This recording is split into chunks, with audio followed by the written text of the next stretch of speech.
What's up, guys? Oh boy. So, yeah. Yeah, the wife gave me my Christmas present early and for good reason.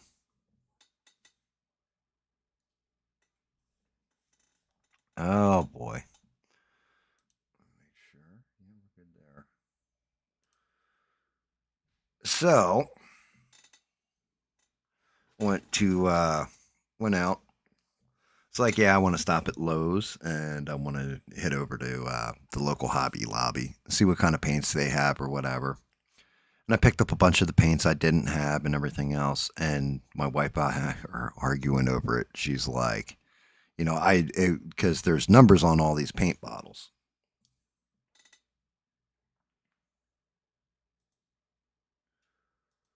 Sometimes showing is a lot easier than telling.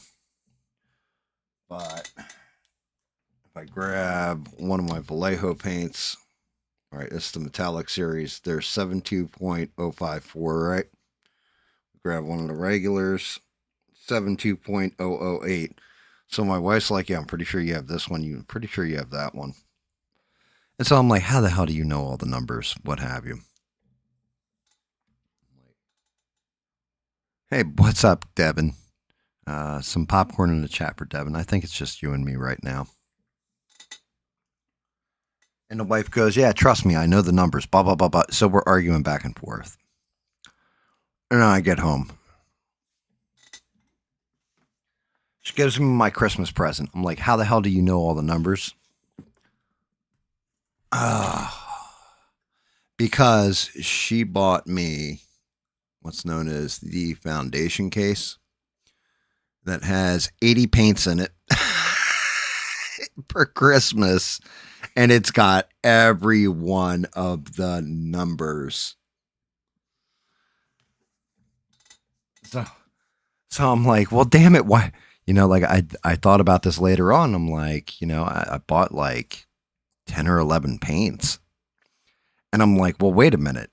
Why did you let me buy paint if you're going to give me a whole bunch of paint? She's like, because you're picking up stuff that you didn't have. And I was at Hobby Lobby the other day and didn't think they had half the paints that you would need or that you would want. And so, two valuable lessons were learned. One, my wife really, really loves me because she still let me get like $45 worth of paint, even though she had just bought me a whole case of paint. But she believes in me enough where she supports it, right? And part two is that never argue with your wife, guys. Sometimes they really do just damn know better. Makes you look like an ass every time. But I had mentioned this earlier. So this is the reprint.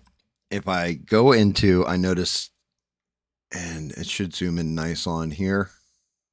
Oh, well, maybe not. I don't even think you guys are seeing what I'm seeing right now. Might help if I revealed it. Let me show the casing once again. So this is what the wife got me for Christmas. It's got all these paints in it. 80 different friggin' bottles. Yeah. Times 80. It's the foundation case for the game colors. And I mean, I can pretty much, if I don't have the color, I can just mix it. Most of the times, but not every time. Sometimes, the husband's right and the wife's wrong. Depends on the subject matter. But when, the whole thing is, I should know by now that if she's willing to plant her feet and argue with me on something like that, then she's probably right more times than not. I'd say 80% of the time she's going to be spot on. But yeah, so I was talking about this too earlier. This cape, this is the back side of the cape. So this is where it attaches to the figure. And if you look at the underside of the cape, it's pretty clean. but the backside has all these pock marks and everything else. Going in there to sand them out would have been a pain in the ass. So I did a repaint or a reprint, got rid of a good chunk of those pock marks, and the underside's kind of grimy. The other thing I noticed was if you look like here, oh, wait, let me move that down. We line those up over each other. There's actually stuff missing out of this end of the cape. The one that's already been painted, and this one is much more well defined. You can see it here too. So this one was actually didn't print out quite as accurate as it should have been. So I've got this. I'm gonna have to I'm gonna have to make that black real quick. Going forward, the shading on him though, his blues have come out. If I can actually get the camera to focus, come out nice. And some of the stuff I did pick up at Hobby Lobby. I got me some cheap palettes.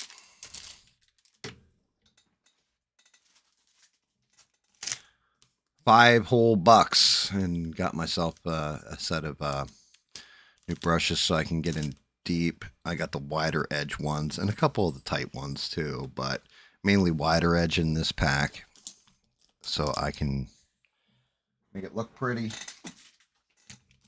Masking tape. So I'm going to mask off right here at the knuckle, the joint on everything. And then this way I can feather out with the airbrush so I get nice clean layering on there.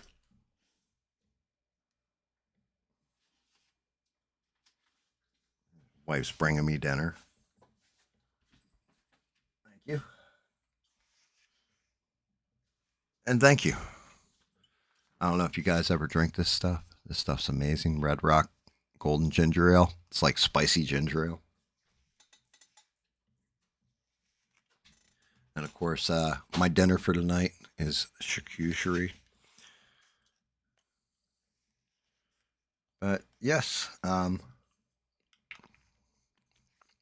that's good.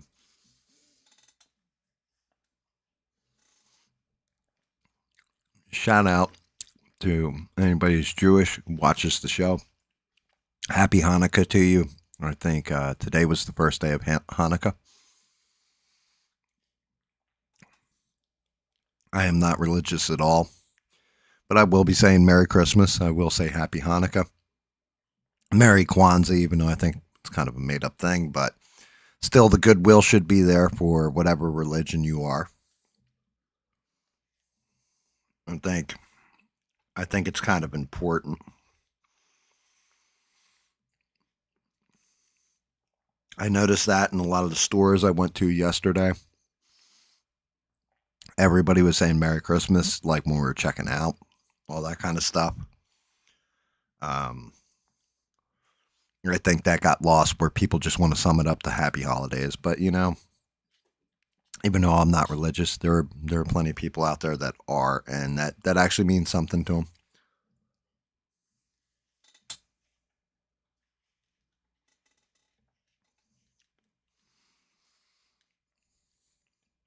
News and stuff going on. I had to look because it's only been a day since the gaming stream or whatever. One day in between. And I wasn't sure what's going on in the world. And yeah, there's some funny stuff. There's some terrible stuff.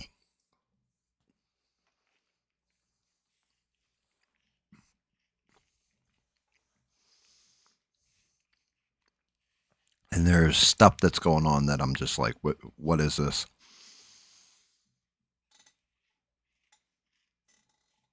The big thing right now that seems to, well, a couple of them, terrorist attacks. The big one that I saw this morning, well, I say this morning, I didn't wake up till like 2 in the afternoon, 3 in the afternoon, right? The big one I saw today Apparently, in Australia, they were having a celebration for Hanukkah at the beach, and two scumbags open fired on all these people celebrating with guns. It's a father and a son duo, apparently. And I think it was like 12 people killed, is what I saw. It might be up. I saw reports where it said 16, but then I saw 12. The most interesting thing in there that I had seen,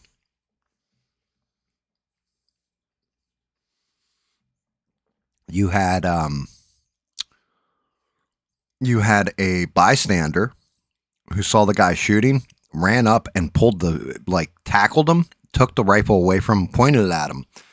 He didn't shoot him. He just kind of held him there at gunpoint until I guess the cops took him into custody, which is amazing to me. You actually had somebody who was brave and charged the man with the gun and tackled him, got the gun away from him. And having the gun in his hand, didn't pull the trigger. That's messed up, Devin.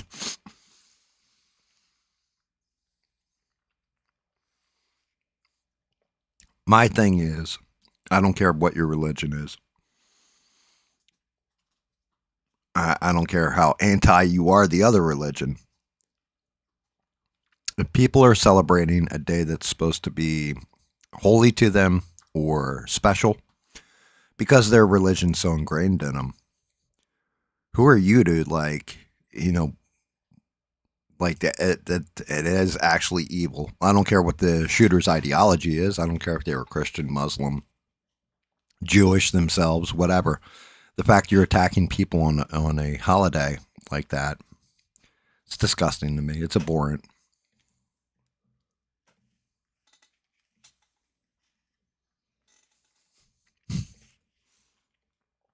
Well, I mean, America, we had the father and son that were the snipers in D.C., I think it was. Remember that?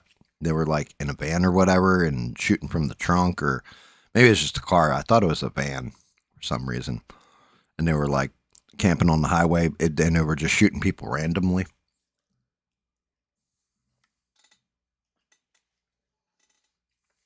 Now, supposedly, and again, I know one of the shooters was taken into custody, apparently. The other one didn't make it.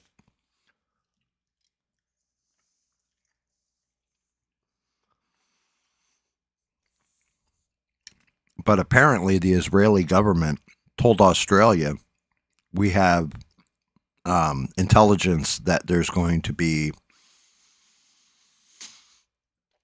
some kind of terrorist activity coming up.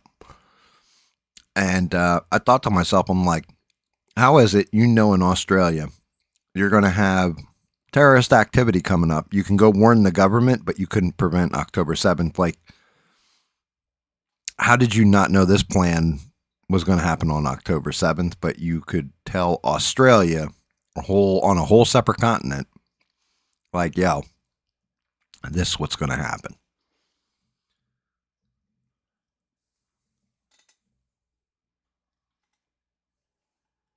Was that the guy's name, the DC sniper, Devin? Was it John Lee Malvo?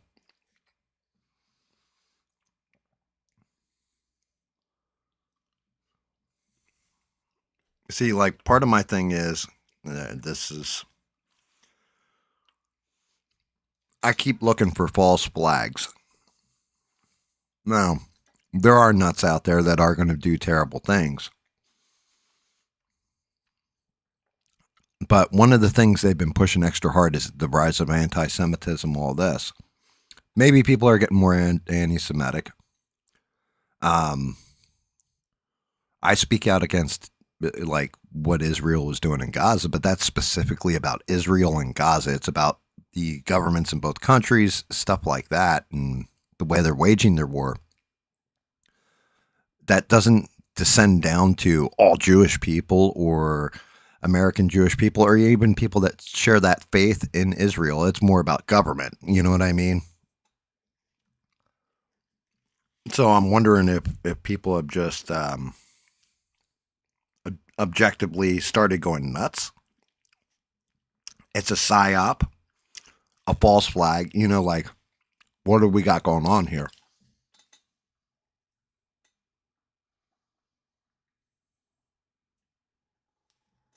Gotcha, Devin. Yeah, I try. I'll be honest with you. The only mass shooters I really remember or assassin people like that, which now I'm thinking about this and it's kind of weird. But of course, Lee Harvey Oswald and Earl Ray. So the man who killed Martin Luther King and the man who shot JFK, right? Charlie Kirk was assassinated. What's Tyler Robinson's middle name? How come they don't ever?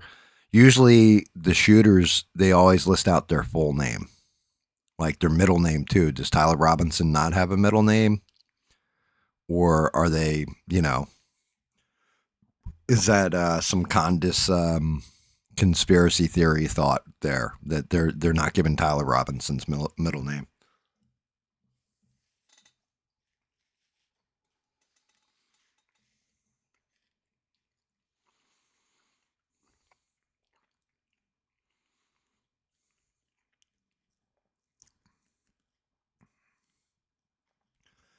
So, in addition to, and this was really damn weird too. But in addition to the shooting that just happened, I think and when I read it, I thought it said Bondi Beach, but it's apparently Bondi Beach or I don't know. I'm going to call it Bondi Beach though, because that's how it's spelled. In Syria, apparently ISIS, who I don't know why, maybe it's just bad memory because I'm old. Weren't we told that, the Trump administration in his first term wiped out all of ISIS? I remember we've defeated ISIS. They're done. They're beaten. They're gone. Was it ISIS or am I misthinking, misremembering? Do you guys remember this?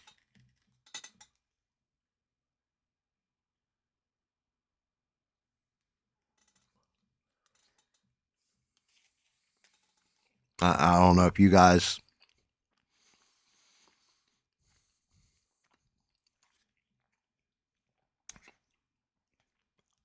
but apparently in Syria there was an ambush. There were CIA assets involved in some way, shape, or form from the reporting I saw, which is kind of interesting to me that you have these. I mean, it's not really Syria. I'm sure the CIA is all over Syria. Um, but the fact that they were involved after the shooting, you had unfortunately two military personnel and a translator lose their life. Now, I thought it was like Army, but apparently it's National Guard.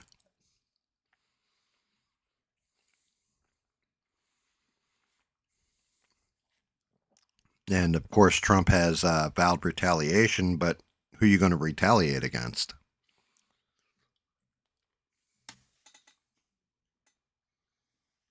And you think his middle name is James? Hmm, interesting.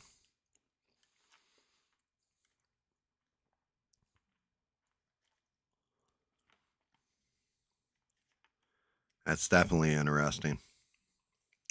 Yeah, I've never heard Tyler Robinson. They've never said his middle name. It's always just Tyler Robinson.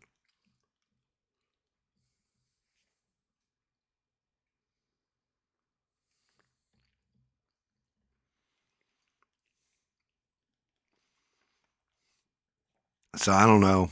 I don't know what's going on with that. Like if it's false flag, something like this. I mean, it's just very, very odd timing on a lot of this. And then apparently you have Brown University, which, if I remember correctly, speaking of which, I got to jump in the live chat here. Forgot about Discord in case Danny Boss wants to hop on and talk smack.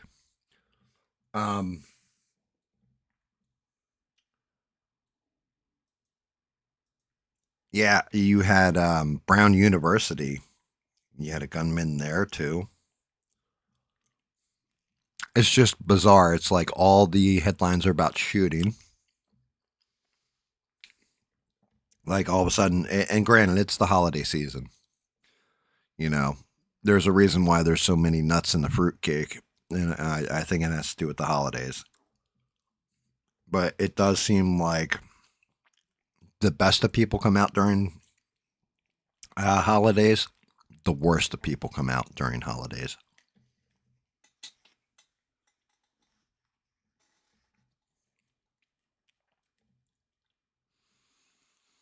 And as I don't have a bunch of you guys in here, I should ask this question later on, and I probably will ask it. Can anybody explain to me at what point in time everybody started to hate MTG? Marjorie Taylor Greene. Her, like, all I'm seeing is hate on this woman, and her positions haven't changed. I haven't seen a change in her position, so I'm kind of unclear when everybody started to hate her and why.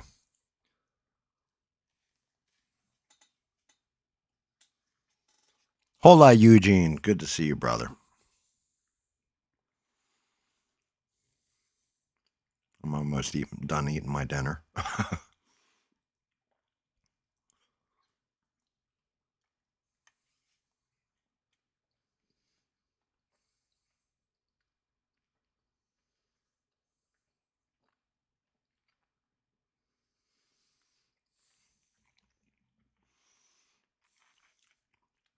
Yeah, but I've been trying to figure it out with Marjorie Taylor Greene, why everybody like all of a sudden hates her if her policy positions haven't changed.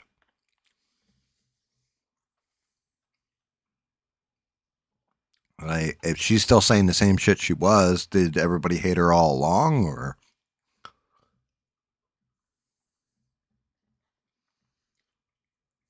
All right, cool. Bet. Powered down dinner.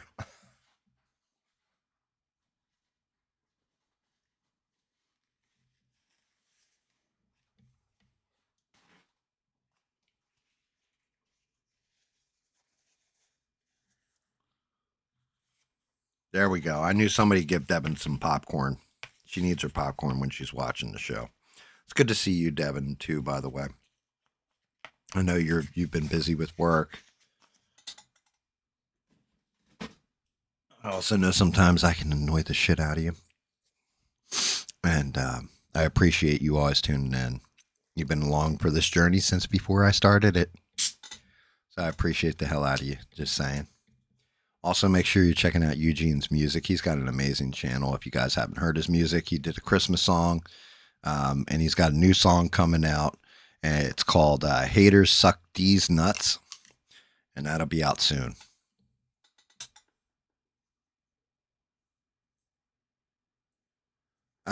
She pulled back on deportation. What do you mean she pulled back on deportation? She was pro deportation.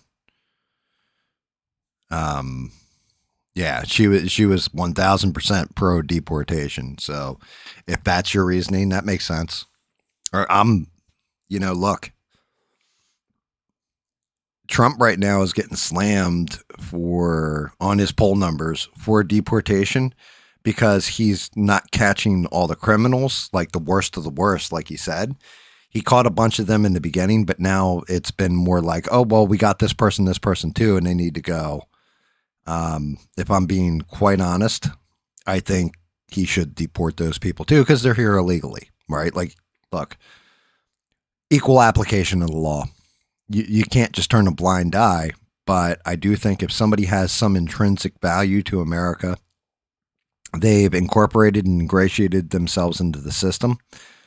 You should deport them or at least retain them and then give them a pathway to citizenship that's almost immediate, if that makes any sense. Like if they've been here for 20 years and they've followed our laws, they've done everything they're supposed to do, they work hard, they all this, they're not hurting anybody. They just wanted a better economic or better life in general for themselves.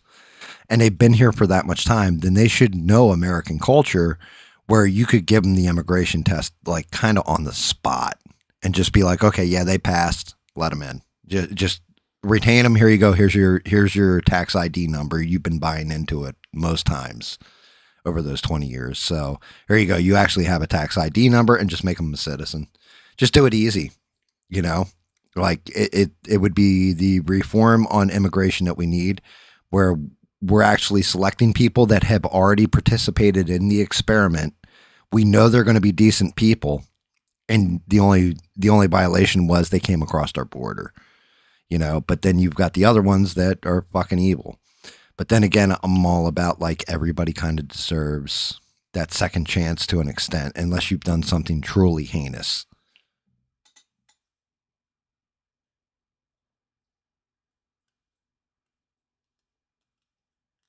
She was until she started losing employees. Hey, you know what? That's some bullshit there. I can understand and appreciate that point of view of not liking MTG. Um, I just saw it seemed like people weren't speaking out about it. I guess from my point of view, until Trump started calling her Marjorie Taylor Brown or whatever the hell he. I know he was calling her Marjorie Trade or something.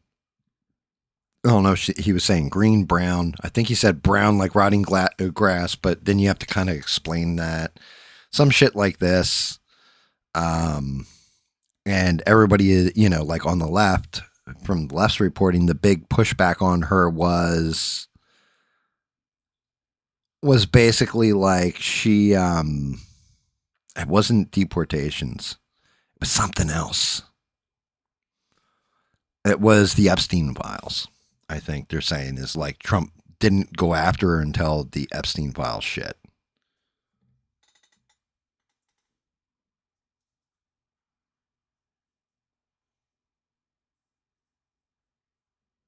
Really?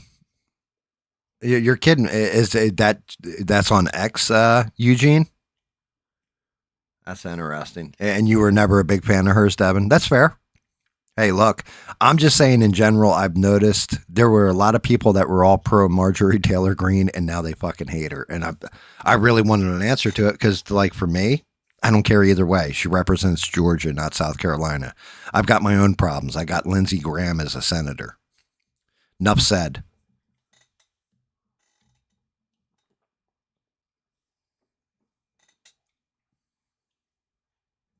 Or Twix. I like that Twix. She twixed it out. I love that. What's up, Bob? Good to see you, brother.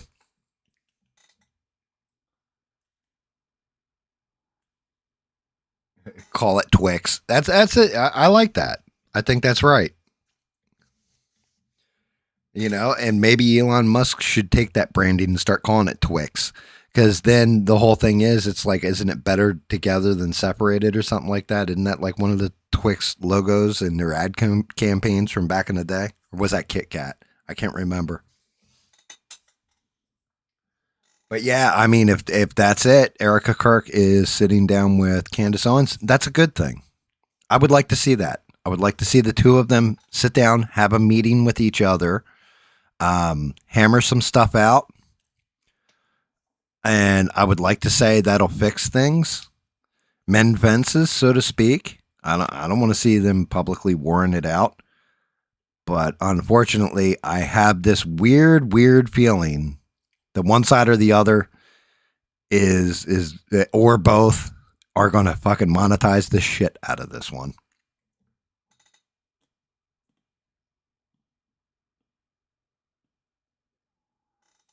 You're not big on either of them. Oh yeah. By the way, guys, make sure you smash that likes buttons if you haven't already. Make sure you're still subscribed. I haven't bled out any subscribers since the purging of October, but just make sure that's still there too. And I'm not a big fan either, Bob. Like, I'm at that point with both of them where, and same thing with Tim Pool. Like, I have to always say this. I'm to the point where if it wasn't topical and something to talk about because I've got to talk for 8 to 12 hours, I would not be mentioning any of these people. It's just um, the most topical headline. Like, not even the most important. It's not even fucking really important to me. It's just something to talk about.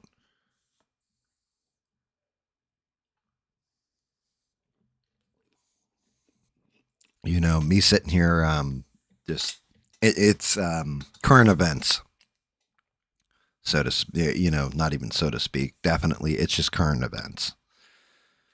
But I could really give a rip. Like I've said that I could give a rip about Turning Point. I could give a rip about Candace Owens. I don't like con men, so I can speak on that. But reality is, I don't care. They can do whatever they want. They're grown ass adults. If they want to do some foolishness and argue, go out behind the shed and kick the shit out of each other. Who am I to stop them?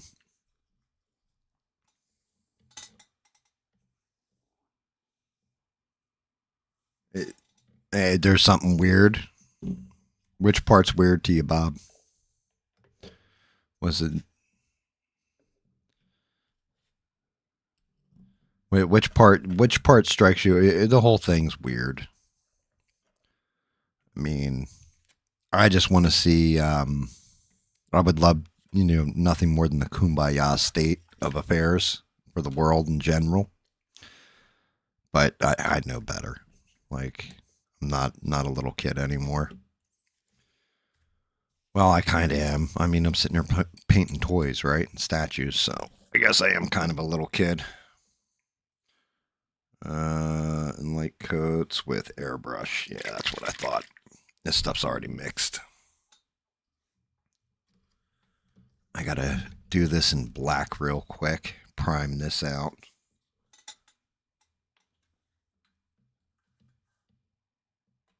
You think they're both grifting? Well, I mean, technically, yeah. You're not wrong, Bob.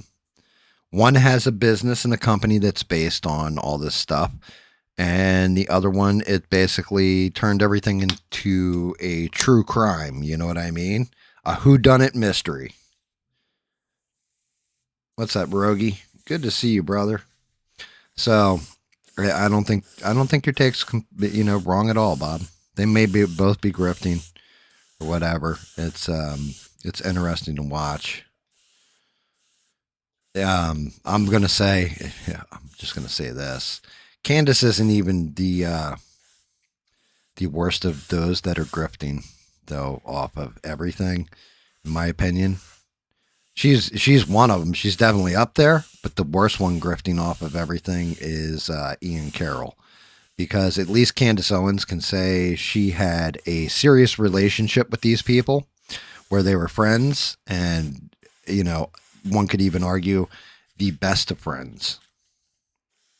Like, her best friend was Charlie. You could argue her best friend was Charlie Kirk.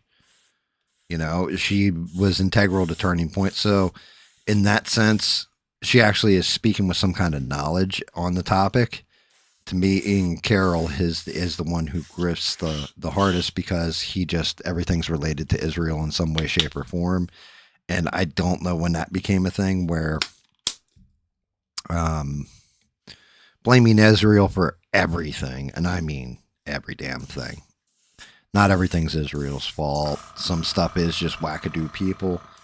There's importance in designating things, or breaking them apart from one another, instead of having a blanket statement conspiracy theory that all roads lead to Israel, for example. I don't think they do. I think it's way more nuanced, onion layered than just one country or even a couple of countries. I think it's just world in general is fucked. Oi, Danny, how are you? You can, if you want, I'm in the Discord as well, so you can always hop in the chat. You know, you have full access, so you can always hop in and out if you want. Um, everybody, make sure you're smashing the like buttons. But yeah, I just, again, and I actually, Danny will even tell you, I got on Danny at one point for the. We don't make blanket statements about religions, peoples, anything else. I think it's way more about individuality in those religions. You're going to have good people, you're going to have evil people, you know. Um, unless your religion is like, hey, you are to go, you know, do awful things at all times. But if your message is one of peace, one of goodness, stuff like this in general, then yeah. Yeah, we shouldn't blanket statement people.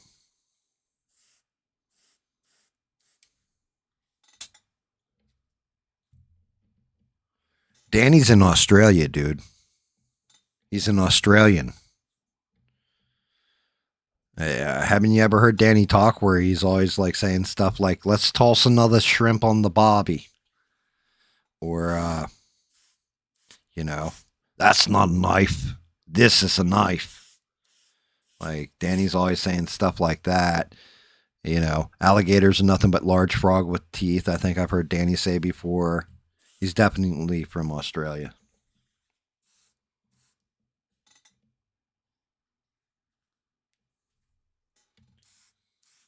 I live in the greatest country in Pakistan. Yeah, Danny is he's big on his Muslim faith too. I'm just saying, like, I don't think I've seen a greater Islamist than Danny.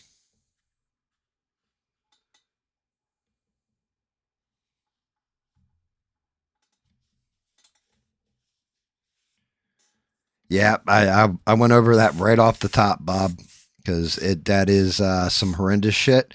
But there was a hero there. I don't know if you got if you saw this, Bob, or not. You can look it up. The guy with the rifle got tackled by one of the what? I've got more black primer in here. I'm going to prime out some other parts on some of these other models just to get them hammered. I don't know if you saw it, Bob, but one of the gunmen got tackled by one of the bystanders, and he got the gun away from him, and then like held him there till the cops came.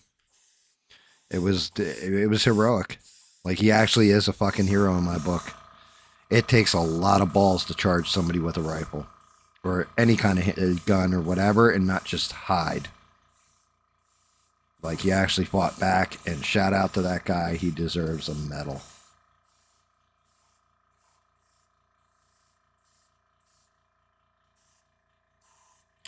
Because who knows? Who knows how many lives he might have saved right there just with that selfless act. So shout out to him.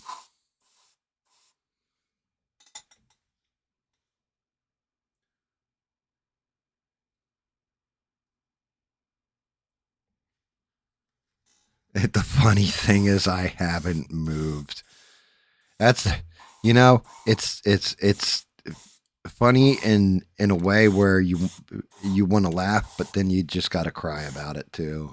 Like, oh, that's terribly tragic.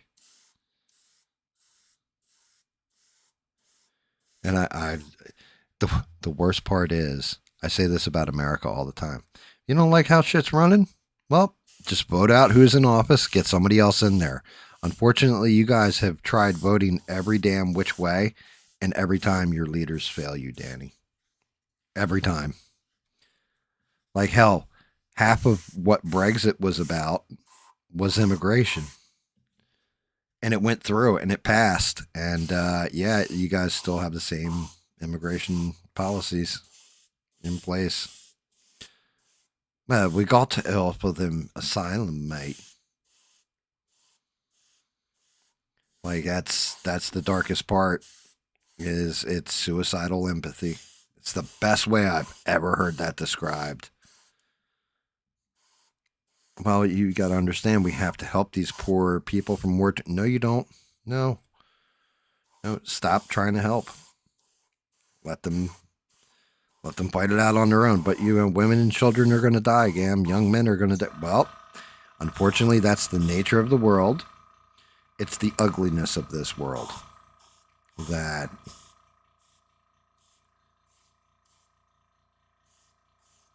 that only the strong do survive. The weak get culled. And as much as I hate it, disgusting as it is, and all that, Friedrich Nietzsche once said, you know, that which does not kill you only makes you stronger.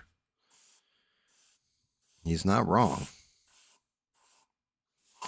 The ones that survive will have strength for resolve.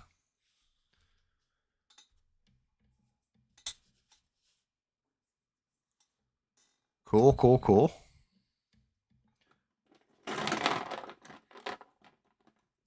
Like I don't make the rules in the world, right? I just tell you guys what I perceive. You guys are free. Like Bob knows. Bob will even tell you. Bob disagreed with my take on Trump taking the what you call it the other day, the oil tanker from Venezuela, right? I had a take on it. Bob didn't like the take, and I asked him why, or you know what he didn't like, everything else, and Bob told me what he didn't like, and was like, "Okay, cool.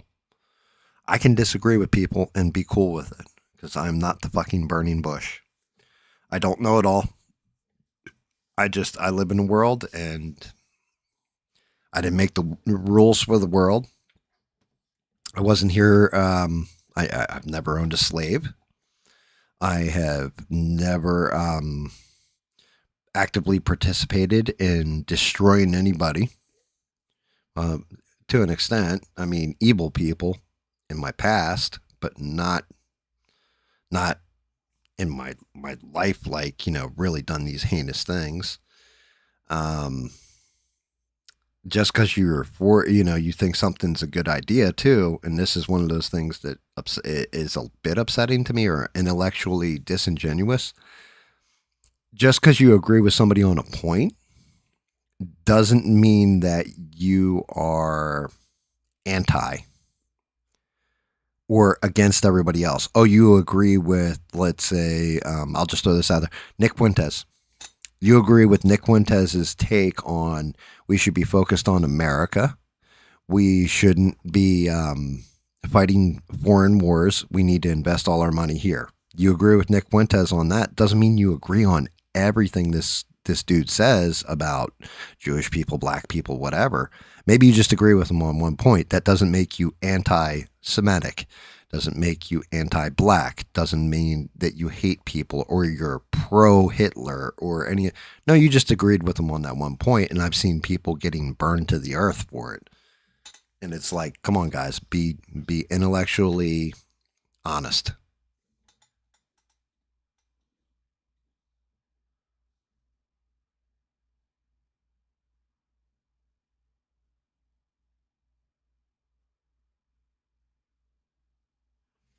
I like that, Bob. I think that might be quote of the night, Bob, right there. If you don't agree with me, I probably don't like you. Yeah, I like that one. And you didn't like. Did Trump take Syria's oil back in 2017? Did he see? Like, I mean, Venezuelan oil famously is basically like tar oil. So you have to have special refineries for it. The United States does, in fact, have those special refineries, by the way. But yeah, that's crazy. I didn't know he 2017 Syria oil. That's neat. That's one of them little factoids I never heard about, Miss Devons.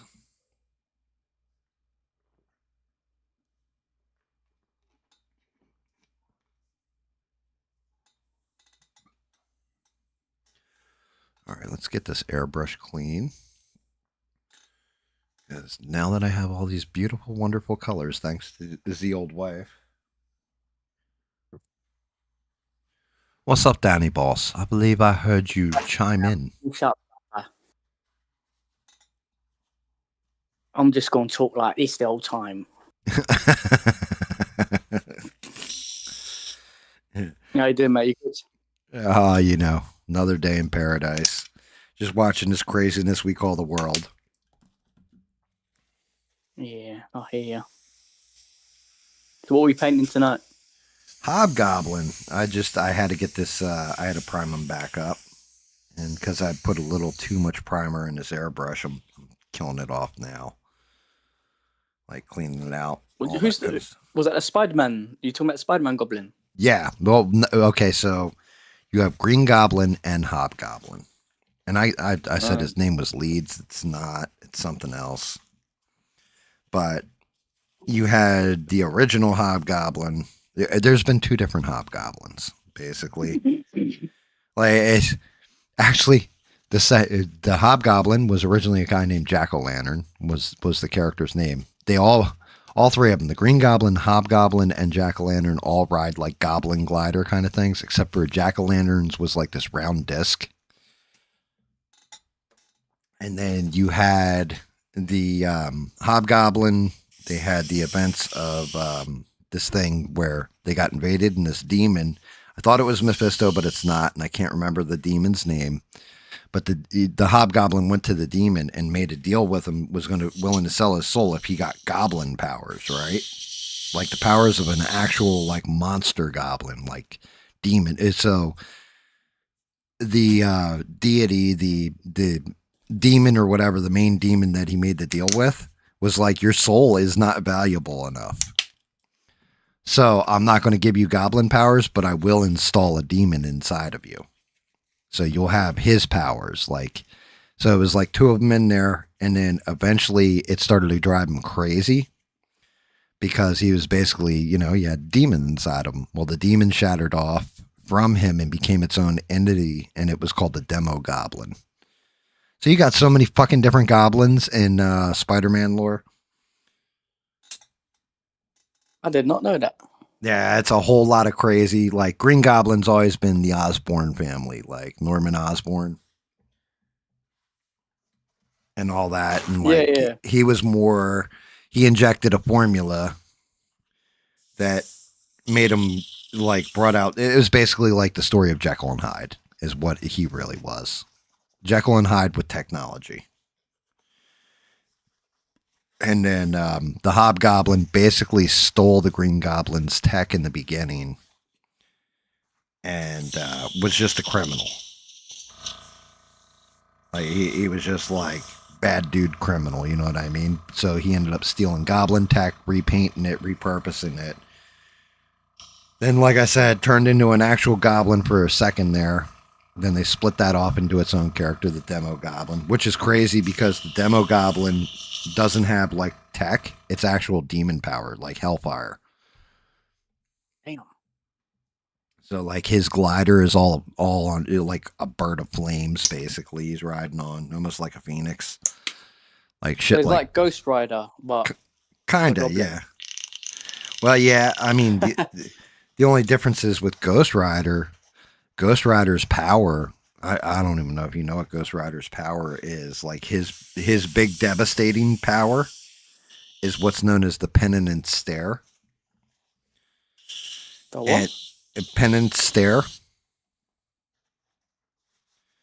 And so Ghost Rider can look you in the eye. And if you're evil and you know you've done evil, you pretty much burn in place and your soul goes directly to hell. That's Ghost Rider's big power. Like, well, so if he stares at you and you look him in the eye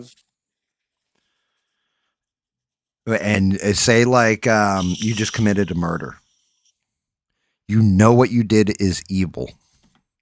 The moment he stares into your eye, he sees the truth about your crime. You admit the truth about your crime. And then paying your penance is going to hell. So he sends your soul directly to hell. That's Ghost Rider's like major power that he has. And there's a point in time where it's Ghost Rider versus Punisher, and Punisher gets hit with the penance stare. Like Ghost Rider stares him in the eye, thinking he's going to beat the Punisher because you know what I mean. Think of how many people the Punisher's killed, and nothing happens, and it's kind of like a what the fuck moment. And then you realize, no, the Punisher feels justified in everybody he's ever killed. So, Right. so he can't be sent to hell because he actually believes he's doing the right thing. Oh, interesting. Oh, fair enough. Fair enough. Yeah, because I guess Punisher's like he's gone after bad like criminals, right? And he thinks, oh, he's justified by doing that. Innit? Well, I mean, yeah, well, that's just it. Like Dexter, innit? Like Dexter. Right. Like if you actually break it down, well, Dexter could have just been a serial killer that killed everybody. Because that's the whole thing with Dexter saying the dark passenger. Right? It's if you're breaking down Dexter, he would have been a serial killer any which way you slice it. But being a serial killer that kills serial killers, it doesn't make him a completely good guy. It can't because he's still committing murder, right? But it's he's eliminating evil from the world. So in a way, he's using his evil to do good. You know what I mean? Where he could have just been pure evil all the way through. He could have just been well, you know, like I kill nuns at a convent or something. You know, he could have been that serial killer, but instead it's like, no, I hunt down the ones that are the ones that hunt people. So in a way, I don't know if that makes him a good guy or a bad guy. I guess it just makes him an anti-hero. Fuck. Yeah, you know what? I mean, yeah. If it wasn't for his dad, like guiding him and giving him the code and all that stuff, he probably would have just gone on to be your run-of-the-mill serial killers who just went and killed, pretty much anyone, I guess. Yeah, he would have been would not have worked out well for anybody. But yeah, because his dad, I can't remember if he was an FBI profiler or just a cop. But found Dexter. I think just a cop. I'm not too sure what kind of. I mean, it turned out that I think he actually accidentally killed Dexter's mother or something like that. I can't remember. They get into that later in the series. That does ring a bell, actually. Yeah, I forgot about that. Yeah, that's such. I just love that show. I've seen all of them apart from the new TV show, the one they done when he's like Resurrection young Dexter. Oh no, I didn't see that one. He's young Dexter. Yeah, I had no interest in that, if I'm being honest. Where he's like in college and stuff. Yeah, I'm kind of like with you. I'm just, I'm not really too interested in watching it. Yeah, I wasn't that interested in it, but I did watch Dexter Resurrection. Was fantastic. They knocked it out of the park. The one he's in New York. Yeah, where he's in New York and his son and everything else. I thought it was brilliant, mate. Honestly, yeah, I thought it was brilliant. Yeah, they did a great job with it. I just like the whole serial killer family with the midget, or not the midget, the dwarf or whatever he is. Well, midget, dwarf, little person of short stature. Yeah, that whole little side story quest thing with all the others, I thought was brilliant. Yeah. Yeah, man, I still say the best season, and pretty much. Dexter Resurrection's kind of its own thing. Like I put it in its own category. But the original Dexter show, I'm going to say this season with John Lithgow, the Trinity Killer. Yes. That was it. That was the peak of that show. Like, I don't think it got, I think it all went downhill from there. And I think that was the ultimate season of that show was John Lithgow's character. The way he was done. No, it was. Because everything I've seen him in, he's always like the good guy, like a nice guy, a friendly guy, family guy. But this is the only time I've seen him in a show where he is like some sick, twisted, split personality, serial killer, like nice guy So and evil guy. I got you. Like John Lithgow, you always think comedy when you think of him. Yeah. So he was actually like a bad guy in Buckaroo Banzai Across the Fifth Dimension, which is a very old movie. And even then, he was kind of like goofy in it. But he was Oh. actually in a movie. It was called Ricochet with, oh God, why can't I can, Denzel Washington. It was Denzel Washington, and he was in a movie called Ricochet where he actually was the bad guy in that. And he was like an awesome bad guy in it. Because Okay. like the whole thing is Denzel Washington is like a rookie cop. And then John Lithgow's character was pulling off this crime. And he got caught out in the open. And he grabs like a little girl, if I remember correctly. John Lithgow grabs like the little girl and puts a gun against her head.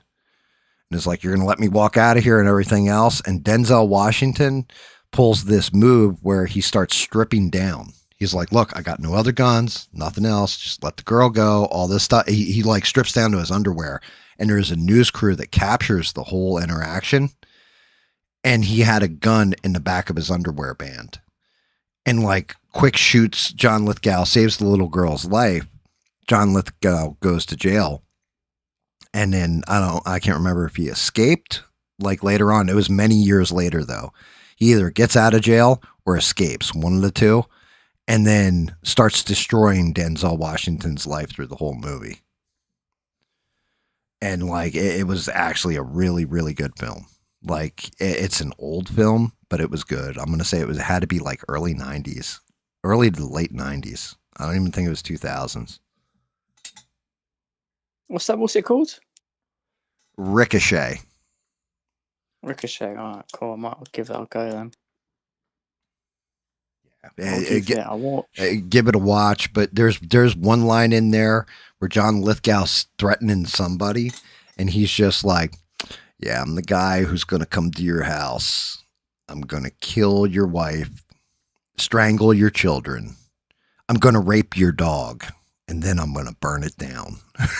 Like something like that, like something fucking crazy and off the chain like that. But it's a great speech that he gives in there, and he was like actually a menacing villain. Well, yeah. After seeing what he did Bob in Dexter, I was shocked. I was Bob's like, saying wow. that it was 1991. That movie Oh, came before I out. was born. No, I could believe that. Yeah, it's the same way. Mister had brought this one up. Shout out to Mister, where Russell Crowe was the villain and Denzel Washington once again was the hero cop, and it was called oh God, Virtuosity. And what it was, I think it was Denzel Washington's wife or mother was killed by a serial killer, and it's supposed to be in the future, like a futuristic setting, and they create a combination of all they input like the memories, mental, all their crimes, everything else, all the mental aspects, so they can study serial killers, but they mesh it into one serial killer. And he's played by Russell Crowe. And then they have this technology with this cube. And like the cube is basically like a crystal memory core, so it can store like terabytes worth of data, right? And you can take that, and they came out with like nanite tech. And if you take this cube, put it in the middle of the nanite tech, it'll form whatever you have on screen. So like they make a snake on the screen on the computer, load it onto the cube, and then put it in the nanites, and a snake comes slithering out. Well, a bunch of shit happens. Russell Crowe's serial killer tricks somebody into downloading him into one of the memory cores and then gets into the nanites. It gets put into the nanites and he becomes real. So Denzel Washington has to hunt down this serial killer with everybody's memories and like all that stuff, including his mother or his wife's murder. And it was crazy. Yeah, I don't think I've seen that movie either. Yeah, that was actually a good one. That was a fun one.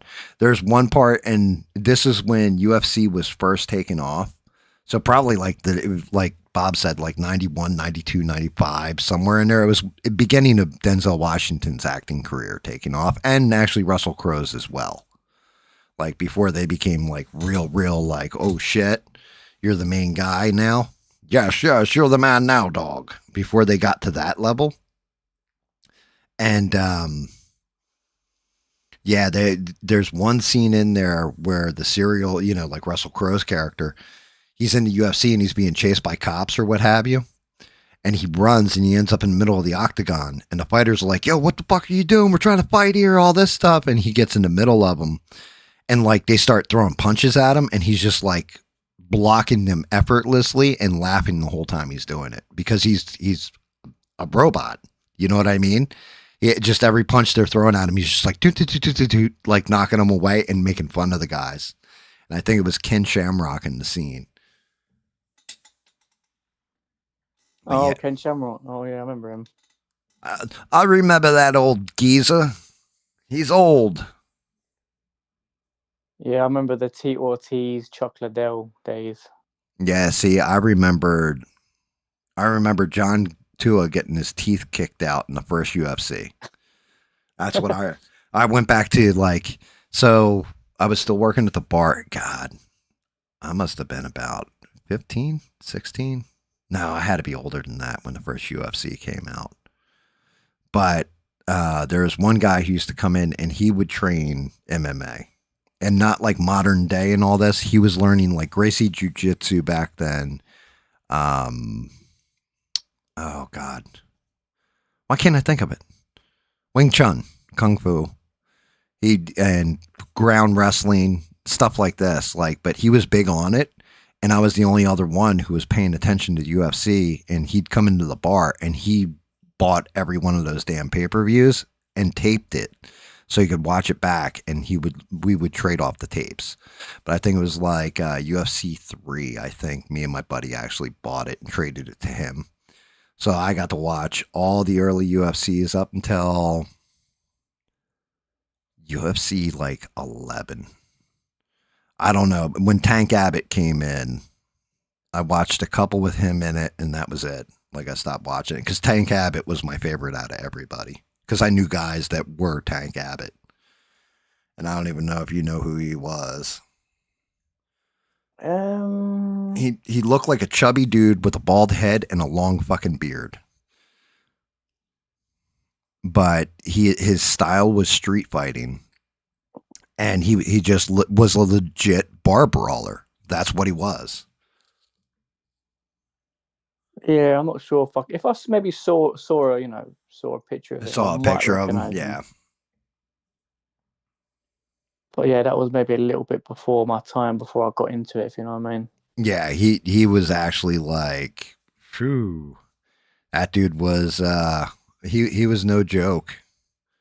I think, matter of fact, I think the first year he came in, he lost in the finals to Oleg Tektarov for some reason. I want to say it might have been Oleg Tektarov. I think it was like UFC. You have to look it up. UFC 7. The first guy he fought was some dude from like Samoa, and they're like, he calls his style street fighting. And here's Tank Abbott and all this, and like they get in there, and he was like, he had the gut, and he was just like a stocky little dude. Well, I can't even say stocky little dude, but he looked like he was out of shape. Everybody else is like cock diesel ripped and like pro athlete looking, and he was just like, he looked like normal guy you would run into at the bar. And this guy's trying to do all these fancy open palm strikes and all this stuff on him. And he just starts throwing like haymakers. Like he's just hitting them with hooks and uppercuts and everything. And he catches him on the button. Guy falls down and he dropped down with all his weight in this one punch right on his jaw. And like the referee had to tackle Tank Abbott and pull him off. But it was crazy because like this dude's arms and legs went straight up in the air. Like he Oh went, yeah, like he knocked him out so yeah. bad. You know, sometimes people will go stiff like that, like their hands and all that, and like his, It was like rigor mortis. Yeah. yeah, like rigor mortis set in, and it was just he took that man's soul. It was you never saw him in the UFC ever again. Yeah, because wasn't in like the beginning they would sort of mix the weight classes and they'd get There was no they weight would classes. There was no weight classes. Everything was legal. The only thing that you were not allowed to do was gouge the eyes. And then they started adding rules as time went because famously, I think it was in the first UFC, Ken Shamrock. It was originally going to be Royce Gracie and Ken Shamrock in the finale of it. And Ken Shamrock broke his hands punching somebody in the head. So huh.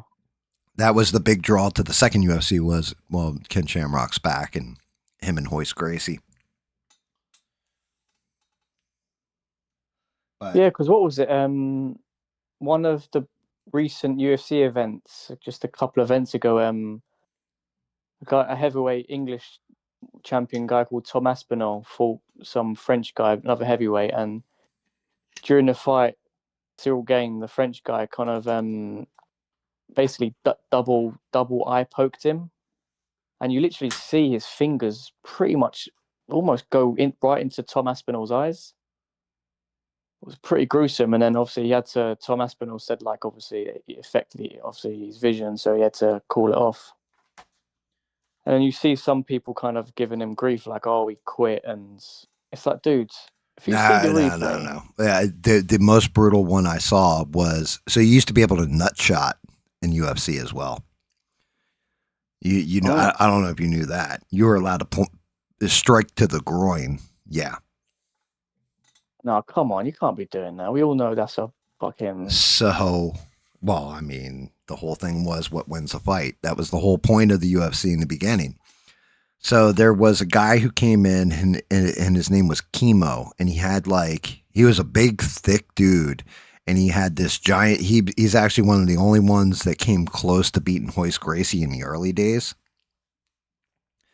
And I mean like he friggin' smashed it. Royce Gracie locked him in an arm bar and like most fighters would have tapped out at that point. He kept the arm bar locked in and he just unloaded on Royce Gracie while he was holding the arm bar. Right. So there's this big dude named Chemo. The big draw with him that most people remember is he had an entire back tattoo that was the crucifixion of Jesus Christ on his back. okay.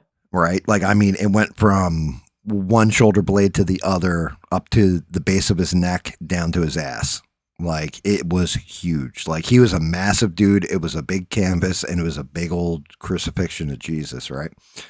Well, the next UFC after that, and I don't know which number it was, but his trainer was a guy named, I want to say it was Jim Joe, something like this, Kim Joe or Jim Joe, Asian dude, and he's fighting this guy.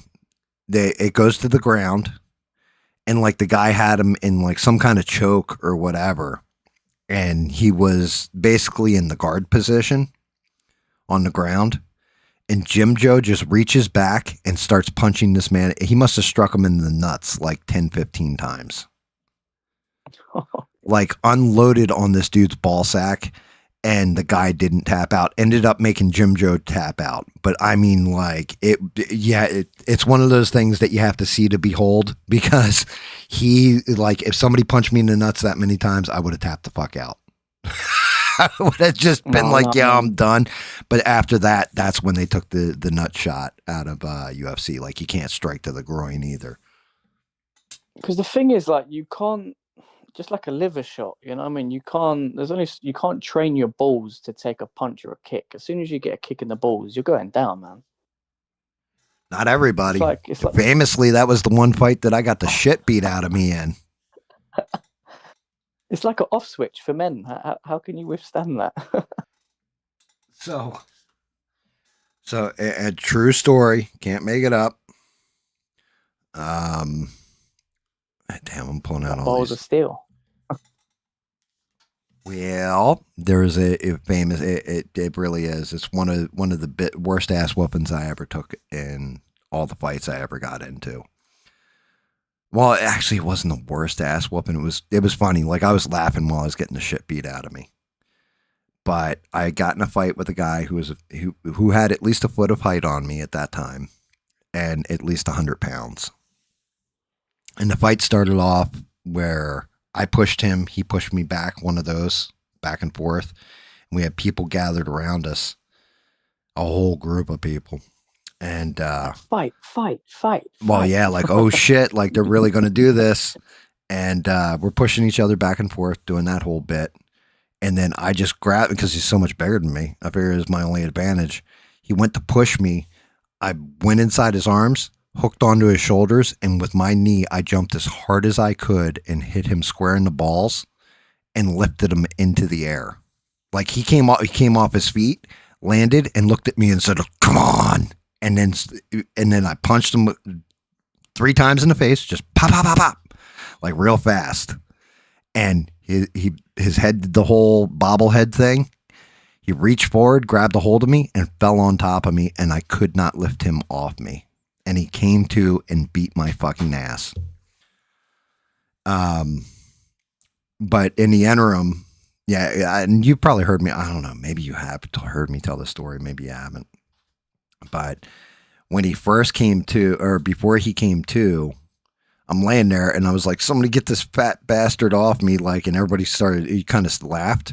Well, dude's brother came up and soccer ball kicked me in the face like 4 or 5 times while we were on the ground while I was pinned, right?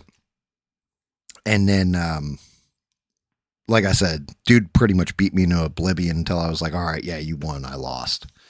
And we'd get up or whatever. Well, then we see his brother because I didn't know what hit me in the face. Like I just started getting hit. And I was like, what the fuck? This guy's out. Like, how am I getting kicked in the face, or hit in the face? And we get up off the ground, and there's this dude's brother laying up against the tree, like slumped, like, I mean, out, like a light. And so what had happened was, this is what I find out after the fact. When I hit him, he fell down. I was like, oh, somebody, I'm trying to push him off me. I can't get him off me. It's just dead weight on top of you. Everybody thinks, an unconscious body weighs, 250 pounds, whatever the guy weighs. No, it actually weighs like 1,000 pounds. I swear to God it does. Yeah, moving dead weight is difficult. And then I got hit in the face. Well, find out it was the brother walked up and started kicking me in the face while I was down. And so my buddy Guido started walking forward and somebody jumped in his path and was just like, yo, man, you can't, that's his brother. And he goes, the guy on the ground's like a brother to me. Get out of my way or you're first. So everybody backed off of Guido. Guido walked up to him and said, hey, what'd you do that for, huh? And he gave him like this cocky look and like, like, I don't know, like one of those, like shrugged his shoulders. Guido punched him in the face. He went flying back, like probably about 3 feet, hit a tree and just slid down out cold and was out the entire time I was getting my ass beat on there. Like when his brother came to, started whooping my ass. Yeah, but they had to carry him out. Like the brother got fucked up worse than the 2 guys in the fight. Well, that's a fucking story and a half. You know something, Danny? Smurf, he's in the chat there. He come in, he's like, hey, what's going on, guys? It's me, Smurf. I'm on my way. Where's Smurf been? Has he been all right? I've been working at Amazon. I've been working very, very hard. I've been working, I got to test out the butt plugs before we ship them off locally. So, yeah, I'm doing good, but my rectum's kind of stretched and tired. You know how that goes. Yeah, it's a long healing process, that, isn't it? Not for me because I got to do it every night, okay? 5 nights a week. They call me Stretchy Smurf now.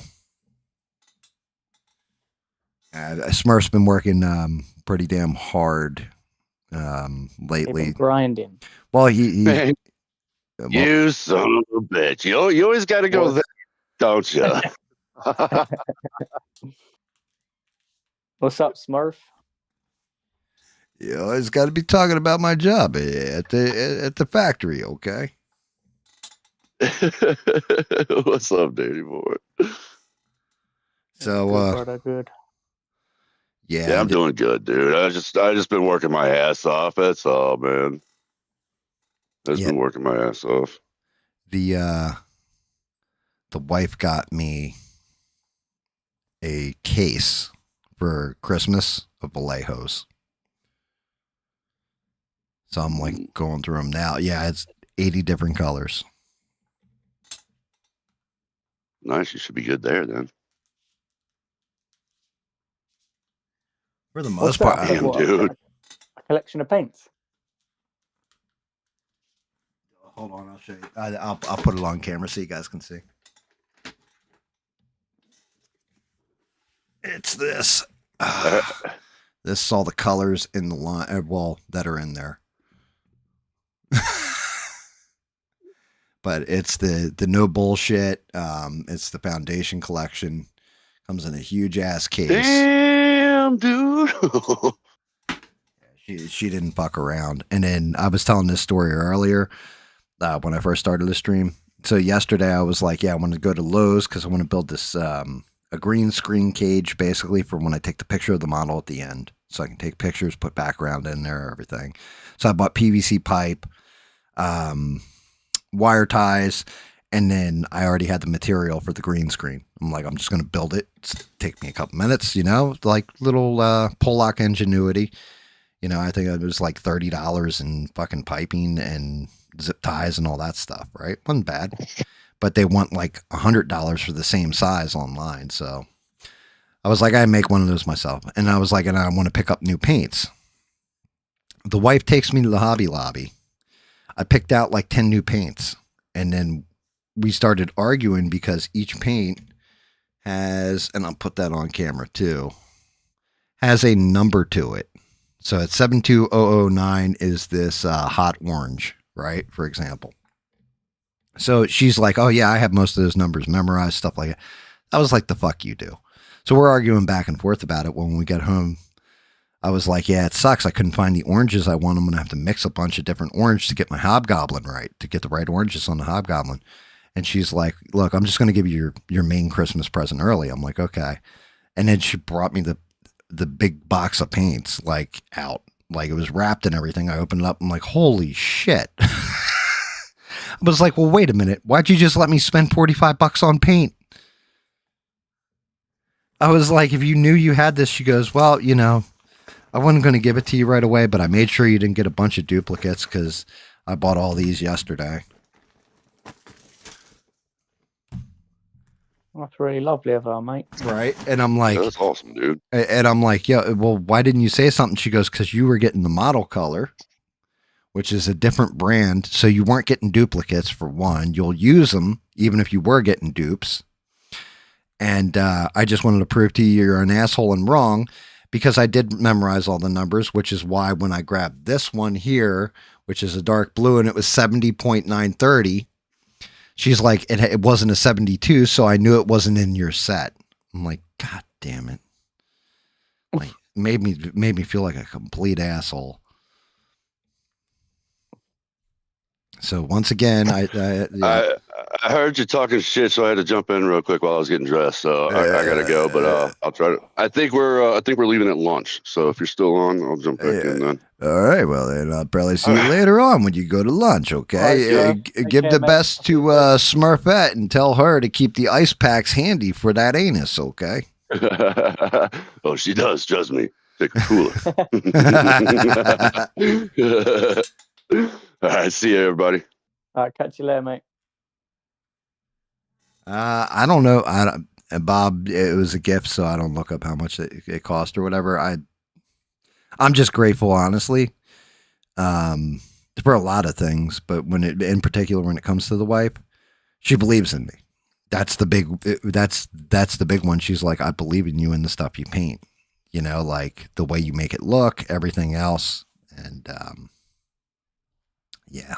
That's all a man ever asks for is just his wife to believe in him. You know what I mean? Yeah. I mean, it's. I say this all the time. We're simple creatures, Gam, aren't we? Pretty much. Well, I am. I'm a simple creature. I'm an idiot. You know. I'm a dude. But yeah, We're all dudes. yeah. My big thing is she has more faith in me than I have in myself. Let's say that much. No, that's nice, mate. It's nice. I'm happy for mate. I'm happy for you. But yeah, well, I mean, it's all about balance, though. You know, no matter what she goes through, I believe in her. I have faith in my wife too. Like you have to have that balance of faith between the two of you, or it doesn't work. Like, end of the day, at the end of the day, I look around and what's it going to be left standing? Is it going to be a whole bunch of me and my buddies and all this kind of stuff? Some cases that is the way. You know what I mean? Sometimes it is you and your best friends. When you get married, it needs to be you being able to look at your spouse and knowing that A, they've got your back, and B, what they can and can't do. So it's like, you know, I've often said, like, if the apocalypse ever happened, you're not going to see Gam running around with a pair of going akimbo with a pair of 9mm pistols. I'd do that with I'd give the guns to my wife. I'm better off if you put a sword in my hand, right? She knows, like, here you go, here's a sword. Okay, but you got guns on you. Yeah, but you suck. Oh yeah, thank you. You know, but she won't miss. She's a dead shot. So it's like you got to know each other's strengths, weaknesses, and if you're fortunate enough, you can balance out where I'm strong where she's weak, she's strong where I'm weak. Yet we're still strong in ways together too. So you kind of cover each other there as well. Yeah. Yeah. You know, it's one of those things, and it's what I was seeing with, I think, when you, Perry, and Ian were kind of like, you guys were going round circle on each other. Ian chiming in, I saw Ian's point like right away. I was like, yeah, with old eyes and looking at children, right? Like, and I'm not saying Ian's an old man, but you know, he's at that point in his life where you look at your kids and your kids are carrying your legacy forward.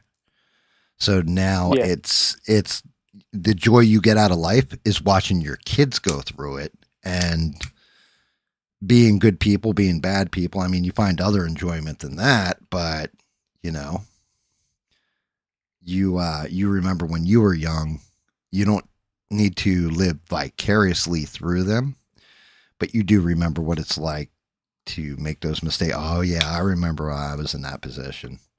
And sometimes you don't even need it with kids. Sometimes you can just have it with other people that you are friends with. Like I see it a lot with David Mon, where he'll be dealing with something. And I'm like, yep, I remember going through some shit like that too when I was a kid. And then there's other stuff where it's like a whole new and interesting endeavor.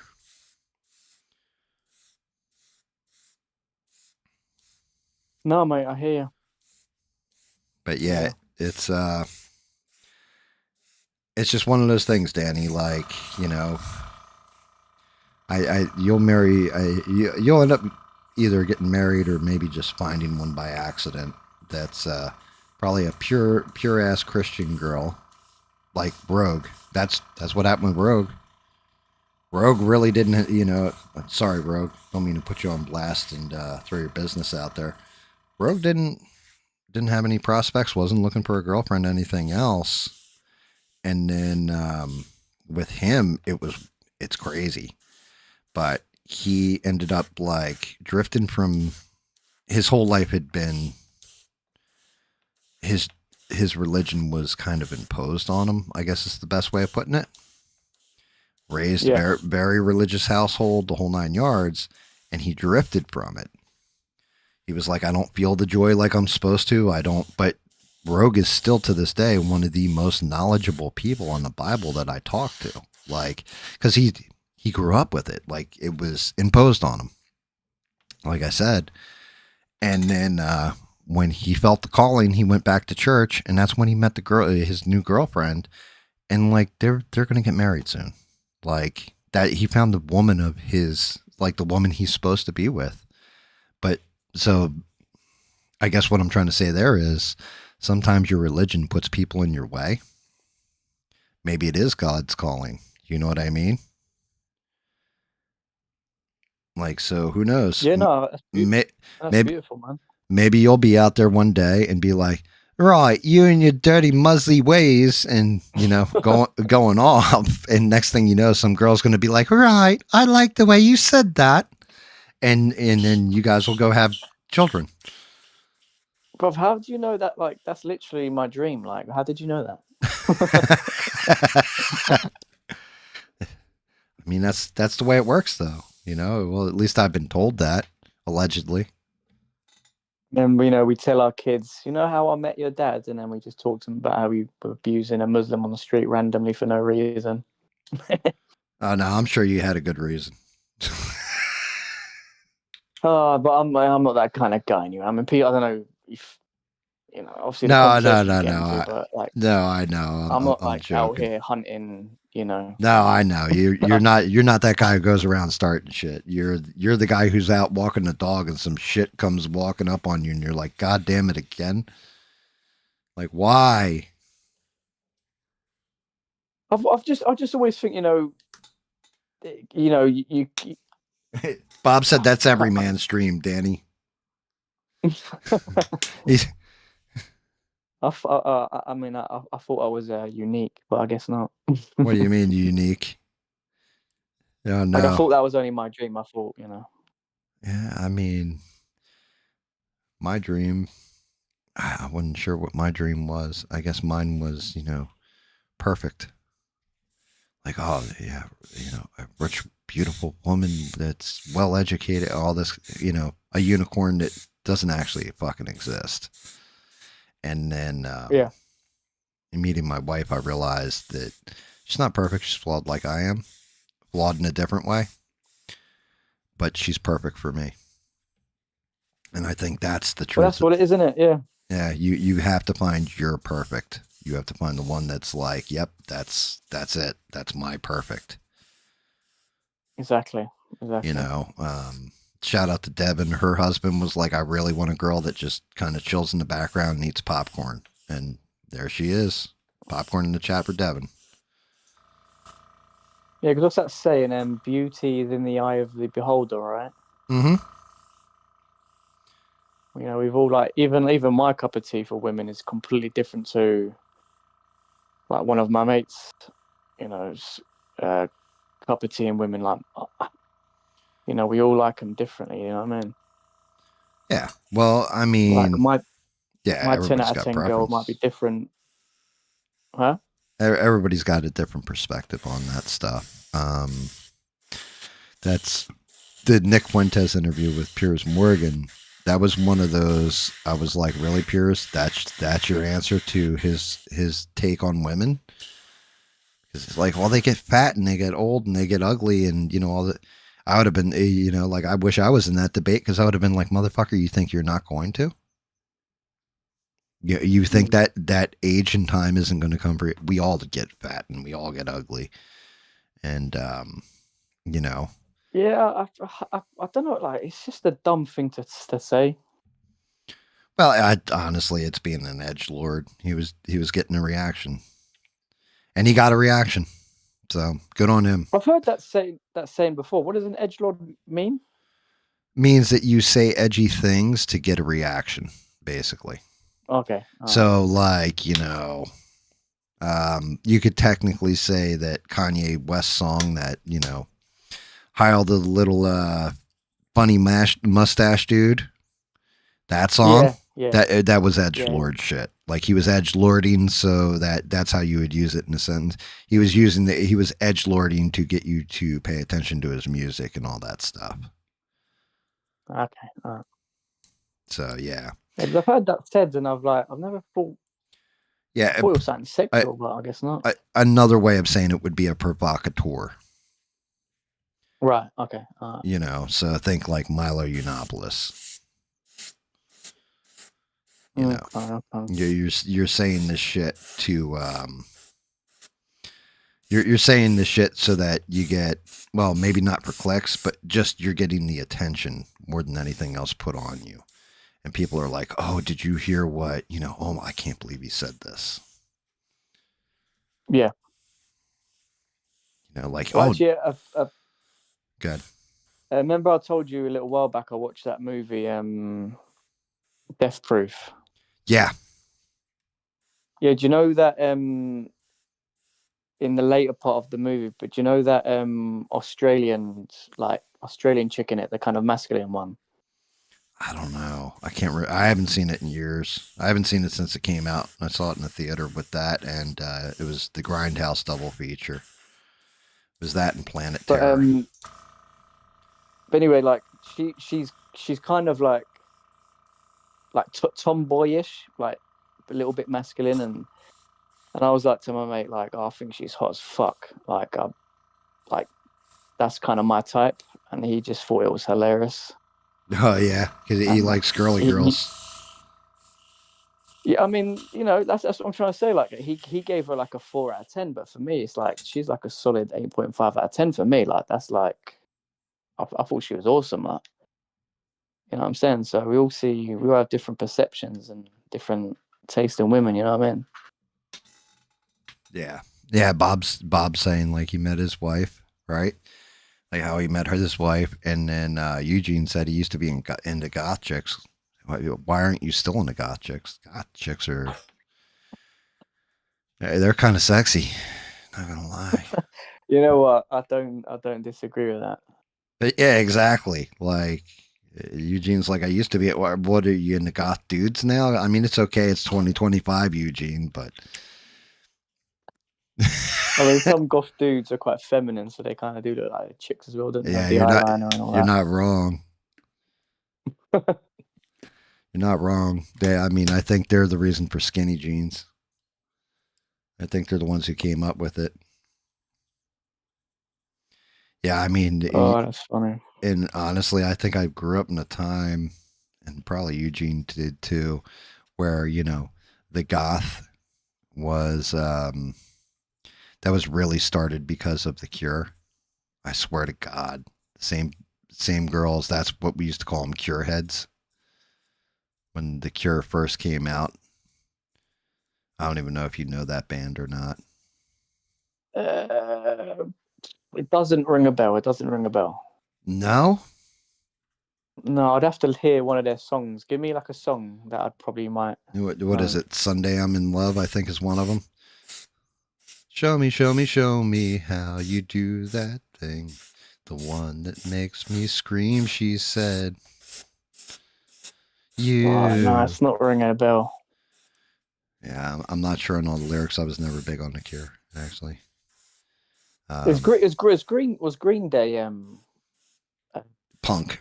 They weren't goth. They were punk. Oh, they were punk. Oh, okay. Yeah. Green Day's punk. Like actually, kind of pure punk. Well, Green Day. I mean, believe it or not, they are like super liberal. But then again, they also came out in a time when you had George W. Bush, the war in Iraq, all that kind of stuff, and they were kind of rallying against it. Yeah. So, everything, I think everything has different places in time. Oh, it's not Sunday I'm in love. It's Friday I'm in love. I guarantee you've heard the song before, though. Like you probably hear the opening and be like, "Oh, I know this song." Yeah. I'll probably listen. I'll give it a listen later, see if I recognize it. But there's this Eugene kind of band. Eugene says he likes traditional women now. Yeah, I mean, look, like if I was to say to you right now, who do I see myself settling down with, and who would I want to marry? It's definitely a Christian woman for sure. Like. Well, yeah, I mean that's and it's obvious, isn't it? Right. I mean that goes without saying. It's more, do you want somebody who's outgoing, independent, and more into their career, like a more career-minded woman? Do you want somebody that you could sit down and discuss the finer points of Christianity with, like a well-rounded educational woman? Um, like in that vein, what would you be looking for? I think life would get kind of shitty if you just sat around talking about the Bible all day. Well, Oh no, yeah, I maybe mean, not. If you take pleasure in it, then maybe not. But just no, but again, it's like I'm not just saying she has to be a robot and just literally just almost be like an audio book who just repeats Bible references. You know what I mean? well, Like, right. Well, I mean, you can buy one of those. So yeah, exactly. Yeah. yeah, at worst case, you just give it enough time. They'll develop it. It'll cost you a little bit. I have many different hobbies. So I mean, obviously, you got to make sure. Obviously, like I've not just got one box to tick. Are you Christian? Yes. Okay, let's get married. Like, Right. uh, But that's what I'm saying is, like with me and my wife, we had the same views on stuff right down to, when we get a house, I want my house to be like Pee Wee's Playhouse, where you can just fucking like everything's interactive. You can have fun. You can look over here. Something's interesting at all times. I don't want just like, well, look how nice, neat, tidy, and clean everything is, and nothing can be touched. No, do not touch that. No, do not touch that. No, do not touch that. yeah. Here it's more like, don't touch that. That shit will fucking shock you into a coma. Like, oh yeah, by the way, see that thing mounted on the wall over there? That is the most lethal fish in all the ocean. And if you touch one of the quills and prick your finger with it, you will be put into a catatonic state for 9 hours. Oh my god, man, don't handle the fucking thing. Put it back. Yeah, you got like a trap door in it that if you walk over it, you fall into a pit with that A pit of ball. what's that creature in, what's like that creature in Star Wars, that giant that comes out. the Diadaga or whatever, the trash creature or the Rancor. Yeah. The Rancor Imagine having monster. one of them in your basement. I mean, when my daughter lived here and it was that time of the month, it was kind of like that. So no basements though. I'm in the South. Yeah, it was kind of my daughter-in-law, my daughter, and my wife. Women getting this thing where, like I don't know if it's grossing people out or not, but their periods go in a cycle with each other. So they all get PMS at the same time. They all basically, have their period at the same time, and they all come out of it at the same time. Man, we could tell. I could if I came home from work and my son would be sitting there, and I'd just look at the boy, and the boy would look at me and be like, "Yeah, just shut your mouth for the next couple days and let's hide because we're outnumbered." Yeah. Gonna get our asses handed to us. Better just hide. Sometimes discretion is the better part of valor. But yeah, fucking, that's what I mean. Like, if you could meet any type of girl, what would you want to meet? Would you want somebody who was beautiful but vapid? Somebody who was intelligent and on even footing? Somebody that you were stronger than in most ways? Because there's nothing wrong with any of that. For me, it was I wanted somebody that I could stand toe to toe with. I needed somebody that could put me in my place, was smarter than me in a lot of ways, and yet I could still hold my own. Like I didn't want somebody I didn't see as my absolute even. You know what I mean? My balancing factor. And I got lucky. If I'm being honest, I got seriously lucky. But not everybody gets seriously lucky.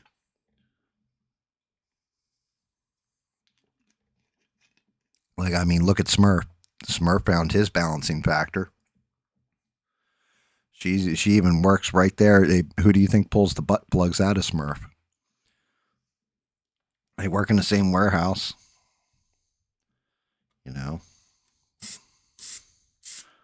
poor Smurf. Yeah, it's just it's troubling times in the West, and hopefully, more people get married and start having children again, because doesn't seem to be going in a good direction. It's like I'm not saying like obviously you have to get married. I mean, I know there's a lot of people who don't want to get married, but just the whole birth, the population decreasing and the birth rate decreasing, it's not really a good look, is it? Yeah, but you're better off. That's one of my things. I get you got a lot of thoughts out there, but there's got to be good ones out there too, right? There's got to be ones that are completely against that lifestyle, or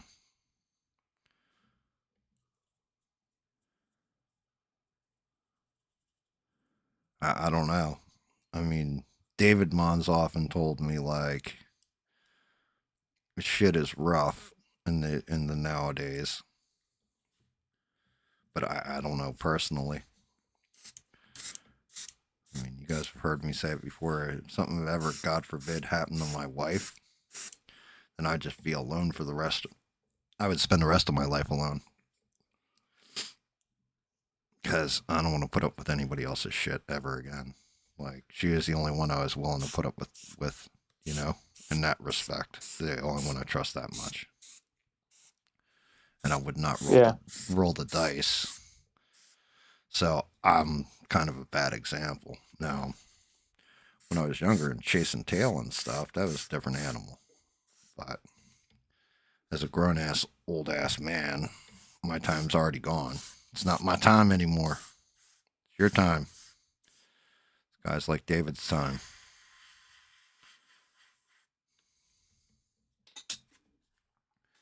So I don't know what has happened exactly.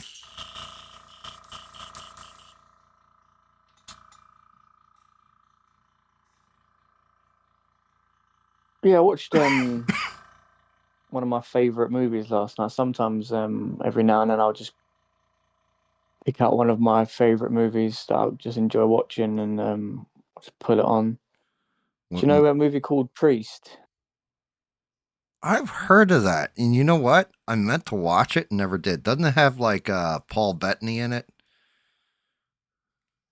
I'm not familiar with the names. Who's that?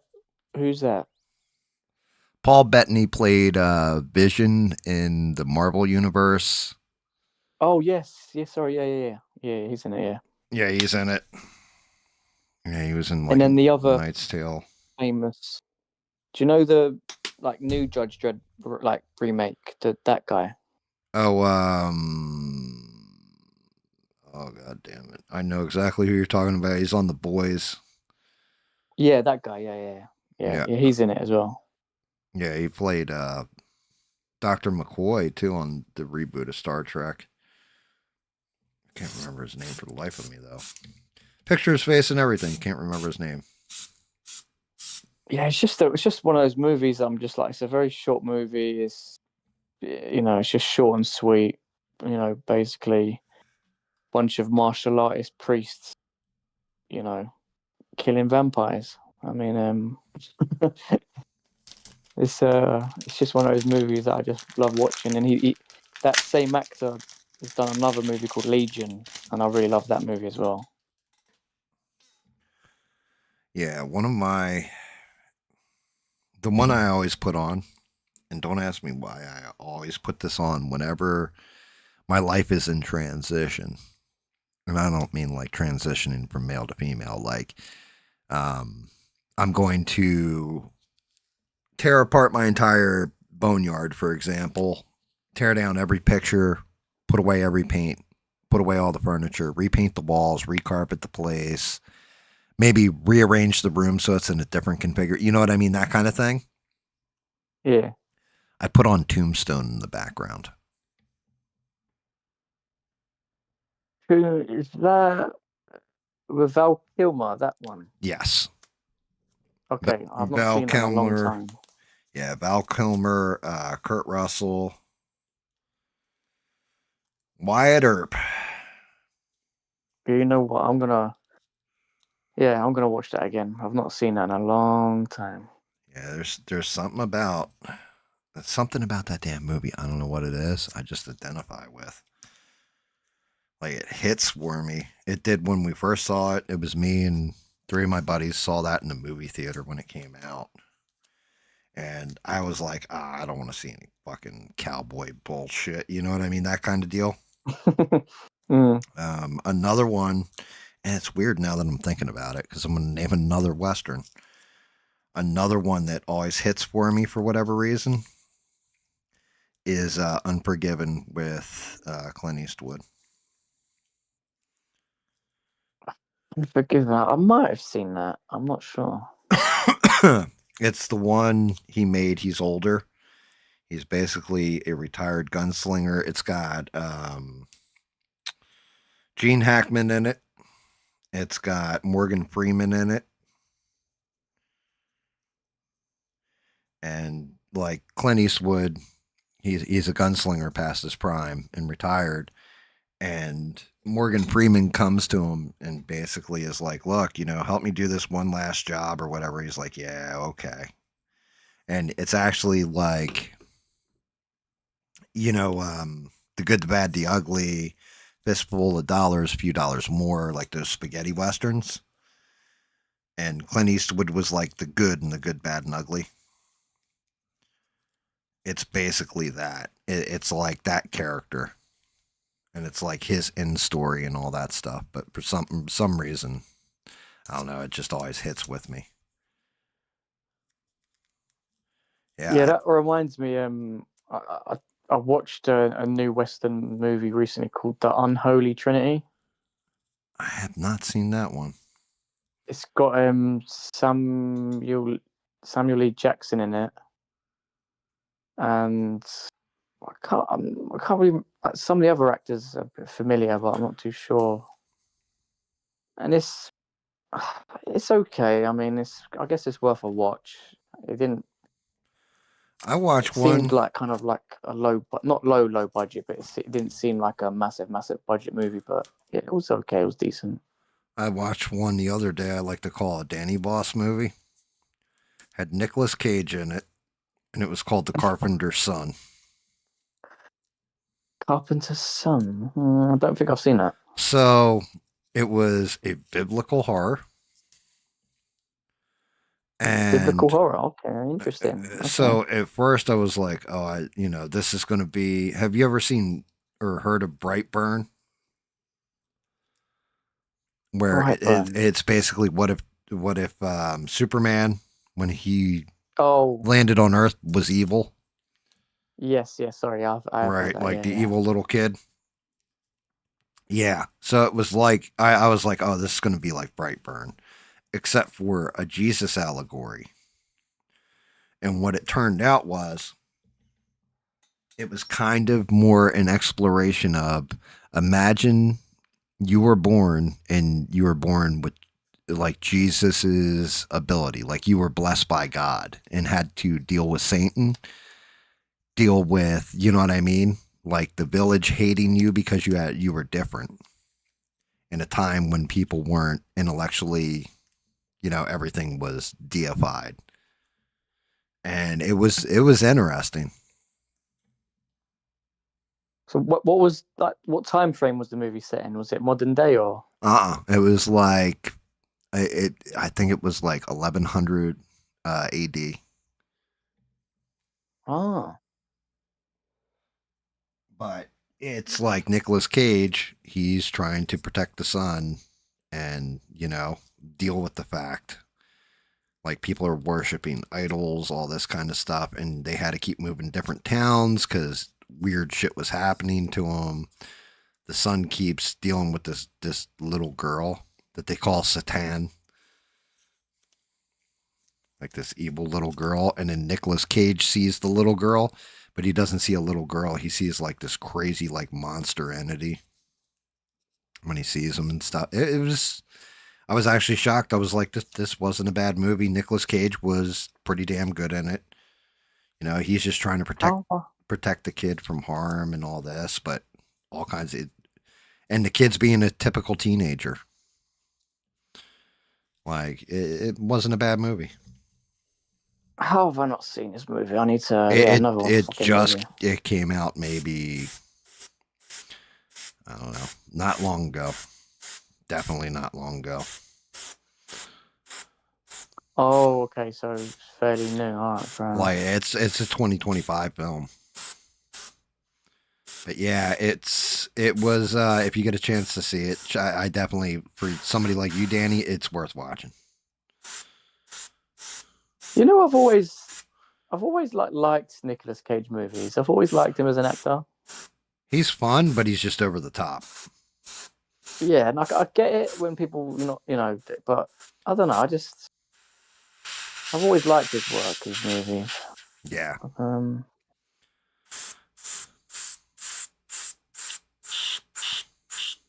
Another, like when he done The Wicker Man, I thought that was a good movie.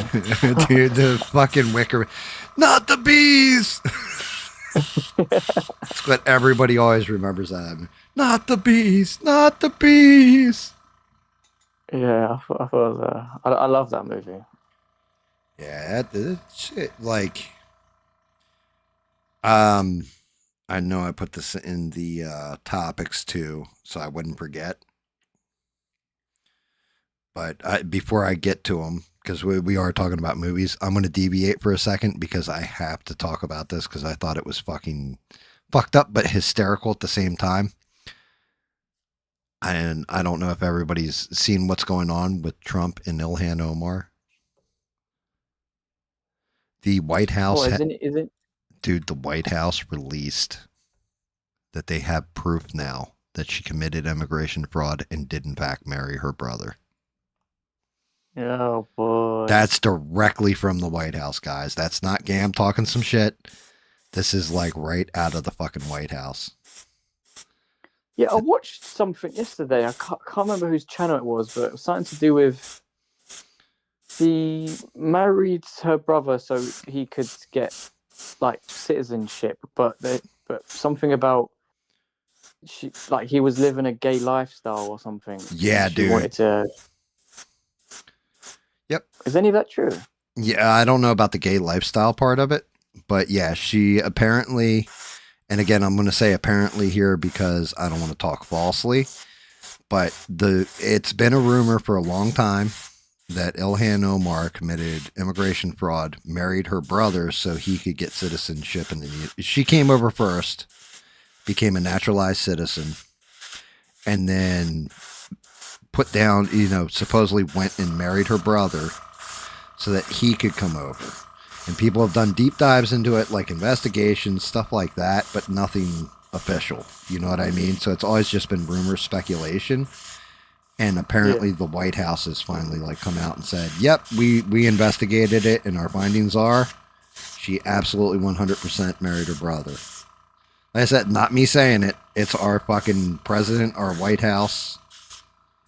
And according to the rules, as far as I understand them, and this is where things are going to be really fucking weird, because she is a sitting member of Congress, supposedly, if you are a naturalized citizen, you assist in immigration fraud, you can be immediately deported. Your citizenship can be revoked, and you can be immediately deported from the country. Wow. Well. So yeah, it's about to get real interesting. Are they actually going to go full bore after her, or are they just using this as talking points for a 2028 or 2026 midterms? Yeah. True. I mean, yeah, and Bob's correct. He's like, I think they showed the marriage certificate, and yes, Bob, they showed the marriage certificate and everything. Like, it's on an X post. But it's the official White House, and yeah. And then Trump was talking about it. He called her, the girl, the one that's always wearing a little turban, married her brother and committed fraud. Like he literally just said this the other. I was like, God damn, dude. Well, that So, might be funny, but if it's all true, Gam, I mean, dude, it's yeah. tough, innit? I mean, Hey, listen, fuck around, you can find out. right. If it's true, then guess what? I want to see. Okay, let's say just somebody else had done that, right? Not a sitting member of Congress, not somebody who's in the news all the time. If any one of us had done that, like a normal American citizen, would we face the consequences as harshly? Would they go easy on us? No, we would. They would take us to court and nail us for everything they could. Right? Exactly. So guess what? I think this is where I want to see the rubber meet the road. It's the same reason why I'm upset about like James Comey, Epstein, all that kind of stuff, right? It's supposed to be equal application under the law, meaning it doesn't matter if you're a rich man, a poor man. It doesn't matter. The law applies to you the same. So, yeah, I think if they actually have it, and it is evidence, and it is proven and everything, they should just like, yeah, your ass is out of here. Bye. See ya. Wouldn't want to be you. You pulled some fraudulent shit. Now you got to go. Because the thing is, I mean, and I'll be honest, I'm going to say the same thing if it had been like Ivanka and Jared Kushner.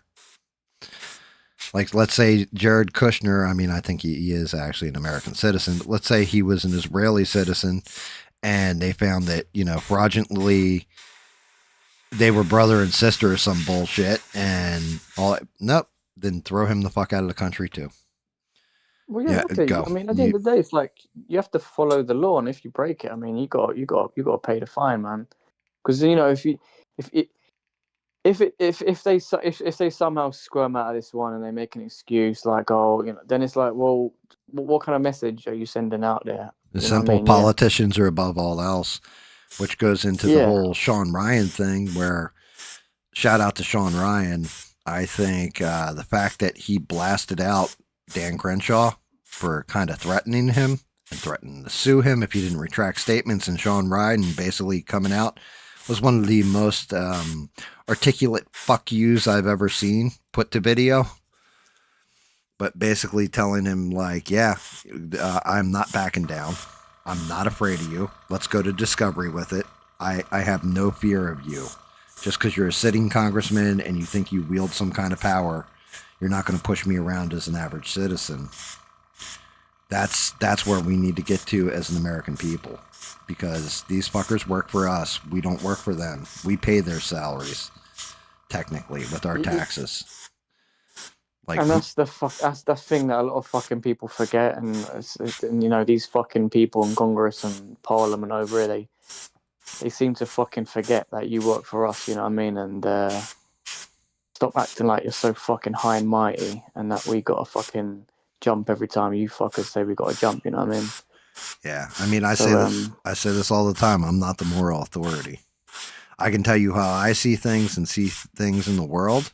You can disagree with it. You can tell me I'm wrong. All that stuff. I'm not holier than thou or smarter than thou. I will present an argument, and if you think it's smarter, that's up to you. If you think it's dumber, that's also up to you. But yeah, these fuckers think they're untouchable, and it's been this way for quite a while over here. And I think the American people, people talk about that's what woke was supposed to be. We're waking up to the social inequities and all this kind of. No, this is actual woke. This is actual American citizenry waking up and saying, yeah, you know what? This shit is fucked. And that's where it should be, in my opinion. I like it. I dig it. Yeah, I don't know the whole story. Yeah, I don't know what all that's about, but I know who you're talking about, like those two guys, but I don't know the whole story behind it. I've not looked into it. Which two guys? Oh, Sean Ryan, and I can sum that up for you. It's not difficult. Dan Crenshaw, you definitely. Oh shit, we got feedback. Was that Smurf jumping in or something? So Dan Crenshaw, he's the dude with the eye patch. Yeah, I know. Yeah, I know. Okay, Sean Ryan, he's an ex-CIA operative. Yes. So Sean Ryan on his show was interviewing Tulsi Gabbard. Never actually dropped Dan Crenshaw's name. He asked Tulsi Gabbard, "How is it that a congressman making $170,000 a year can afford to have one of the most high-profile DJs in the country come out and play his birthday party?" Because it was his 40th birthday party. And I want to say the DJ, shout out to him. Sorry if I get it wrong, brother, but I don't listen to your shit. Is like DJ Aoki, I want to say, is the guy's name. And I know you're talking about. It's $300 to $500,000 per performance.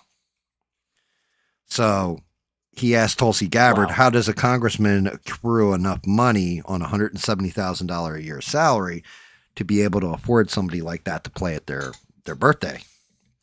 And Tulsi Gabbard kind of said insider trading, went into a bunch of other stuff, but she's like, I honestly don't know because I didn't participate in it. You know, I don't know how that works. Like her personally, she's like, I don't know how any of that works. But I'm pretty sure it's like insider trading or whatever. That's all that was said. Well, Dan Crenshaw messaged Sean Ryan on the sly and told him, if you know, a few of my boys from SEAL Team 6 had concerns about you asking about my finances. And Sean Ryan took Dan Crenshaw saying a few of my boys at SEAL Team 6 like are upset with you because of this as a direct threat. Like, okay, so you guys from SEAL Team 6 are going to, you know, try and take me on. Like fight me basically. Physically, because Sean Ryan's been in that space forever. Matter of fact, then Sean Ryan goes and shows a clip of when he had a guy who was on SEAL Team 6 and Dan Crenshaw came up again. And he even said to the guy, he's like, so you're going to take a shot at me now? Because I know you're down with these boys and all this kind of stuff. And like the guy was like, hell no. No, I'm not. But then after that conversation, Dan Crenshaw sent him, like, I guess a second one saying, from a lawyer saying, cease and desist, stop mentioning my clients. And so Sean Ryan had a choice at that point if he was going to tell people about it or shut his mouth. Well, when he got the letter, he didn't shut his mouth. He went out and said, this is exactly who, this is exactly why, went on Twitter, showed off the entire thing. And his response to Dan Crenshaw, and he's like, my answer to you is no. I am not going to stop talking about it. I am not going to shut up. I'm not going to go silently into, you know, like, I'm going to question things because as an American citizen, I have every right to question things. And that's kind of where it's at. It just seems extremely dumb on Crenshaw's point of view, because it's like, if you would have just ignored him, then it probably would have just kind of just passed. Correct. But because you've jumped in and you're all like, oh, you stop, you know, don't. Or I'll sue you. Now everyone's like, what the fuck? Like, what's going on with you? You know, now the tension's on you now. So it's like, you should have just ignored it. Right. You know, because people are can't stop people from talking. You know what I mean? I will tell you now, everybody's on Sean Ryan's side too.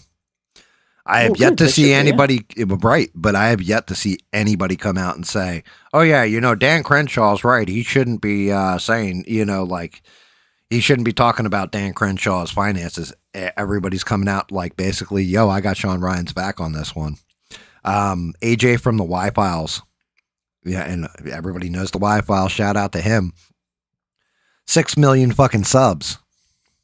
And he's just like, yeah, I don't have as much of a reach as Sean Ryan, and I don't have as big of a channel, But I'm going to tell you all now that I have Sean's back 1000% on this. And I wasn't even going to talk about this, even though Sean Ryan had told me about it a while ago. He's like, now when I have Sean Ryan on my show, I'm going to 1000%. We are going directly to this. So it's like everybody's going to start taking a chunk out of Dan Crenshaw's ass. Yeah, I mean, like, again, you know, fuck's sake. I mean, like, some people, man, just Oh, yeah. Yeah. just can't help themselves. They have to sort of, like, you should have just ignored it all. And yeah, that's just it. People don't learn this simple lesson of, you know, people are, somebody's going to talk shit. You know, I give ABL hell on this show, but shout out to ABL because he's one of those guys who's just like, nope, I'm just going to keep doing what I'm doing. I don't want to talk about other people. I'm going to talk about things, people, and events that are in the news. Outside of that, y'all do y'all and leave me the fuck out of it. Shout out to him for that one. Like I said, Candace Owens, I wouldn't even be talking about Candace Owens if it wasn't like a topic to talk about. I don't, you know, really give a shit what she's got to say. But if it's like out there and it's a current event, I have to comment on it. Like, well, I don't have to, but I choose to because I figure you guys deserve to know where I stand on it, you know? You guys definitely deserve to know, like, yeah, you know, this is where I'm at. And then, like I said, I like hearing pushback because then it gives me something to think about, you know, like, for example, I'm not religious. We all know that. Yet you and Devin in particular, Danny, you guys always push back on me about Jesus and, you know, Christianity and stuff like. And then what did I start doing? I started reading the Bible and investigating it. It's the way you should do things, in my opinion. You know, if you're going to be honest and seek truth, then you need to look at everything kind of clean. What's up, Perry? How are you? Perry's in the chats. Yeah, like Perry. What's up, Perry? That's what I liked about Perry's argument with you. The other, you guys like going in the circular argument or whatever. It's not really even an argument. Perry's like, I can see where he's coming from because Perry is actually pursuing truth, even if he doesn't like the stuff he finds. Like he just accepts the facts. Wait, sorry, I'm a bit confused now. I was talking to Perry. Yeah, if you look at his name in Discord, it's a pair and then an E. Oh, sorry, my bad. Yeah, Okay, it's not E-Rock or anyway. It's Perry. Ah, that makes sense now.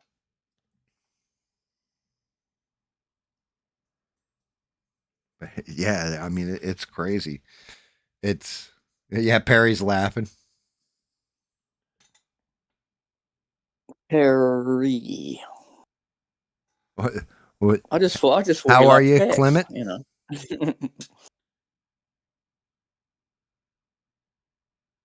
You know, we have Cockney slang, like we say apples and pears basically means going upstairs.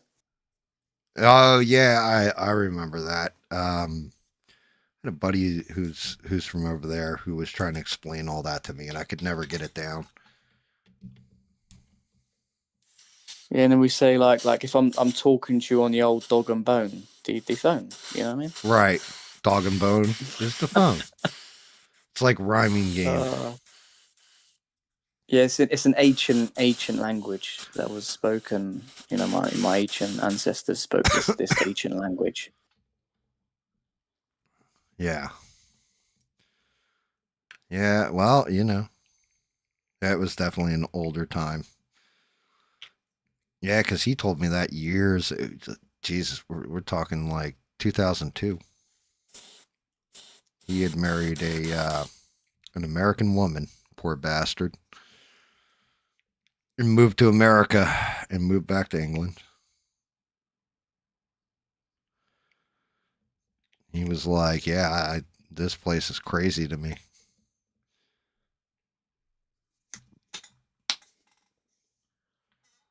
What's up, Lily? I am making Hobgoblin from the Spider-Man. He's a Spider-Man villain.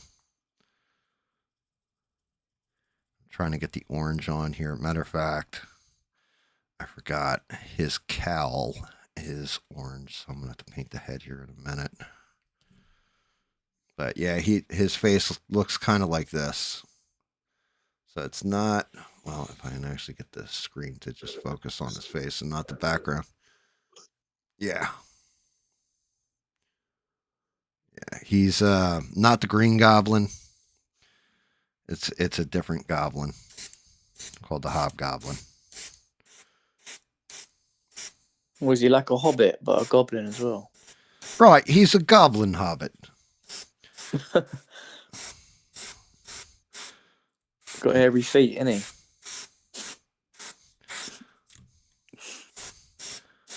I'm trying to work the damn. It's fucking crazy. But yeah, now back to the more fun topic. So 2 trailers dropped. Eugene had called one of them out, and Eugene said he didn't like it. I went and watched it. I was like, I actually kind of dig that, and I hope it's a good movie. Wait, sorry, say that again. Which movie? Street Fighter. Oh. They have Jason Momoa is going to be Blanca. WWE's Cody Rhodes is going to be Guile. They had Ken Ryu. Roman Reigns from WWE is going to be Akuma. They got some Asian, she's actually really cute actress, and she's going to be Chun-Li. But they had 50 Cent actually is going to be Balrog. Wait, so this is. Wait, is this going to be? Is this the first sort of Street Fighter movie where like real life actors? No, it's not the first. Oh, okay. So the first one that was actually big budget that they did was I don't know, in either the late 90s, 2000s, and they had Jean-Claude Van Damme in it, and Raul Julia, Kylie Minogue. Yeah, you know what? I have seen that. I forgot about that.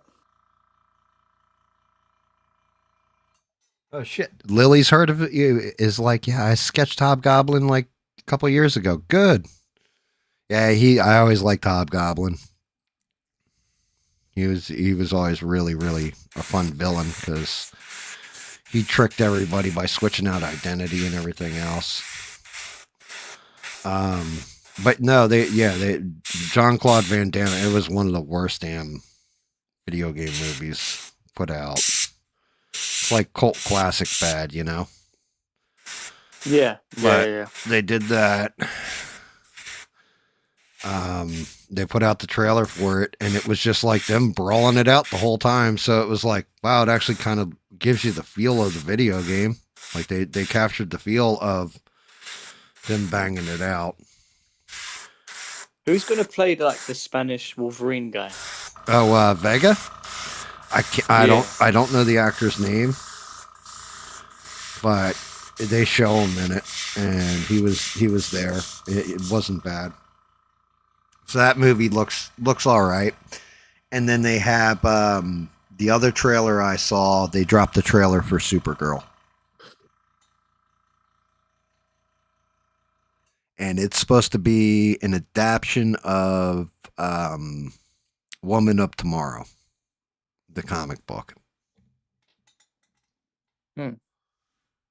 49 hours, dear Lord.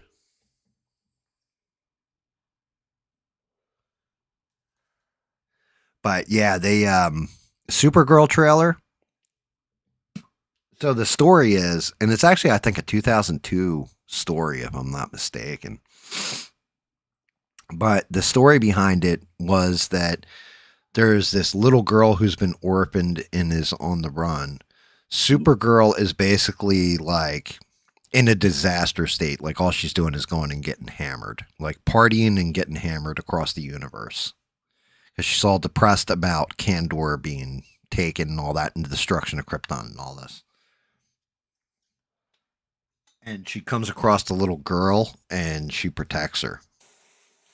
Now, the big thing that I'm waiting for, and they kind of reveal it a little bit in the trailer if you know what you're looking at, Jason Momoa is going to be in that, and he's going to be Lobo.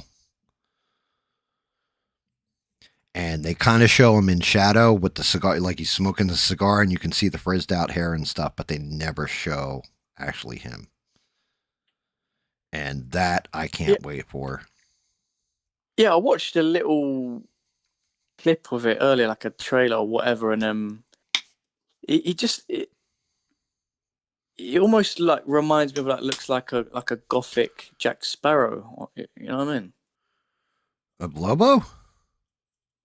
Yeah, I don't know if the clip I watched, I don't know if it was the same one, but it just I don't know. That might not have been a real one because it, like, as far as the trailer goes, they never showed him. Yeah, what was the one I watched? I don't know if it was in another show or something. I don't know. But he looked like a gothic Jack Sparrow. I wouldn't. Because he's like sort of a mortal, isn't he? Like only his own kind can kill him. But he went and killed all of his kind or something. So Lobo destroyed the entire Khazarian race with his, I think it was like 5th grade science project. If I'm remembering correctly, I think it was like his 5th grade science project. Jeez. Yeah, but Superman's never beat him in an actual straight up one-on-one fight. Like he's uber powerful. And yeah, he's like Deadpool. He can basically like be beaten down a whole bunch, but he regenerates super fast.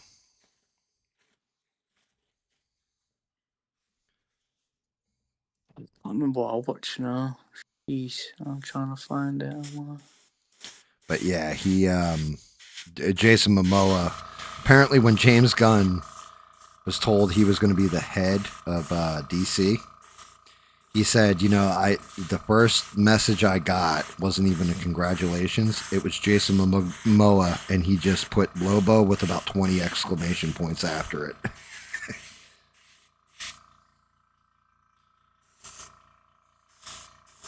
So, because that's who Jason Momoa probably should. I liked him as Aquaman. I thought that was cool.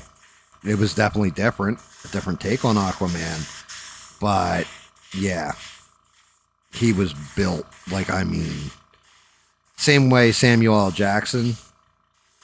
Actually, that's a funny story. The original Nick Fury is a white guy who looks like, a matter of fact, David Hasselhoff played him, and he looked exactly like the character in the comics for the most part.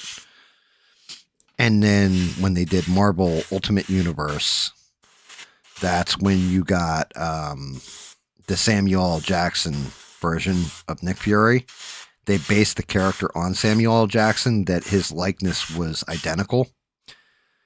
So Samuel L. Jackson was originally going to sue them, and instead they came back to him and said, look, if we ever make a movie with Nick Fury in it, you play Nick Fury in the movie. Can we use your likeness then? He said, absolutely. And then, of course, the MCU takes off, so the rest is kind of history on that one. That was actually like some forward thinking on Samuel L. Jackson's part. Oh, that was it. I saw a short of it, and the short was basically, it says Lobo is the craziest anti-hero in DC. Yeah. And it was showing some clips of him, but I don't know if this is like a TV show. Well, make sure it's not AI either. Because I've seen a bunch of behind the scenes of, whatever movie they're making. Like they did a Teen Titans one and stuff like that. And then I look deeper and I'm like, oh, it's AI. They don't even have this announced in production yet. It looks like a real TV show. Right. So did all the stuff I saw, but it was AI. So just make sure. That's one of those damn problems nowadays, is that you never know. AI is so rampant. Like, I think it was Eugene pointed this out that Disney apparently has signed a deal with Sora. And it says. Sorry, Cam. Sorry, mate. Come. No, I was gonna say like, and as soon as I saw that, I was like, that's kind of messed up because now everybody that is like in Pixar has to be worried about their job. Because Sora videos look as good as the Pixar animation in a lot of cases when they tell it to make a Pixar video. Oh, right. So, yeah. You're going to eliminate animators' jobs. Yeah, it says here it was the Krypton TV show. Oh, Krypton. Okay. Yeah, that's different. That's it's actually that came out many years ago actually. So yeah, that would be real. That's not AI, that's real. Cuz they also had Doomsday on that show too. Shit. Because from the short, like obviously the character, it just basically looks like a Jack Sparrow goth vampire kind of look. I just found it kind of funny. I'm verifying something Bob has said in the chat.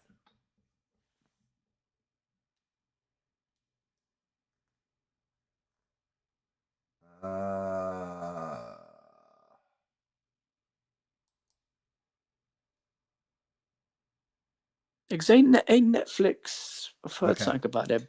They're buying them. So Bob just broke this one. Apparently, he said looks like Rob Reiner and his wife got robbed and killed at his house. I don't have normal TV, Bob, but I just did a search. Rob Reiner is a famous director.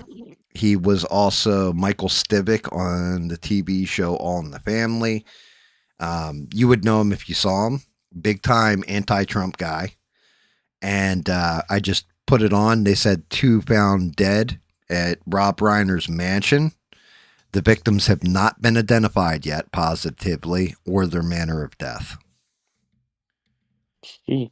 But yeah, the fact he's got 2 dead, it probably, I think you're right, Bob. It's probably Rob Reiner and his wife. What? So it was a intrusion, a robbery? Pretty much. That's what it's looking like. Fucking hell. And like, I mean, he's big time old school Hollywood, like 1970s Hollywood. And he has directed movies like, I want to say he did The Princess Bride, didn't he? He was. Have you ever seen The Wolf of Wall Street? Yeah. You remember the dad on that? Heavier set guy, mustache, bald head. Sorry, what's his name again? Rob Reiner. How do you spell that? Rob Reiner. Reiner. Rob Reiner. But yeah, so we don't know if he's dead or, but it does not look good. Bob's like meathead on All in the Family. Yeah, that's how I always knew him. Yeah, Michael Stivic was his actual name. He marries Archie Bunker's daughter, and he's all about the liberal cause on that because Archie Bunker's like archetypical. But it says two found dead at his mansion owned by director Rob Reiner. So right, correct. They have not identified him as positively being one of those bodies. Right. At least not yet. So it could be the intruders, maybe. Correct. But the fact it says 1 man, 1 woman, more than likely it's him and his wife. You know what I mean? If I'm gonna guess it probably is. I mean, it is his house after all. they probably don't have guns in the house, do they? I don't think they believe they're in guns, do they? they're big libs. Yeah, I doubt it. I mean, they're like hardcore staunch liberals. So yeah, I mean, I hope that's not the case. Actually, I would hope nobody would pass away, but you know, if it is, that's terrible, tragic, and that's a damn shame. Like, I don't know who the hell would want to take him out, but yeah, it's fucked up. Maybe Bob's right. Maybe it was just a home invasion, and you know, No one's no one's happens. safe anymore. Not even these No, elite, nobody is. rich people up in the hills in Hollywood and thinking they're away from everyone. They're in their own bubble, and I guess they can get it too. I guess. Yeah, well, I mean, that's one of those things. It's one of those things that's definitely happened. Is I mean, yeah, I hate to even say Charlie Kirk, but I'm going to say Charlie Kirk kind of proved that you had Steven Crowder, Ben Shapiro, Charlie Kirk, Tim Pool, even. All these people have gone to college campuses, had conversations with students, had change my mind type segments or whatever, or come debate me. You know what I mean? Battle of ideas, however you want to say it. And everybody always, there was never an issue. You never saw somebody get shot. You'd see people get protested, but you never saw anybody get shot. Now all of a sudden Charlie Kirk gets hammered and people realize like, oh shit, I was complacent. Oh shit, they can actually put gloves on me, you know what I mean? It goes back to, in a way, and I'm not saying this is exactly what it goes back to, but it goes back to that whole thing that I've said. You talk all this shit online, but if somebody was in person, would you still talk that shit to their face? You know what I mean? Like, for example, if I ever met up with ABL, would I say, hey man, I don't agree on this opinion, I don't agree on that opinion and all that stuff, and have an exchange of ideas with them? Or would I just be silent and be like, everything you say is amazing, it's so nice to meet you? No, I would be that dickhead where he probably wouldn't want to interact with me. You know?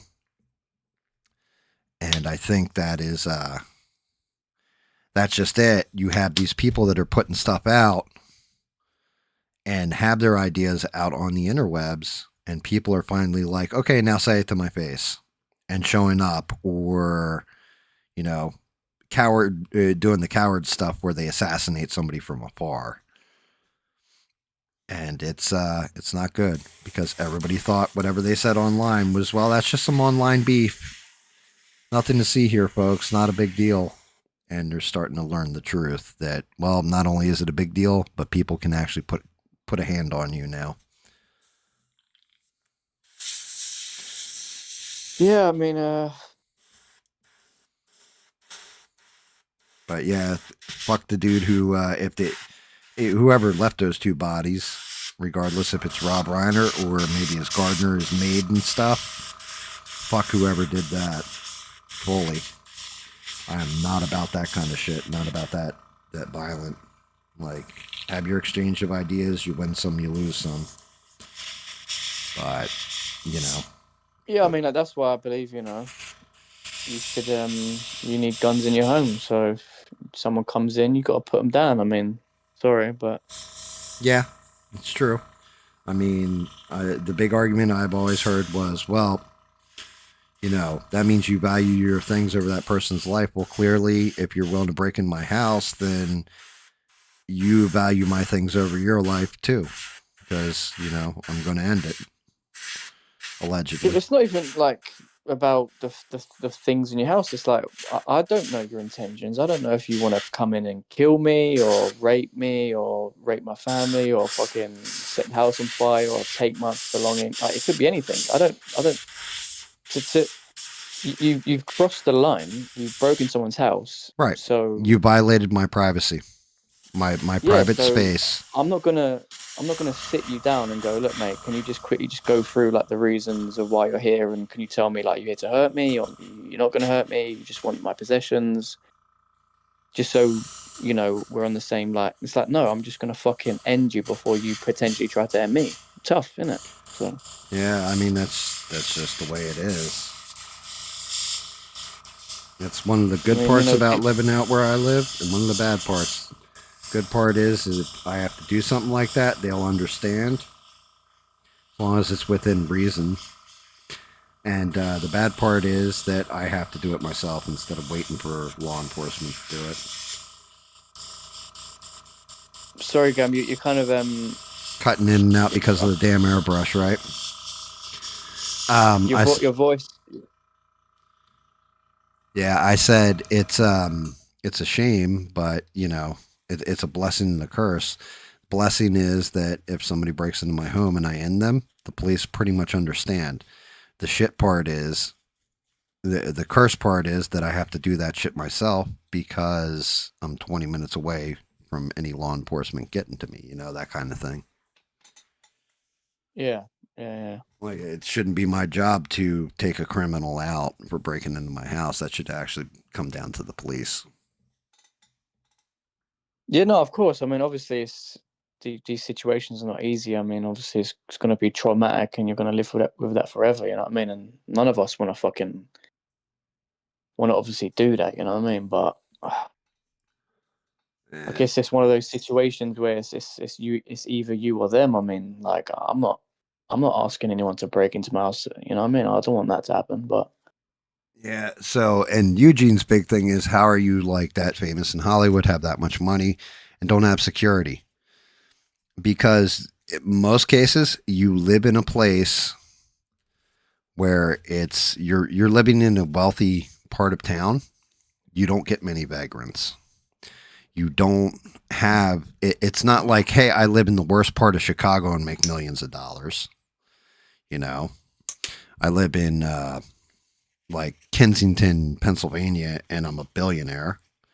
Or Hollywood royalty. You live around a bunch of other rich people, and usually in those communities, you don't have those issues because if an quote unquote undesirable, as these people would say, show up, they call the police. The police are there in like 2 minutes and get them out. So you don't really need that security, which is part of the reason why people move in neighborhoods like that to begin with. So then when something does happen and somebody doesn't get noticed and they get through, well, bad things happen. Yeah. You know, everybody thinks they're safe right up until they realize they aren't. Like for me, every night I double check my doors before I go to bed. Make sure I'm locked. Make sure my security cameras are working. Make sure that, and I'm not rich. I'm just an average dude. I'm middle class. My neighbors, never had an issue in my neighborhood, knock wood. Maybe someday I will, but I haven't yet. But in the event, I don't want it to be a matter of my failings, because I take my wife's security and my pet's security and my safety. You know, that's paramount. If I'm not alive, it doesn't really matter if I was able to barter with a thief or not, right? Because I will have failed at that point.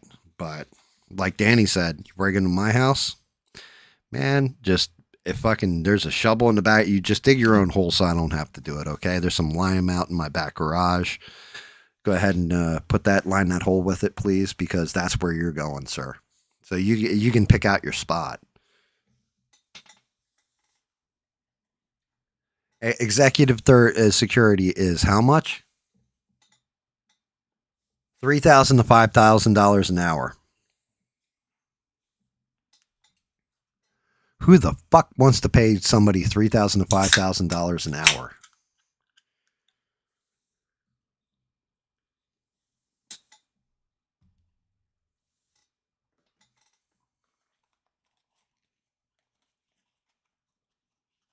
Yeah, Ian said he never did either till he got robbed. Never even entered your lexicon of your mind, right, Ian? So Good. So where they're from in what was it? Were they in LA? I'll tell you in a second. I got the article up behind me. Because I was going to ask, like, so are they allowed to have like guns in the home for protection or not? Or They were in are they LA. allowed? So what's the whole rules around guns there? Is it like are you It's allowed to have difficult it to in get home? one. It's difficult to get one, but if you're wealthy and connected, you can have one. Like legally, yeah. Absolutely. So they could have legally got these two intruders, and it would have been fine. Yeah. Actually, to tell you the truth, they would have gotten the shit investigated out of them. And it also comes down to this. Over here in each state, you have something called a castle doctrine. Depending on the state that you live in, you have to follow whatever that state's castle doctrine is. So South Carolina, it's full castle doctrine, meaning somebody breaks into your house, you can shoot them dead. New Jersey has half castle doctrine. So say you're on the second floor of your house in your bedroom at night, you hear somebody break in, they have a gun on them, they come up the stairs, you own a gun legally, it's in your nightstand. You reach over, you grab it, you shoot the guy dead, right? He comes in the room, you shoot him. Officer, he had a gun, everything, they take you to jail. They take you to jail, they confiscate your gun. Then you have a conversation with the judge about it, and they decide if they want to put you on trial for murder. Reason being, because of half castle doctrine, if there is a way out of the room that you are in and you are not cornered and you use lethal force, you are guilty of murder. So that guy has a window, even though it's the second story in his bedroom. He had the option to jump out that window instead of engaging with the intruder. It could be considered murder. Now, it depends really on the judge you get. Some of the judges are going to be like, yes, you were, you did the right thing. You were defending yourself. It was self-defense clearly, and we're letting you go. Other judges, hardcore liberal judges, will be like, nope, you could have jumped out the window, but I would have broke my legs. Yes, but you both would have still been alive. So you committed murder. Mm.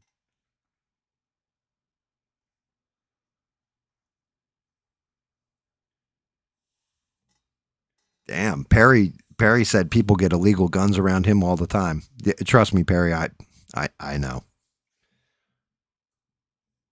I can go to this day. I can still go to one part of New Jersey in one city. I'm not going to say which city.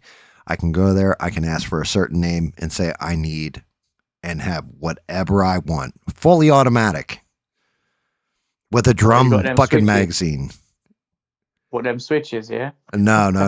The switches are nothing. I mean, like military equipment. Oh, okay. Like, bring me the gun of Rambo. Yo, what's going on? It's me, Smurf. I want one of them too. I just look sexy off my hip with my voice, and I got this butt. Oh no, this butt plug works. All right, give me the next one. Yeah, I'm gonna gun some people down. You're like, bro, there is shit that floats around. Hand grenades. I've seen a guy selling live hand grenades. What the fuck? Yeah, dude, there is shit that flows through those cities that you would not fucking believe. Fucking grenade. Wow.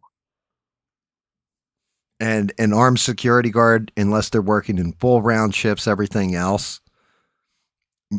Some Hollywood stars have them when they go out in the public, but on their actual house, they don't. Because why would they need them?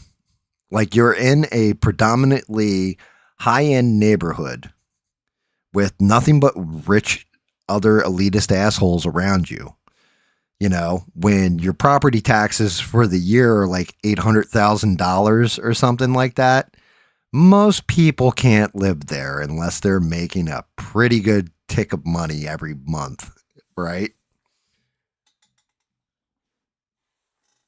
So there isn't much riffraff or commonality in those neighborhoods. They're gated communities a lot of times, and they feel untouchable, right? Everybody feels untouchable right up until you touch them.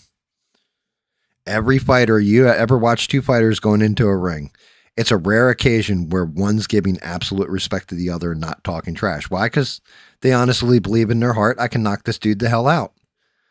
And most people feel that way about their security right up until it gets violated and they realize, like, oh shit, I'm not as secure as I thought I was. I mean, I say my house is secure, right? Somebody could test that tonight and break in here for all I know. Now, that would be the last fucking thing they ever did, and I would like to think I'd catch it. Like earlier today, I was dead asleep. My dog barked once, and I snapped awake, and I was like, oh, like what the hell? And I heard the dog, went running, see what the hell's going on. But that picked up the grenade. Yeah, I didn't grab a sword or anything to go see what the dog was barking. I just went to go look to see what it was barking at. Say it was an intruder with a gun, I would have been dead right there. It'd have been like, well, I fucked up.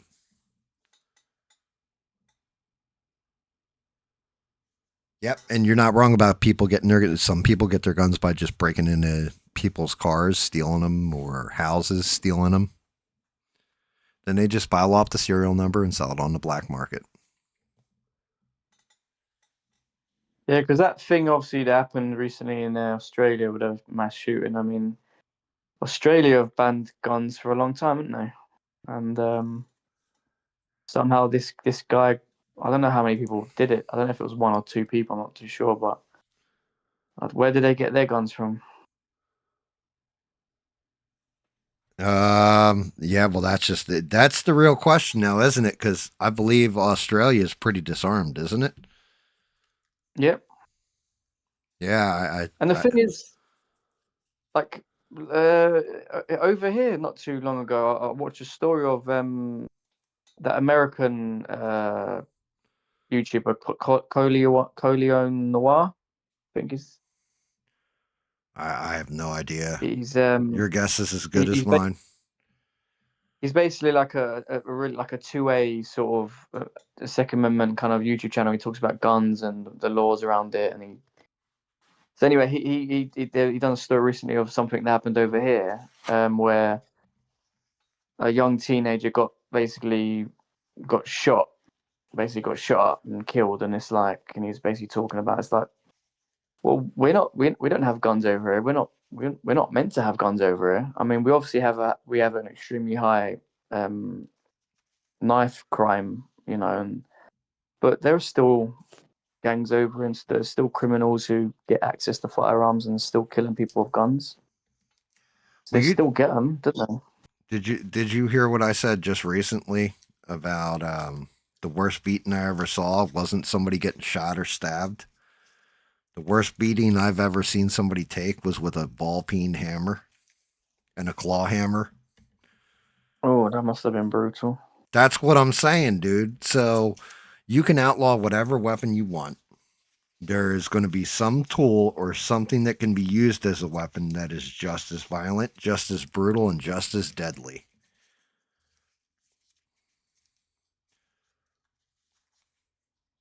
That's true, man. It's true. It's just, you can't ban everything. Nothing, like in making it out of Nerf ain't going to help either.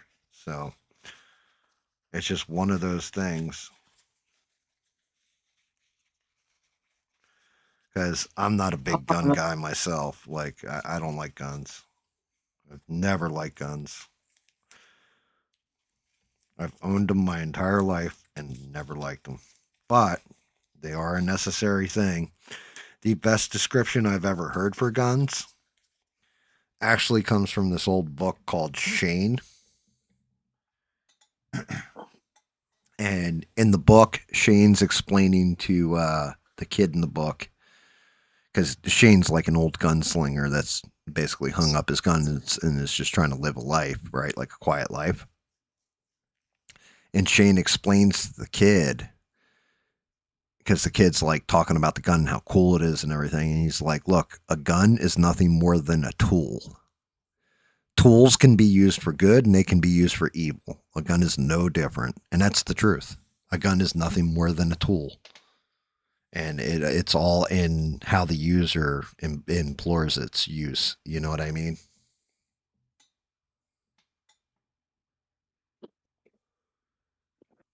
Yeah, I mean, I'm pretty sure there are examples every day in America where guns are saving people's lives from evil fuckers. You know what I mean? You know, the news never shows you like people being saved, you know, by guns. And They do here and there.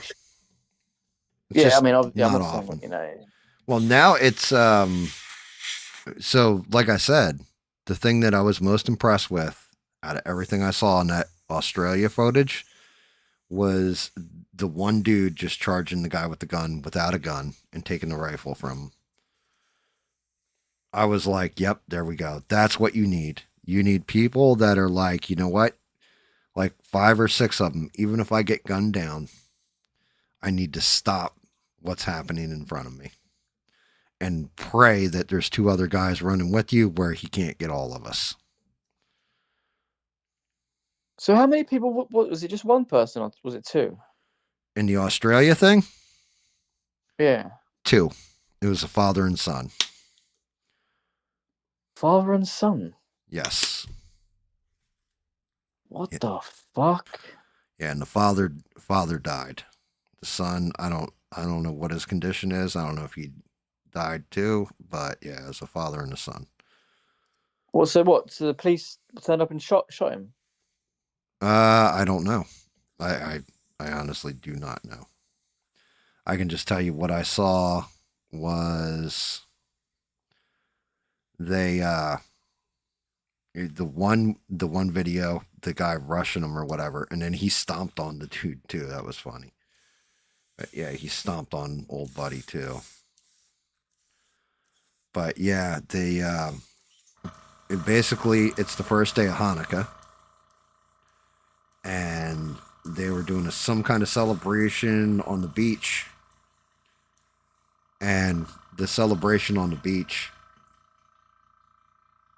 all of a sudden somebody's just started opening fire on them while they're celebrating their religious holiday, which that's where I'm saying that's fucking disgusting. I don't care how much you disagree with somebody's religion, you can't do shit like that. Was anyone? Did they actually kill anyone or? They killed like 12 people. Fucking hell, 12. Oh my! Yeah, just think about it. Like, you want to go. Well, this happened not long ago. Oh, I don't want to say it was Minnesota. Maybe it was. I can't remember where it was, but a guy ran through a Christmas parade. Like, drove through it. Oh, I think I actually watched the remember that. trial. The guy, like, defended himself, and everything was objection grounds. Like, that's all he kept saying. But yeah, he drove right through everybody at a Christmas parade, and it's the same thing. Like, if Muslims are having a holiday and somebody did that to them, I'd say the same fucking thing. Like, yo, they're allowed to celebrate their religion. You may not agree with it. They're not hurting anybody, and you're celebrating it in peace. That's kind of fucked up that you're going to go out there and hurt people during that. It's supposed to be a festive time for them, you know. Same thing for Christians. Like, you start killing a bunch of people on Christmas Eve, then yeah, I would say the same thing. You're doing it. I don't even know what the Muslim holidays are, but if you're doing it during the Muslim holiday, Sorry, I can't hear you, mate. You're muffling. You're muffled up again.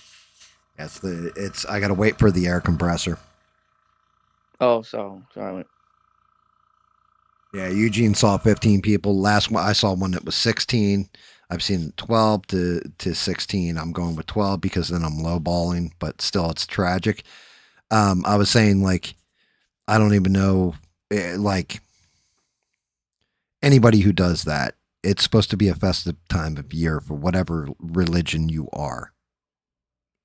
It's supposed to be goodwill. It's supposed to be, as long as it's peaceful, nobody should ever have to deal with that. No, look, I totally agree. You know my thoughts on Islam, but have I ever said that, like, they should just be killed or slaughtered for practicing their religion? Have you ever heard me say that to you guys? No, you always say they should be sent back to whatever one of the 52 Muslim countries. Well, yeah, if you're an actual Islamist and you actually want to bring Sharia law and you actually want to, then I actually think you need to leave the West and you do need to go and live in one of those countries or maybe possibly go back to Arabia. But like maybe Where the fuck is Arabia? or Saudi Arabia or Qatar or I don't know where. Pick which one you want. There are loads out there that they'll be more happy in. But if you're just again a cultural Muslim like my mate, as I told you guys before, he's a cultural Muslim. He's doesn't really practice any kind of Islamic teachings. Doesn't really follow the Quran and the hadiths like that. He's just a cultural Muslim. He loves this country. He works hard. He provides for his family. Am I saying people like him should be deported and go back to Bangladesh? No, of course not. Yeah, see, and Eugene's right. The problem is you have people running around saying all, and it's not all. It's never all. Well, of course. I mean, it's like I get a bit annoyed that I always have to every time I get into these discussions with people, it's like they immediately think that I'm thinking that, and it's like, for fuck's sake. Obviously, not all. I get that. It's not all with any kind of.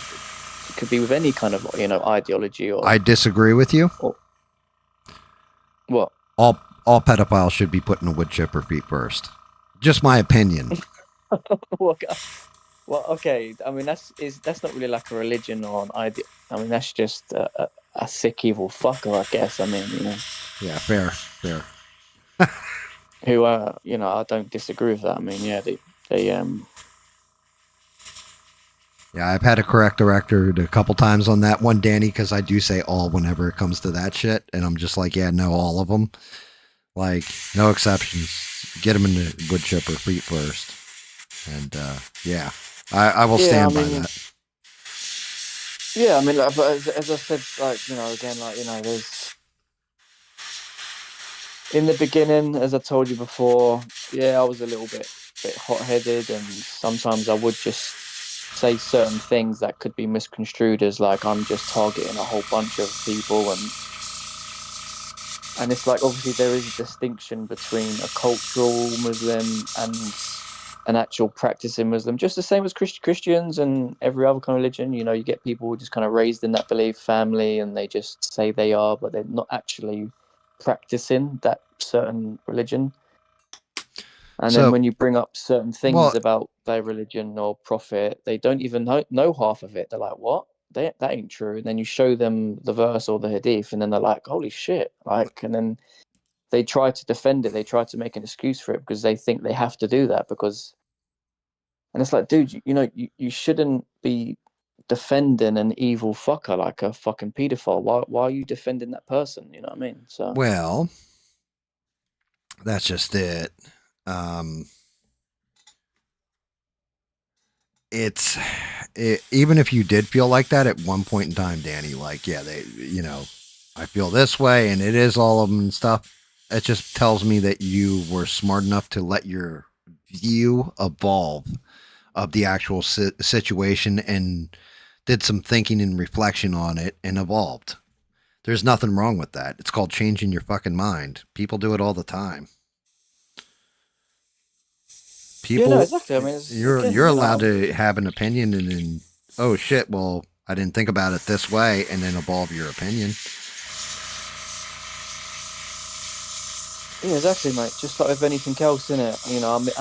I'm fucking ignorant on tons of shit, but if I'm interested in certain topics and certain things, and I look into it, and obviously, when you get that kind of what do you call it? That kind of rush for like a new hobby, you kind of dive into it head first. And you're not really thinking, you know what I mean? You're kind of thinking a little bit, of emotions rather than like, being rational and logical. And that was my flaw, with it in the beginning. But now I kind of do.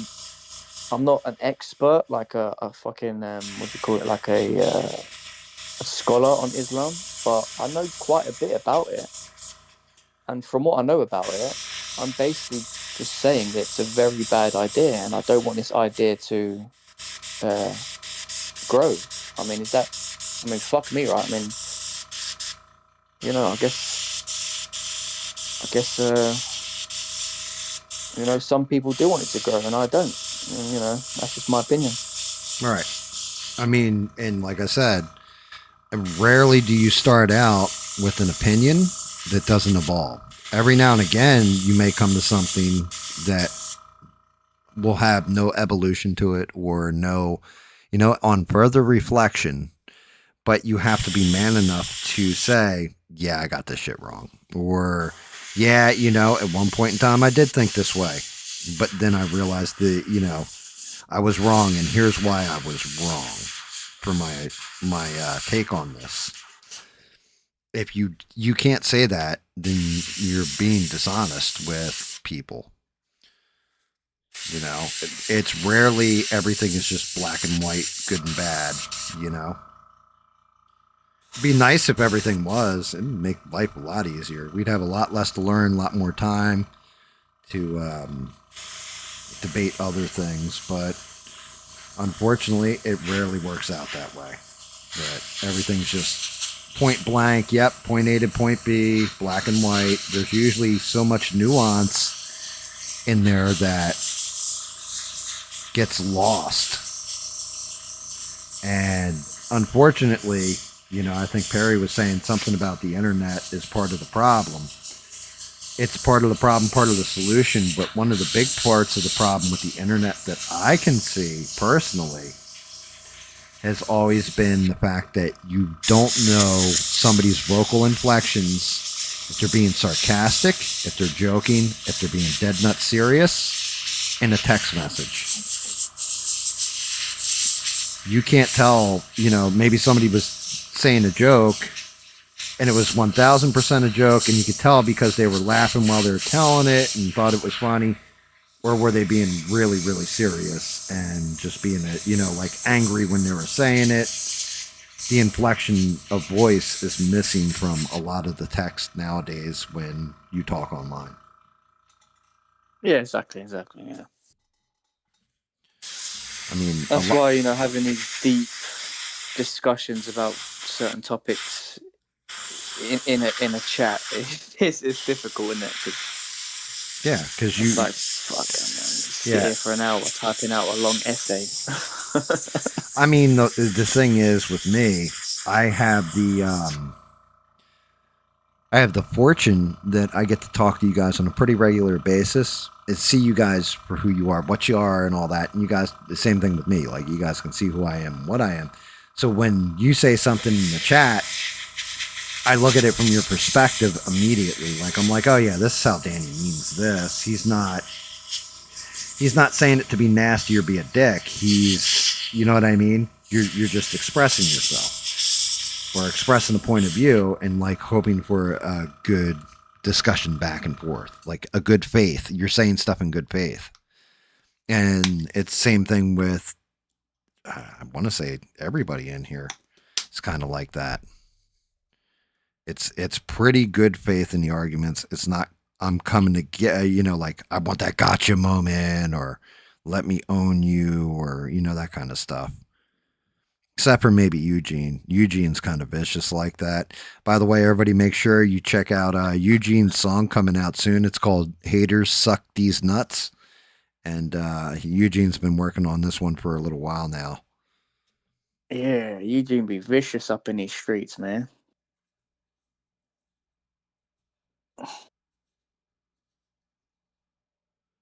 I mean, and Perry just said, when he's talking about the internet being part of the problem, he means the type of information that is being fed that alters the way people think. But the key there is information.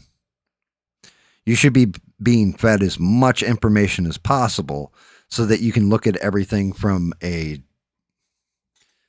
every angle, come to a conclusion on a preponderance of the information. Otherwise, you're cutting it down to one news source If everybody says the same thing, well, then it's real easy to taint that well. But you have to know what's bullshit and know what's not just by thinking about it from a logical perspective. Does this make sense? And who gains out of it? That's two things I always ask myself when I'm reading something. Does this make sense? And who gains out of this article?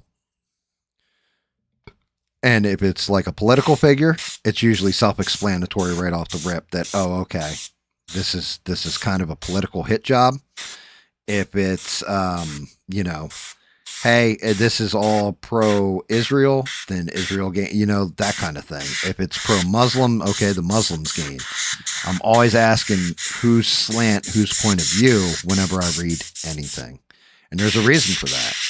Because people, no matter how fair or balanced they are, all have their biases.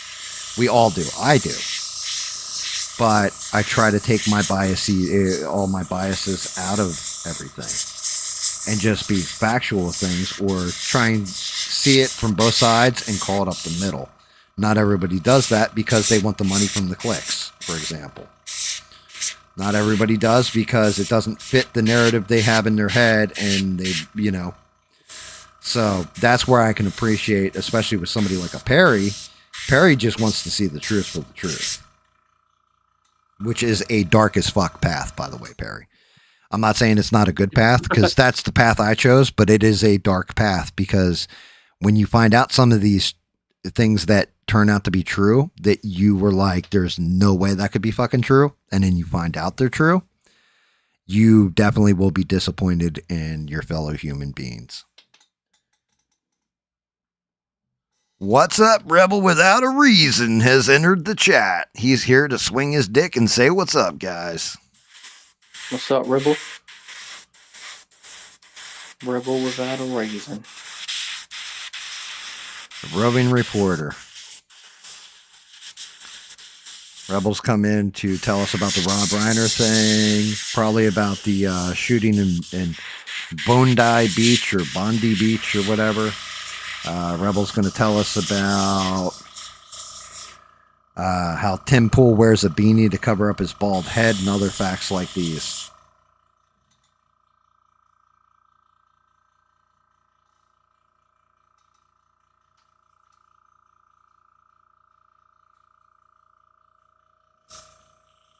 How people process it?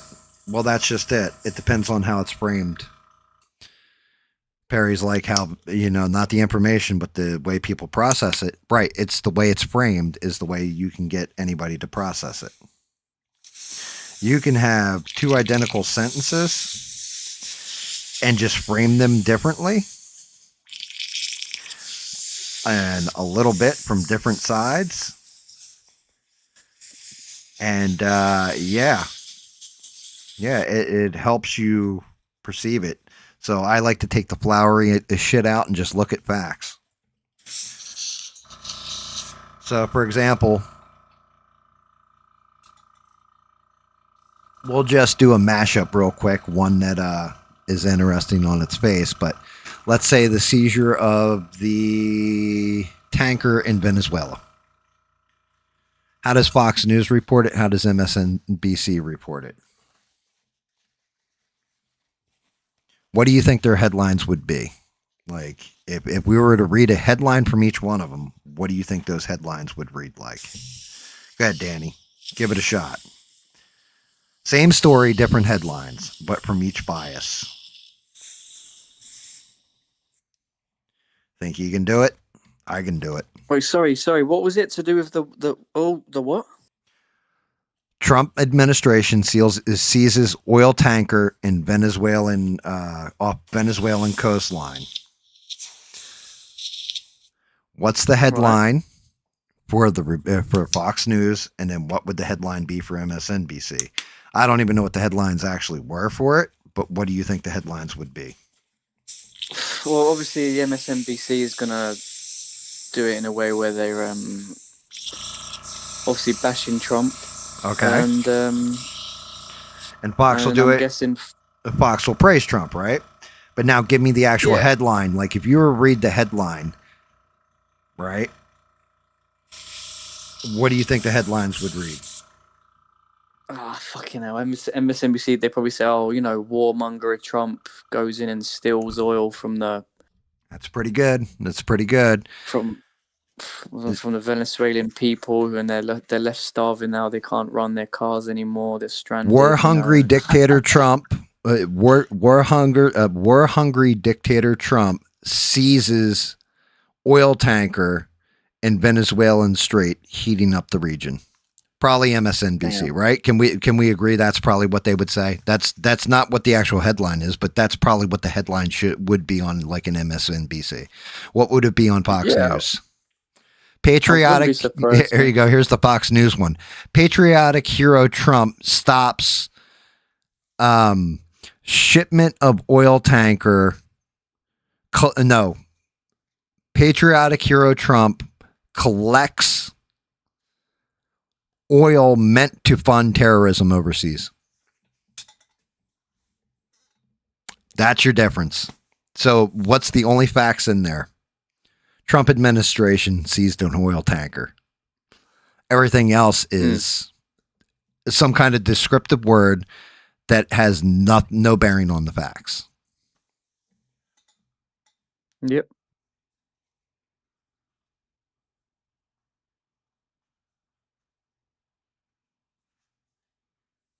And you know what's great? Fucking Perry just said pretty much the same thing. Yeah, exactly, Perry. So, and that's what I'm saying. I just get, when you guys watch me, I just try and present the facts. I tried to keep all kinds of bias out of it or descriptions or anything else. You know what I mean? It's legit. Like, yep, they seized an oil tanker in the Venezuelan coast. And like, I try to keep it there, and then I'll give my opinion.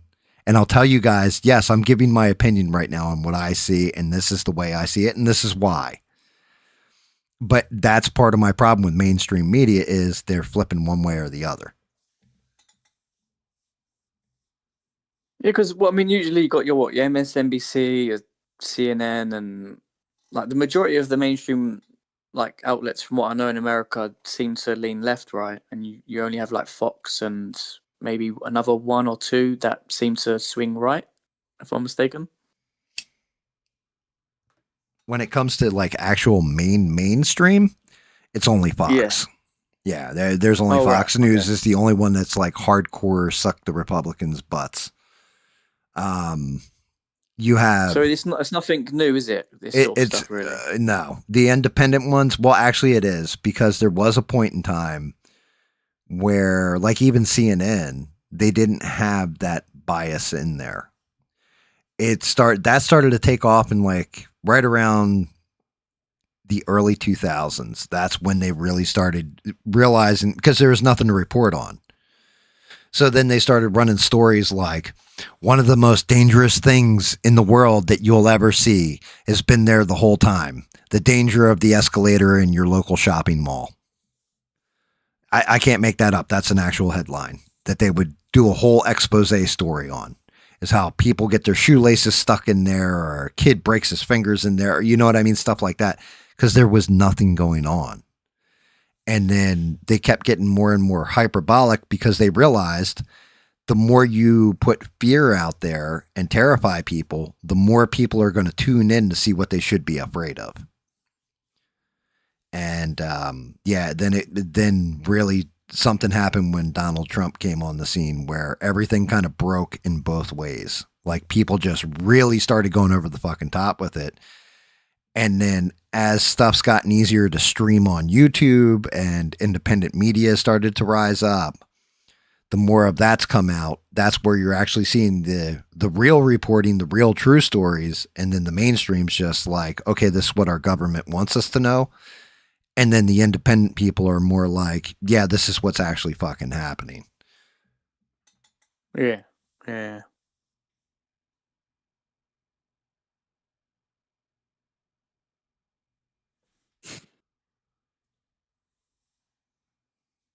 Hello? I was just reading what Rebel wrote. He said that the guy they took into custody has been released from custody. That's Kash Patel's FBI. Hard at work, guys. Well, who's this guy? Brown University, there was a mass shooting the other day too. How many died in that shooting? Like Eugene just said, one of them was a 19-year-old VP of the Republican Club on campus. But how many people actually were shot in the Brown University thing? I didn't even pay attention to it. I'm being honest.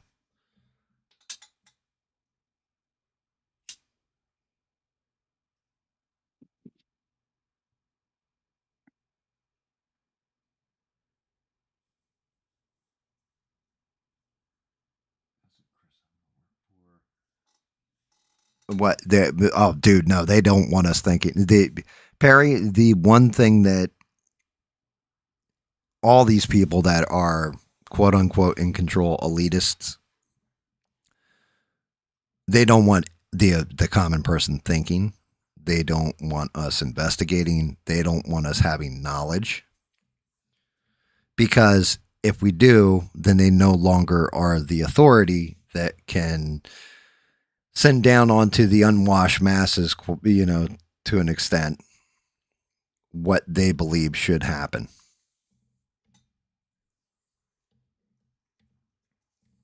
Mm-hmm. Eugene said like 2 died on that campus shooting, like 8 injured.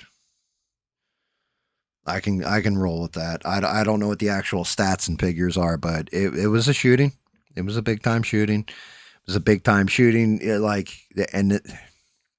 People are going wackier the closer we get to the end of the year, which is really disturbing.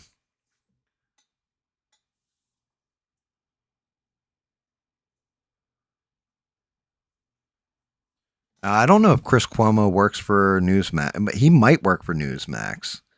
I don't really like Chris Cuomo. Like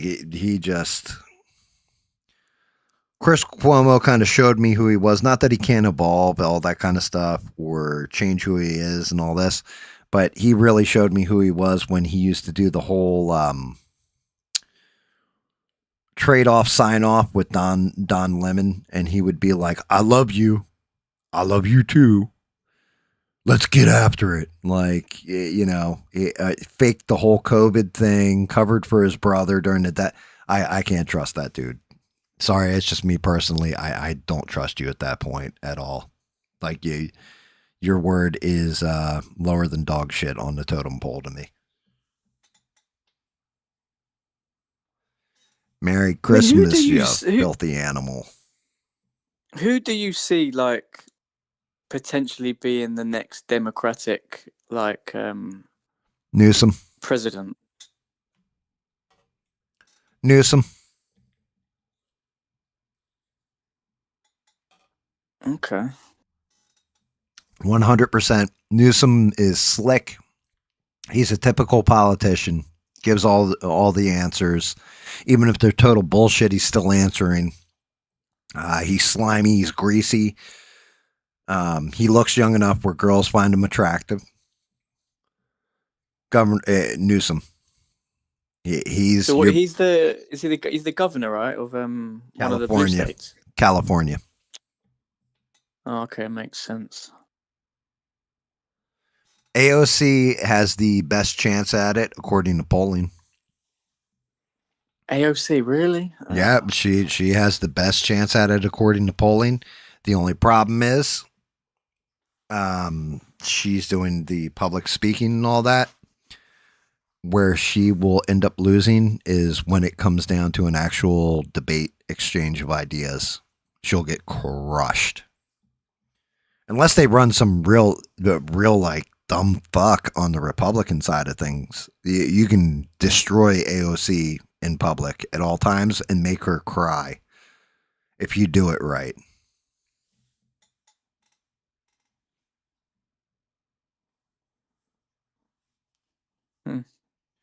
Yeah, and Rebel saying Jasmine Crockett, but I can't see Ratchet Crockett getting there.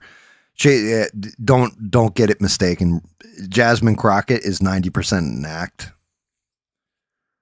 All the shit she does, like she is a very smart woman, and she acts ghetto and ratchet on purpose. And she really does act ghetto and ratchet. I don't want to hear, "Oh, damn, that's racist." No, You tell me that's not ghetto. You find me somebody who is that is from the inner city that wouldn't tell you, oh yeah, that bitch is ratchet.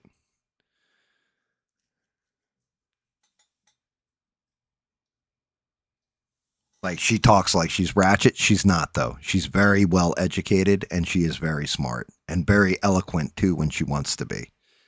She just does that shit as an act.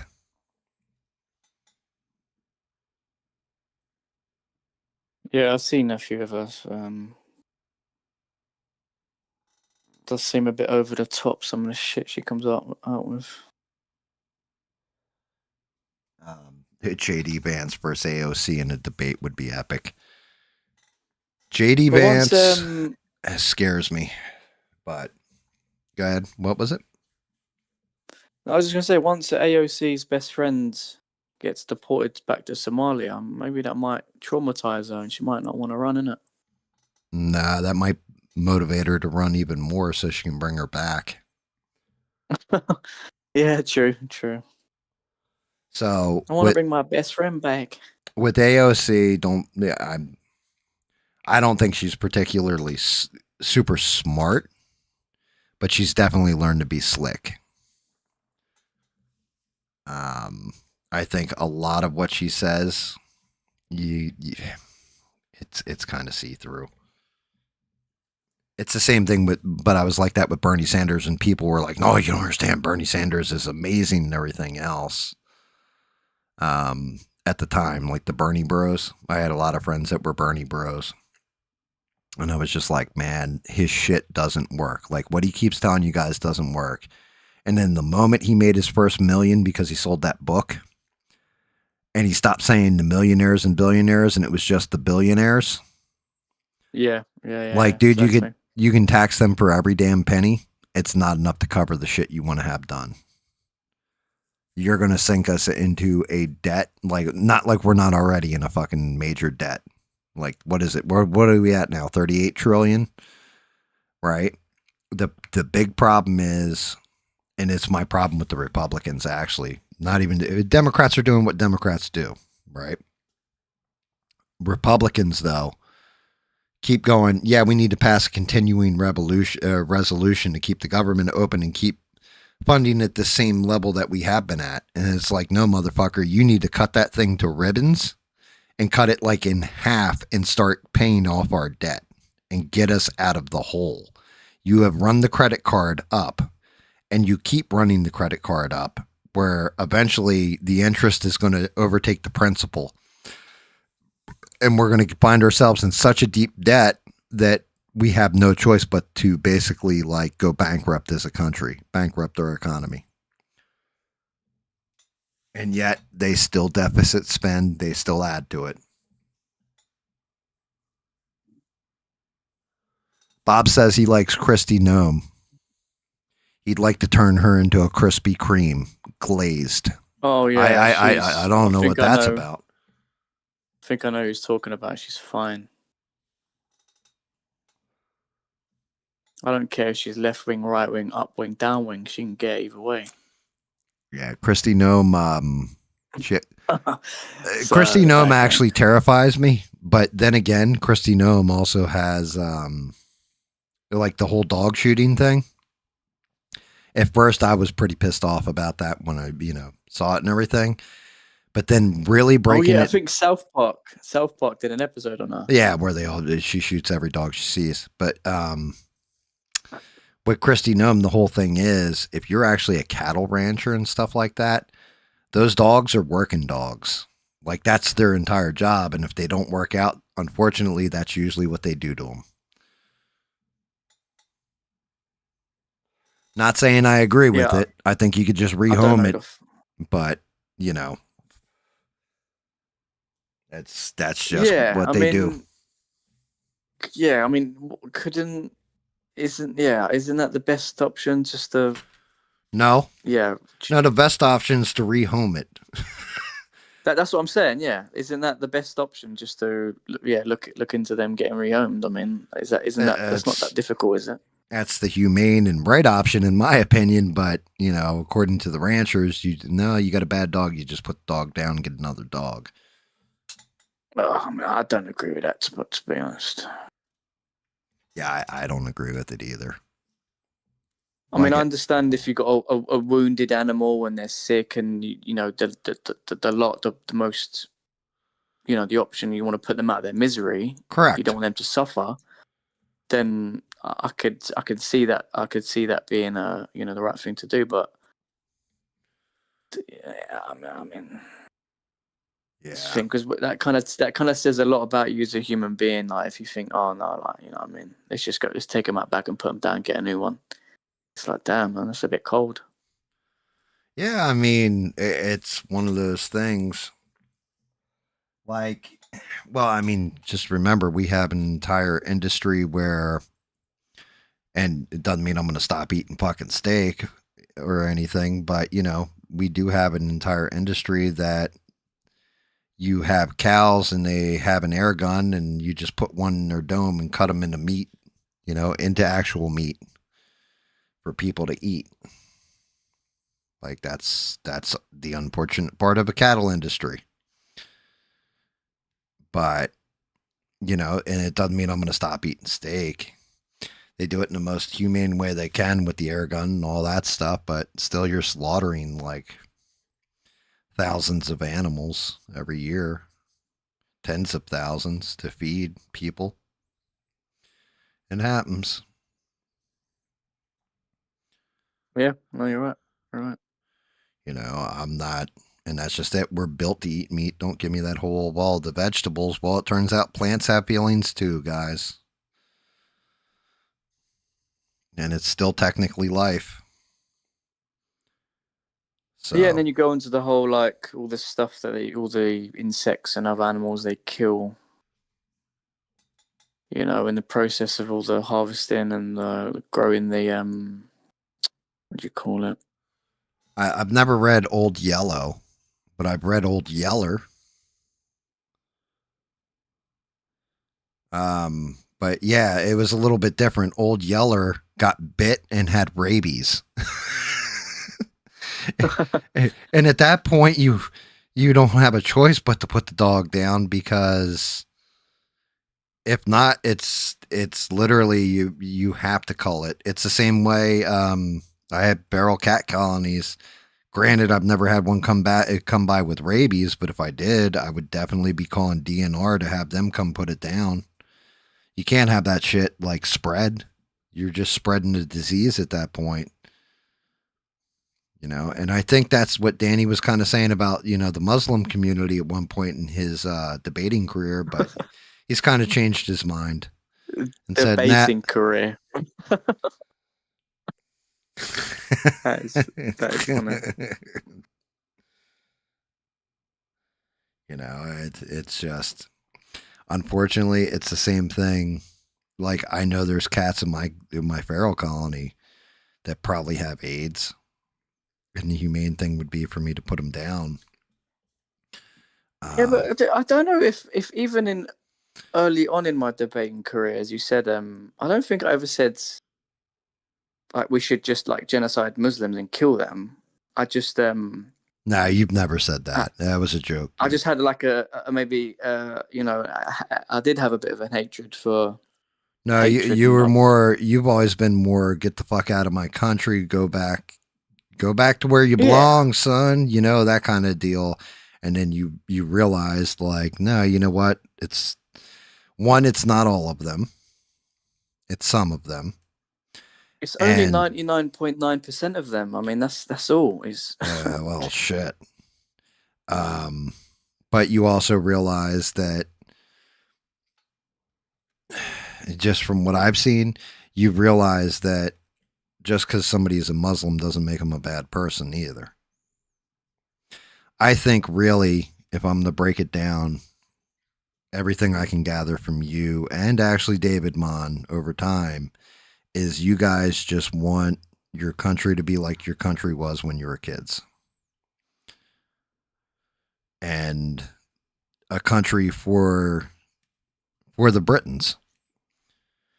Same way that Israel is basically built for Jewish people for the most part, you know? Not everybody there is Jewish, but it was funded on Judaism. And America and Britain were basically founded on Christianity. And you want it to go back to that as the fundamental main belief instead of a varied thing. Because the crux of it as well is that, like,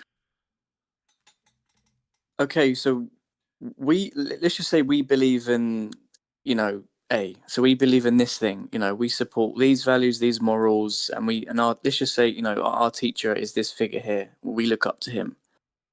Okay, cool. Here's a good idea. Let's bring in people who believe in a completely different, like, person, and they believe in these morals and these teachings, and also in their teachings they say that our teacher isn't who he says he is. He's actually this person, and blah blah. And so they're basically attacking your teacher, your beliefs, your heritage, your history. Oh, but no, it's all fine though. It's all fine. Bring them in. Like, we'll all get along. Like, we'll find a way. It's like, how about no? I don't wish you any harm. I don't wish you any. Again, I don't hate you. I don't hate you people. I don't even. I don't know these individuals. At the end of the day, I only know the actual ideology and the religion, and I just don't want that in my society, in my country. I mean, if you want that, you can go to the origins of this certain culture and ideology, and you can live out your lives happily there. Is that, again, I don't think there's anything wrong with me saying that. I don't, No, but I mean, like I said, it's also you're entitled to your opinion, you're entitled to your take, everything else. So it's not for me to tell you you're right or you're wrong. Like I had said this earlier, and I wasn't joking. I would love to see stuff return to how Native Americans thought about how people should live with the land over here. I would love to see all the technological advancements we have in modern medicine, you know, advent of good technology, but I would also love to see it where people actually embrace nature instead of killing it off. Like, for example, cutting down entire swaths of forest to make toilet paper and tampons. Dude, you can make that shit out of hemp. It might have flown at one point in time when that's the only way we could make it, but we have other means of making it now that don't include us cutting down an entire habitat of the forest. Things like that, where I'm like, but at the same point in time, that's just my opinion on it, and everybody's entitled to their own opinion on it. You guys are losing a national identity because people aren't assimilated. They're coming in from a place that is falling the fuck apart, and they're coming to a place that is established. You're offering them goodwill, and then they're taking that goodwill, they're shoving it up your asses, and then not even assimilating or taking on your ideals. Doesn't mean they have to convert from, being Muslim to Christian or any of that stuff.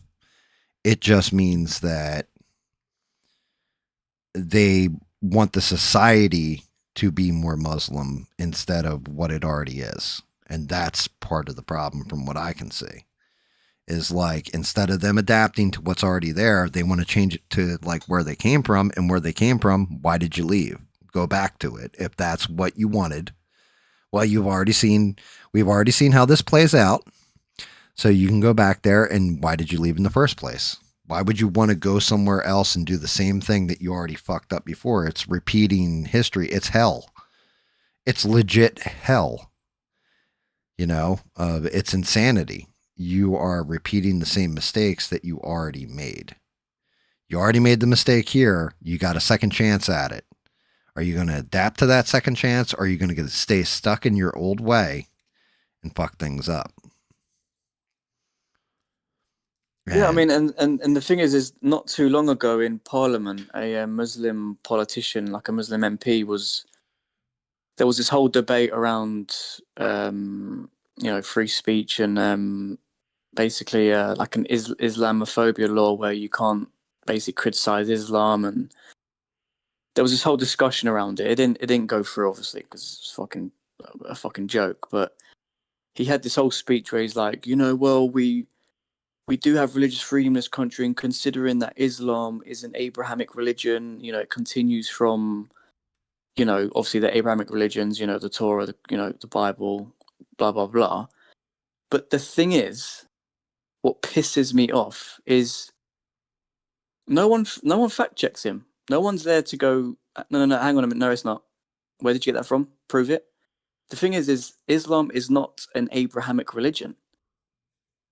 There is no connection, like the Quran, the Hadiths, Prophet Muhammad's, the origins of it. It has no connection, no ties to Christianity or Judaism. So it's not an Abrahamic religion. So when they say that, is because they want to link to it. So it's like, we're just like you. We're the continuation of you. Blah blah blah. And people just think, oh, okay, it must be then. But it's not.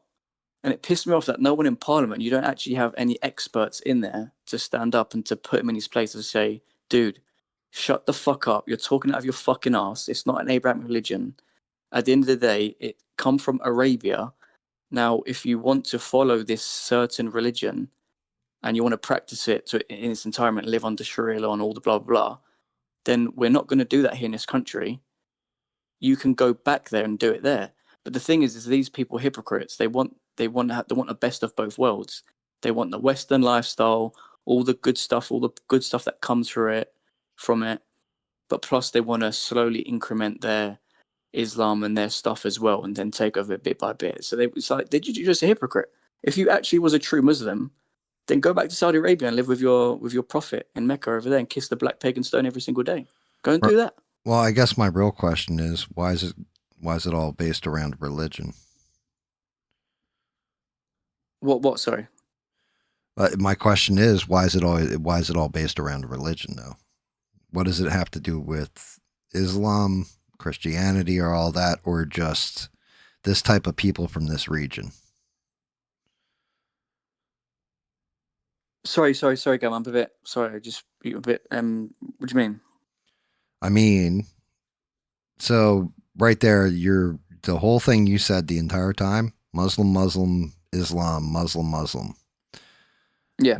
Why isn't it just people from war-torn countries? Why does it have to involve Islam or Muslims? Why isn't it just people from this one war-torn part of the world? Because I mean, they come from obviously different countries. They're not all just coming from one particular Muslim country. It's obviously quite different ones, and they are Muslims. So I don't understand what you're saying. What if they're not Muslim? What if they come in and they're Christian and they do the same thing? Do the same thing in what sense? Like follow Christianity? Everything that you just said. A lot of what you're saying may not even have to do with them being Muslims. Okay, so Sharia law, right? That has 1,000% to do with being a Muslim because that's what they believe, correct?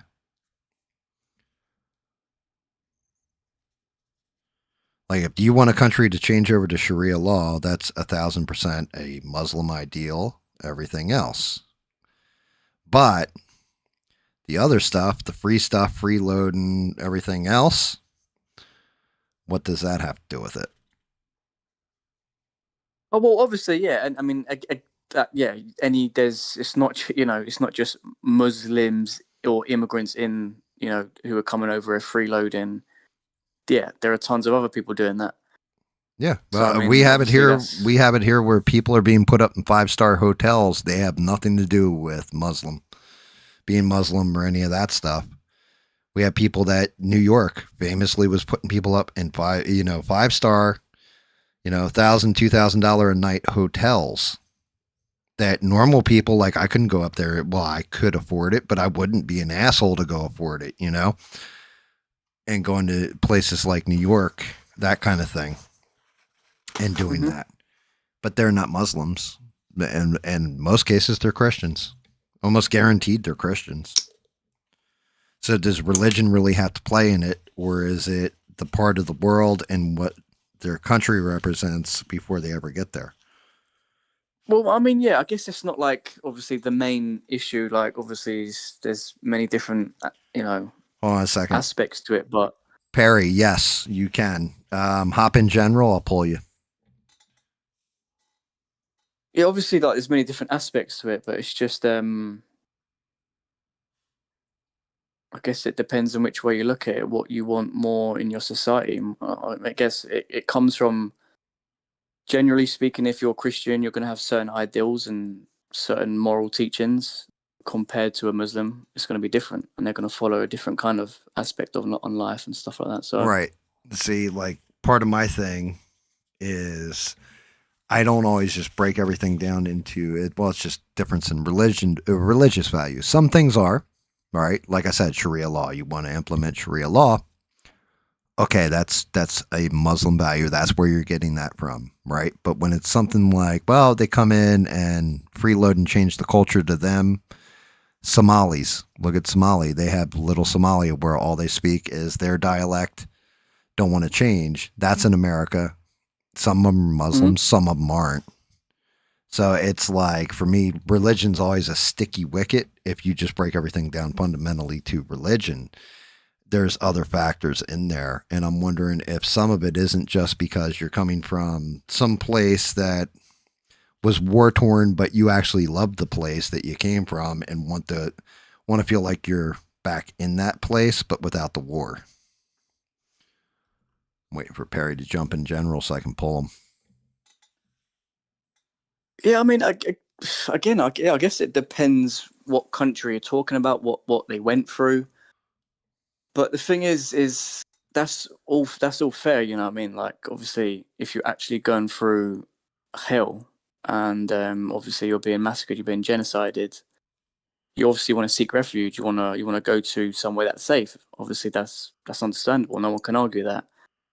But the thing is, if you are going to move into a different country with a different kind of culture, a different set of values, rules, religion, then again, you are a guest. You have to respect the laws of the land, the culture, blah blah blah blah blah. And if you can integrate, if you can acclimatize, learn the language, respect the religion, the culture, work hard, then you're just going to be like any other person who moves to the country, and then no one would have a problem. But we don't seem to be seeing that as a whole here from these types of individuals who are coming into this country. They don't seem to have that kind of mentality. And the thing is, it's not entirely their fault, and it's our fault. It's our government's policies. It's again, the citizens over here, our mentality. We're weak. We've been just rolled over, and we just kind of let them come in and say and do what they want. So we're obviously partly to blame as well.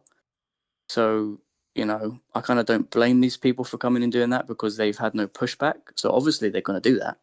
They're not just going to, but if we kind of put up a line and like a border to say, like, this is what you can do, and but if you act like this and do these sorts of things, then you're going to get sorted out. And if we had that kind of mentality, then we wouldn't be seeing a lot of these issues that we're seeing. But, I guess people are waking up now, and, All right. Well, I moved Perry in. What's up, Perry? How are you, brother? What's up, Perry? Nothing. Just drinking some tea. Nice. What kind? It's a mixture I am making myself. I just picked some white sage, bay leaves, some mango leaf, That's that interesting. kind of stuff. That sounds pretty healthy. Yeah. Oh yeah, definitely. Got some fig leaf in there too. Gotcha. What's up, Perry? What you got? Hit me with it. Well, this tea. That's it. Well, don't hit me with the enjoying. fucking tea. That burns. Oh, okay. So you took it literally. It's funny. Nothing. Chilling. Was there something you wanted me to talk about? No. You said, can I hop in? I didn't know if you wanted to get in on the conversation or what. You said, hey, can I hop in voice? Yeah, absolutely, bro. I got you. I know. It's just if there's something I want to say, I don't want to just say it through chat. Honestly, I think my point gets across easier if I just said it. That's all. That's the same. Whenever I hear something, I want to. It's the same way with Danny. That's why I like having Danny in voice too, because he'll type something out and I've seen it before where you'll read his words and be like, damn, you're kind of a dick, dude. And he's just like, but he's joking while he's saying it. Or, he's like, no, you didn't understand what I was saying here. Or maybe I said that incorrectly or typed it incorrectly. And here's what I mean by it. Right. So you get to express yourself a little more. It's the same way, like I said, having talked to you live on a voice, Danny on a voice, and Ian on a voice. It's funny because I picture everything in your voices for one, but I also can kind of understand where you guys are each coming from. So for me, it's like I enjoyed the shit out of the conversation because you guys are exchanging ideas and it's like cool and everybody's respectful. Nobody's like, you motherfucker, you dumb fuck, like something with the word fuck in there. Too, right?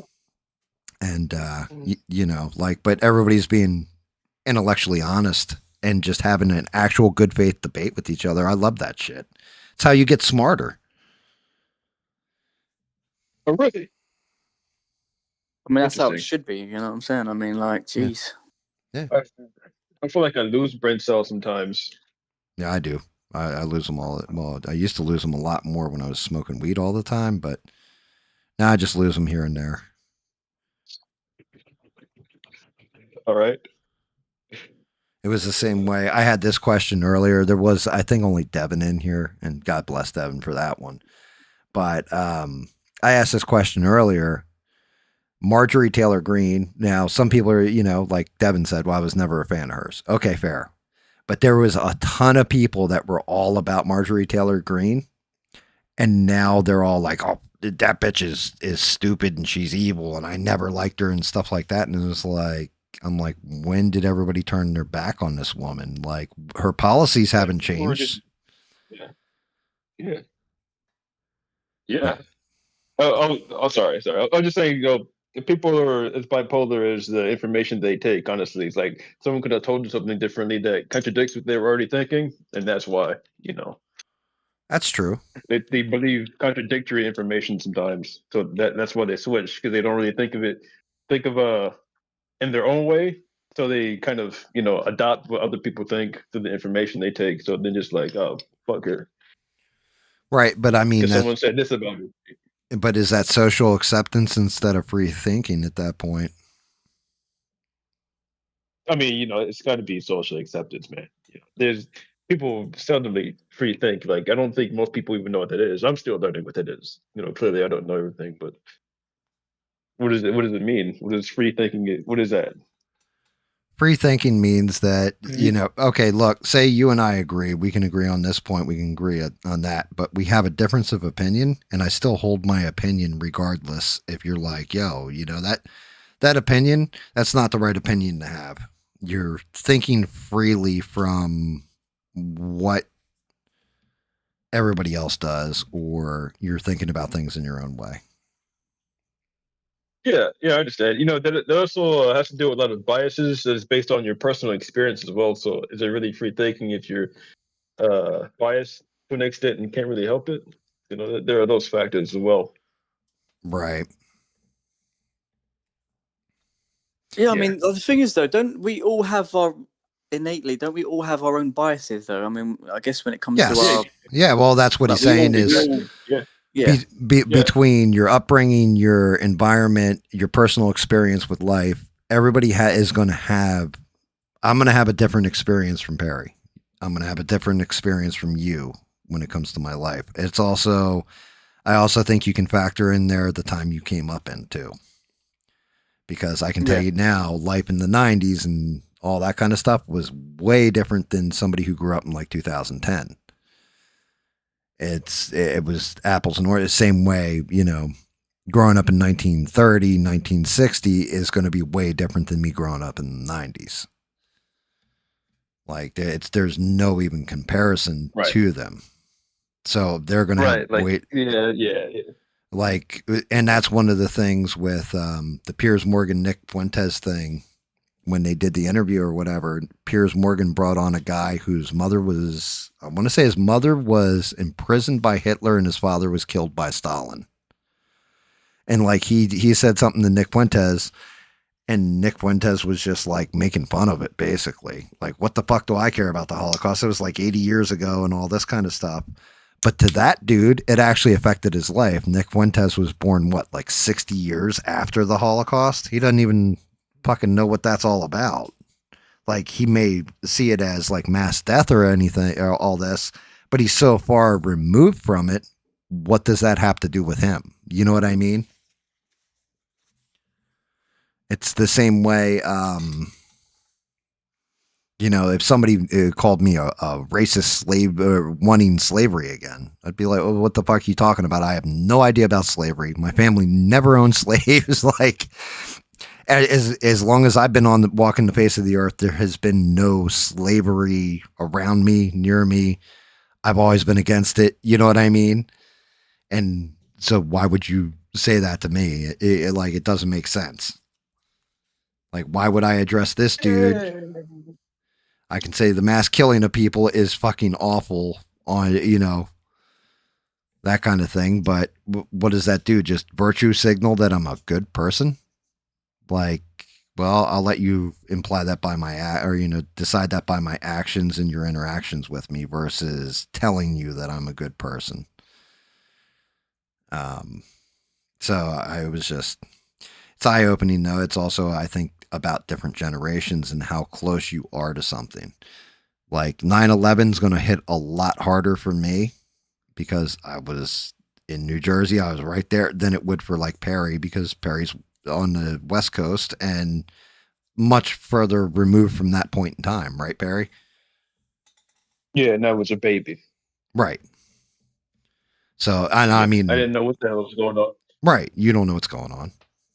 So it's like, well, that's not going to hit the same way. It's like, oh, okay, I understood. Same way Pearl Harbor doesn't hit for me the way that 9/11 hits for me.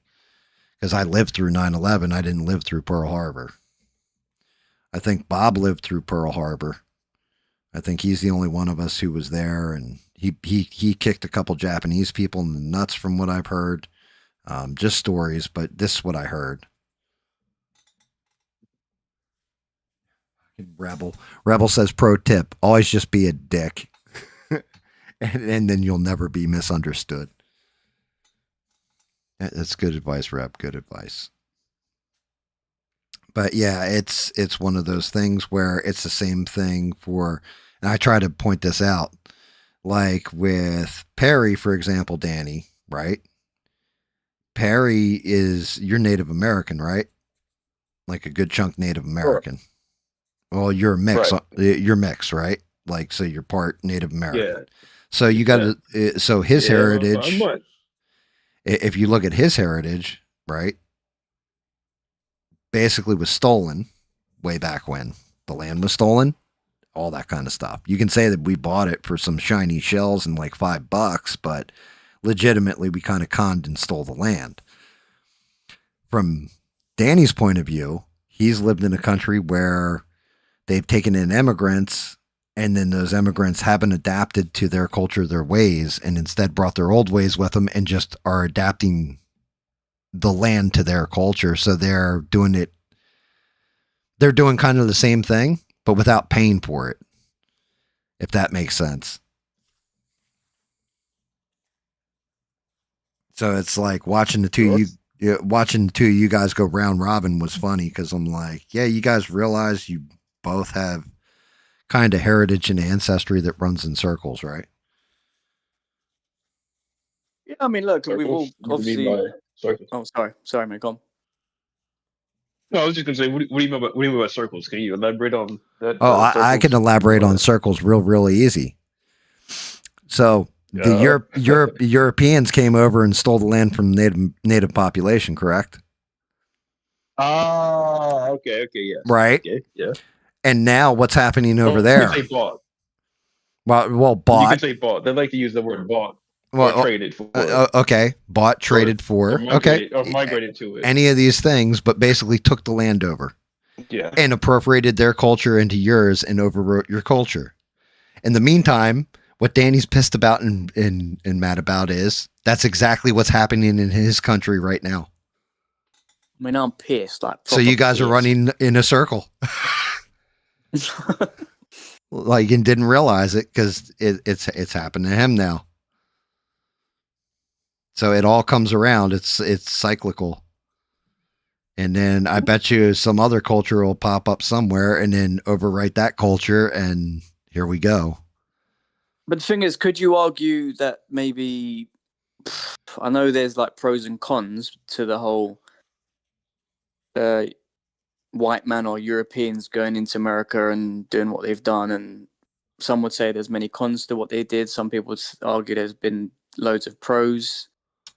But what we're seeing come into our country now, I would personally argue that the majority of it is cons and not pros.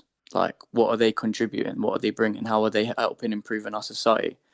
Well, Economy, you know, it like I would Well- argue majority of it is negative, and we don't need these people here in all this right, country. but now let's flip that script, right? Sorry, Perry. I don't mean to override. I'm gonna flip the script just from my point of view, real quick, and I'll let Perry go. But yeah, so if we go back to Native Americans, they're living peacefully in a land where whatever they believed, which was mainly nature, most of their gods, everything else came from nature. They're living in balance and harmony with nature, and you brought that technological stuff over here, immediately made them ill because you didn't understand enough about the viruses and diseases that you would bring with your culture when you came in. So you immediately start killing off their population. And then, but that's just it. You're asking me, like, you know, they're not bringing in here and improving our country, right? But that's just it. Did we improve the country by turning it into parking lots and shopping malls that are now abandoned? Versus like all the beautiful glens, trees, animals drinking clean water and shit when we settled this place and fucked them over. Do you see what I'm saying? But again, but correct me if I'm wrong, guys, because obviously I'm not an expert on native Indians and their culture and heritage and history. But like, I don't think that they were just one tribe. There was many different tribes, and they were fighting amongst each other for resources and land. And I've even heard of some barbaric things that they've done to each other. Counter argument, then. Just how like when the Spanish went to, you know, the Spanish Inquisition went to what the fuck was it? You know, South America. You know, the indigenous tribes. You know, the Aztecs. Here's your counter argument. Tell me something. What's the difference between a French person, a German person, an English person, and we'll say a Belgian? You guys are all different tribes. You all fight amongst each other to a point where Germany invaded everybody. What's the difference? Well, it's larger scale. I would personally say it's just larger scale, and it Correct. fucked up the world even more. That's just me, though. Right. It's industrialized in technology. That's the only difference. That's your only difference is that the Native Americans, like the same thing. They just had less technology and less people. That's all. Yeah. But that's what I mean is like you guys you're all Christian nations. Can agree on that, right? Well, I mean, you were Christian nations. Now you're slowly getting changed. But for the most part, everybody was Christian nations. Doesn't mean that you didn't have wars between France, England, the Dutch. Like, it's been going on forever. It's just different places. So it's the same way. And Perry, correct me if I'm wrong here. Most of the slave trade back in the day was actually the blacks that came from Africa were sold off by their fellow tribe. They weren't white people showing up on the beaches and capturing people. They were actually sold into slavery by their own tribes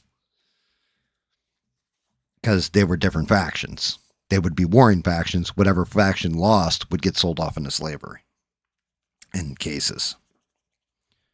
If I'm not, or am I wrong? Yeah, that's from what I know. That's why they call. You- you- Sorry. Were you asking me? Because I don't know. Yeah, you don't know. Well, You don't know about all I that. don't know about that. I haven't. Yeah, I don't know about all that. Honestly, So I don't honestly just believe that they just came by and stole people and ran off. Obviously, some people were sold by their own well, people. the I don't big know if it's the majority, but well, the reason why I believe this, and I believe this way. I maybe some of them. I'm sure there were some that were caught, hunted down, all that kind of stuff, and forced into it. But the reason why I can tell you is because of timeline and history wise, there was no cure for malaria for white people for a whole period of time when slavery was going on and being imported to the Americas. So if white people landed in Africa, they would die of malaria. So it was safer for them to have a contact that was over there. They would collect whatever warring tribes, whoever lost, and those people would be sold into slavery. Kind of crazy. But it comes down to a cure for malaria is the reason why I think that way. I mean, it's like, again, it's called the slave trade for a reason. It's not called the slave like kidnapping. It's Right. the Well, slave it trade has doesn't. It been. doesn't necessarily make it better, though. It doesn't necessarily make it better. no. None of it's good. Bro, I'm not saying like it makes it good. Yeah. I know. Like, I'm saying like, it's a trade. We traded for them. We're not the bad guys. They agreed to being forced into labor and being killed and raped and having their names stolen from them and having their identity stripped for them and their names changed and all that. They wanted right. that. Yeah, they wanted that But shit. who said that though? Who said that? No one. That's what Perry's Me. making a joke.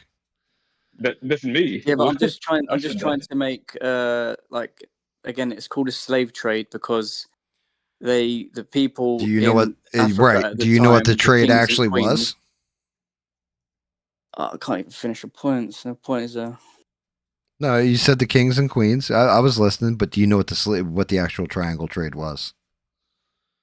no, but sorry, go on, Gam. Yeah, just finish your point, mate. Go on, finish your point. Well, no, the actual trade was slaves for booze, rum, really, and then the slaves would come and produce sugar to make booze. That's your triangle trade. Yeah, no, what I was going to say is, again, the slave trade isn't nothing new. It's been going on for forever by all different types of cultures and kingdoms and tribes, and you name it, people selling their own people for profit. And if we're just specifically talking about the African slave trade into America, their own people, their own like royalty, kings and queens in Africa sold their own people to the white man. So, and it wasn't just, again, if we're talking about how many people in America at the time owned slaves, it wasn't the majority of the white people. It was a small portion of white people who owned slaves. And you even had black people in the country at the time who even owned slaves. So That's true. it's not like I'm not, and again, just because I'm saying these things doesn't mean I'm saying it's great and slaves are great and it should still be legal. Obviously, we all know to enslave another human being, is obviously evil. And but again, it's been going on forever, and it's still even going on today in the Middle East, in some Islamic countries where they're selling black people. But I guess people don't want to talk about that. But well, yeah. Honestly, I think the Arabs were actually the first to enslave Africans. To be honest with you, I think. well, yeah, the Arabic According slave to trade has been going on for far longer. Yeah, exactly. yeah, honestly, I think they've done it first based on the information they've gathered. Yeah, and it's just like And longer. it just annoys me when people only specifically talk about the Europe, the American like slave trade. They just talk about that as if it's just been the white man who enslaved the black man. It's No, again. No, Slavery. I blame it on the Europeans. Wait, wait, wait. Americans had nothing to do with it. Hold on. You know, Hold on. Europeans had What do nothing to do with it. Why do you feel attacked though? Why do you feel attacked? I can't remember what the whole jump off point was, but it was to do with yeah, I can't remember what it was, to be honest. It was like 5 minutes ago now.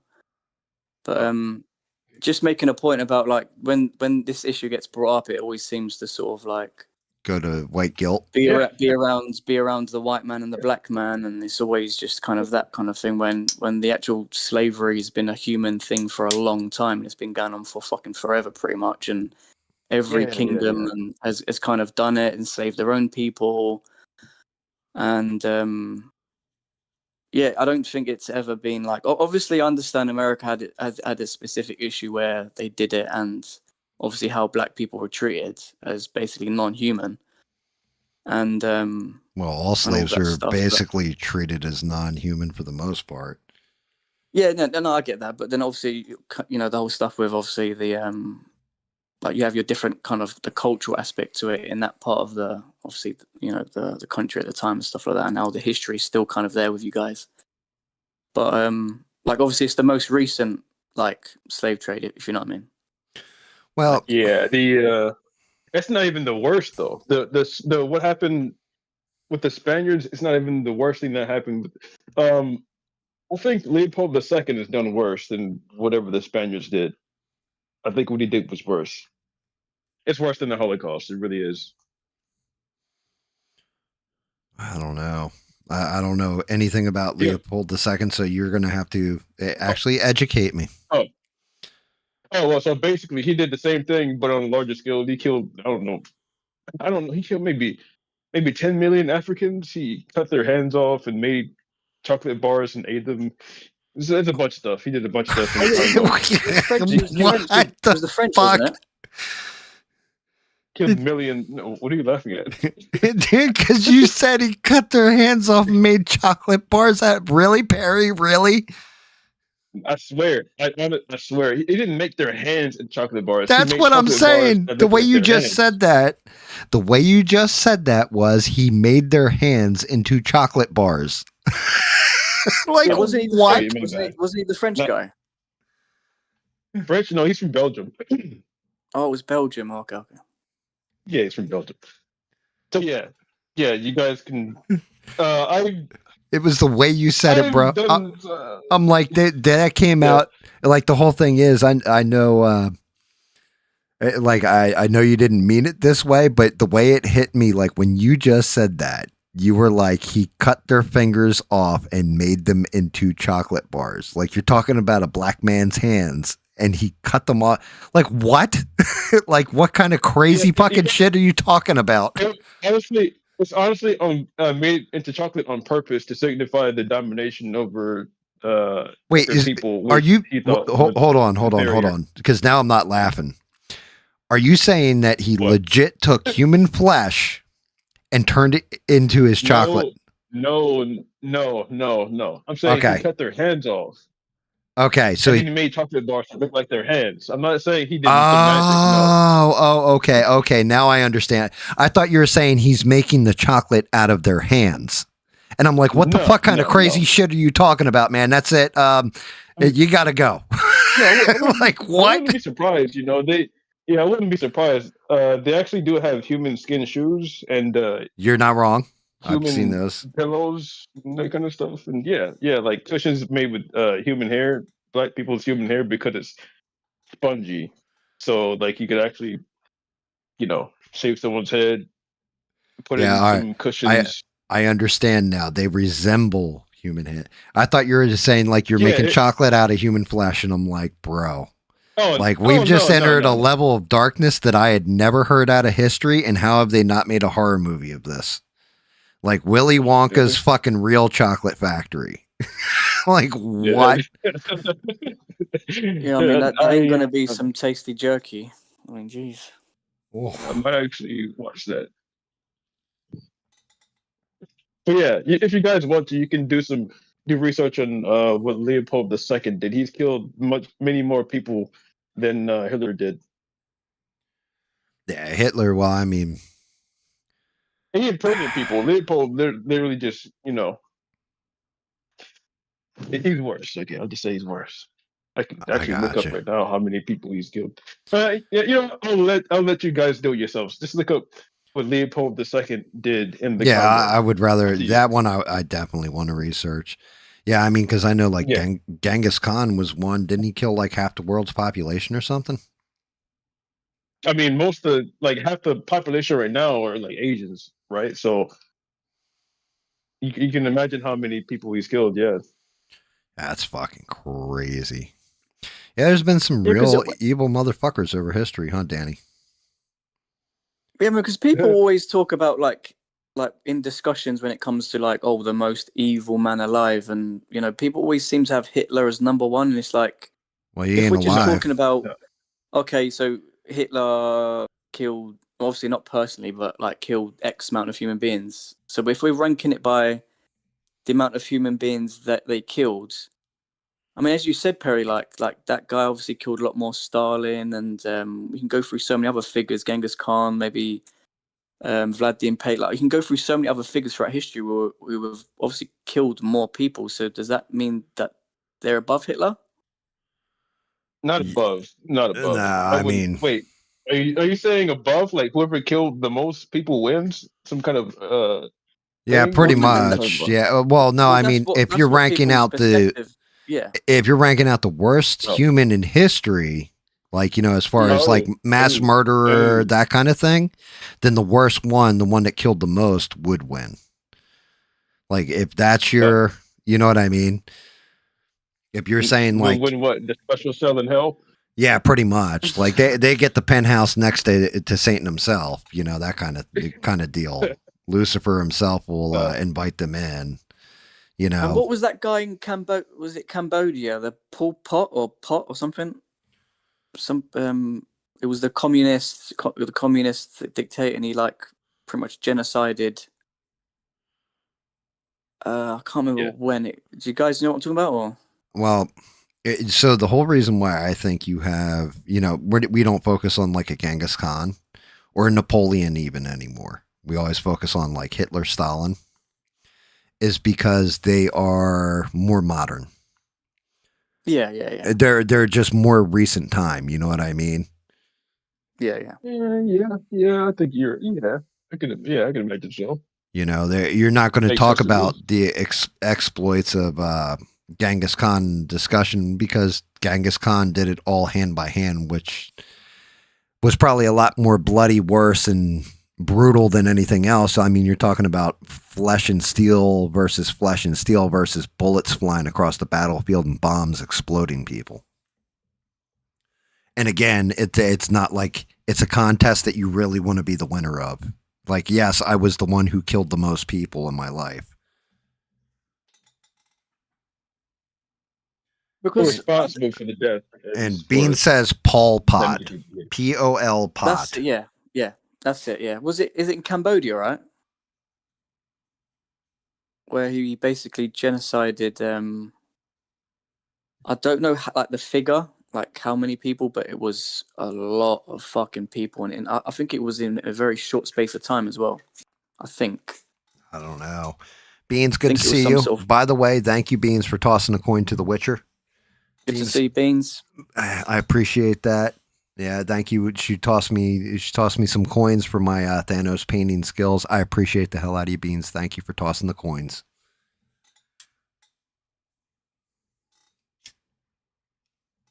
But yeah, I do think it's funny. So, Danny, this is Perry, by the way. Perry, this is Danny, by the way.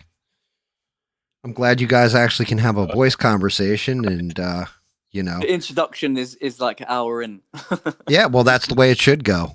I mean, if you're actually like, being realistic, you should just dive in. Like I kind of threw Perry in the deep end. Like, well, I've thrown you in the deep end too, Danny. But Yeah, I think the debate was like basically who's the better boy band, NSYNC or Backstreet, Jackson 5. I mean, What? personally, I say nah, Jackson NSYNC, but 5, that's just. hands down. I'm sorry. I mean, okay. I mean, we can debate that all day. You know what I'm saying? Oh no, we can't debate it all. There's no debate. Jermaine, Tito, Michael, you ain't fucking with them three. But bruv, did you see the moves that NSYNC had though? I mean, seriously. I mean, did you ever see the Jackson 5s do ABC? And little Michael he was like tiny with a giant ass afro. You ever see that? Actually, that was kind of cold. I'm not gonna lie. He was bass, dude. They made cartoons about him back in the day. I'm dead serious, with a cuckoo bird that flew around and talked to him. All right, can we just call it a draw then and move on? Or Nah, I'm sorry. oh, Tito, shit, Michael, man. all of them, they would get their ass beat by Joe Jackson on a regular basis if they sang just one note out of key. Yeah, you didn't see that happen with NSYNC was still just going behind the scenes and banging groupies. Okay, there's a whole different level between the two boy bands. Yeah, that is true. I ain't gonna lie, that is true. But anyway, okay, I guess that was a quick debate then. You know, oh, interesting.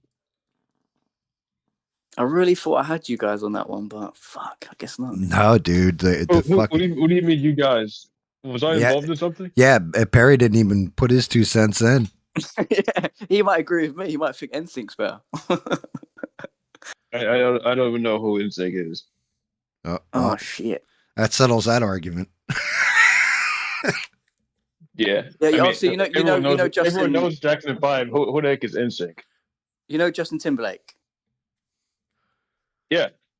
Yeah, he was in obviously like in a boy band like back in the day. Him and like four other guys, I think. And obviously they made loads of obviously hit singles. You just reminded me. Sorry, go ahead. No, I'm just saying it was. Obviously, he was in a boy band originally, and then he was the one who kind of like left, and then went on to be a solo artist. You know Peter Tosh? Peter Tosh, no. You know who Bob Marley is? Hell yeah. Peter Tosh was in the band with Bob Marley. There you go. Oh, he was in the Wailers? Yeah. Yeah, honestly, I like Peter Tosh more than Bob Marley. Really? I like Peter Tosh more. Yeah. Yeah, he's more raw with his stuff, and Bob Marley kind of changed after a while.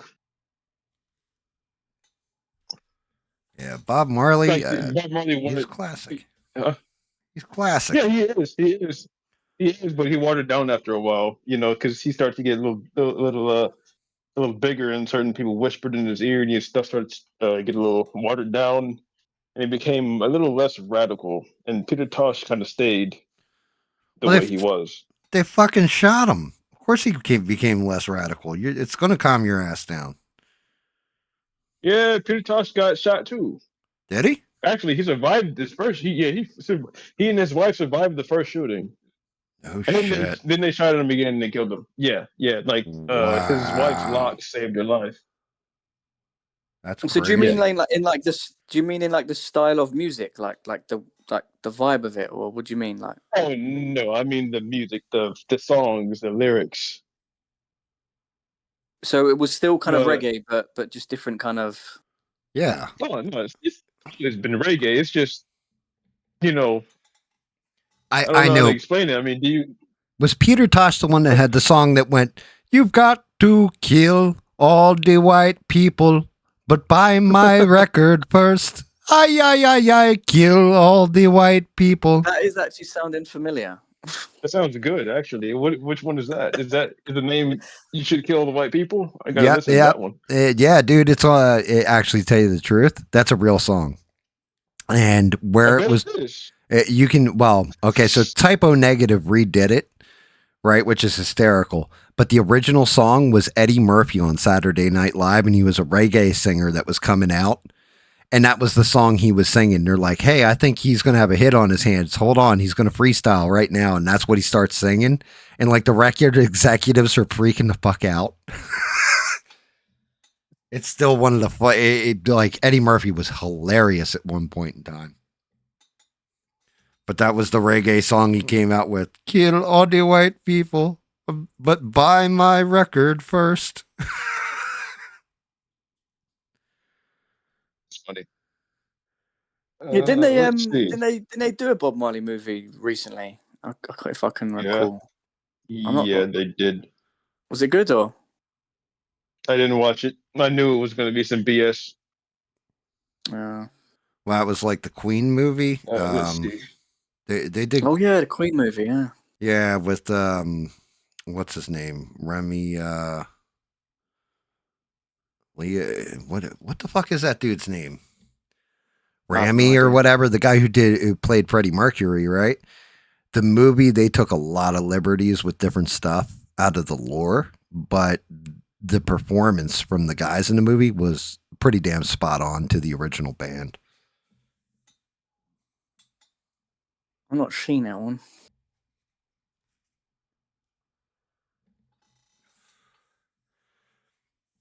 But yeah, that's crazy. Peter Tosh or Bob Marley, and it's like, who the fuck is Peter Tosh? Yeah, they were apparently like competing. I can They believe it. were because of course they were in. Yeah, they were in. People were saying Peter Tosh was better, but well, you know the competitive thing that people get into when someone leaves and they're like, "Oh, well, this is why he left because he changed." Like, no, he's changed. That's why he left. You know, it's a big argument. Well, see, but you got to remember, you're talking to a British person, so the real acid test for them, as far as music goes, is who was better, Danny, Oasis or the Beatles? All right. Well, this might shock you guys. I think I've only listened to like one Beatles song, Holy shit, dude! You're really gonna say Oasis? I and probably listened to more Beatles than you, to be honest. Oasis isn't my cup of tea. Oh well, that's fair. So yeah, I don't know. Yeah, I yeah. You like. don't have a dog in the fight. Yeah, it's the Yeah, but yeah. the Beatles. I always thought I was not a fan of the Beatles. I was like, yeah, I'm not a big fan of the Beatles and all this. And then I Beatles think I rock. might like the Beatles more than both of you. Nah, Sorry. no, I mean, no. This is the whole point, Perry. Is I was always like, I'm not a big Beatles fan. I don't know all this kind of stuff. Beatles rock band came out. Each area of the country, the Game Stops, we had a pre-order sales for the Beatles rock band. The district, so there's like 10 districts total, and then you have that broken down into sub districts, or what the store managers would actually call districts. So you have regions into VP regions, in which are districts, but into actual districts. And the best district in each of these regions, you got a free, all the store managers under the one district manager got to go to Cirque du Soleil when we went to our managers conference in Vegas. And that year, they were doing the Beatles, Cirque du Soleil Beatles. So I was not in the district that sold the most stuff, but my old district manager was, and one of her store managers was like, I'm not into the Beatles, I'm not going. So she asked me, hey, would you like to join us and go see the Cirque du Soleil thing? I said, I don't like the Beatles, but I do like to drink, so I'll hang out with you guys, drink beer and all that stuff, go watch the Cirque du Soleil. Every fucking song that was played, I was singing every lyric to it. And halfway through it, I was like, holy shit, I actually loved the Beatles. I just never realized it. And ever since then, I've been like, yeah, I'm actually a Beatles fan. Like the only thing I know about the Beatles is like there's a conspiracy theory between like the main guy, Which one? like the Paul McCartney. Paul McCartney and John Lennon, Paul McCartney and George Like they said that Harrison. Paul McCartney, like there's like the real Paul McCartney died in like Oh, yeah, I heard that. like I don't know when it was. That it's but, a yeah. replacement Paul McCartney. Yeah. What do you guys think of that? Rebels like the Beatles sucked. Yeah, I thought it was a bunch of bunk. I mean, John Lennon got shot outside of his in New York City, right outside Yeah, no, actually, of his hotel or something like that. Yeah, that was crazy. Like point blank range, wasn't it? Yeah. Well, the guy took a picture with him or something right before too. I think that's what How happened. could you Like came take a up to him. selfie with someone and then end them? Jeez. Yeah. He got, it was like he came up, he got like an autograph and a picture, and then came back and was just like, "Hey, John." He turned around, blam, got him. Yeah. That is nuts, mate. That is But yeah, nuts. and then Perry's like, he's like, "Yeah, I like the Beatles more than both y'all." I take that back. Why? You don't actually like the Beatles, or Well, no, not as much as you. no? I mean, What you just said. like that's just it. Then after hearing all their songs laid out, there was shit that came up like I didn't even realize was the Beatles. I never, for some reason, it never computed in my brain. Like, oh, this song's the Beatles too. Oh, this song's the Beatles. Oh yeah, But yeah. I heard Michael Jackson owned some of the Beatles music or something like that. yeah, I think it's all owned by Apple now. Apple, oh my god. It's turned into a big mega corporation. There's something big is gonna buy Apple, then something's bigger is gonna. It's like a big fish eats little fish kind of thing, and now we all under one world freaking corporation thing, man. Yeah, it's all going to be owned by Netflix soon. Oh. I don't even Wow. want to think about it. Like, they will destroy DC if they get a hold of it. Like, I mean,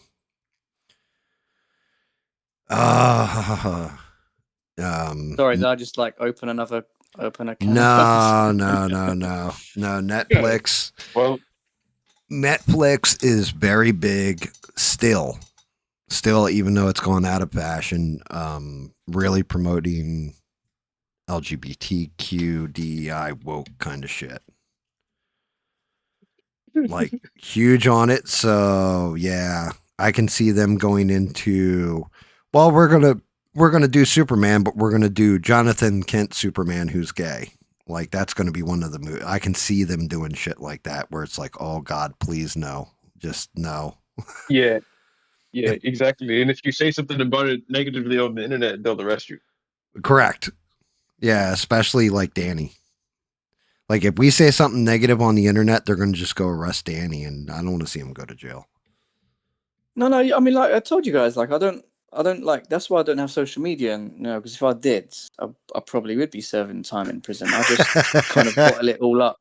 I like bottle it all up, and then when I see someone on the street, I can just like unload on them. You know what I mean? Well, I mean, it's crazy though. It's fucking crazy. Like, that's like the healthy way to do things. You know what I mean? Healthy? I don't know. Yeah, I mean, it's better than the way Perry handles shit. You ever see the movie Black Dynamite? That's Perry right there. He just walks up and goes, "You won't mess with me with my kung fu training," and just like pound the flesh off him. That's not at all how I handle things. Nah. Which things are you talking about? Well, I'm just joking. I don't think you handle anything that way. But like You're maybe. I mean, in all seriousness, no, that like, yeah, I don't have social media because, like, yeah, if I was to, like, there's some of the stuff that I've said on here with you guys. Oh yeah. You know, and it's They'd not even me arrest you. just saying that. Like, there's actual proof of people saying far less than what I've said on Facebook and Twitter and whatnot, and they're serving like 2-3 years in prison for incitement of violence and hate speech. It's like, that's why, you know, it's like, obviously it shouldn't be like that, and people should be allowed to go on social media and say what the fuck they want, but I guess you got to adapt to the environment you're in, and obviously I'm not stupid enough to say these things on social media and then get fucking thrown in prison, so it's okay. I'll just not have social media, and I'll just, when the time arises on the street when I get to speak to someone about it, I'll happily speak my mind to them, and obviously if they get offended, then I guess that's on them, and we can either have a civil debate or an uncivil debate, you know. So it is what it is. Well, interestingly enough, I just read the comments, and according to Rebel, or roving reporter who's rarely wrong, try saying that 10 times fast. Paramount has almost doubled Netflix bid to buy WB. So I don't know if that's a good thing, a bad thing. They may have saved WB. And as far as it It's gonna be a goes, bidding war. it's something that I've always told you, Danny, that you always have a voice on my platform, because if for good or ill, I don't like the fact that they silence you guys' speech over there at all. Like that goes against my morality, not even just as an American citizen, just as a human being. Like, you can't, people have the right. I think Simon Phoenix said it best in Demolition Man. You can't take away people's right to be assholes. And the thing is, I'm not even like that mad of like, say I could do it. Like, say it was all just a free for all. I probably wouldn't have social media anyway, because it's like, it's kind of a cesspit. But like, I do prefer like interactions in real life, you know, debates in real life where you can just hash it out and speak about anything, you know, because having these large scale debates online on Facebook or on Twitter, it's like, you know, it's kind of just like, I don't really see you changing people's minds necessarily on social media when it comes to like these topics. I got you. Well, I mean, maybe some people do. I don't know. I mean, yeah. I can see Perry in real life debating people, like, Yeah, exactly. Yeah. in real life, and I What? guarantee you, Perry frustrates the Why? fuck out of people. Oh yeah, they can't win. Yeah, people But- can't win. They can't. They actually can't. I've never lost an argument before. Not just in my head, just in general. I can't lose. because he starts changing vernacular and like, okay, well, let's get to the root of what you're saying. No. He starts tearing it down where you're like, he's like, okay, now define what you mean by us and them. Like, what? But we were just talking about Christians and Muslims, right? But now define that. You're like, son of a bitch. Yeah. So before I like obviously hop off because I've got to get my beauty sleep. So like, I think the whole thing on the whole Discord thing started from obviously me reacting to Mister's gif about Syria or something, like Syria entered the chat or something. And obviously, as like a passing comment, like obviously I just wrote, you know, make the Middle East Christian again. And I think it all just stemmed from there of like, I still don't understand I'm what not too that su- I'm one's not all too- about. yeah, because obviously it was to do with Mister's gif. Like, No, it was to do with, like, the I whole- got you. I just don't understand what you mean by make it Christian again. Like, are you talking about the Crusades or? Well, no, because obviously, like, obviously, because there's like, I think a lot of people presume that the Middle East is kind of always been kind of Islamic, and you know, obviously Muslim land, Yeah. and like obviously, but it originally, like, obviously the a lot of the Middle East was Christian, and obviously through Islamic conquest and invasion, you know, it obviously. So obviously, what I was basically trying to say is, like, you know, make the Middle East Christian again. And obviously, I don't mean by brute force, like by the sword, like what they did to us. See, that's obviously what you get for by- making it's like- jokes. Can't make them jokes. See what happens. Well, I mean, I wasn't a joke. You know, I mean, it was just more of a fleeting comment. You know, like, obviously, I want the West to be Christian again. Obviously, I would like to be honest, like, I would love to see the world Christian. Obviously, because I'm a Christian. Obviously, I'm going to say that, and you know, insert another religion, they're going to say the same thing, right? So, I just basically was making a fleeting comment saying, you know, make the Middle East Christian again, because I think the Middle East will be far better off being Christian than Muslim. That was just my opinion. And think it'll- obviously the whole thing just. Yeah, but I think it'll Like still who, just though? it'll be a desert that nobody wants to live in either way. That's where I'm at with it. Yeah, I mean, yeah, again, you know, we all have our different perspectives of who we think would obviously run the. Oh no. I'm Country. saying it That's doesn't what I was matter. gonna- That's exactly what I was going to ask. I don't Sorry. think I don't think it matters who's running that country or anything else. I think it's still a desert that nobody wants to live in. Like, I don't want to. If you were like, yo, we'll pay for you to go over there and just live there, Muslim, Christian, whatever the country is, I'd be like, fuck, I ain't moving to a fucking desert. You lost your mind. It's dirt over here. I mean, like, I guess, not even yeah, dirt, that's- it's sand. Yeah, I Yeah. mean, again, that's just like most places around the world. I mean, I guess what kind of land do they have, infrastructure, and what kind of condition it is. And I mean, yeah, I guess you could say that about many Yep. countries around the world, isn't it? No, man, I've had plenty of sex on the beach and sand gets everywhere. I'm not down for that every day of my life. No, I'm good. I'll pass. I'll You sit got that for down you. like that? Hell yeah, dude. You serious? Jersey boy, shore's right there. Shit, And, plenty. and obviously, Perry, like, I mean, correct me if I'm wrong, but your point was like, well, I mean, like, it's war in it. Obviously, they conquered it, they took it, it's theirs. Just like with any other war and country in previous history, that it is what it is, right? Yeah. So the thing is, you guys are at war technically. It's not by the sword either. It's a religious war and a cultural war. So if they win, it's still they won the war. What? So Sorry, you like mean it depends on here in who's. the UK? Yeah, it's a war. Yeah. Those kinds of wars happen. They're really quiet too. They're really sneaky. People with their ideas come about, introduce their ideas, say theirs is better, and they start quietly taking the place without you even knowing it. Yeah, those wars are, like I said, a little quieter. It just when people notice it, it's too late.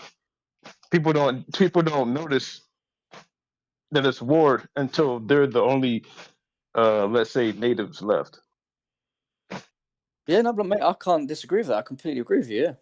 Yeah, well, that's Native American perspective for you, I mean, Yeah, because because that's what happened to we've them. kind of yeah, like the exactly. people. I mean, That's yeah, what like happened to again, it's Israel as well. That's what happened to Israel.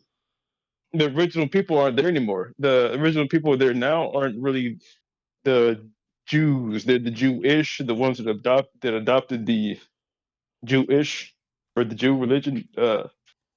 Yeah, they're gone now. Most of them have been replaced and wiped out. So the people you see now over there are Ashkenazi Jews. The word yeah, Nazi at yeah, the end of that word is there for a reason, and they're actually Zionists. That there's let's just say they have a particularly nasty idea when it comes to outsiders.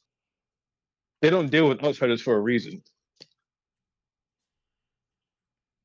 Yeah, yeah, and it's little fundamental differences like that when people list everybody as all and group everybody in together. That's that nuance that you lose that bites you in the ass.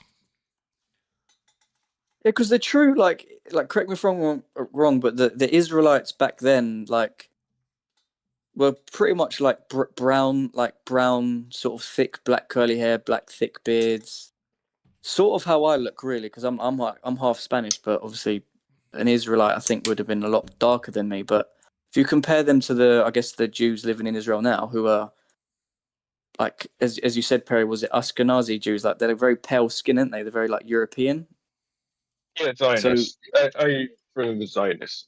yeah, They're so they Zionists. are. I definitely agree that they're definitely different genetically for sure. Yeah. Yeah. So that's what they did. And that's similar to what's going on over there in Britain right now. But with a different type of people, it's a different type of war. Yeah, and again, like all my point is maybe obviously in the chat, maybe I don't know, I'm not too sure how I come across because obviously it's difficult sometimes. You know what I mean? Obviously when you're writing things in chat, but all my point is, and I'm pretty sure you guys have a similar perspective on America with what you guys are going through with illegal migration and whatnot, all that sort of stuff. Maybe it's kind of similar in that sense.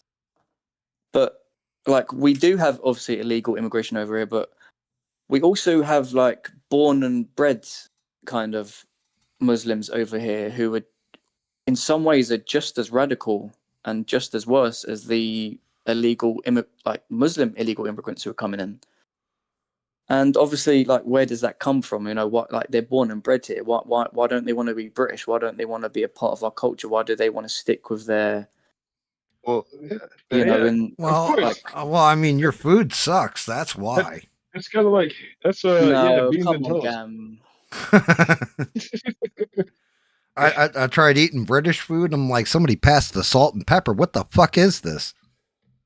Salt I and mean, pepper have you with the guys? cayenne in that. Get that Creole I sauce, hate that that when Creole people slag. seasoning. freaking.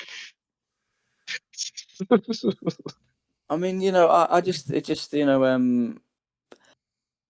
yeah, again, the conversation is, again, it's going to take ages to go through, but like, obviously, Gam, my perspective in it. It's just like, obviously, if you flip this the other way, like they wouldn't allow us to be doing it, what they're doing to us in their countries. They would have already stamped it out, the second that it kind of got a little bit out of control. Right. They wouldn't have given, they wouldn't have given us any of those privileges, any of those things that we offer them here. So it's just like, right, which is why I just think it's why you guys are going to Yeah, lose. it's mostly a religious migration as well. That's really just what happens throughout time. Same thing with Islam and China. The Mongolians spread Islam through China long time ago. Don't know if you guys know about that. With Genghis Khan was a Muslim, and any Buddhists Or that white. rejected Islam Yeah. would just be killed instantly. Just head cut off. Really. And yeah, it's tragic stuff, man. yeah. I mean that's been going on forever. Well, I mean, you I kind of think you can't make an omelet doesn't make it without good. breaking some eggs, Yeah, it doesn't make it good or bad. This is just what's been going on. Religious migration.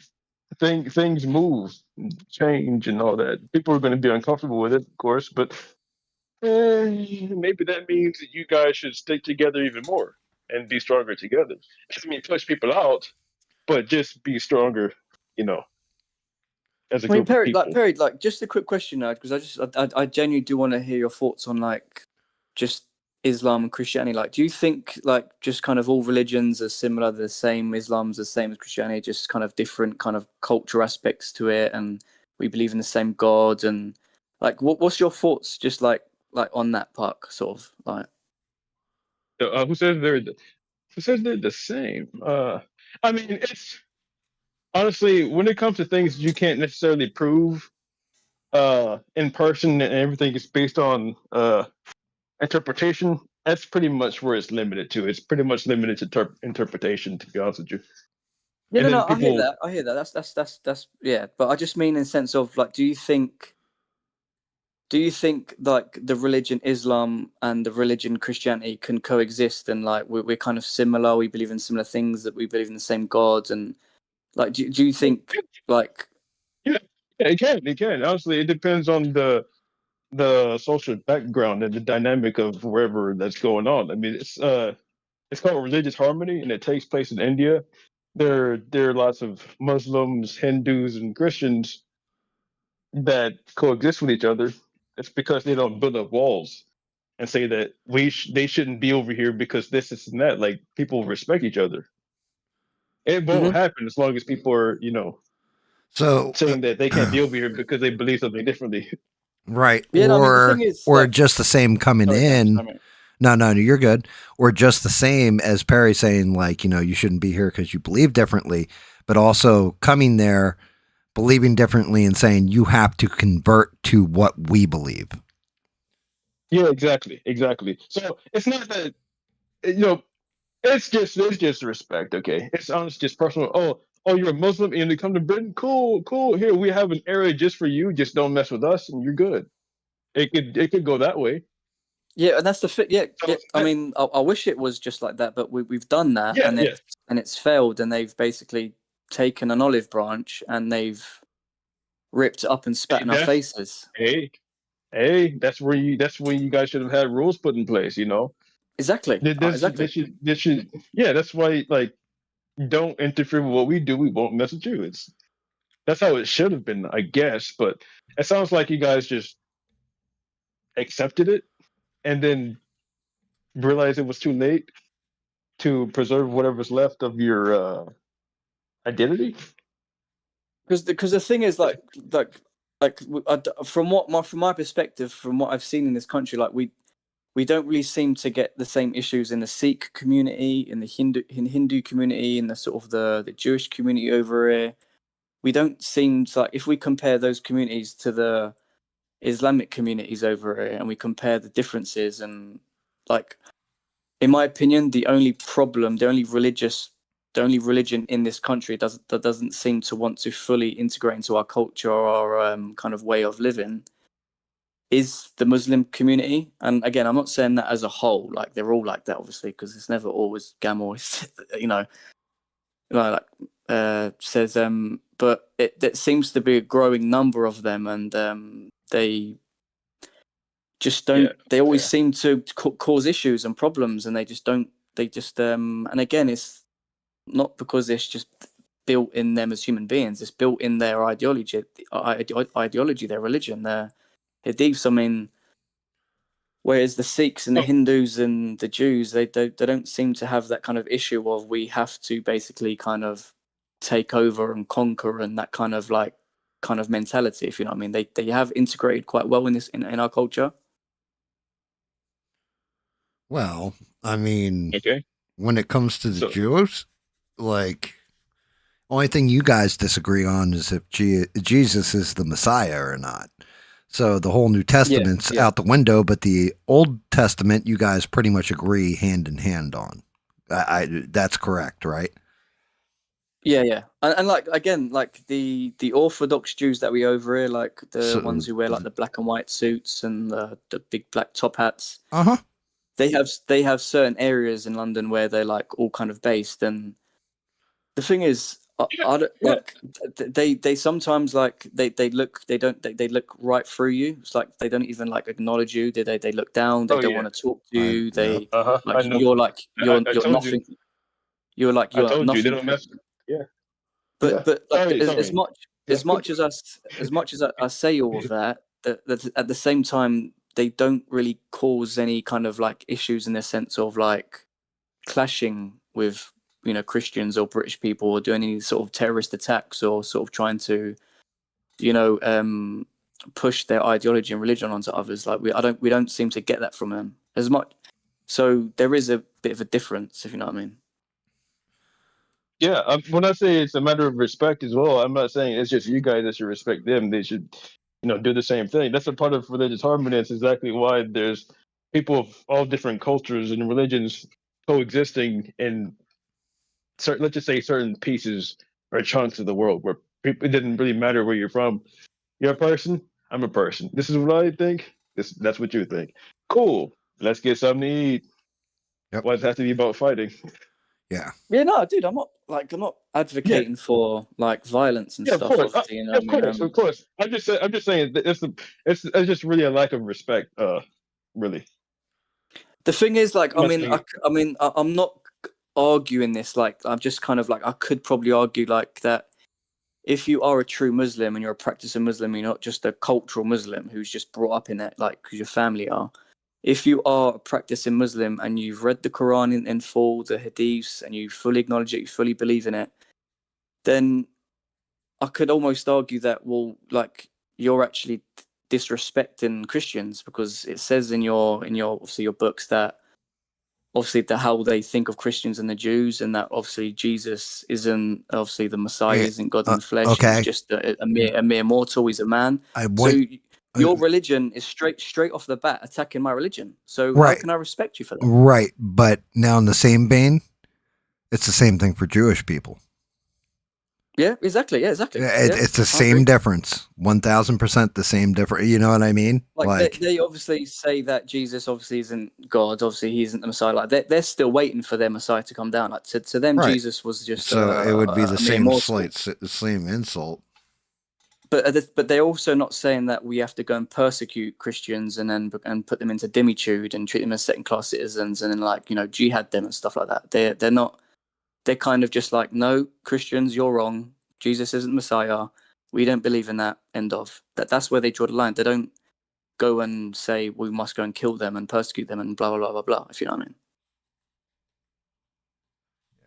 Yeah, I mean, I think one of your big problems is, it's all the humans.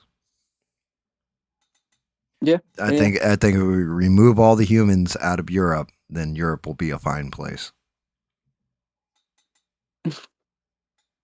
Until the mosquitoes and termites become an issue, and then we come by and we kill them, Yeah. and then we take it over and protect the land from mosquitoes and termites. That was a joke, by the way. Yeah, I just, it's just like, again, I just, we're all of us deep down are going to want to fight for what we believe in, right? And how we want Correct. our society to be. And obviously, as we said before, we all have our biases. We all see life differently. I have my own bias. I have my own politics, my own sort of things where I feel like society would be better off in this kind of way. Obviously, the atheists are doing it, the liberals are doing it, the conservatives are doing it, the Christians, Muslims, Sikhs. You go through the whole fucking list. They're all kind of trying to push their life into that direction, right? Yeah. And the thing is, the Christians in this country for a long time have stopped doing that. They've basically gone into their comfy little homes and thought, no, look, we'll just bring everyone in and we'll get along. Let's just all hold hands and dance around and everything's going to be lovely. But it hasn't worked out like that. We've brought in another dominant religion that is basically, taken the piss, and they're obviously continuing to take the piss. And Perry, you're right in the sense that we have been in a slumber for a long time, and maybe it is we're waking up now, but maybe it is too late. I hope I have a hope that it's not too late, and there is time to kind of turn this ship around. But I guess we have to see. It sounds like the only way to turn it around is through force, and we already know how that's going to end. So Right. honestly, I think there should be some kind of mutual agreement that everyone gets involved in, that everyone comes to an understanding. This is what is acceptable, and this is what isn't acceptable. Right. Yeah. And there should be consequences. For if someone breaks the rules, they face consequences. And so people have been doing it for a long time, and I just think it's kind of interesting how that's been going on for a minute, and no one really did anything until they realized, wait a second, what is this halal shop doing over here? I didn't see this before. Look, there's 5 bones over there. There's 10 over there. What's going on? Oh, now we got to do something. It's kind of too late for that. So, you guys have to come to some kind of agreement. The government might need to get involved. I don't know. Well, the government should have been involved, but they're failing. The thing is, you're 100% spot on, and the thing is that our politicians over our government are clearly not going to do anything. They obviously, if they was interested and they was actually didn't want this stuff to happen, they wouldn't have allowed it. I mean, they've allowed all of this influx of immigrants to come in. They want them here for a reason. Now we could argue and debate what the reasons are, but I just think to me, sorry, for me, I'm not saying that the issue is them going over there. I'm saying the problem is the lack of boundaries. That's all.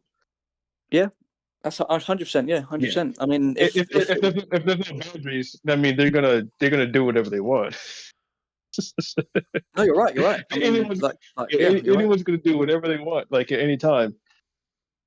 So it's I get to go to this country. I get this for free. I get that. I get housing. I get education. I get to practice my religion. I get to grow my religion. I get to do. It's hell yeah, dude. Obviously they're gonna do that. Well, I mean, look at it this way. It's a hot summer day. You got a neighbor. Your neighbor has this beautiful in-ground pool, and they have a fence around it, and the fence is locked. So you're like, fuck, I would have to break in. And you know what?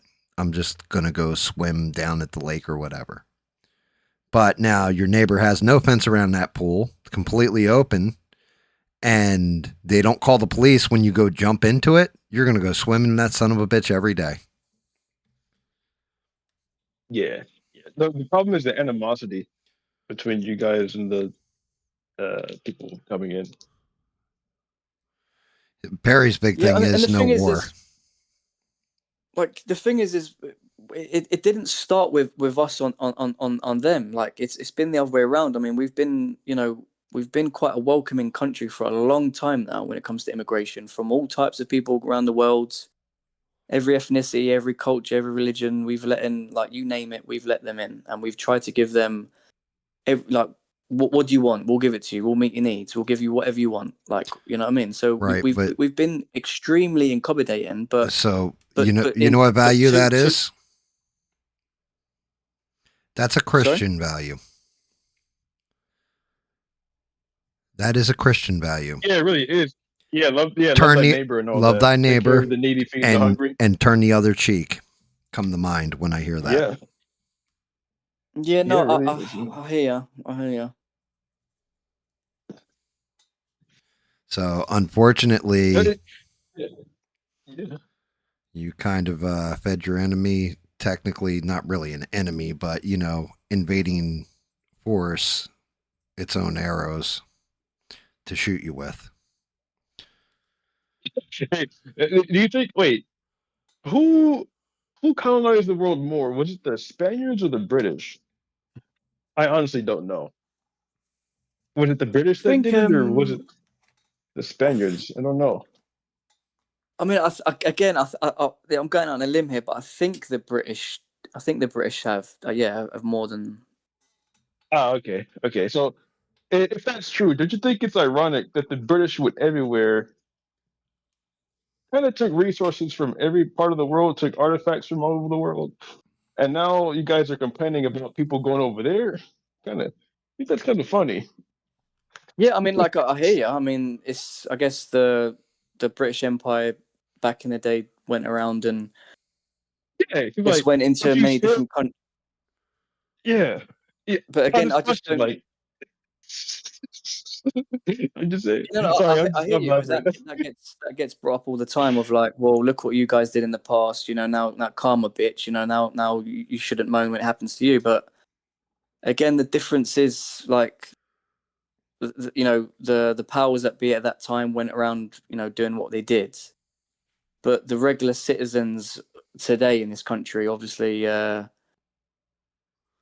the people that we're bringing in, like when it comes to the culture, the religion, everything's completely different, and obviously people have a right to not want these people here in this country. I don't see. Of course, of course. I Of guess it's the course, same yeah. for Americans, isn't it? All the wars that you guys, you went into the Middle East and Afghanistan and Iraq, and you destabilized it, and you went in there for weapons of mass destruction. Coming, You should have never have gone there. And now, Yeah, because of killed, obviously all killed the civilians and all that, yeah. like you've destabilized the Middle East yet again, and now all the influx of immigrants have gone into Europe predominantly. And so yeah, thanks for that. So, Right, well, right, yeah. I think that's kind of funny how people kind of start shit, and then the what's the word? The karma. descendants of those no, the descendants of those who started the shit get the results of what they did later on. yeah, yeah, exactly, yeah. I don't laugh too hard. It's like What do you think the I mean, national debt is? Yeah, I'm not laughing at all. I'm not laughing. I'm sobbing. I'm crying right now. I just like I wish we kind of did leave the Middle East and many of these countries alone, and we didn't interfere and destabilize and go in there for all types of I don't know, because at the end of the day we don't really know the truth, do we? Like why they're going in there, what they're doing. But what we do know as a fact is they are destabilizing the region. They're basically moving tons of people out from their own countries. They want to seek a place to go, and they go into Europe and they go into Germany, France, Italy, UK, Ireland, and they It's kind and of they weird they, though. they and obviously they don't obviously they obviously want to keep their heritage, their history, their culture, their religion. And I kind of understand. Obviously, I don't blame them, obviously, because but at the same time, I don't want that here. I don't want that here. You're not coming here to live in peace. You're coming here to conquer and to spread. And we're seeing that with the evidence is clearly here in the UK. Oh, I you're mean, I'm not sorry wrong. that I'm sorry the elites of the West have gone into parts of the Middle East and completely fucked up and destabilized it. Like, I'm sorry, like that's fucked up. They should have never. Right, but you know what I the mean, sad we could part we could. is? Here's the sad part with that. Don't think it was just America that did that. You guys were along for the No, ride the entire time because Tony well, exactly, yeah. Blair, for example, was afraid that, well, America won't be our friend anymore. Yep. So we got to backdoor GW's play, because if not, America already said they won't be our friend anymore. It's the truth. Well, obviously, I'm not So, like shelling all fucking responsibility on America. Obviously, oh no, it's our fault. Don't ever get that mistaken. I fully blame. It's why I'm talking about the whole Venezuela thing with Trump right now, because that shit's set up like the same thing I've seen before. Just instead of it happening in the Middle East, it's happening in South America. But it's regime change, plain and simple. And every time there is a terrorist faction that comes out of it that is much worse than the shit we were already dealing with. And the fact is, you're not doing it where they are overseas and there's oceans between it. You're doing it where they got a landmass they can cross. Could get bad. Like our border could turn it into a complete fucking war zone. So we might be just doing it to ourselves soon. Yeah, it almost seems like when you look through history, like there was a certain period time in history, not too long ago in the Middle East, where there was many Islamic nations who seemed to be doing just fine on their own, and then all of a sudden, like Islam was at its lowest point. It didn't seem to be a threat to the West because we wasn't getting, all this like influx of immigration from these countries. But then all of a sudden, like we've gone back into those countries for reasons of, I guess they had weapons of mass destruction, they had this, they had that, blah blah blah blah. Yeah, they had oil, and then we've kicked the bee's nest again, and then obviously they've all now come, open borders, like open borders is cool, and it's like, wait, so you go over there and you do that, you kick the bee's nest, and then you say open borders is all cool. It's like, what the fuck? Like you're asking for trouble. I mean, like we have to put up with these people when they come here and they act the way they do. Like these elites, they don't put up. Like same as this when I was talking to you before about Piers Morgan GAM. He wants to, argue with Nick Fuentes about, his opinion. It's like, Piers, you live in like a 99% upper class white neighborhood. You don't mix with anyone else. You don't mix with Muslims. You don't mix with anyone else. So you don't live in the real world. You don't know what it's like to walk down the street where like every shop is Arabic, everyone speaks Pakistani or Bangladesh, everyone looks at you like you're the outside and you shouldn't be in there. You shouldn't be in that part of town. It's like you don't live like that every day. You don't witness these people. You just say like, oh, if we didn't have them here, we wouldn't have great curries. Or it's like just dumb, ignorant shit like that. Well, Piers Morgan's getting shredded, not for that part of it, which is a brilliant take, by the way. Piers Morgan is getting shredded right now because he made fun of Nick Fuentes because he is Catholic and like a virgin and all this. And like, maybe you just need to get laid. You're just an incel and all this. They've gone and found articles from his wife and her Instagram feed where she's posting pictures of the pool boy explaining how she finds Piers Morgan to basically be a fucking joke. Is only with him for the money. And like basically he's a cuck, like an actual, not like, hey man, you're a cuck. Like no, like actually watches his wife get her back blown out by, Mandingo the pool boy or whatever. Like actual cuckold. Yep, like by Jerome. Jerome visited my home and didn't leave my wife alone. Like, no, I'm not even joking. Like, it's like the Groiper army, like Nick Fuentes. Look, that is, and I said this, I've said this, the difference between a boomer and a zoomer is the technology. They can go find shit. The older generations don't understand the technology and the information that are at their fingertips at this point. You may think you have hidden something. You may think you have deleted this shit off the internet. They will find it. They will revive it and they will throw it in your face and make you look like an asshole. And so Piers is like, that's why he's doing all these. How do you think I handled the interview with Nick Fuentes and all this kind of stuff? And people are like, yo, you like Steven Crowder pushed back hard as fuck on him. Was just like, yo, you don't get it. They don't care if you call him a racist. They don't care if you call him an anti-Semite anymore. That shit doesn't work on them like it does on you. You can't get, they don't, they're like, oh, you're going to cancel me? Go ahead. I've already been canceled 12 times. Now what? It's so Piers Morgan has, but the whole cuckold thing and like his wife actually like humiliating him, and I mean fucking humiliating him, because I ran it past my wife. This is how I know full on humiliation, because I said, yeah, so here's the stuff that's come up, and I start reading it off to her. Like the first one I read off to her, she's like, that could be taken tongue in cheek, like we break each other's balls and all that kind of stuff. And then by the third or fourth one, she's like, oh no, that woman fucking is just humiliating him to humiliate him because she thinks he's a piece of shit and wants his money. I'm like, exactly. Like, I'm not wrong. Damn. Yeah, it was just the fucking interview was embarrassing. I don't agree with Nick on a lot of things. Some things from what he's I've got heard him say. points. Yeah, But- some things I'm like, yeah, cool. Some things I'm like, no, I don't necessarily agree with that. But with Piers Morgan, I'm sorry, I've seen too much of him where I just think he's really out of touch, and yeah, I can't stand the fucking guy. David, you asked me. That's David, right? No. Daniel, but just call me Yeah. Danny. Yeah, everyone calls me Danny. Okay, Dan. You asked me earlier. Sorry, I don't want to bring this back up. I don't know. We don't want to go backwards, but you asked me if I think if all religions are similar or something like that. What was it?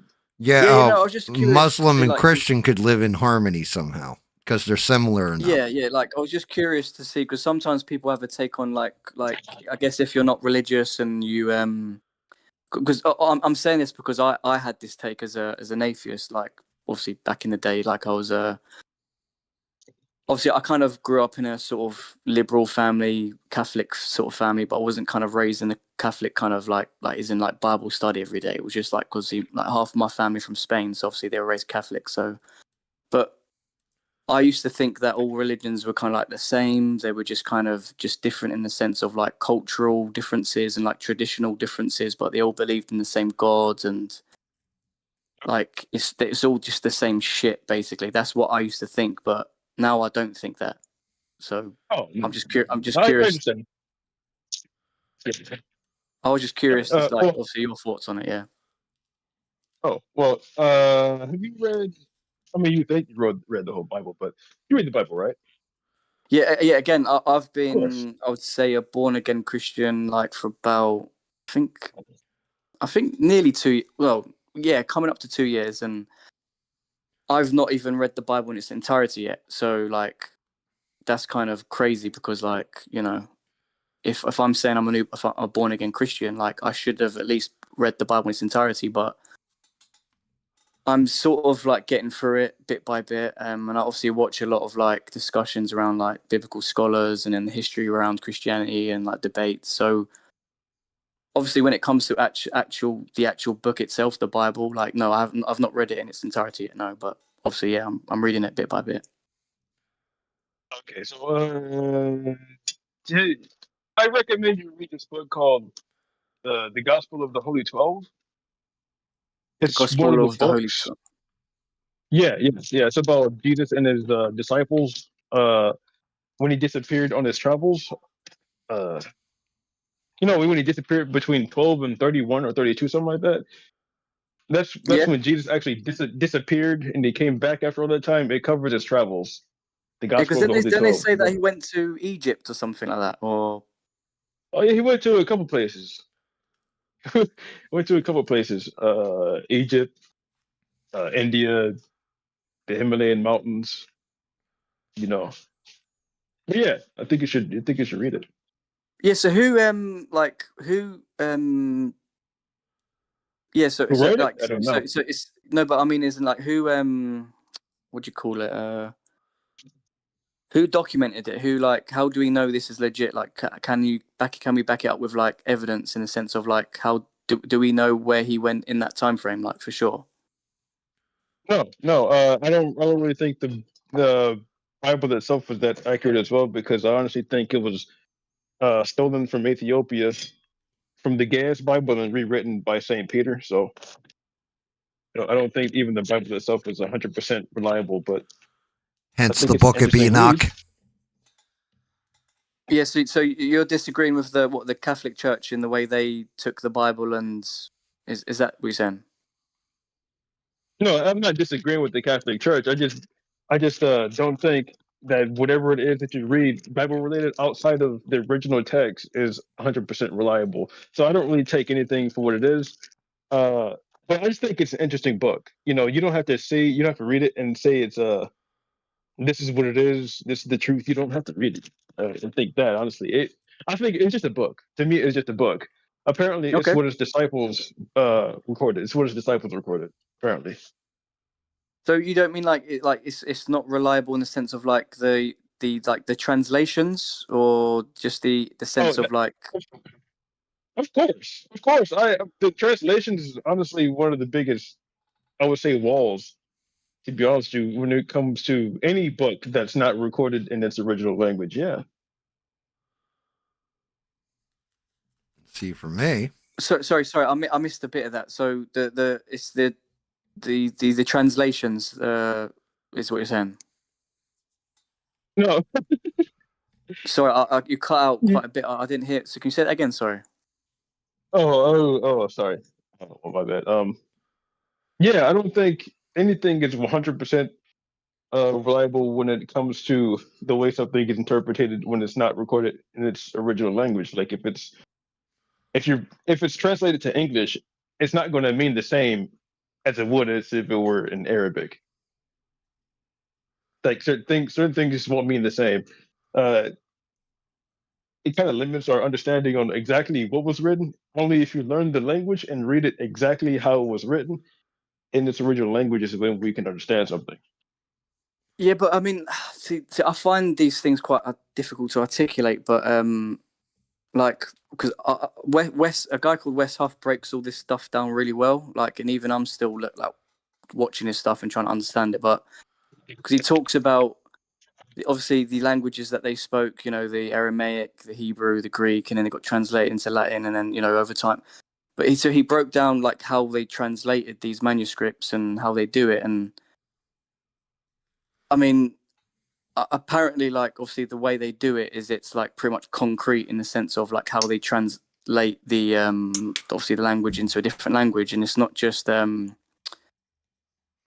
like that they actually that there's I'm not like the best person to ask about how they actually do it, but if you look into people like Wes Huff, like he'll go through like the actual translations over the history and of languages and how they actually do it and stuff like that. And I don't think you could argue the whole thing about it's not reliable because of their translations, because but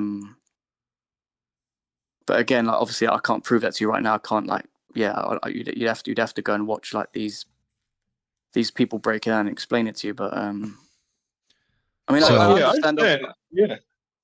Honestly, I don't. It's not because the words and things are different. Honestly, I think it's because it's been passed down to so many hands, and people use the opportunity when they translated it to actually change certain things that were said in the Bible. So like there are millions of different versions of certain books. I can give an example here, right? The Ted Cruz, you know, those who Israel will be blessed. Those who defend Israel or something like that will be blessed. And Ted Cruz said that. That's the whatever version of the Bible he's going from. And it's like, that's not what it says in the original translation of the Bible. That's actually a redux version of the Bible. Because Tucker Carlson's like, where in the Bible does that say that? And he's like, it says it in the Bible. If you defend Israel, then you'll be blessed. And Tucker Carlson was... see, with that, GAM, it pisses me off because it's like I don't understand why people are so obsessed with saying this shit. It's like we're not under the old covenant. We're not, you know. At the end of the day, like who got Jesus crucified? It was the fucking Jews who got Jesus crucified. You're right. The religious Jews in Israel don't see Jesus as the Messiah. Sorry. I thought it was the Romans that did it. Okay, so look, here you go. Here's GAM, who doesn't understand the Bible, that can clear this up, Perry. I thought the same damn thing. Well, it was the Romans that did it. The only thing was that I think it's what's his name? Something Pilate, the guy who actually crucified Pontius Pilate. His wife said to him, "You may not want to do this." And then he went to the Jews and asked them, and they screamed for him to do it. That's actually in the Bible. Okay. So yeah, Yeah, Okay. so like you so know, you had, yes, like, the Romans Jewish, did it, Jewish, but the Jewish like people the that were there, Pharisees, the religious order, like the kind of So high the, priest. so the Zionists did it. pretty Well, much. yeah, I guess, yeah. When you go, yeah, they Like the obviously, 'cause, Romans obviously crucified him. Don't get that wrong. It was the Romans that actually did it, Yeah. but it was the Jewish people that were there that Yeah, apparently they egged them on. They egged it Right. on. Yeah, they egged that it on. said, nope, no, Right. please, he's a heretic. He's not who he says he is. Take him the fuck out. Yeah. And the thing is, I'm like, not- they. Sorry, mate. Sorry. No, I was going to say, I'm not saying that the Bible isn't valid. I'm not saying it isn't valid at all. If that's what you're thinking, I think it's really valid. It's an important piece of history in general. I'm just saying that I try to look at it, read it, and wonder what that means. You know, Yeah. I don't just read it and think this is what it says and this is what it means. I just try to read between the lines and wonder exactly what's being said here, because some things can be metaphorical, some things maybe can be poetic, maybe. I just want to Exactly. consider different possibilities. Like See, that's something I'm still getting to grips with the Bible. Is like some things are kind of like just describing something that happens. Some things are, telling you how you should live. Some things are parables. Some things are like it's not just a clear cut sort of do this, don't do that, end of. and you ready for this? The way I'm reading it, because I started reading it not long ago. I'm reading it like it is. I'm reading it from God's perspective. Like it's all true, and this is God's perspective on things. So like, and I've explained this before. So like the story of Adam and Eve. I create the heavens, I create the earth, I create all this stuff. Then I create man, and I'm like, all right, look, you guys are kind of like my pet monkeys, my experiments, and I got one rule: don't eat that fucking fruit right there. And I go away for a little bit. I'm figuring out how to make a platypus, doing fun things like this. And then I come back and here's this bitch eating the fruit. And I'm like, yo, you got to get the fuck out of here. Like I had one rule. You violated my rule. Get the fuck out of my garden. And then, the other guy's like, yo, I'm pee whipped. So now I got to throw him out too. Like, just imagine, like, I picture it, God sitting around and he's sitting around with the other, like, old school, like, yo, Zeus, you're not going to believe what these motherfuckers did. They're like in like some heavenly bar somewhere just having discussions about this and somebody wrote it all down. But I'm reading it like that shit is not to be interpreted. Like this is supposedly, the word of God. So I'm reading it in a whole different manner. And it takes on a whole different meaning when you do. Like, it's actually like, it's interesting as shit. Yeah, no, I hear you, mate. I hear you. But some people, like Danny, like people look for the meaning in the words. People are looking for that. I'm just reading it like it's, fuck it. I'm not, you wrote this down. I'm not supposed to interpret it. Let me just read it. And, I'm not going to get, I've told Danny this before too. It's never going to make me a Christian, regardless if I read the Bible one time, a billion times, or none at all. It's never going to change my point of view on religion. I'm always going to be like, nah, I think everybody just has a personal relationship with their God. They call it whatever the hell they want, and that's just the way shit rolls. But I could be wrong. I mean, look, again, I can't take that. Sorry, mate. Sorry, go on. No, I was just gonna. That's kind of funny. I was gonna ask if GAM listens or reads anything written or said by Alan Watts. That's all. Eben, I don't even know who that is, but Alan Watts? No. Okay. No. I'll look into it though. Why is he? Does he have that kind of mindset? Oh no, he's a philosopher. Okay, he's a philosopher. Oh, okay. He talks about all different types of he talks about all different types of religions, how they intertwine, the psychology of the mind. Dude, yeah, it sounds like I need to hear this guy. Social conditioning. He actually talks about kind of something what you just said about God's perspective. and how the system is actually how the system in the world is actually built by a church, and why uh courthouses look like churches, why kings are treated a certain way, Buddhism, Christianity, Islam, that kind of thing, like how it kind of connects with each other and God and stuff. It's kind of interesting. Yeah, I mean, I just, like I said, I look at different stuff and different religions, ancient myths, Yeah, because yeah. who knows, maybe 10,000 years from now, Christianity will become a myth. You know what I mean? Oh yeah, Maybe, it will. maybe No, I guarantee you. I guarantee you. like It Islam will definitely. be a myth, Judaism could be a Yeah, myth. You know what I mean? And yeah, it's something yeah, completely different because I look back in time and I look back to, let's look at like ancient Egypt. Let's look at the Romans. Before, Christianity, what were they worshiping? Multiple deities.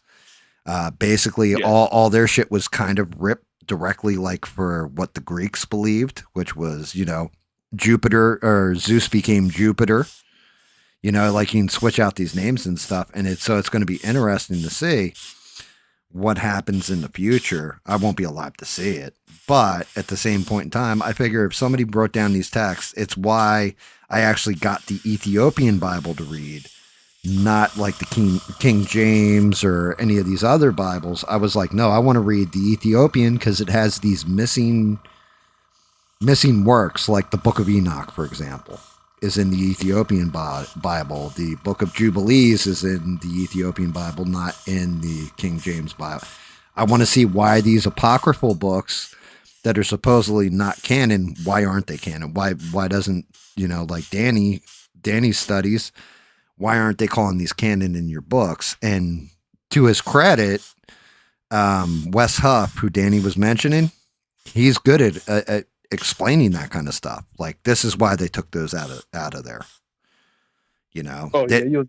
Yeah, like, yeah. he doesn't say 'Cause- that they aren't real and oh, they're bullshit, and they go. He'll say stuff like they sat down and they decided they were non-canonical, like they didn't fit, they weren't right, so they took them out. And it's like, oh, okay. Well, at least I have an Oh explanation yeah. as to why you want to eliminate, Nephilim, and why God flooded the world was because he was rid of the Nephilim and stuff like this. It wasn't just the evil of man. It was because of these monsters that were invading man. Like, interesting shit like that. That's just me. Oh yeah, yeah. You will definitely love Alan Watts. You will love Alan Watts, man. She like the. That's why I asked, because it sounds like, or it seems like, you would read or listen to his lectures. Really? Lectures are, yes. His lectures are very you. Are you? I got you. Yeah. And you're not saying that in a bad way either. Like, yo, man, this guy's fucking a nutcase like you, bro. No, he's not. I don't know about a nutcase, but maybe I don't know. I wouldn't say, maybe a critical thinker, maybe. A critical thing. Yeah. Maybe. I mean, I don't know if I think critically. I just try to think honestly. Like, Isn't that critically? not necessarily. Critically means you're kind of standing in judgment of it, thinking honestly and accepting facts no matter how dark they are. That's a different story, which is what I appreciate about you and your arguments, is that you'll articulate that as well in your arguments. It's, it's one of those things where you see the truth for the truth. Like, um, I'm just trying to think of something that's like really ugly, that, you get cancer or something like this, you're probably going to die. What can you do about it? Well, Good. I can go through treatment, everything Nothing. else, but the reality of it is you're probably going to fucking die, right? And do you accept that fact? Do you keep fighting with hope beyond hope and trying to be a better person, going and becoming religious and doing these things to try and fight the cancer or deal with it or cope with it? Or do you just accept the fact that you have cancer and keep living your life like you have been? You know what I mean? Oh, And you're asking me? Oh, well, were you? Oh, and by the way, that's kind of how I read everything. By the way, up to interpretation. Anything what people text me, everything is like I try to interpret things in different ways. That's just how I am in general. Right. You're looking at it. I guess. Go ahead, Danny. No, I was just gonna say. I guess either way, there's nothing to worry about in it, because from the one hand, if you don't believe in a god and you don't believe there's anything after, then I guess you don't have anything to worry about, because it's just gonna be pitch black afterwards. You're not even gonna know, so you have nothing to worry about. I do believe. But if you're religious, but yeah, and if you're religious and you believe in a god and an afterlife and blah blah, then I guess you don't have anything to worry about as well, because you're going to be at peace and you're going to be with God. And so I guess either way, I guess you don't have anything to worry about, I guess. Worry takes more energy than not worrying. Right. Like you don't have to worry. That's not to say like you don't worry about things like, oh, well, the rent's due next week. Well, I'm not going to worry about that, because it's not the end of the world. No. What it means is you there's shit in this world that you can't control. Like actually the illusion of control, there is nothing you can fucking do about it. Doesn't matter how hard you try. Like my mom's dying of cancer, like legitimately dying of cancer, right? Lung cancer. I can't control that. I can't cure her. Yep. Even if I was the smartest doctor on the planet at the current moment, there is no technology, no medicine I could apply to my mother to save her life. She's going to die.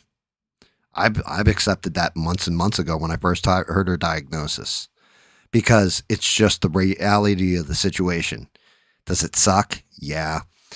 Does it, nobody wants to bury their mother. Well, maybe somebody with a really abusive mom does, but I don't want to bury my mother. I'm going to. I know that's going to happen. One day my children will have to bury me and they'll have to go through the same thought process. It's just the nature of how things work. You don't want to bury your pet. You don't want to, so either you can face it and accept your truth and just do what you can with that truth, or you can cry about it, whine about it, and worry about it every fucking waking second. And it's like Perry said, it's going to take way more energy out of you. It's going to depress you, and it's going to slowly erode your life and the good things in it. Yeah, I mean, I don't understand the whole, like, I mean, I agree. I'm not, like, saying you should, so I'm not. Yeah. I was going to say, maybe you should want to bury your pet because you don't want it to stink the place up. You're correct. That's just facts of life. You know what I mean? Yeah. That'd be worse than your pet dying after a while. Like, all right, it's dead, but it's still sitting there. Yeah, just staring at not just stink, but also just watching the corpse slowly decay in front of you. And exactly. it does something to your psyche and fucks with you. No. Yeah. Yeah, oh man, it fucking does. You've never seen like this happens all the time. You've never seen something get hit by a car, like a squirrel, a raccoon, a deer, and they're on the side of the road. And like maybe you drive past it on your way to work every day, right? So you see that deer one day, you see it the next day, you see it you know what I mean? You'll see it 5 days out of the week if you're working a normal work schedule. And it's just like you watch it as it bloats, and then the belly pops, and then it, chunks of fur are missing off it now, and then a flock of like turkey vultures or buzzards come down and gnaw at it. So now there's clean parts on it and meat parts that are all rotted with maggot. Like it just happens. It's the nature of life. And honestly, when someone or something dies, I don't think they're dead. It's just that their body is expired. Correct. They're still alive, but they just left their mortal vessel, because the person that they are is really an idea, a development. So their environment, the idea, all this kind of stuff. That's what I record as your mortal soul, right? So Right. all of that is basically electrical impulses, everything else, and I think that's what leaves your body. Why your body goes, every cell in your body stops at that point. You know, people used to say, "Oh, your fingernails get longer and your hair grows when you die." That's incorrect. What happens is your skin shrinks on the body, and it pushes the hair follicle more out and your nails out more. But it's your skin receding that makes that shit look like it's growing. So You're everything, basically decaying, innit? You're decaying. right? So everything, basically, your energy is you're recording, but I mean, that's what I think anyway. You know, I could be completely wrong, but it would make sense to me that that's your electronical record. That is the life that you carry in you, and everything carries that. It's, Oh, for is lack of a the better term, it's the force. But basically, Oh. you guys are Christian phobic. Yeah. Okay. Fair enough. No. I'm yeah, not. sure. I'm No, you're joking. Christian phobic. How did you know? No, but we I'm can giving use away. it too. You know, we can use it too. I mean, I do think everybody has a mortal soul. I do think there's a God. I also think the trick to the afterlife is this. I'll share this with you guys because this is an interesting perspective. Whatever you think the afterlife is exactly what it is. Yeah, So- yeah. Actually, it's the same thing with dreams, right? Correct. Exactly. Right. What? And, yeah. So your last yeah. moment on this earth, if you are like, I'm going to an island and all my friends and my wife and my dog and my, all this is all going to be there. Your last moment, that is your afterlife. Yeah, but what if you have nightmares all the time? You're Then fucked. you're gonna be in that nightmare when you die. Dude, you've trapped yourself in hell, basically. Oh, fuck, that's Yeah. fucking great. It's Yeah. it's what I you kind of actually you have mentally a- perceive. Yeah, I think it's honestly, I think it's a little suspicious that. Well, do you guys think? Do you guys know about the double slit experiment? Where they expected the two, what was it, electrons, to act the exact same when they went through, and then Yeah. when they weren't observed, they did different things. Only when they were observed, Yeah. they did the same thing. Yeah, it's like the observer effect they called it. When observing something changes it. Yeah. Actually, that's kind of interesting. So I think that's kind of interesting because that kind of proves that your observation does alter reality to an extent. For some reason, it does alter reality. It kind of renders things into existence like this is a video game. Well, that's So- simulation theory. That gives Well, that's what gives it its credence, I should say. oh, okay. I've never connected it with that. I haven't thought of it as something that would support the simulation theory. Have you ever heard of simulation theory or like some of the ideas behind it? So Yeah, I have, but I never. Yeah. So, for example, like in a video game, to save on RAM, right? When you're observing an open world with a huge field, if you turn around, that you see the entire field and all that. Well, to save on memory, the moment you turn around, what's behind you unrenders. Yeah. Nothing. Yeah. There's nothing nothing behind behind it. you. Right. It's only what you observe that is actually present. And whatever is picked up by your auditory senses and your other things, like if something falls behind you, the sound exists, but that thing that fell doesn't exist. That Right. kind of thing. It's kind of Schrodinger's cat. Yeah. So this like theory, like, would you say that like something would have had to have created this simulation, or it just created itself? Well, there's got to be something administrating it, right? Yeah, or administrating it, or whatever it is. Well, us. I would say it was us, but so technically, it still proves a God, right? Yeah, exactly. So you're technically still saying there is a God. We created the simulation. No. We're saying that there is a God because that's who's administering the simulation. That's the administrator that watches over everything to make sure the system You know, keeps sorry, running. I thought I heard someone say like us, like we created the Yeah, simulation. yeah. I would say, yeah, like, yeah. To an extent, I would say we did.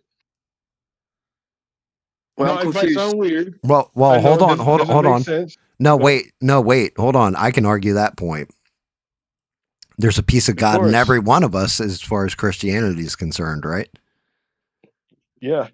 Well, Wait, so sorry, there you go. there's a- If we've got a piece of God in each of us, then maybe we are creating the simulation. And that's the piece of God in each of us creating the simulation. I mean, I wouldn't have said it like that, but yeah. Well, I know you wouldn't have said it like that, but I'm just saying it to Danny, who believes in Christianity. Yeah. Yeah, but we're Right. not. I'm confused. Like we're not obviously God. Like we're a creation of God, right? We can't create sort of. Okay, so now let's go It's by all your about- own biblical definitions. Were we created to look like any random animal, or were we created in God's own image? Yeah, we were created in God's image, but that doesn't mean. So therefore, we are, look like Him. If He administered a soul to us and it was part of Him, that means we have part of God in us. Therefore, logically deducing it, it breaks down to we have God within us, which means we have part of God within us. Therefore, we are the administrators of the simulation. Yeah, you would love Alan Watts, man. He talks about So the then same. that He still goes. goes. So then that still goes back to there being a creator. Well, nobody's ever said there wasn't. Yeah, you know that's what I was getting to. Like is in the sense of like humans created themselves and we created the simulation, or God created us and we created the simulation. If you know what I mean, is that what you're saying? No, there was somebody who created the initial simulation, right? I'm not saying I'm saying this is all theoretical, right? First off, like this isn't there is no definitives here. But if there was somebody who created the simulation, they wrote their programming into us. So therefore, we are just as much administrators of the simulation to an extent, which is why we have Mandela effects, why we have glitches, as they say in the Matrix, because the human beings, us, have created those glitches, because it's us accessing whatever administrator privileges we have to make them happen. Kind of like a cheat code in a video game. Type in, fly, and I can fly now. Type in God, and I'm God now.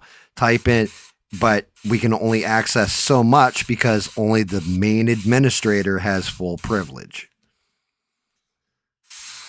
Yeah, I mean, like again, it's interesting theory. I just don't see like whether it is a simulation or not. I mean, I guess. I don't know. I don't. I don't buy saying, like, fully into it. I'm just way, telling you the logic behind it. It makes sense to an extent, but like what I'm saying is like I'm also what I'm spinning saying it into Christianity for you specifically, Danny. Yeah, I mean, it could go either way. Yeah, you're right. It could go either way. Whether we are like a simulation created by God or not. I mean, I don't. I mean, obviously, to me, it makes more sense that there is a God than there isn't a God. Well, there's still a God though, right? Yeah. But now I want you to also think about this. In a video game, right? You have a controller in your hands. You're the character on screen. We'll take Grand Theft Auto. You or GTA Online. You can create whatever character you want online, but you're controlling it through, what a controller, a keyboard, mouse, whatever. Right? Excuse me, sorry. But your avatar on the screen isn't you. So if our soul is actually the controller and our outer body is nothing more than the avatar, putting it in video game terms, that's simulation theory. Right. I see. It kind of bakes the noodle a little bit. But I've heard all kinds of crazy shit. Not mine. My noodle's been baked for like 10 years. It's burning now. I don't even know how to make sense anymore. Yeah. Yep. No, here you go. It's an interesting theory, mate. It's for sure. Well, I mean, it's not my theory. I didn't come up with that. I'm not smart enough to come up with bullshit like that. I can just like listen to it, interpret it, and understand it. You know. Yeah, I sent you a video of one of Eleanor Watts's lectures in the Discord. All right, I'll watch it. I'll definitely watch it. Oh Guys, yes, definitely. Oh, go You ahead, know, I was Dan. just gonna say it's been a pleasure, like chatting to you guys, man. And I'm gonna bounce because I really need to go to bed, mate. Gotcha. No All worries, right. Danny. Thank you for the combo, Cool. man. Hopefully you had fun. Yeah, no, it was a pleasure speaking to you, Perry, mate. It was nice meeting you, and yeah, I guess we'll kick it another time when you guys are on again. Hell yeah, dude. I'll be on. Cool. I think I'm doing Wednesday because Smurf wants to play, so I'll probably end up doing Wednesday, Thursday, Friday, Saturday, or Sunday next week. All right, mate. Or I might just do Wednesday, Thursday, Sunday. I haven't decided yet, but it's going to be interesting. Fuck. Yeah, but and it's no poo-poo on Christianity.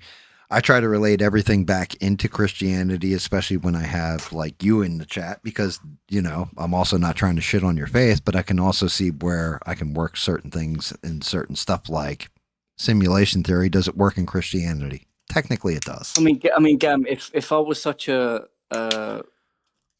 what's the word? Pearl clutcher. You know, if I was such a pearl clutcher and you know sensitive and a wimp, you know, if I was a soy boy Christian, I wouldn't obviously be here, would I? I wouldn't be on Discord chatting with people who You're not wrong. who aren't Christian and see the way I see things. Obviously, like, I'm always willing to talk to anyone, you know. So it's about being a mature grown up at the end of the day. You know what I mean? Well, yeah, I mean, it does go into something Perry said. You know, the whole thing is to critically think sometimes. Yeah. And you know, not just critically think, but hey, let's entertain this possibility. You can still hold your belief to your heart, and this is what I believe in, without compromise, without compromising it. You can still look at somebody else's point of view and not lose, well, that's not how I see it, but let me hear how they see it, and then form some kind of opinion or explanation from that. And no harm, no foul. You're not doing anything wrong. You're not violating your dogma.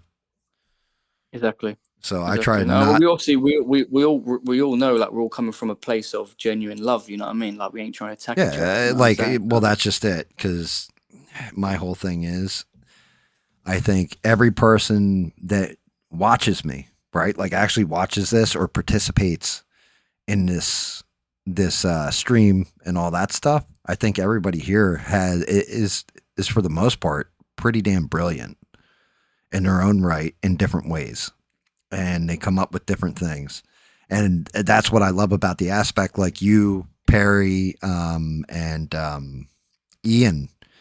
The three of you guys, like I said, it made me, dude, I smiled. Like, I read through the whole thing and I was smiling ear to ear because I'm like, these guys are actually having a fucking discussion. They're not calling each other assholes. They're not, yo, well, you racist, you sexist, you know, like you muzzy hater, you evil Fucking Christian transphobe. bastard, right? You transphobe, you know what I mean? You're this, that, or the other thing. And it was just like, it's like, no, they're actually having conversation, talking from a place that they actually love. Perry is a truth seeker. You are like on a Christianity path, and Ian's an older perspective that's looking at the joy of his legacy being passed through his children. And I'm just like, man, that's fucking a beautiful thing, because that's, if our societies all function like that, we would be able to settle things so much better.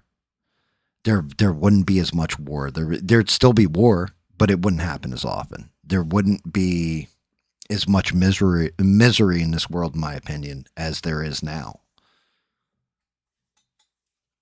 I hear you, brother. Amen to that. I think we can all amen on that. Yeah.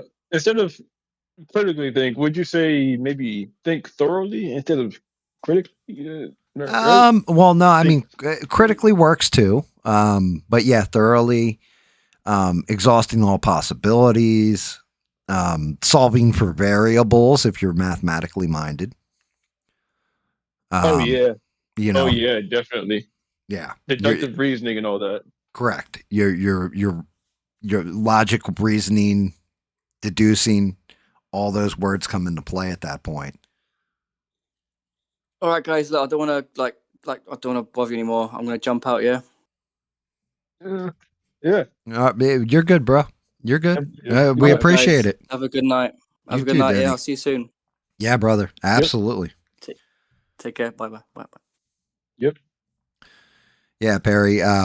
It's crazy though, because what is the craziest one you've heard? Like theory that you were just like outright, yeah, fuck that. That's some bullshit. Well, crazy. Well, I am crazy. So honestly, I can't really see outside of that. Well, yeah, You but know. usually when you're crazy like that, then you can actually see all the real crazy even easier. Really? Yeah, Well, well, maybe I'm a different kind of crazy. I don't know. yeah, because you know, the whole thing is you recognize it. Like instant, like almost immediately you can recognize like, yeah, that's some bullshit. That's the grift. That's just way over the top. Okay. Yeah. So yeah, to me, to see something as anything is like putting I would say maybe a label on it, including myself, if I see myself as crazy. So if I want to see something in a certain way, I would have to look at it from the outside. But if I'm crazy, I'm on the inside, so I can't see the outside, if you know what I mean. It's like I'm in the egg, I can't see the outside of it. No, I got you. Like you need taking Yeah. an outer perspective on it. Right, right. I got you. See, I always look at it and I'm just like, well, first I always look for the fucking con. The con, the grift, all right, how's somebody making money off this shit? You know, is it, What? Like, well, for example, the craziest one, the one that I find to be the biggest bunch of bullshit out of everything at this point is Scientology. Really? I don't know much about it. No. So You gonna tell me? I can tell you a little. Yeah, you're gonna tell me. I can tell you fundamentally how it was created. So you had L. Ron Hubbard, who wrote a bunch of science fiction novels, including Dianetics. Well, he didn't want to pay U.S. Taxes. So the way you can avoid that is by forming your own religion. So then I do have. Yeah. So then he built this religion that was based on tiers. So if you were a pledge at this level, now granted, like, you know, how the church, certain aspects of the church charge a tithe, they do the same thing. They charge you a tithe. But then as you go through it, you have to basically like go up rankings within the church, and then they start sharing more and more secrets. I think her name's Leah Remy. She was on King of Queens. She's an actress. She was like way high up there, and she was believing everything that they were throwing at her until she got to the like super, like, you know, only like 10 people have been to this level, or 20 people or something, some ridiculously high out there number, where it was like, you know, barely anybody had seen this part, and they're like, look, we're going to show you the secret documents and tell you the biggest surprise of it of all. And yeah, they believed that it was basically the Anunnaki story, but even more convoluted, that aliens basically created man and all this kind of stuff. It was kind of like, have you ever seen Babylon 5? With the Mimbari and their souls, where it turned out their souls were going into humans and shit. Kind of like that, except it was all about aliens, and basically like their souls were transferring to humans and in between and everything. And she looked at it and she goes, this isn't it, is it? Like, what's the real deal? And they're like, no, this is it. And she's like, yeah, this is bullshit. I want my money back, and quit the church, and then started exposing them. But You know, you talking about the soul box on the moon? the soul box, no. Hit me with that one. Oh, oh, oh, oh. Okay. I thought that you knew about that, but so apparently there are these interdimensional beings called archons that recycle our soul, and keep us trapped on Earth. And they recycle our soul through this device that is actually on the moon, and it kind of like puts a field around the Earth, so it keeps us reincarnated on the Earth, basically. Wow. It's That's yeah, actually yeah. like, that's an interesting one, but fucking complete bullshit. You know, like, I'm pretty sure it's not that. That doesn't sound Yeah, right to me for some reason. Like, that's, yeah. but you It's know, just funny. it's a funny, interesting one. Yeah, fuck. Yeah, so there's actually a reason. Like it traps our soul on the Earth because it kind of like when we die, we go up to that device, and there's a light. It causes And us it to sends you hallucinate, back so we down. see a light. Yeah, so we follow. We go to the device, and when we look at the device, we see whatever our idea of heaven is, or whatever it is that we want, and it's actually our desires that bring us back to Earth. So No basically, shit. yeah. So basically, they keep us desiring things, wanting this, wanting that, keeping us slaves, and which is why you haven't seen They Live, have you? Oh, brother, are you fucking kidding me? Number one, greatest wrestler of all time is Uh, Roddy Piper. Number all right, two so you have is, seen it. oh yeah, matter of fact, I made my daughter watch it when she came to visit me last time because she had never seen it, and she was like, "Holy shit, this thing's relevant even now." I'm like, "Yes, it is." Yeah, yeah. So basically, there's like these higher ups that are aware that we're being reincarnated here, but there's a deal between them and aliens or whatever. So our souls are giving them energy somehow.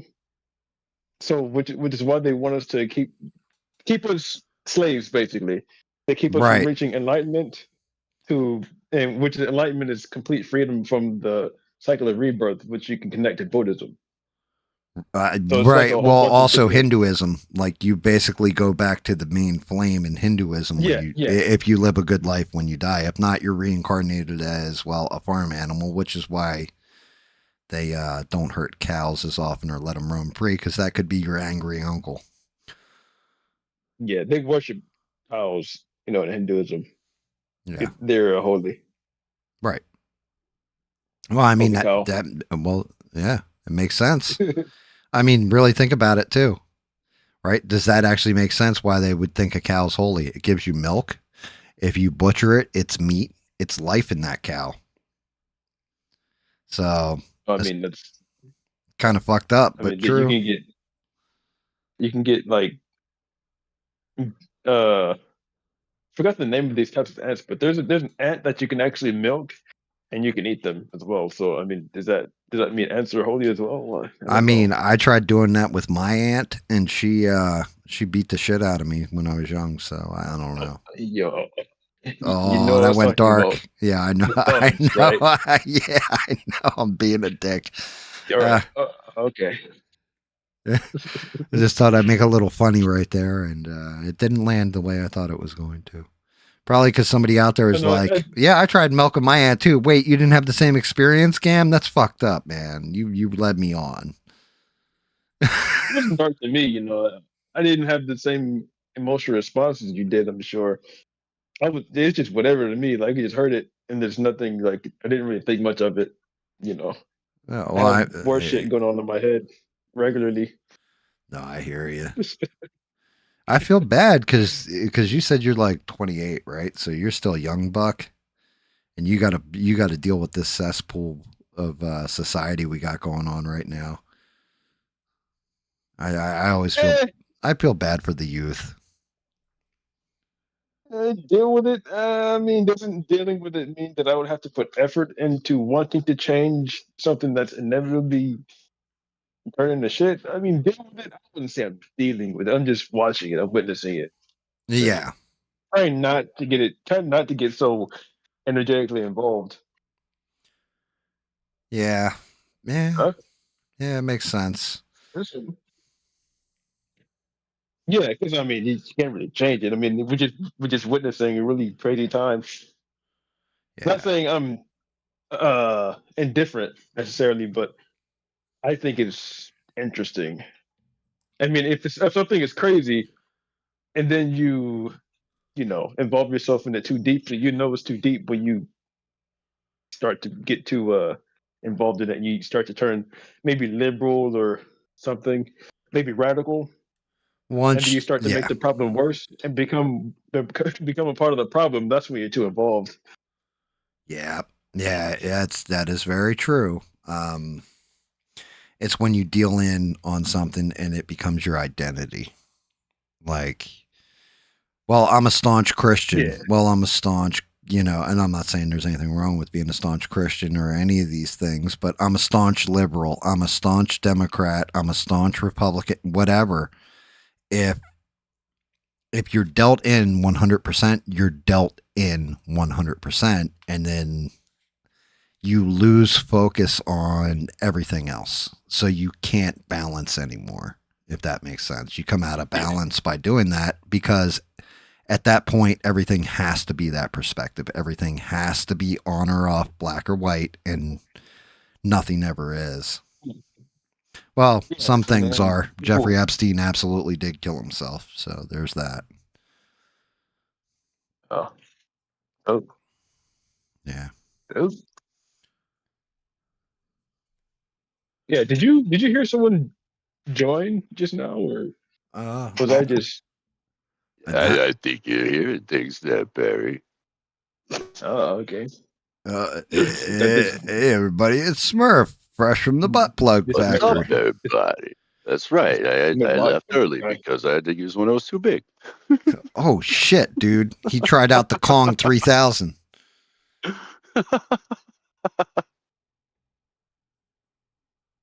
Yeah, they gave us some VTO.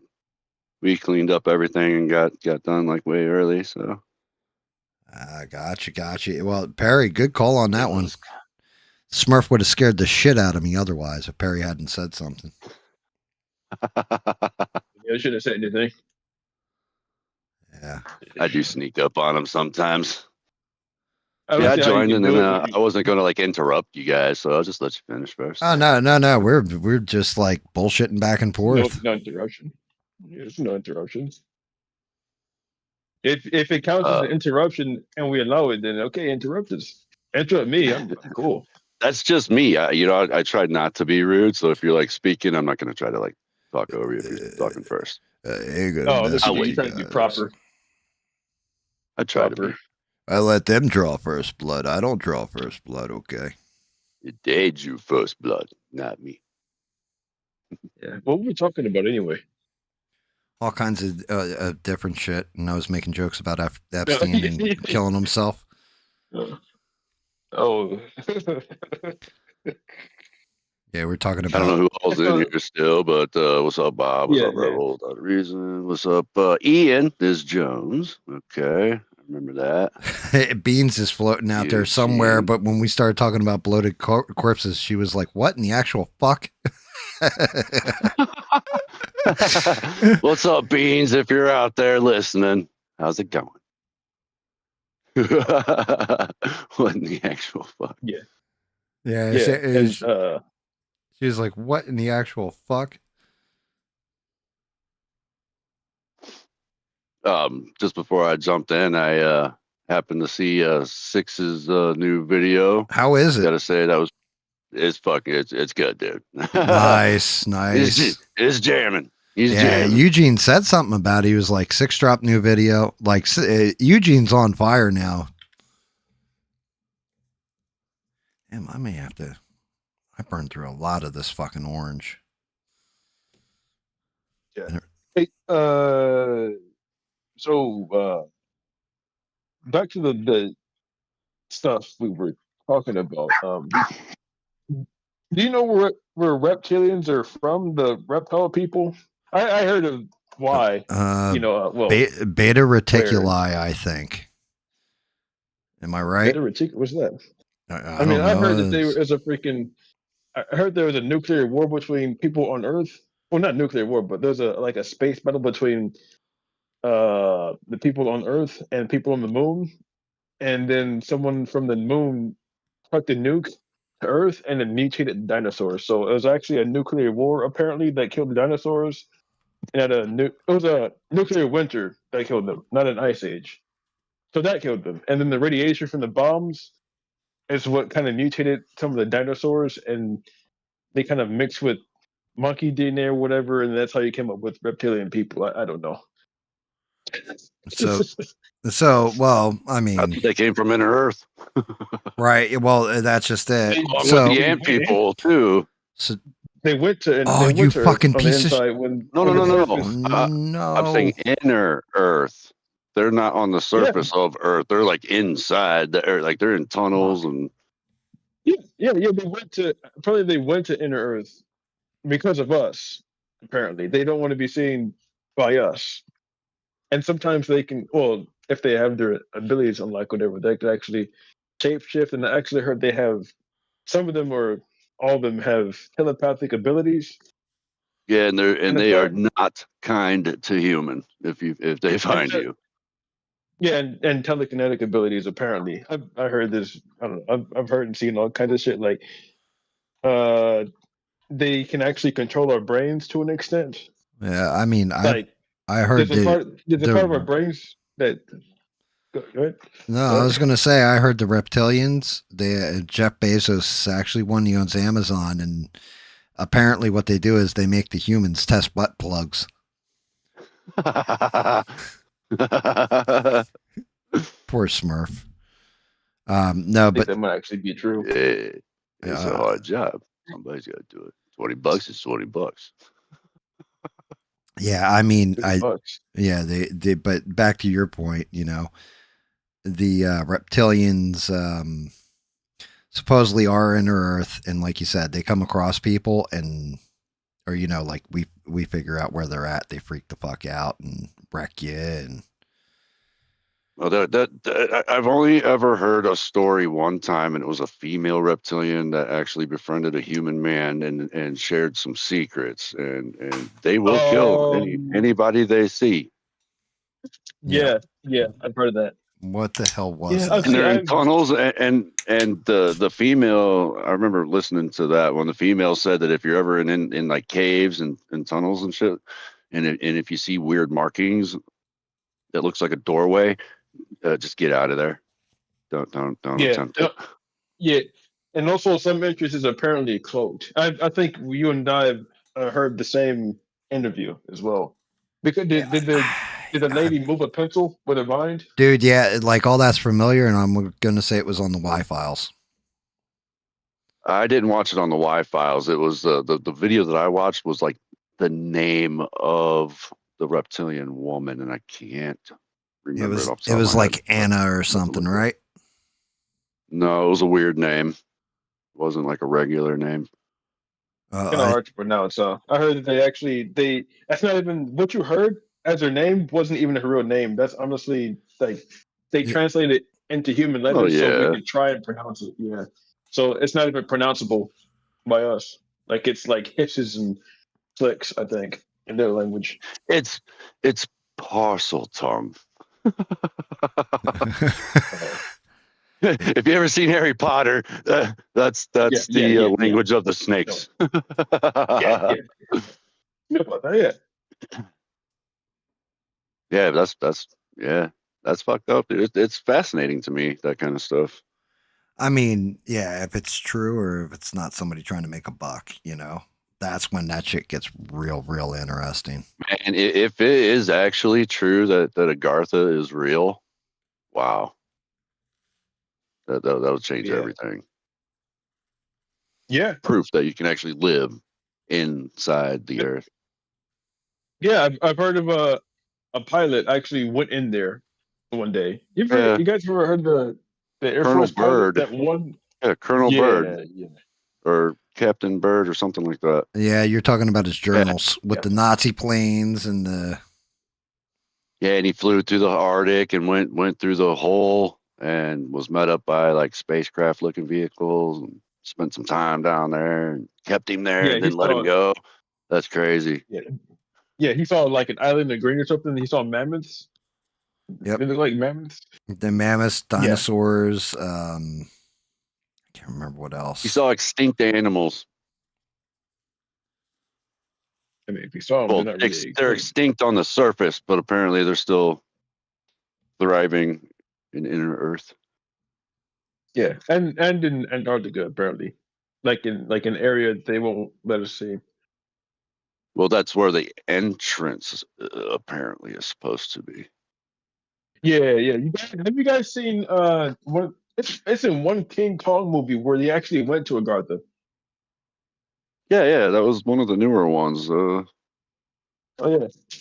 Where he did Yeah, it was fall down there Godzilla and met versus Kong. the little baby. Yeah.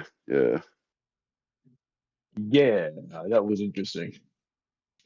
So, all right. It was interesting to me how the inner Earth was just like what is above is also below type of thing, because it was like land on top and then air in between and then land on the bottom. Like that was weird. So, fresh reporting from our roving reporter Reb. Looks like I can't remember if it was Ian Bob who said it earlier about Rob Reiner finding finding 2 bodies in his house and all that. According to Rebel, it's looking like People Magazine and the New York Post are both reporting that Rob Reiner was allegedly murdered by his son. Yep, his middle child. Yeah. Who had problems with drugs and stuff like that. Yeah. He's a troubled person. Rest in peace, meathead. Apparently. But yeah, it's looking like it is Rob Reiner. You know, we could be wrong here, or like the reporting could be wrong. Who knows? Well, that's the Spinal Tap guy, right? He was the one that Rob Reiner. He's the one that made the Spinal Tap movie. Yeah. Maybe he did direct the Spinal Tap movie, but he was Meathead. He was Michael Stivic on All in the Family. He's been in.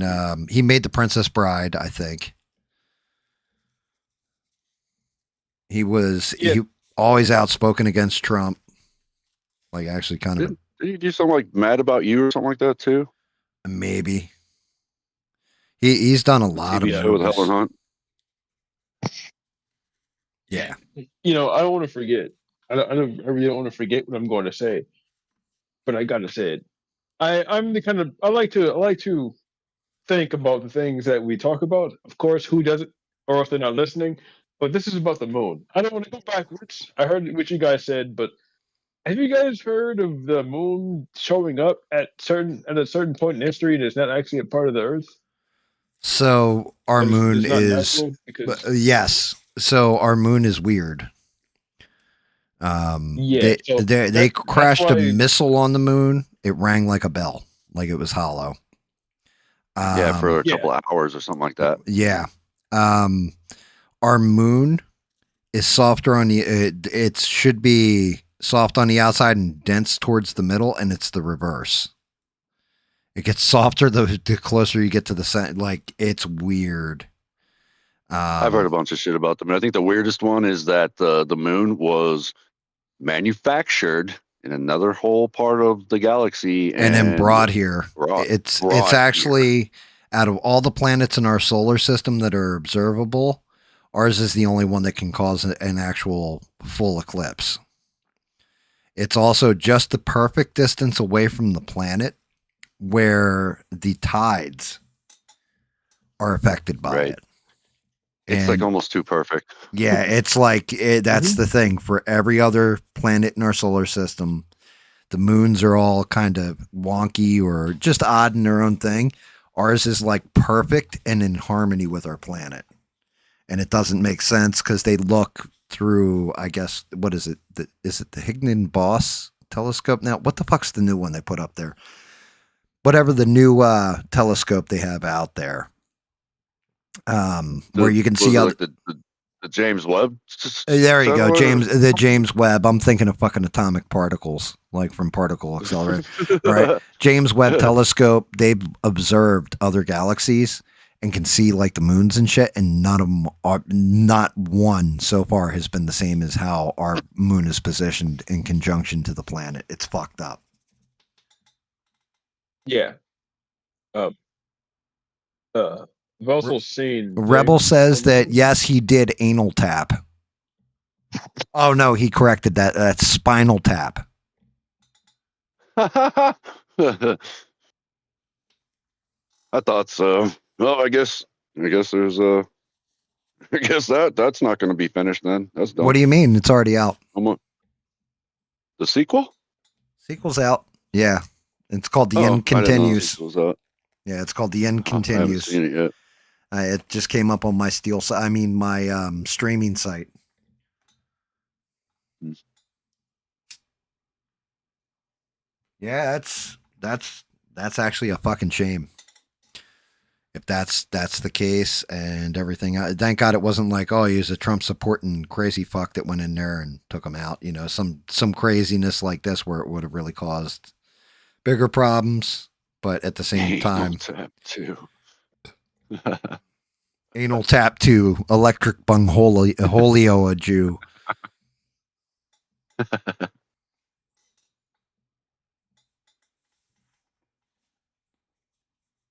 Yeah.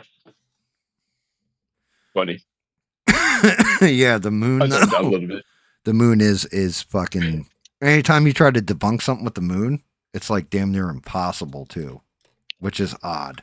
Well, my question is why haven't they gone back? Like, why isn't there like modern new day video of them doing shit on the moon? What are you guys It's doing also- now? Like, India went back a couple months back. India, yeah. India was just on the. I want to say it was India. It might have been China, but I think it was India. Actually, went to the moon just recently. I did hear that, but I'm talking about Americans.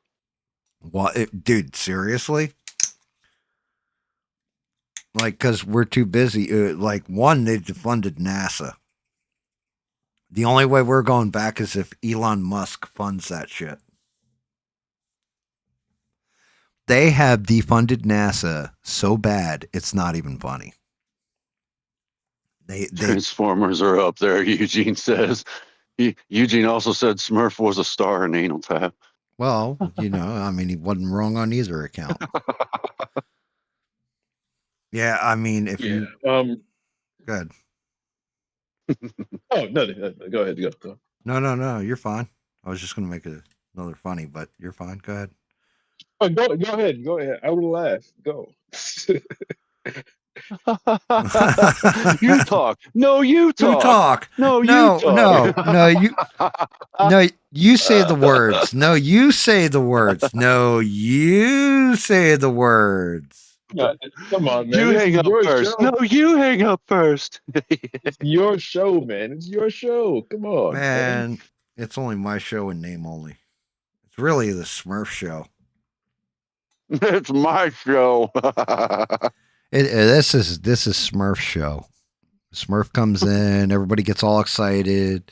Girls throwing their panties on the stage, like, Throw your panties up on the stage. hey, Panties and butt plugs, apparently. hey, toss a coin to your witcher and throw Smurf your panties. Throw him your panties. Oh.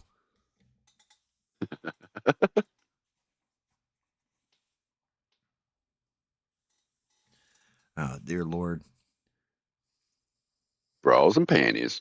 Nah, I was going to say Transformers Dark of the Moon, I think it was. Mm-hmm. Oh. That's funny. The And I Dark of forgot what I was Smurf gonna Moon.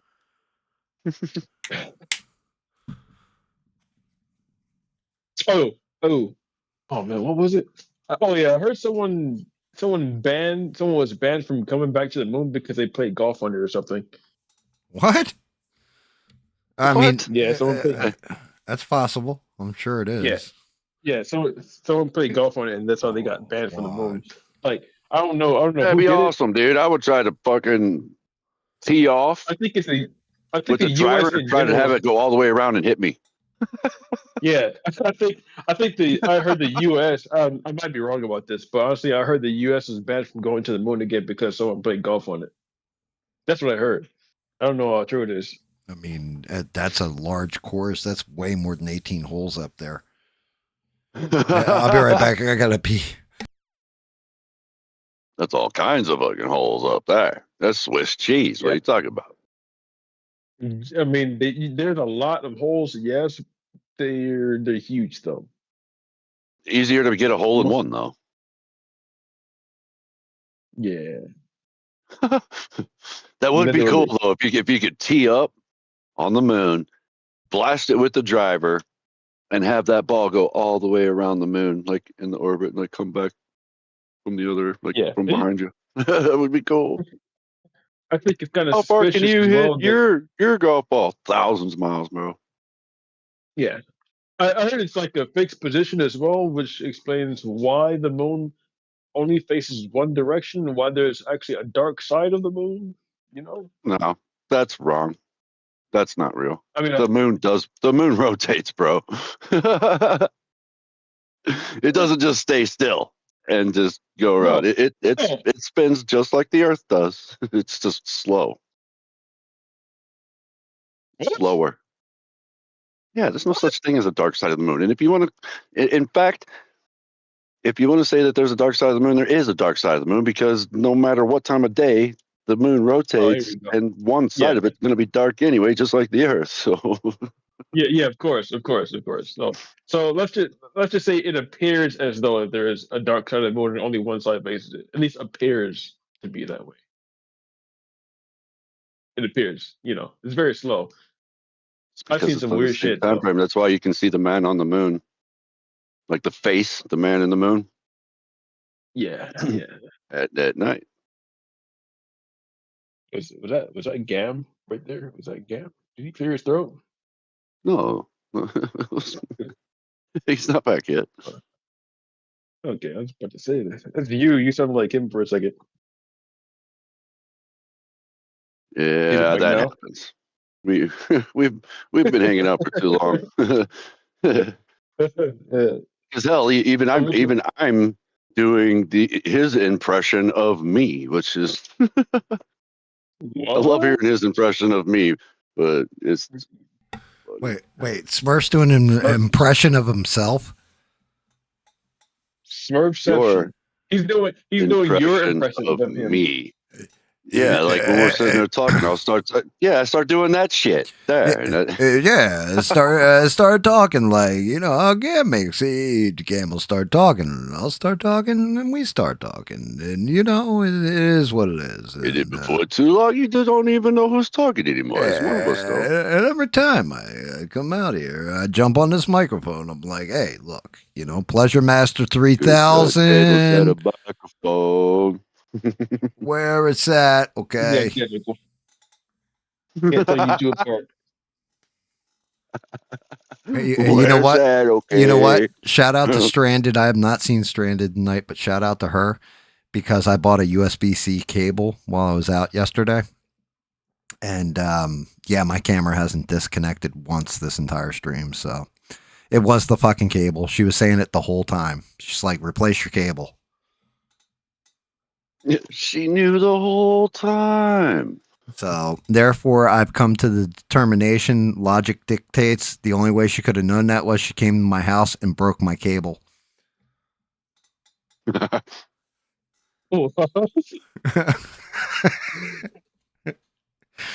Stranded. Wow, that's petty. Yeah. I don't know what I did to her to earn a Cam's broken like, cable. I don't know what it is. And she's like, it's your cable, bro. And he's like, I don't know what you're talking about. Hey, come on, man. It's your cable. I know because I broke it. Wait, what? Wait. I also upper-decked your toilet in the guest room. That's what you get, sir. Put out a better stream next time. Oh, shit.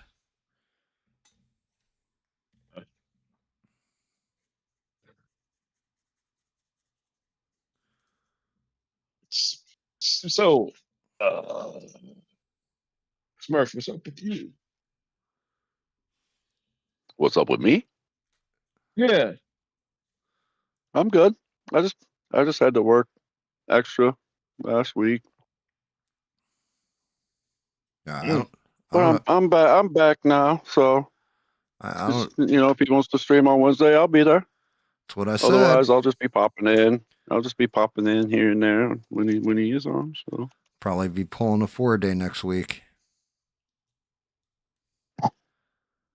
Be on Wednesday. I'm telling you though. Oh, No, you're good. you Good, Bear. you you you gotta listen to Ellen Watt stuff. I know you may or you will. Honestly, you're gonna love it. You're Yeah. gonna love it, man. Yeah, I'll definitely listen to it.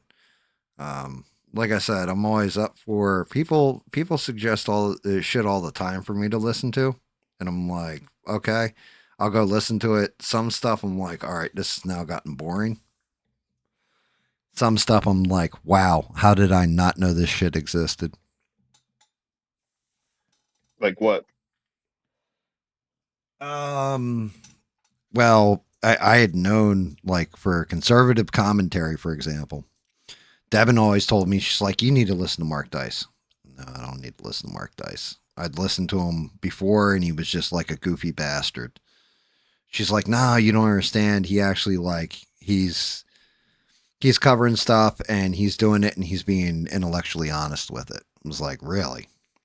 So I listened to him and sure enough, it was like, okay, yeah, he's actually, when I listened to him before, it felt like he was trying to be like Salty Cracker. You know, Salty Cracker, if you've never heard him, I like the guy, but he's kind of fucking over the top goofy.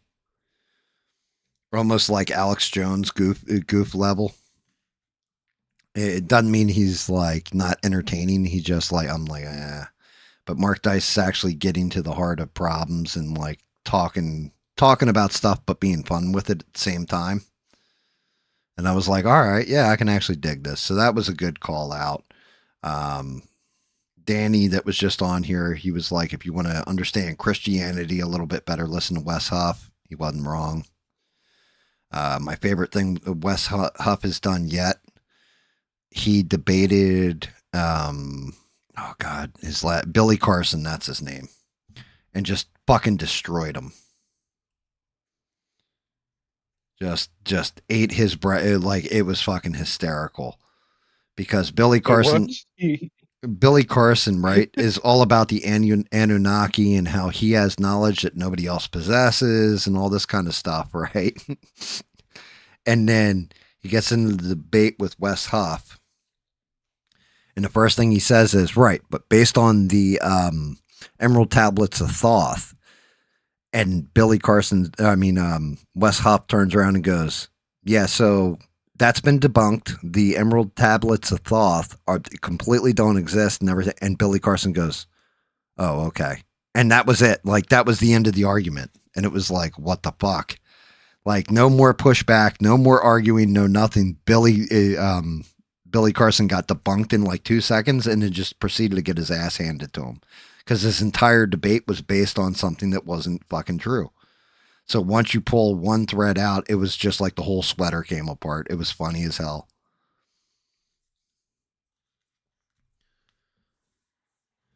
And then, Smurfs told me, like, hey, you got to watch Spartacus, okay? There's dingus, there's boobies, there's guys there that say, I'm about to finish, insert cock and ass. And, I watched it like 10 times since then. And once again, the gods place cock in ass. And once again, the gods spread cheeks to place cock in ass. Yeah, have you ever seen Spartacus, Barry? The TV show? Maybe. So it came out. It used to be on Stars, and now it's on Max. It's on HBO Max now. Yeah, it came out in the 2000, like, it had to be 2005, 2003. No, I was already a store manager when it came out. I'm trying to remember because I had one buddy I used to I don't remember used to the watch it all the actual time. year that it came out. But I just remember that shit was good. it came out and it basically capitalized on that action style that they had in 300. Yep. So like everything slow mo, zoom in when somebody got slashed, the blood splatter off them, and Like regular speed until somebody gets hit, and then it's slow mo, and then watch the blood and the teeth fly and all that good stuff. yeah, and it was if you know the story of Spartacus, he was a slave, but was a gladiator, and then he freed all the slaves and led a revolt, and that's all like true history. Like this shit really happened, and they go through like his whole story, and it was pretty good. Like it's actually a really really good show, and then they just revived it and did the House of Well, Asher. yeah, it had a lot. It had a lot of big actors too, like Lucy Lawless. Played Yeah, Xena. like Xena, she gets had- naked in it. Like there's a lot of sex, a lot of violence. The little kooky guy from the Mummy movies with Brendan Fraser, the Rachel Weisz's brother in those movies. He's the other main character. Yeah, He was great. yeah, Manu as the Bennett. body artist. Yeah, Crixus, the mighty goal, Yeah, the mighty Gaul Crixus. the undefeated goal. But yeah, so like Smurf and I didn't watch the rest of it. I only watched part of it. And Smurf was like, "Oh no, you've got to see the rest of it." He wasn't wrong. I just didn't like the last season that much. Just because I didn't want to see all my people go. Yeah, because like the whole thing is spoiler alert. They all die at the end because that's what happened in history. They didn't win. They led a slave revolt, and they all died. They put up a good war, but they lost. Yeah, the Romans like overpowered them and everything else and took back control. Your numbers. Another one of the big shows that I didn't watch that is, in my opinion, probably the perfect show from start to finish. Even the episodes you're like, I don't understand what this has to do with shit.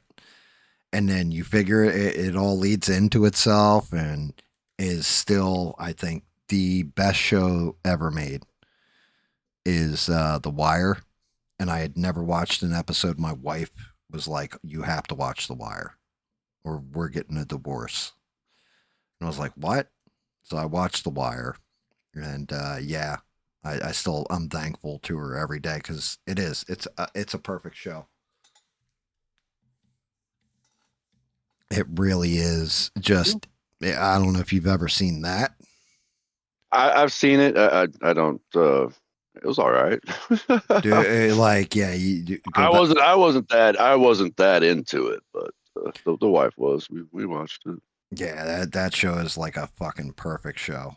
Like they didn't even fuck around. That's been a minute too. That shows. But yeah, I mean Idris Elba when he's young. That was before Spartacus, wasn't it? Yeah. Yeah, I didn't watch that shit until like 2015. I tried watching some of the new Witcher season with the Hemsworth guy. Yeah. Is it because it's him or is it just a show in general? I don't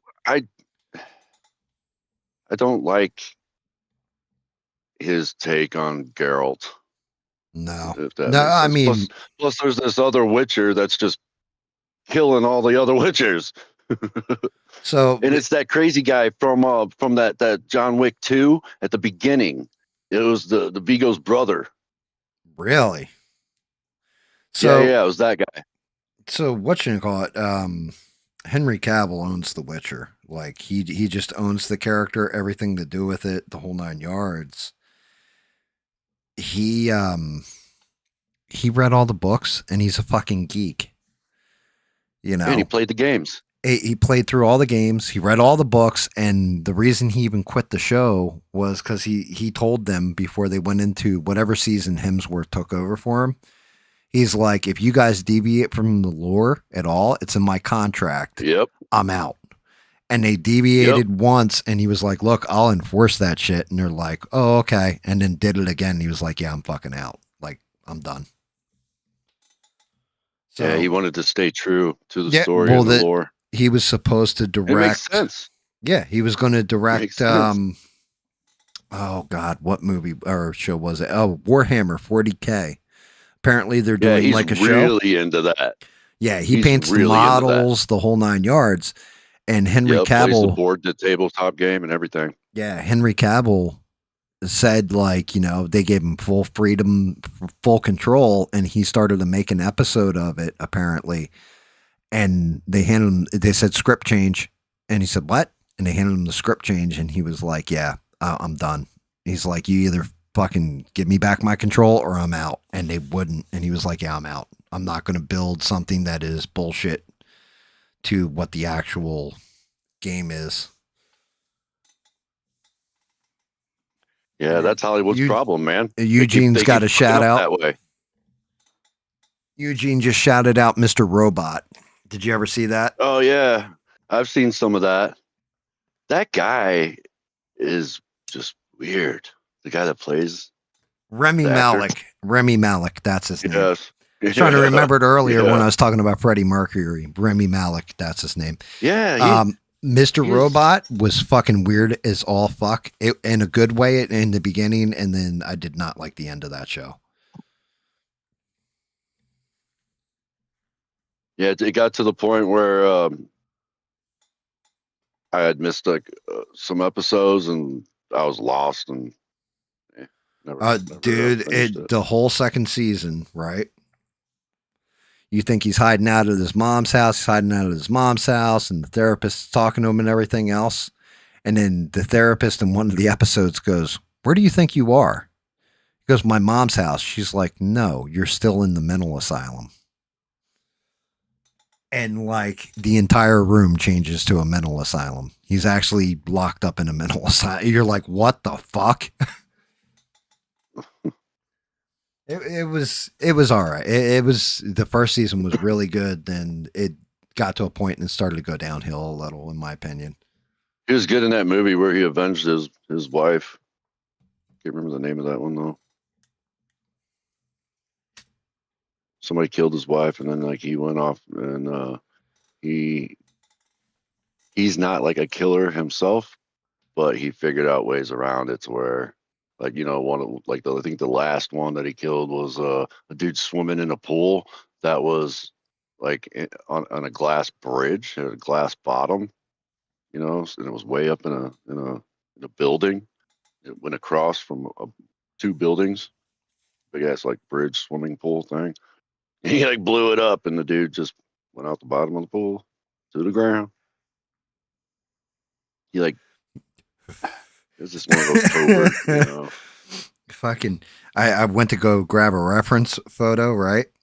I look, my wife sends me a message because, I'm streaming. She's good about not interrupting me when I'm streaming. It's like, leave sink on trickle, supposed to freeze tonight. Also, Rob Reiner killed by his kid. So long, meathead.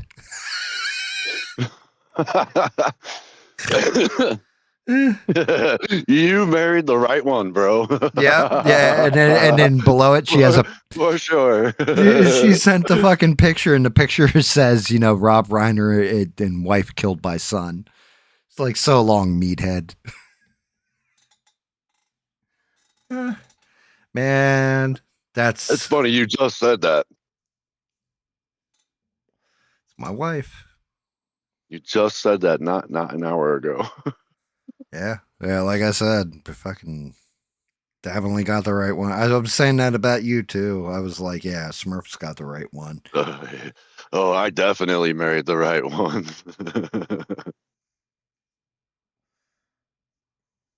Yep, there's definitely nobody better for me out there.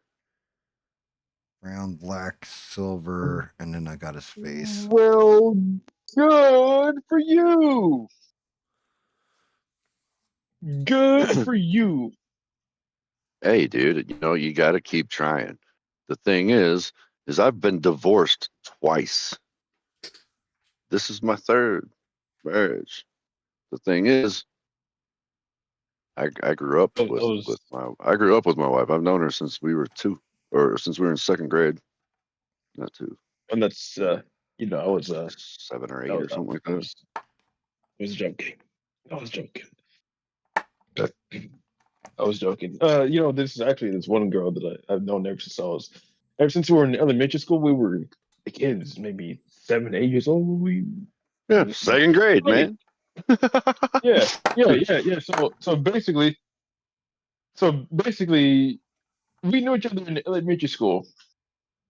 Then she disappeared, and then like 20 years later, almost 20 years, maybe 17, 18 years later, we meet again through our siblings meeting. So it's kind of crazy how that happened. Right. Yeah, same But here, dude. Me but and my see, wife that's known the each other thing. since second grade. And that's the whole damn thing, brother. Mine came back and found me just to check in and see what I was doing. 30 years since the last time we had talked. Yeah, same here. Like we've known each other No, since wait, my second grade. bad. 20 We years. 20 dated years. in 8th grade and then broke up all through high school. She got married to another guy. I got married to another girl. Like life happened. That's just what happened. And then 20 years later, and I've been married, divorced, and I got married again. And then I was separated when I ended up running into my wife again 20 years later on MySpace, no less. If y'all remember that shit, that's old. On MySpace, and she lived in a whole nother state in Kentucky, and then her house flooded, and she didn't know what to do. I was like, man, just go back to your parents, and she did, and then I was like, we got hey, back guess together. what? It was awesome. Check out this blue dingus. Check out this blue dingus. You're gonna love it.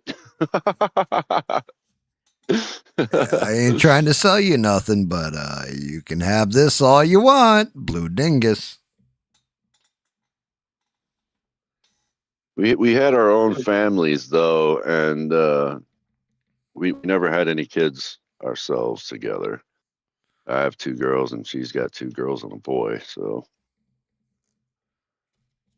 Yeah, it's crazy. I didn't get my blood son. I got 2 girls, but he's definitely my kid. He's a good kid. They're all good kids, except for our oldest ones. The oldest ones are assholes, okay? No. No. No. One not so much. I don't. The other ones we don't talk much. Every now and then, usually on like our holidays. I'll see my oldest daughter on Christmas and my 2 grand boys. It's still fucked up to Grand me. boys. Damn, how old are you? It makes him I'm older old than enough me. to know better. The moment he says he's got grandkids, it makes Smurf older than me. I'm 48. Yeah, I'm just 48. I'm still a young older man. nah, you're about 60. You Yeah, know you're about something? 60. My back feels about 70, okay? I like my hands. I like my hands, man. My arthritis has been kicking in, and this cold is not helping the matter at all. Really? This cold sucks. I heard Wet, some cases. cold and wet. Like if it's raining, I know it's raining without even having to look outside because my hands hurt like hell. Oh yeah, that reminds me of this movie. Actually, I'm not gonna spoil it. Do you know this movie called King or The King? It's called King Arthur. It sounds familiar. Sounds familiar. Has it Yeah, got I'm not Chris gonna. Pine in it, or the kid I from don't know. Dune? I don't know who that is, man. I just think it's a nice movie. It's medieval, of course. King Hey, Arthur's you call medieval yourself times. I don't know. American? What the fuck? No, I don't. Who would give you that idea? What are you Don't talking you live in about? California or something like that? Yeah, And you don't that know doesn't who mean I those call are. myself. Yeah, that doesn't mean I call myself You ain't American, seen bro. Dune? Maybe. The I don't main think so, kid, the actually. main No. character. He's in a movie about a king. There's another one, Matt Damon. Eh, Matt doesn't Damon. ring a bell. I don't know. I don't really care about celebrities Okay, and the king. All right, what about it? nothing. I don't want to spoil any of it. Just what you said reminded me of that when you said the You son of a. like your body. Have you You seen said this your movie? I'm body. not going to tell you anything about it. Fuck it. Yeah, I was gonna say what you said reminded me of it. When you said when your hands are aching, that's when you know the weather's changing. That's just reminded me of the movie, or a part in the movie. Actually, when Smurf said that, it reminded me of Happy Gilmore when the one grandma is knitting the sweater, and she's like, "My hands hurt." And he's My like, hands are hurting. "Yeah, Well, now your back's gonna hurt because hurt you 'cause just you pulled well, landscaping landscaping." duty. It's funny that he Oh, said that. what a My dick. hands hurting. She's just a sweet old lady, man. He's making her fucking sew up some quilts and shit. And she's like, my hands are hurting.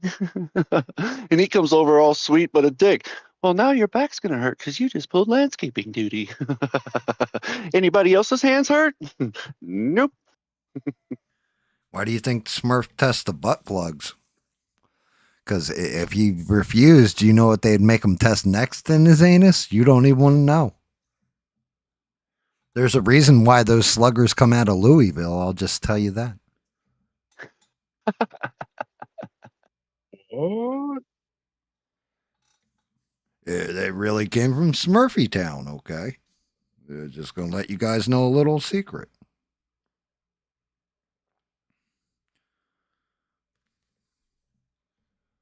Hey, I still They can't. screwed us this year, dude. Did they? So not only is it peak right now, where everybody's just ordering shit left and right, they also have just incorporated rush deliveries.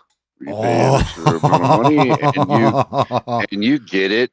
So you get it in an hour, or you can pay to get it in like 3 hours. I think there's two of them, something like that. But still, man, that's crazy. That could add so much more volume to our numbers, and not to mention that it's like priority.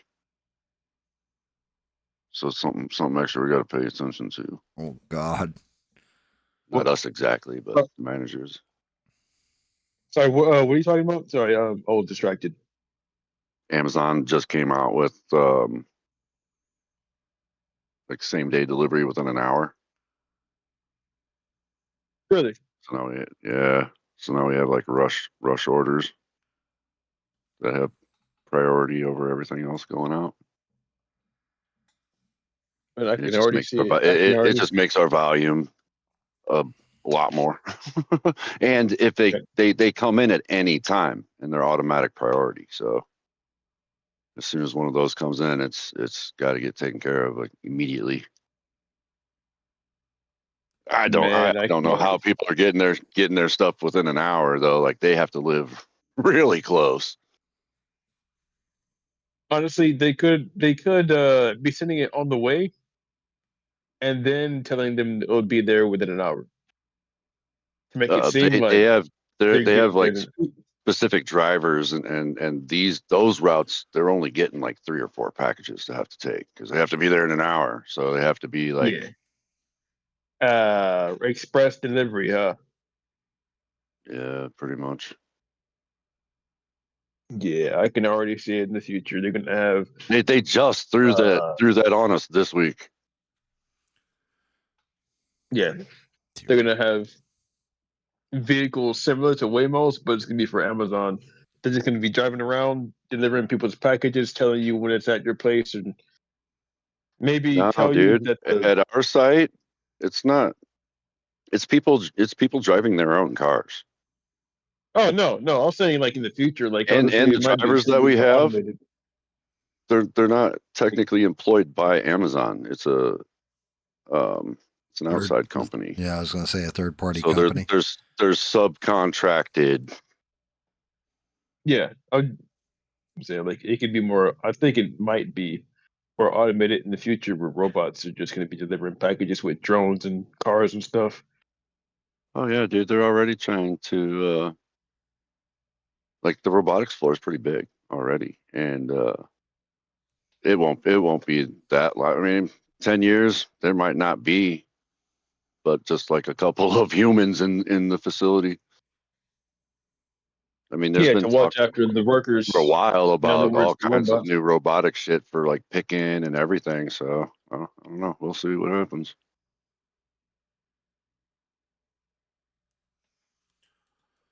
Ooh, Yeah. Hopefully, I'll be retired by then. I ain't never retiring. be glad I'll you end up never working until I'm dead. retiring. Kind of sucks. It's fun, but it sucks at the same time. I know everybody that I've known that like my parents, like my my dad retired, but my mom still works and he helps her still, but he gets bored at home. But he was just doing what we do, Playing video sitting at home games. playing. Yeah, for him it was Skyrim. Yeah. My dad's like 70 and he plays Skyrim. He's like 72 or something like that. He plays Skyrim every day. Did you see what Eugene Yeah, said? Eugene said, "It's not only delivery; it's DiGiorno." Yeah.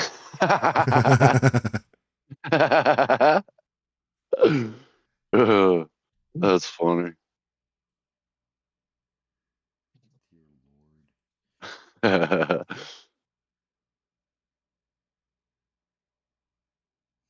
Yeah, you missed all the fun religious talk with Danny Boss. Yeah, I know that's like your guess I favorite didn't miss much. subject. Guess I didn't miss much then. Poor Smurf here. Yeah, for all you out there listening, look, the truth is I really do not like talking about politics and religion. Those are like it always causes shit, in my opinion. But that's why I just tend to try to stay away from it.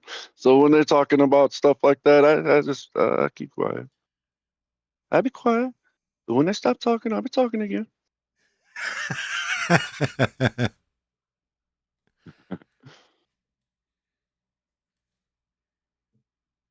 So did you hear what Donald Trump said about the Christians earlier? Just kidding.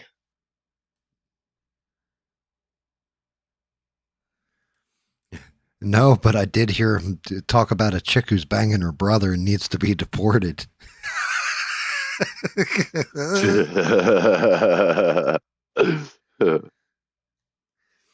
Dude, that shit still has me dead laughing. Are they in Arkansas? No, Minnesota. Like I'm not. I kind of. I was joking.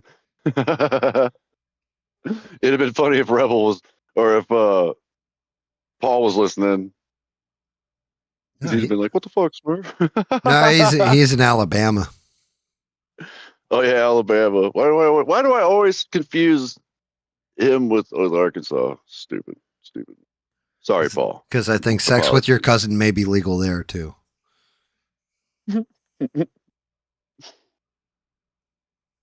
You know what's funny about that? Here in Illinois, it is legal to marry your first cousin, but you got to be like 80 years old and cannot reproduce. Yeah, I Cannot was be gonna. able to reproduce. That But you can still marry your fucking first cousin. What the fuck? I've not played it, Eugene. I've not played World of Warcraft, but I've seen it and watched other people play it. Yeah, I played World of Warcraft.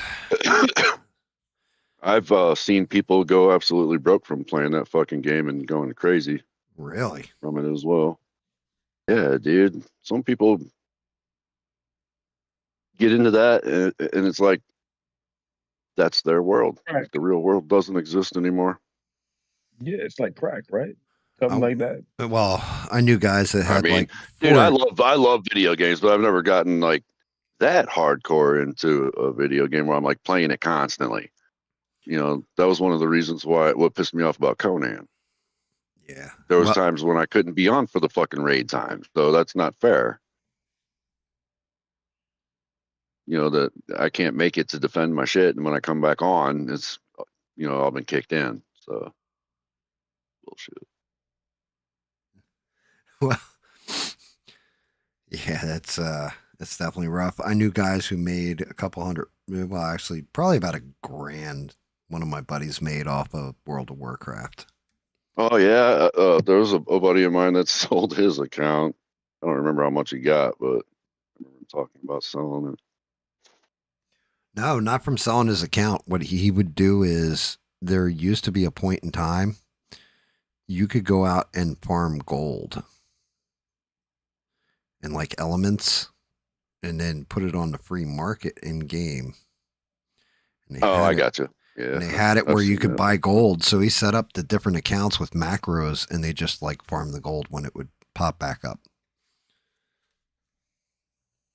Smart. That's like actually Godfather, Fire Syrup, like all those guys, all the original members of the Greeks. That's how they all got their Xboxes. They were all PC players, which, explains a lot. Mm. But how they got their Xboxes was because they played Ark and would sell their dinosaurs and all that kind of stuff and go raid people for money. And they made enough Yeah, on, man, that on that that was a to, that was definitely a thing in Ark, man. That took a lot of freaking time yeah. to if you like, and it wasn't even worth taming high level shit unless you had kibble anyway. But even with the kibble, it still took hours. And then not to mention they added the imprint crap. So now like you got to go every so often. What was it like I think it was like every 2 or 3 hours you had to be there to be able to get the imprint. Hey, it's Stranded. Good morning, Stranded. Good morning, Stranded. I shadowed you out earlier. I replaced the cable on the camera. Haven't had it disconnect yet. Yep. I heard it. I'm gonna say hi in both places. I'm gonna say yo here and yo in the chat. How about that? So yo, stranger, what's up? I'm gonna text you right here. Yo.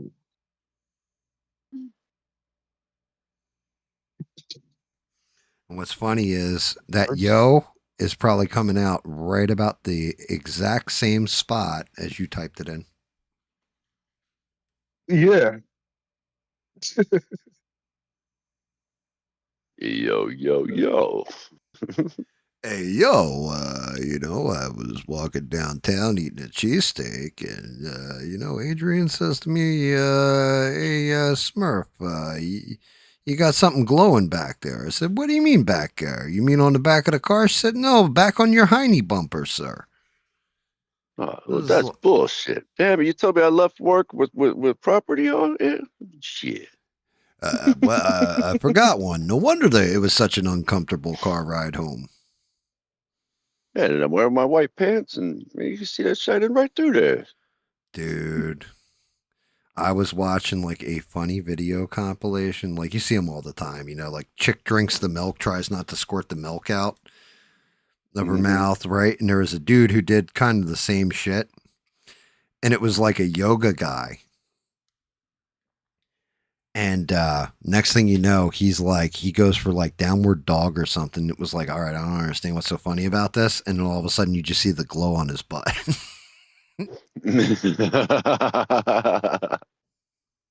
Oh man.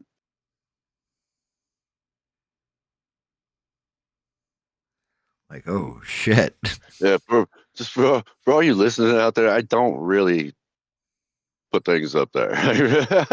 That's not my thing. And it's all right if you did. I mean, I mean personally, I'm not judging. As much adult toy shit that I see coming down that line at work, man, I'm afraid to meet new people around my area. Shit, there's some dirty motherfuckers around here. Oh yeah, it got suspiciously shaped packages up. Like when you get Smell kind of funny. you get those ads on like Facebook where it's like meet locals. You're like, yeah, I don't want to meet these locals. I don't want to meet them. Hey, nobody gonna be handcuffing me. There's some kids like that at work. There's like a crop, a whip, handcuffs, and ropes, and like a gag ball. Like, come on, man, that is just. Yeah, I bet Uh, I bet the TSA people see some really interesting things in the X-rays, huh? oh my god! Oh yeah, dude. I've heard some ER stories before too. Oh my god! Uh-huh. One of them Yeah, was people this got old guy, like this old guy, couldn't even walk that well, and they take him in. He was complaining about pains in his anus. Man, they take him back there for X-ray. This guy's got an entire freaking like knitting needle up his ass, and the problem is that it poked through, so it was like stuck there. Couldn't push it out or anything like that because it like went through his like intestine, like oh, stabbed through. And oh, this is the crazy part. They got it out. They fixed him up. The guy demanded that he have it back. Can I have my sewing needle back, Man. sir? And technically it was his property because that's where they got it from. So they had to give it back. Well, I mean, he wasn't done making his sweater. I don't blame him. He had like forgotten about it though. That's the weird thing. Like he was just complaining about pain in his ass. And they end up finding that needle up in there. He's like, "Oh, that's where I left it." Like, what the fuck, man? Like that's a hell of a storage area. Man, Yeah, that nigga's like what gonna the? have some stories. How Man. do you forget? Oh my god! Like, you see that needle over there?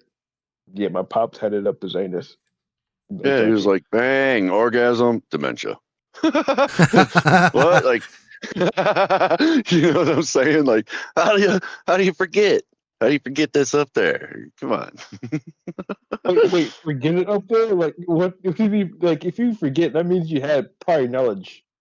So did he know that it was up there at first? Like, did he shove it there?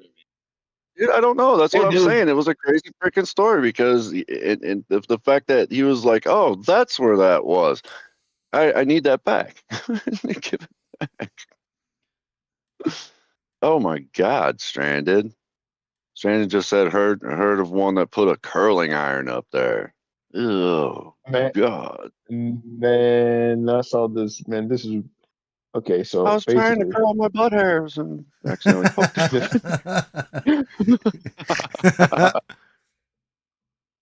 yo, Can you guys actually I've see seen some the? really sick things. Let's see if I can actually I mean, see the. I'm scarred. Yeah. Okay, I've seen some really sick things. Okay, I'm sure we've all seen some crazy things, but some things I see you guys don't have me beat on. But just for one, so this girl was masturbating with a cactus. Oh, I mean, that's not bad considering we heard what E-Rock was watching right before he disappeared. I still wonder to this day if that like took him down. He was watching girls put fish in ugly places apparently. Because he said something about he's like when you watch those videos with the girl with the fish, like putting it there, and we're like, what?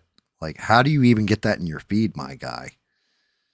Like, what did you have to search to find this shit? Like, why would you want to in the first place? That's crazy. Do you guys Did you guys use Kick before it was fixed?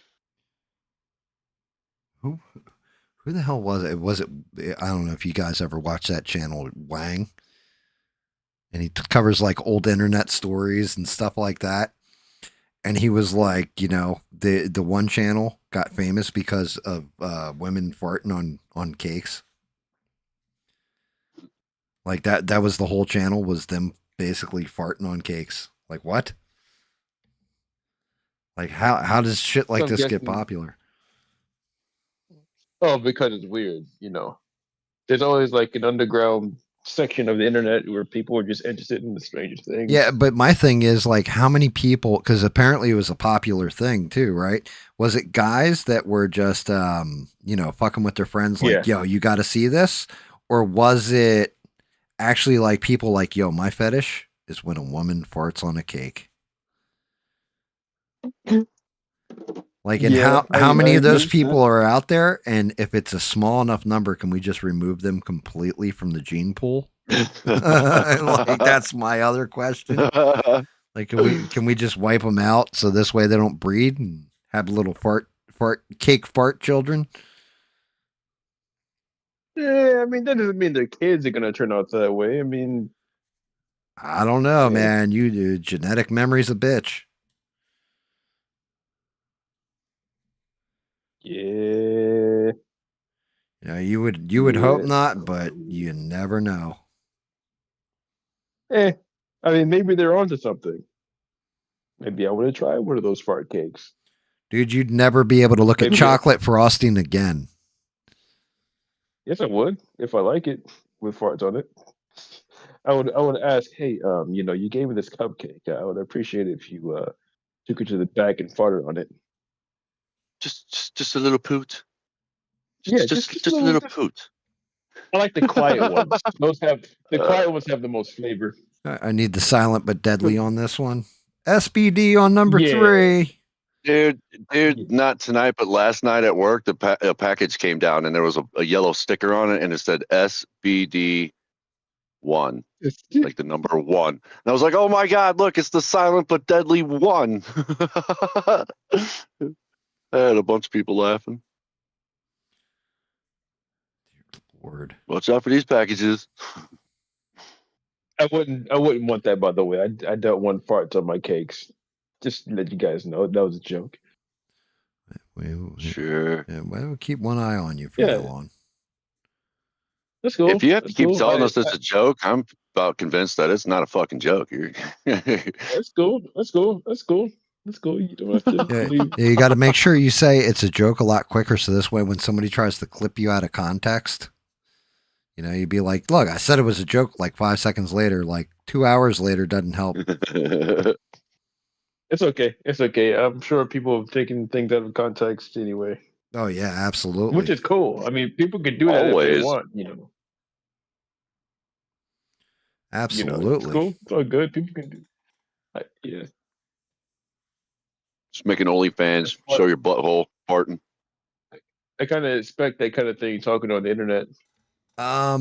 You know what, Stranded? I don't know. I don't know if he actually got taken down or he took himself down because, like I said, YouTube booting his stuff off or claiming it to be AI may be one thing, but he left the Discord too.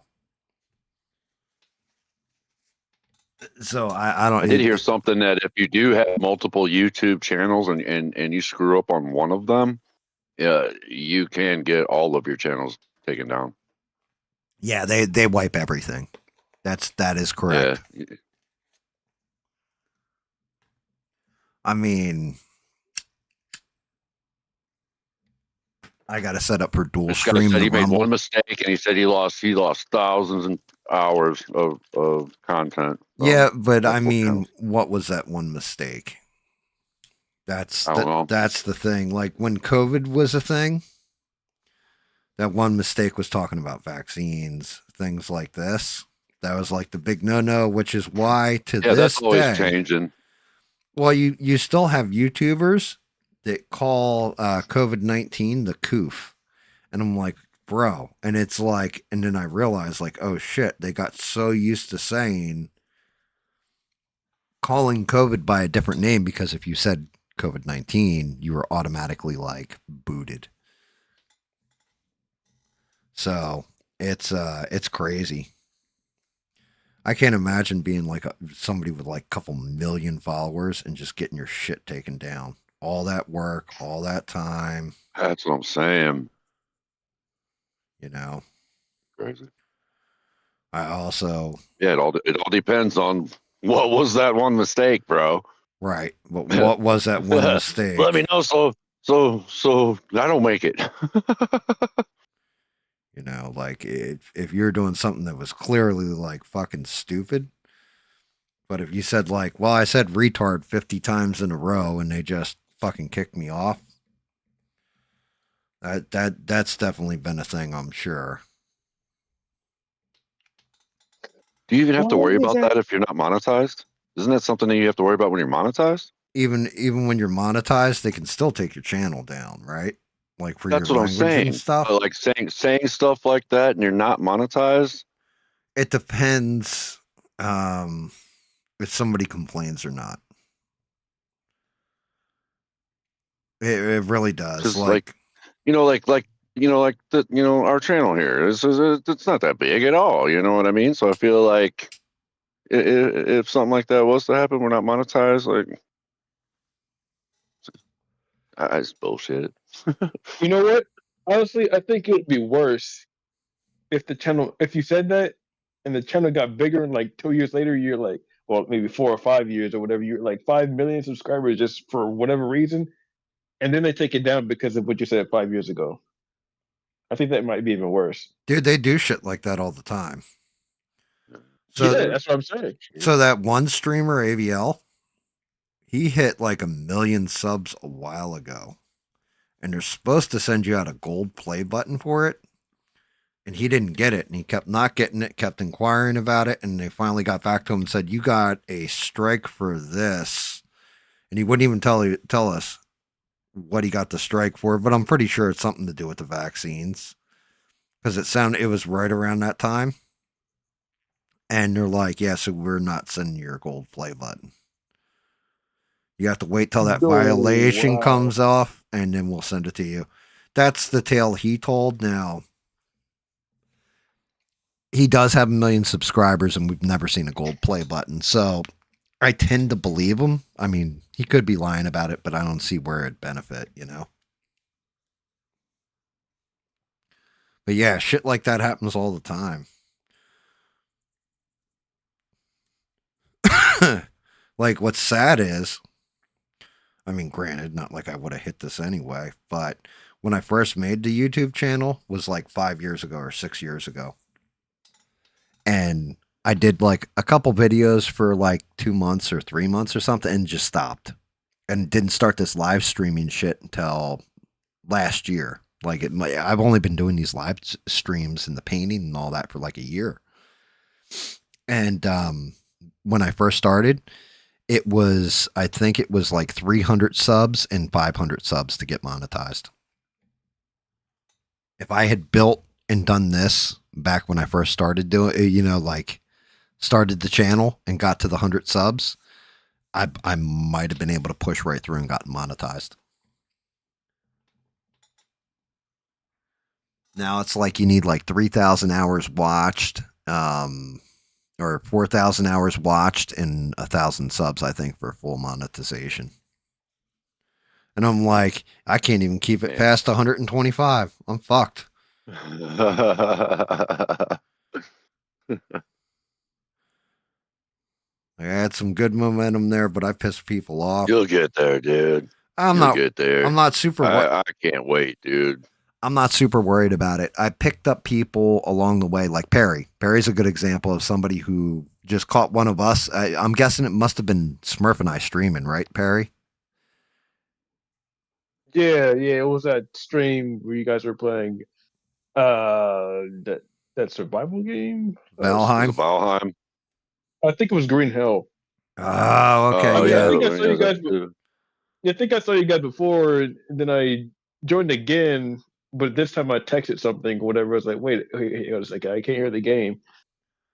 Oh yeah, that's right. Came back like an hour later, and it's like, wait, I still can't hear. I can't hear it. What are you guys doing? I can't hear the game. He's like, wait, what? You were listening for 8 hours, you couldn't even hear the game. Man, you got some loyal fans. Yeah. Some loyal people. Yeah, well, I mean, That's what I'm saying. And nobody said anything there But until that's- damn near the end of the stream. Like, shit, they didn't hear nothing. They still watched, dude.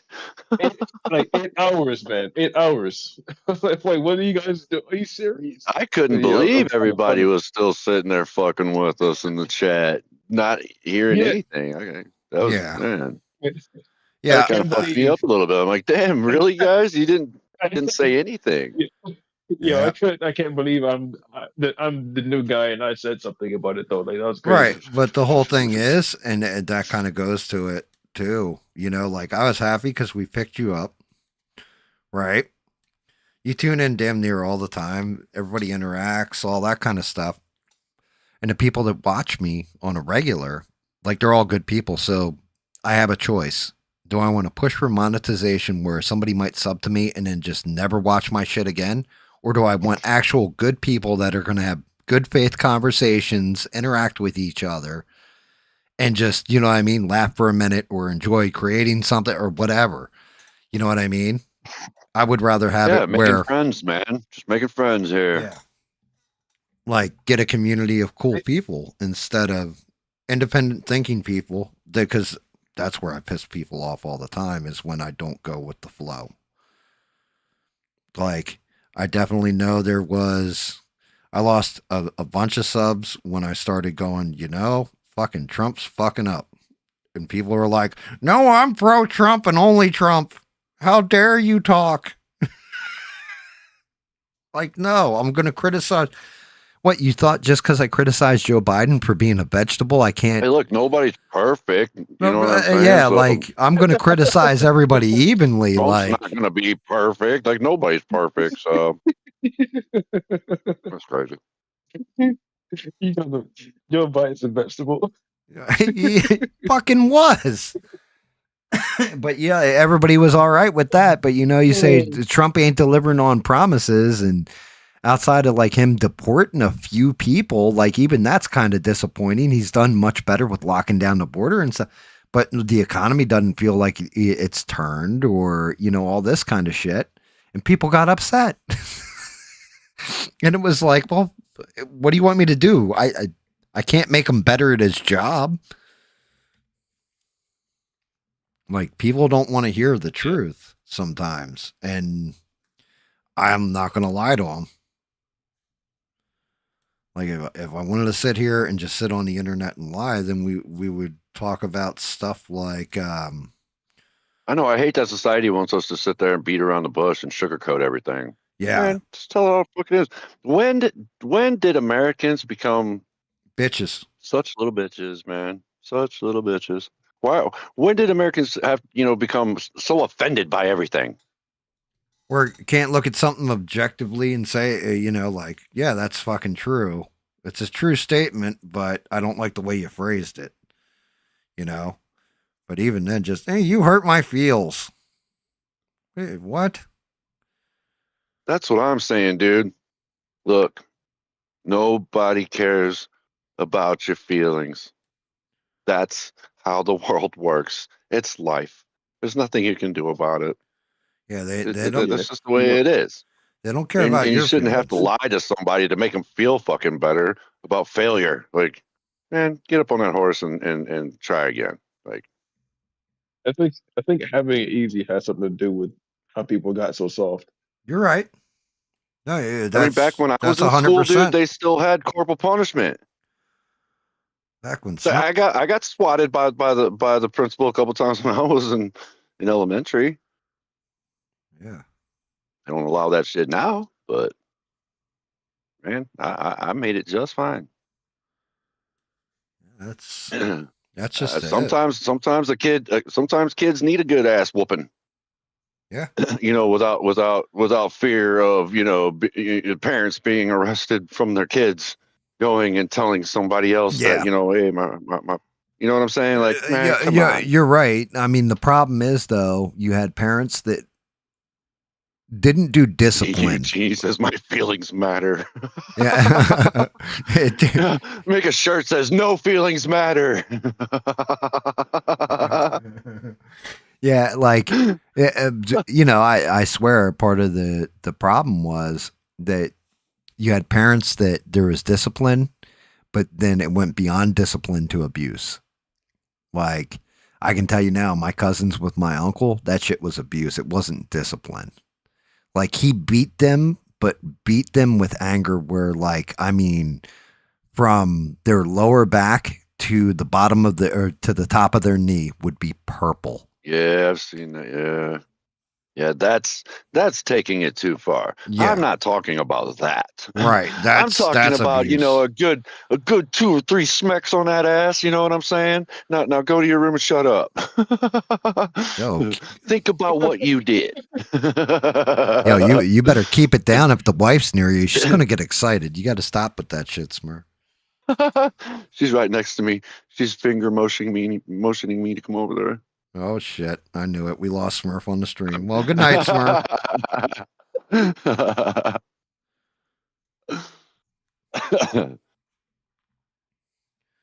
Yeah, I mean that was the problem though. Is Definitely stranded. There is definitely a difference between abuse and discipline. Yeah. Agreed. yeah, For yeah. sure. There's a huge difference. I mean, I again, I've Not been every situation called for an ass whooping as well. You know what I'm saying? But look, I've been knocked out twice in my life. One was by one of my very good friends when we were kids. And the other one was my mom hitting me in the back of the head with a cast iron frying pan from across the room. dude, we sell those at Amazon. Every time I see one, I go, "Oh, there goes a murder weapon." Yeah. Down the line, Dude, there goes another murder weapon. Yeah. Yeah, because but you know, in fairness, I absolutely never did hit my sister again. Shit, me and my little brother used to beat the piss out. Actually, he used to beat the shit out of me because I was raised to, I was always told, "Don't hurt the baby." He was the baby. You know what I mean? Oh yeah. Then one day, my dad saw me curled up in the corner, just getting wailed on by my little brother because I was always told, "Don't hurt the baby." I'd get in trouble if I hurt him. So he just always went nuts on me. So my dad's like, "What the?" And he looked at me. He goes, "No, you get him." And I was like, "What?" And my brother was like, "Oh shit." Yeah, he didn't make it. my dad let me sit there and pound him for for a little bit before telling me to stop. Nah, All right, that's enough. That's enough. that was my mom's one rule: do not hit your sister and all that. And I had made her cry. I didn't hit her at that point, but she reacted like I hit her.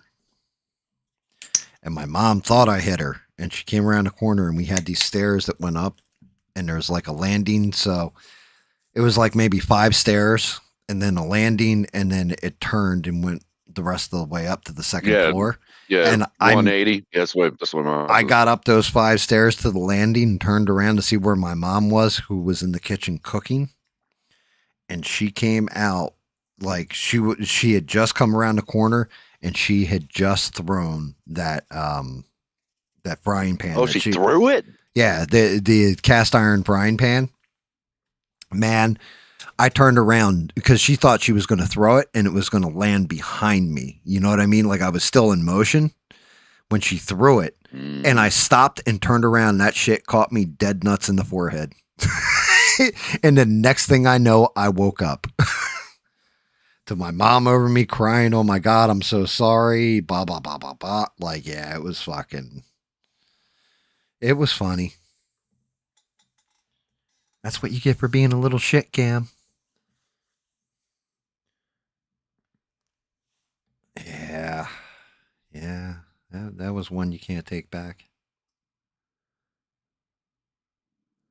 And that's why I make videos on the internet.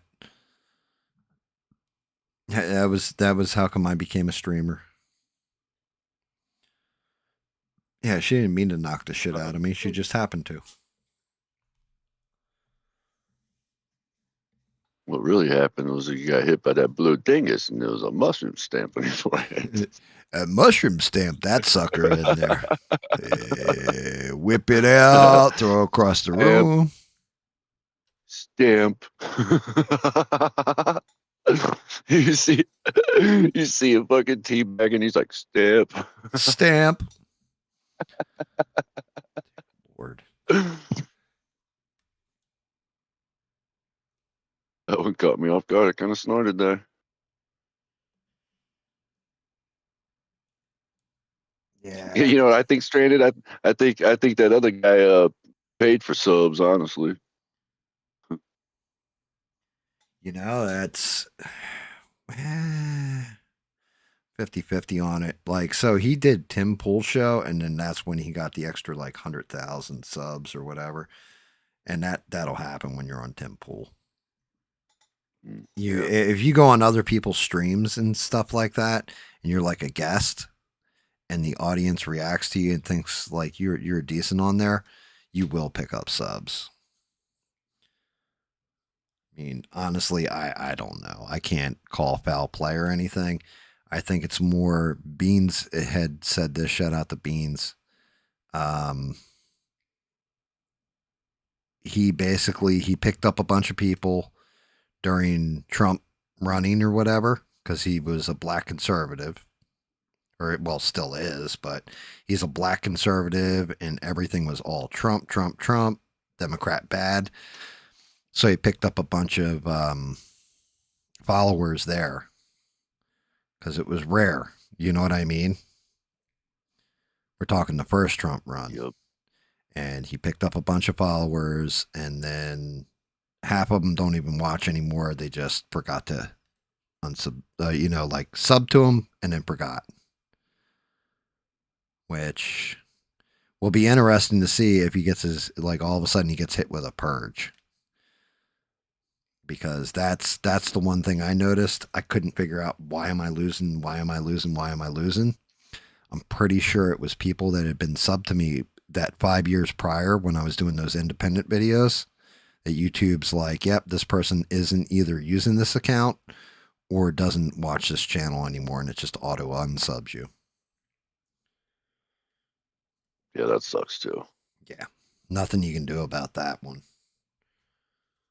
But YouTube does. So you did. So Stranded did get spankings growing up. See, I got my ass whooped when I was a kid. My dad would grab anything that he could get his hands on that was closest to him. He used a little board on me one time, a yardstick. What else did he grab? Fly swatter, like the metal kind, and would use the handle, not the fly swatter end. He would hold it by the fly swatter end and then hit me with the metal end. A hanger, like a metal hanger back in the day. That hurt like hell. Dude, yeah. We used to have a weeping willow tree out in our front yard, and he would make us go out and pick a switch. And it didn't matter what size. It didn't matter what size, long, short. That hurt like a motherfucker. My little brother, one day, he thought it was going to be funny. He goes off in the backyard because my dad's like, go grab a switch. So I just did the normal thing and grabbed one off the weeping willow tree. My brother goes back in the backyard and grabs this like 12-foot long branch that had fallen out of the tree and drags it up to the front. And my dad fucking hit him with it. He bent him over the car, the old Nova that didn't run. And you could hear that big ass branch through the fucking air, just whack. And then it just broke in a million pieces. Didn't really hurt my brother. So, yeah, there wasn't a wooden spoon in the house that wasn't broken on my ass. And Rebel said, here's the moral of my story, though. My dad beat my ass with anything that he'd get his hands on, and I love that man. He's I couldn't ask for a better dad. Okay, like I was raised good. I learned my lessons, that's for sure. But I never once thought he was abusing me. I fucked up. I took my lickings, and that was it. So there's a couple in there. Number one, Rebel pointed out, yeah, Reb, we covered that a little bit ago. Apparently, Candace Owens is going to sit down and meet with Erica Kirk in private. So, and you know, I'm hopeful that resolves a bunch of shit. They're both going to come out bloody. Yeah, or they're both going to come out bloody, right?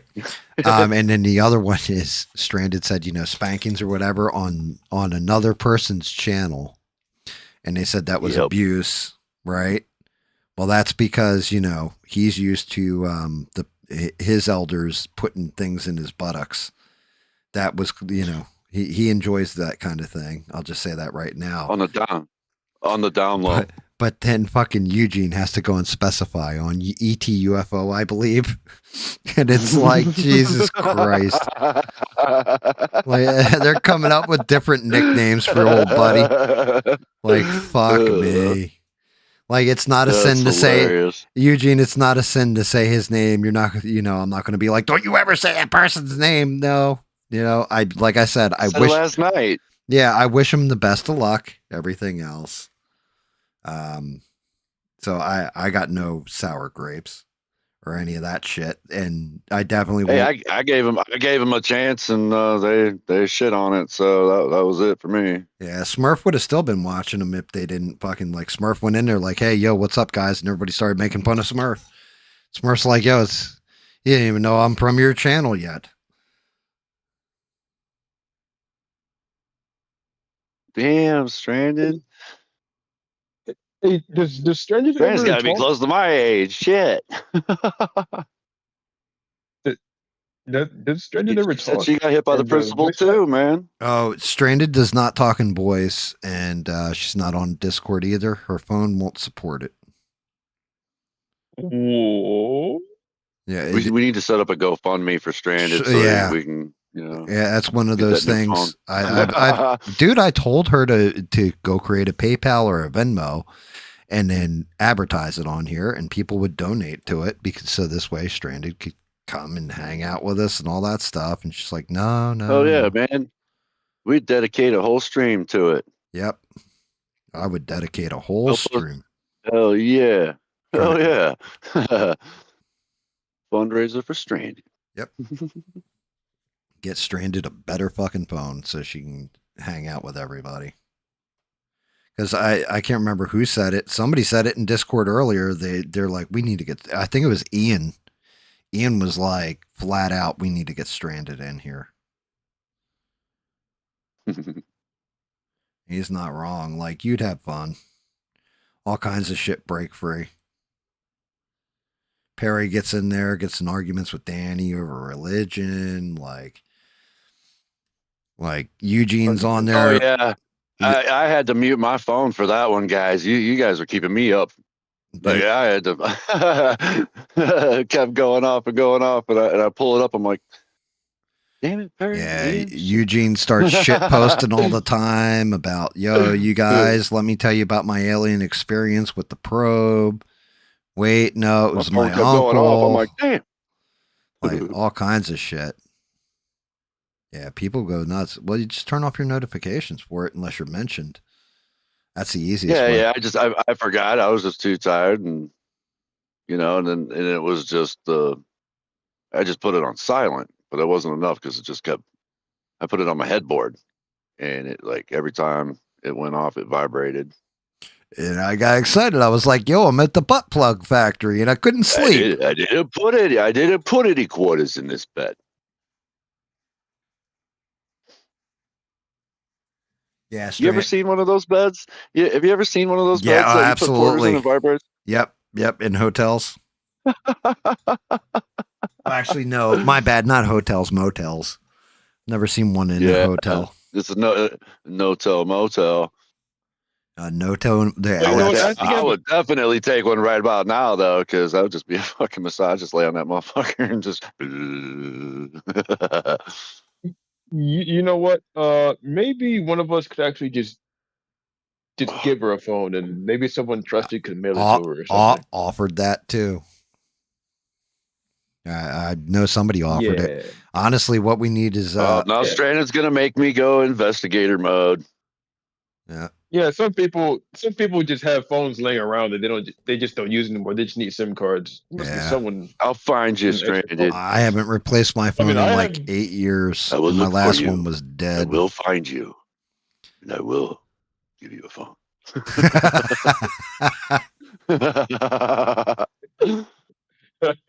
It's funny. Yeah. She's gonna be like, "Fuck, Smurf's gonna stalk me." Oh shit, Rebel, that's brutal. I think it's all the old people. We all have ass beatings with stick stories. Shit, stranded. I just ended mine, and you're starting yours. Sucks. Poor stranded. I don't go back to work till And Thursday night. peace. Have a good one there, stranded.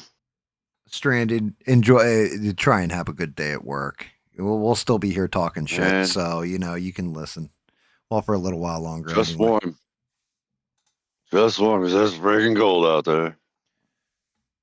Yeah, it's cold everywhere. It was 10 degrees when we came home. I don't know what it is right now. Can check. Oh, it's 9 degrees now. Feels like 1. Oh, Feels like 1. do you guys have you guys heard about the next pandemic or quarantine thing that's coming up? Somebody was talking about that. I don't know how true that shit is, though. Me I'm telling neither, you, but they're gonna try to if it do it happens- again because they already know what they can do from the last one. They literally Yo, prisoned everybody, dude. So I they know I'm if they putting do it my- again, it's fuck. if they do it again, what? It's bullshit because they're gonna make it law, and everybody's gonna have to follow the law and Nope. all that bullshit. Nope. Man, It ain't gonna work this time. The whole problem is yeah, Man, not for me. too many I people don't care. banged up. Honestly, you know what would solve that whole problem? All of it. What would solve like people could just function semi-normally. You know what would fix it? What's that? Gas masks. That's it. If everyone had if everyone had one, like mandatorily, I think gas masks are pretty important and everyone should have one in case of an emergency. Put them on. Go to work with them. I know it might be, uncomfortable, but I think people should Not just have them. that, you can't see anybody's face. I mean, that's kind of like what people did during the pandemic as well. Like I people mean, had visors and you know masks what? that covered their entire face as That's what I'm well. saying. Is it empowers the criminals, man. You want to know Man, they what do would that really anyway. solve that entire thing? Making it where you could sue the vaccine producers if you had an adverse reaction to the vaccine. Yeah, and there's also half-face gas masks as well, or protection masks or respirators that are better than the cloth masks you get, for doctors and stuff. There's all of those as well. My thing is, Sorry, if you yeah, don't catch a hint of whatever's going around, you'll never build up an immunity to it either. Yeah, that's just it. Yeah, You yeah. definitely need to catch That's it. true as well. That's true as well. I guess I need AIDS too, so I can learn how to fight AIDS. That's little different. Yeah, I know.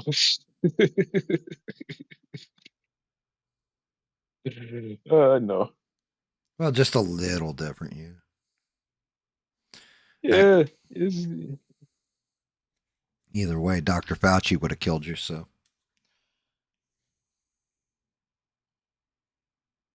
yeah. I never Assume took that that it's damn vaccine, man.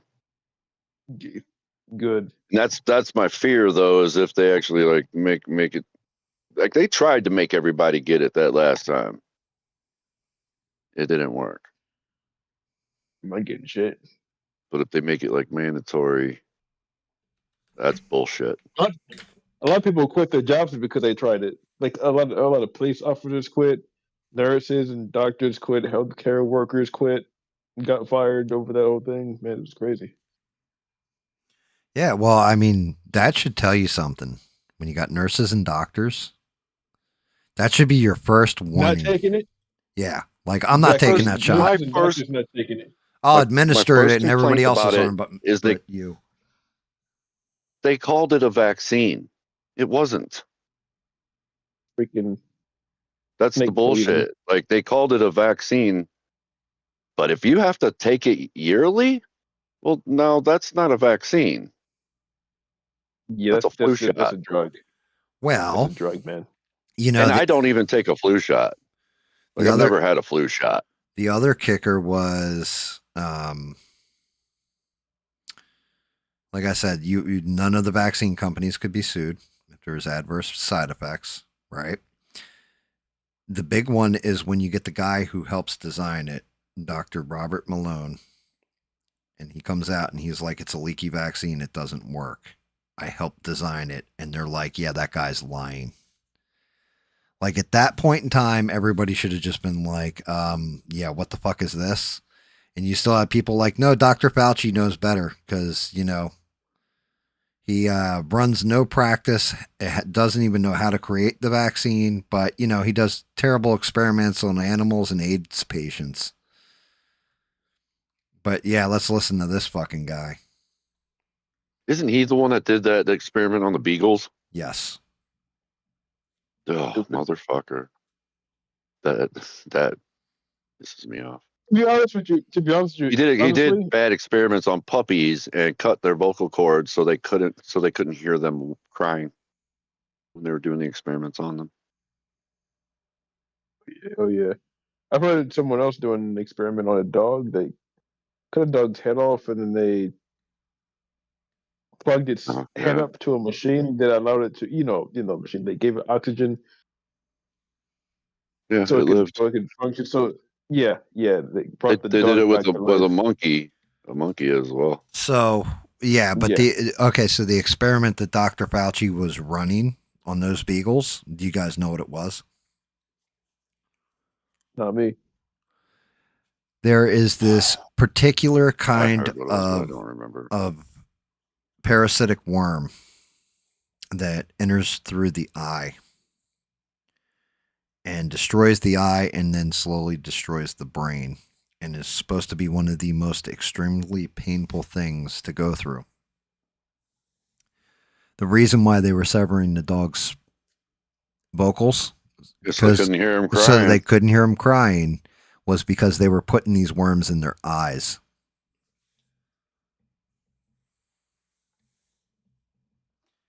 That's crazy shit. What kind of scumbag? Like, I mean, even on lab rats, why would you do that? Because he's planning on doing that to humans. Like for science, man. For science. Get with the program. That's why. It's for science.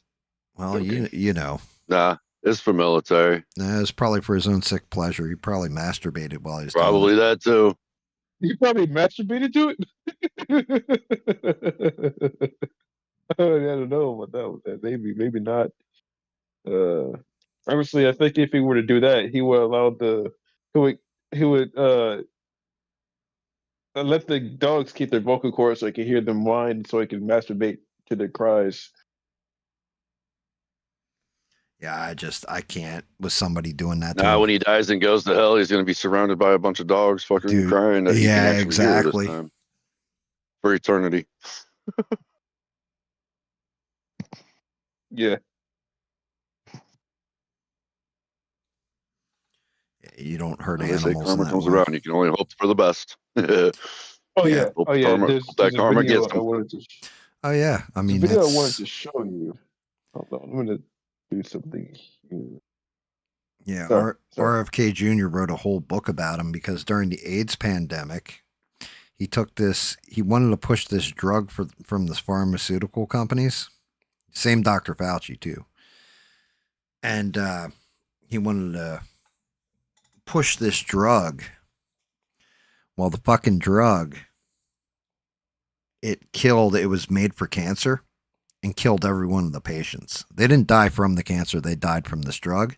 When AIDS came up, he pushed the drug on all the AIDS patients, killed every one of them, and then experimented with other drugs. And the way he did it, because nobody would consent, he went and got orphans that didn't have parents that could sign off and promised them, like $1,000, whatever it was, if we can do medical experiments, run a medical experiment on you, infected them with AIDS, and then hit them with whatever this other drug was and fucking killed all them too. He is a world-class piece of shit. But yeah, RFK actually wrote a book, and then, people were saying, oh, that's not true. It just sounds like he's got an axe to grind with Fauci or whatever. And it was like, if it's not true, how come he did not sue RFK Jr. when he put that book out? Defamation? Yep. Yeah. Never sued RFK Jr. Because he can't. Because Right. the proof is there. Right. Because what happens is when you sue somebody for defamation, you go to discovery. And anything relevant to that case comes up. So if you're accusing somebody of doing this, and they did it, well, even if he was doing something much worse than that, that would have been outed too. It's fucking terrifying, bro.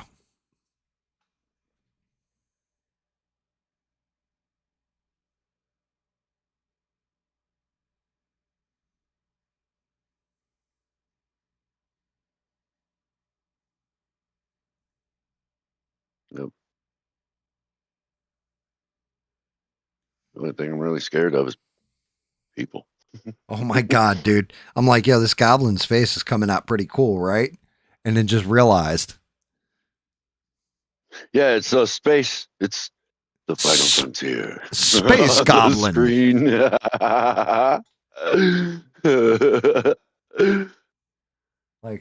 Like this goblin has no Yeah. soul. I'm sitting there watching you, dude. I'm like, check this out, people. Look, he's painting space on this guy's face. That's awesome. These new paints really are fucking magical.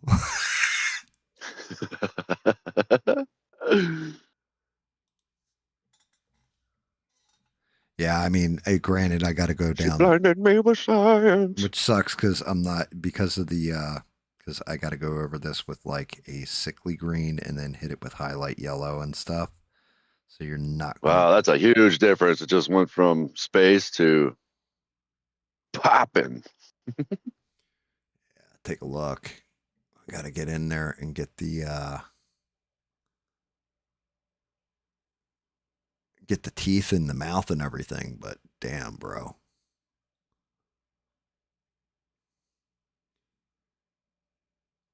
Creepy son of a bitch.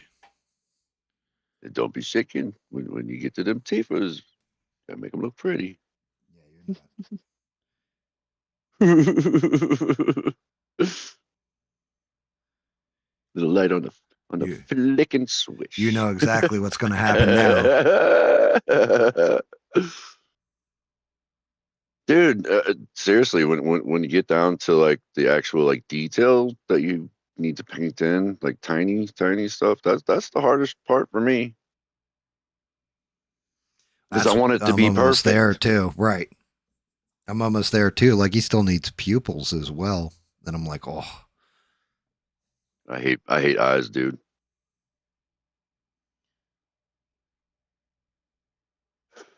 Yo, did you guys say something to me? Because I muted you guys for a second. What happened? What? Huh? Nothing. Huh? No, we were talking about the goblin's head, right? Because I'm painting goblin's face. And I'm like, check this out, guys. And I held it up to the camera and forgot the fucking green screen chroma key was on. So like it's green right now. And it just completely like Smurf's like, that's pretty cool. You painted space. Like, oh shit.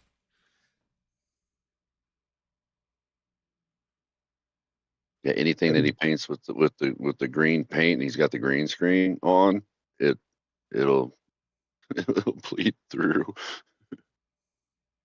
Yeah, Because it was funny because every now and then he would move the face a little bit. You could see this like a star pass by through on there. That's funny.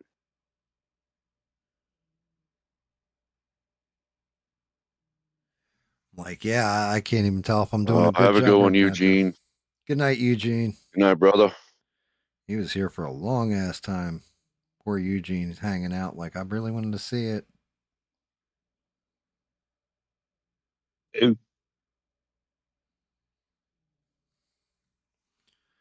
Fucking goblin face. uh, I still yeah, gotta hit everyone in the little stitchings up Yeesh. the fucking side. I got all kinds of stuff.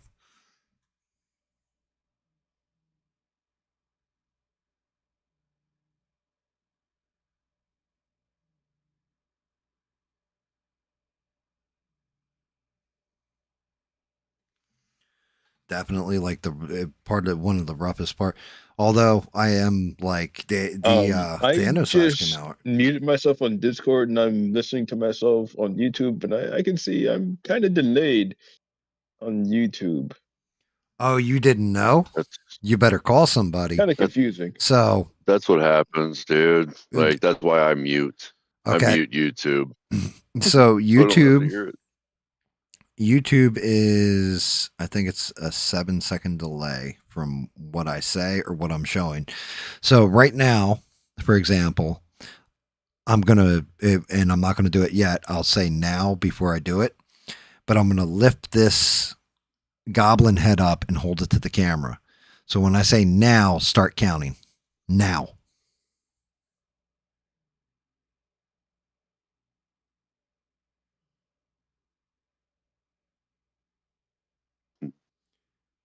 And that's how far off your delay is.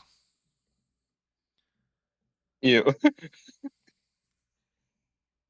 Yeah, I have YouTube didn't- on my TV and I have it on my phone too because I listen with my headset to Discord. So I have YouTube. I have my TV's muted, my phone is muted, but I just have the Discord on. So Otherwise, I get that. So there are people that do call-in shows and stuff like that, and every time you'll always hear them say, "Please turn the radio off in the background. Please turn the radio off in the background," because people will call into the show and they want to hear themselves on the show, right? And they're on delay, so they're listening and responding to the show, not the actual phone call, and it's a 10-second delay. So it'll be like, oh, yeah, man, I just called to say hello and ask you this question. And the person on the other end is like, oh, okay, what's your question? Go ahead. And then you'll have nothing but Yeah, dead some of air. our earlier streams, you could tell that was happening to me. Mm-hmm. So I figured out I just had to mute Yeah. the YouTube coming through while I got my headset on with the Discord at the same time because I was hearing myself repeating like 3 times in a row. I had to figure out everything with the Discord too, which was fucking amazing. Like how to get the Discord to translate to the Yeah, that was to the cool. I wouldn't be YouTube here if you channel. didn't. Yeah. Well, nobody else would either. I wouldn't be makes able it a to whole do lot easier. call-ins. It's like, yeah, that's the whole thing with Yeah. Discord. It's so much easier. Because then you just like, especially if you're cool. So that's just it.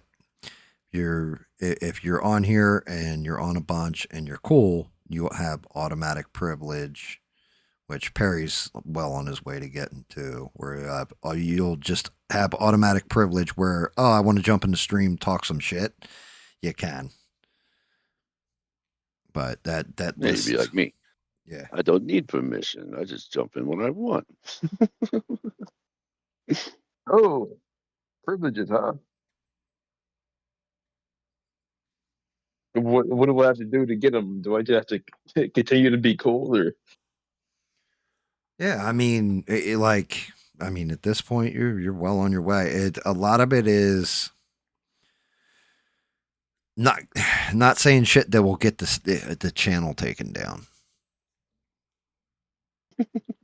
which Oh, honestly, if you would be we've fucking said shocked, things that brother. might already. I think we've said things that would get the channel taken down already. I think. You think, but there's things that are guaranteed. Like, oh yeah, that you're done.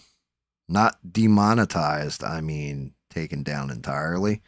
And like the one night Erock was on, he came dangerously close to some of the shit he was saying where I almost had to boot him and shut it down. Like he started to go in a direction that I was like, yo, what are you doing, my guy? Hey, what are you doing to me? Not even what are Pretty you doing? much, right? Like, are you really fucking saying this live on the air? Like, you want people to think of you this way? Like, calm down. Just chill out a little bit. Like, you're not 16. Was it like? It was like a 16-year-old who learned how to use foul language and thought certain sexual proclivities were funny, is the way I'll put it. But yeah, he the one time I don't even think he realized he did it, and I was just like, and then he started telling another story, and I was like, oh, so anyway.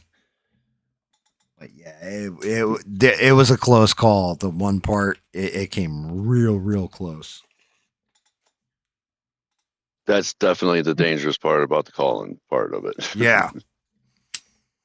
Like, you really do need to be trusted. Like you got to remember, I sometimes will fuck up. Don't do something stupid. Yeah, it happens, right? Like the one time we were talking about, and I was going off about the Batman, the movie, and Robert Pattinson, and I kind of called him a homophobic slur, and it was like, oh shit! As soon as it left my mouth, I was like, oh shit, because I called him, timestamp. Edit later. Yep, and I wrote down the timestamp on like how I have this the painting paper. I wrote it down on there like my little paper towel or whatever. I wrote down the timestamp right when it happened because I was like, oh shit, I can't believe that just came out of my mouth. Damn it, where's Sheree? yeah, and that's what I said. Damn it, where's Sheree? But yeah, because I called him the F word Batman. And I was like, oh shit, why did I just say that? Maybe we can find other words to replace that one. Maybe we can say something like there's plenty.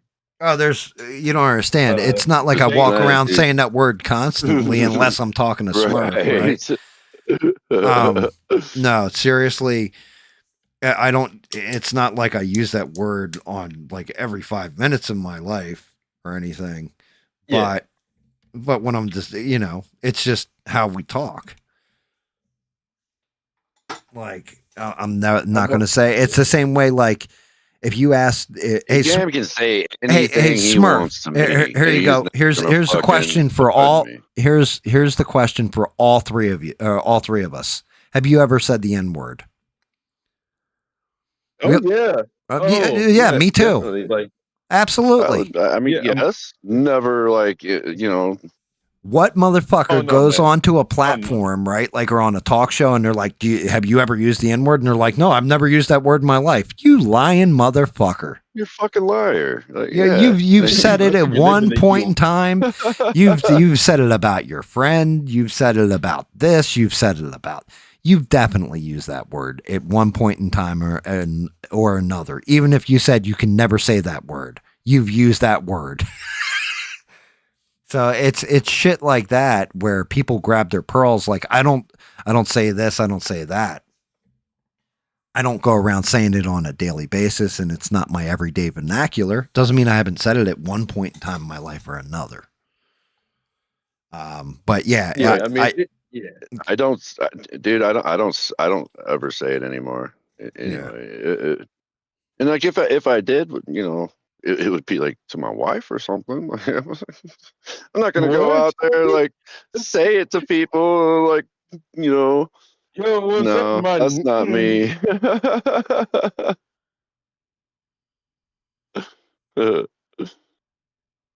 How you doing?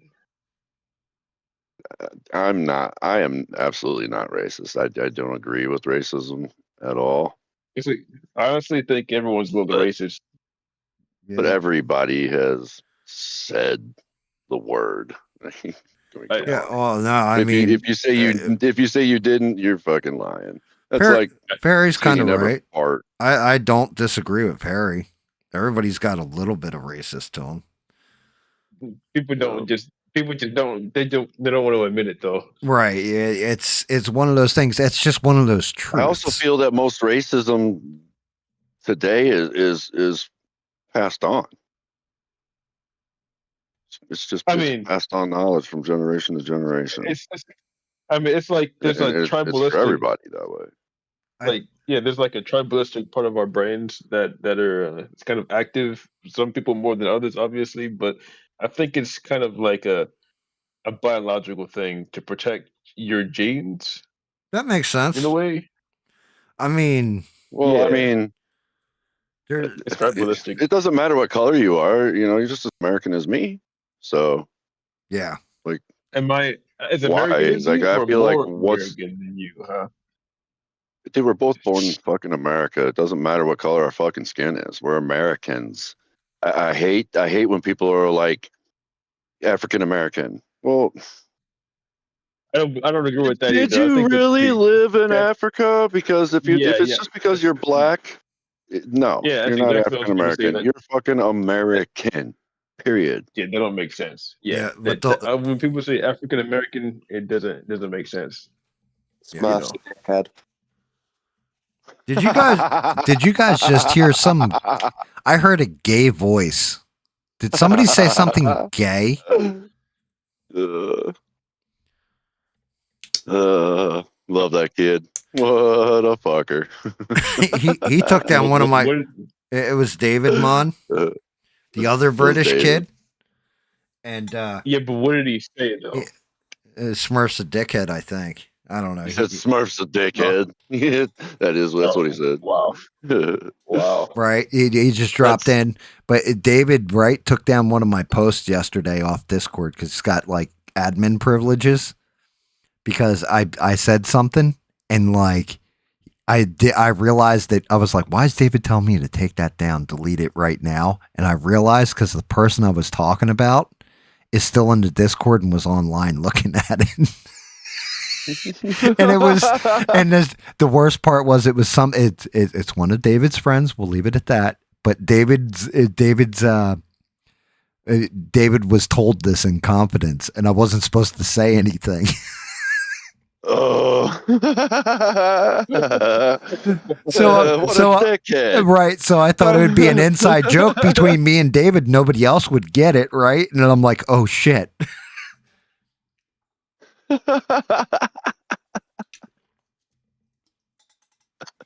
Stupid. Stupid. Trying to get David Munn in trouble. Right. I thought we was mates. I thought I could tell you things in confidence and you wouldn't violate them. Right. Only with GAM. David. He's poor David. Fucking David. He's just asshole in the chat. Yeah, well, I mean, I'm being legitimate. I could not figure out. I'm like, why the hell is he like so adamant about me deleting this? And then he deleted it. I was like, and I almost retyped it and it took away his admin privileges so he couldn't delete it. And I was like, wait. And then I look and I'm like, oh shit, that's why. Because I'm basically giving up the goat. Like, he's not supposed to be telling me this. Dave's over there going, I can't believe, what the fuck? What are Man, you doing? Man, that's the last time I taught you a fucking secret.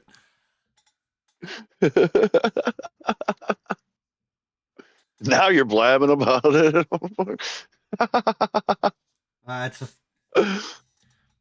Well, now we're good, you know. Took away my privs, okay? Okay, buddy. Yeah, I never take away your privs, dude. David's done too much for the Discord. Plus, I trust him. David's awesome. He's been one of us for a long time. Yeah, David's like he is. He's like I can't say he's like a son to me. He's like a little brother, like a younger brother.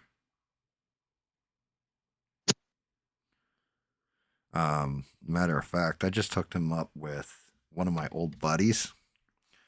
Not to date, but hooked him up because he wanted to build that PC and everything. Remember, we are talking about the prices on it, how it's crazy. Yeah. And that guy is building a PC. Just happened to be building a PC. He builds them for himself now. He doesn't build them and sell them. And I told him, I was like, look, I got a friend over there and blah, blah, blah. And kind of sang him a story about David and how he was like basically an orphan and his father didn't love him. And he was like, yo, Oh, wow. I'll hook him up. Oh wow! Wait, are you serious? Don't tell me that's a true story, man. Come on, you're joking. I know, right? No, that's a true story. What? No. I don't know if I like the mouth. Let me see. Bring it in. I think I should take that. Wow. You just said you would, you decrepit fuck. I think I'll take that back down to pink. Oh. My father Awkward. was that fucking sex drive, you old cunt. What'd you say? Fix your internet. I know the government gives it to you free with your cheese every month, but you can at least fix that shit if you're gonna come in here. No, that shit cost 120 a month. I didn't say I would take away your Next time you get privileges. to pay the 120 quid there, Gam. No, I ain't paying shit. Fuck that. You hook up with yeah, I'm gonna have to have a conversation with Twisted for that shit there. No, I didn't say I was going to take away your privileges. I said I almost did and then realized why you did it. Exactly. So you were almost going to. Well, I was So gonna you were going to. I was you gonna fucking dickhead. right, but I wasn't gonna make it Yeah. it wasn't gonna it wasn't gonna be permanent. It was just gonna be Yeah. long enough for the joke to Yeah. play out. But then I realized I was like, oh. I was like, oh shit. Yeah, well then, mate. Well, be glad I realized, right? Because could you imagine if I had done that? You would have been like, oh my God, Gam, I'm going to fucking kill you. That's not like that. Right. I'm going to hop a bus right now.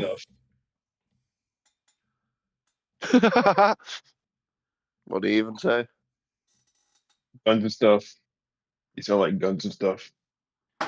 Dude, and you completely sound just like that fucking video that Perry posted, by the way. I can't say so, mate. He did not sound like Oh my Milo, God. dude. He did not sound like Milo. That British what about kid. I sound more like him than that fucking thing. You do sound more like Accent-wise.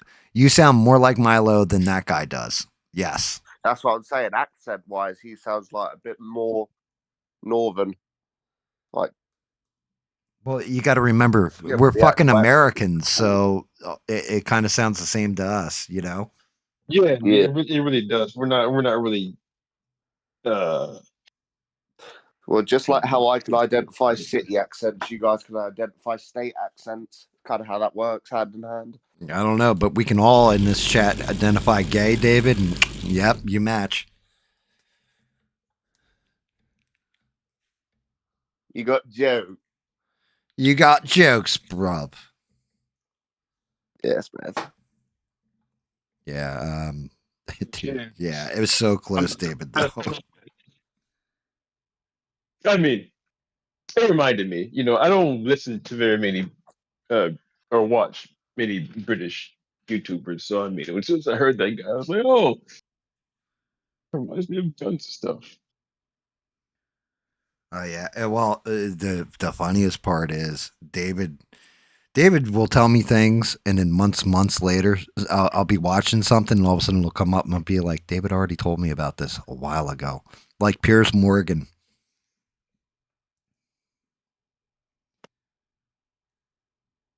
I live in a cave under a rock. I don't know who that is. You being serious? Like you really don't know who Piers Morgan is? I've seen him before, You but must not watch very many political videos. Like that's it. You watch one political video, you'll probably have some of his videos in the feed. Piers Morgan's like an old boomer British dude. And he like debates people on He's a like smart Yes. ass, really. kind of news channel. Okay, him. Okay, Yes. and his wife is hot, or his girlfriend's hot, or whatever, and she's possibly cheating. dude, possibly cheating. She's fucking making him watch while she fucks other guys. Oh yeah, he's a cuck. Yeah, he's a fucking full on cuck. He's a cuck. Oh yeah. Oh yeah, definitely. I saw this picture of her posing with this guy. Well, with the guy that's that's not her husband. So Even I don't know about this part. Let me look the shit up. Let me run a fact check real quick. Do yourself do a fact check and then look up Sargon of Akkad. Yeah, you'll see it, David. You'll be like, oh yeah. She's like, I wear the trousers, and she likes to humiliate him. it's a shame how much dirt you can find on someone that you thought was Why does she just reliable. look like a fatter version of Jennifer Aniston? Well, it doesn't matter. Jennifer Aniston's still banging, dude. She's old and hot. Oh no, I'm just listening to facts. I think Jennifer It's Aniston been a actually got couple- hotter the older she got. It's probably an unpopular opinion, but That's nice. Who'd you say look up after?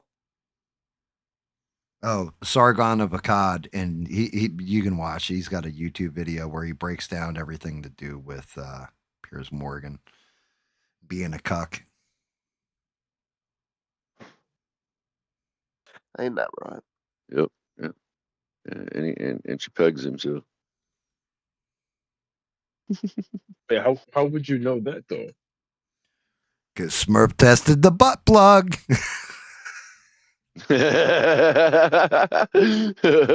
Maybe you were there when it happened. It was express shipping.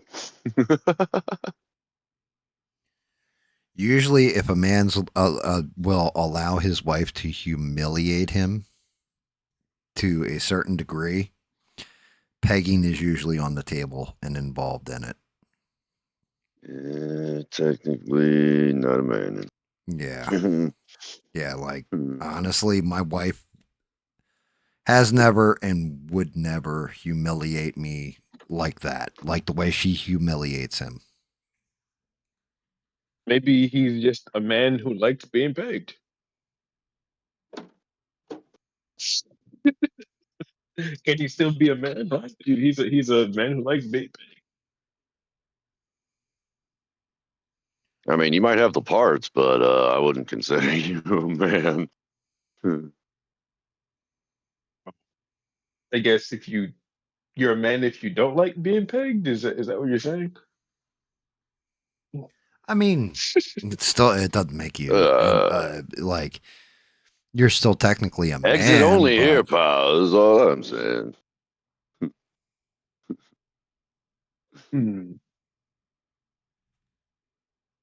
It's not my cup of tea.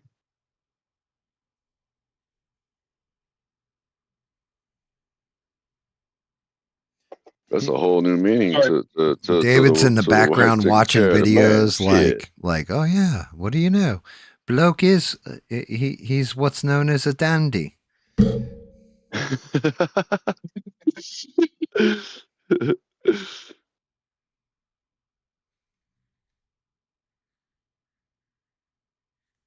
The man's a pansy, huh?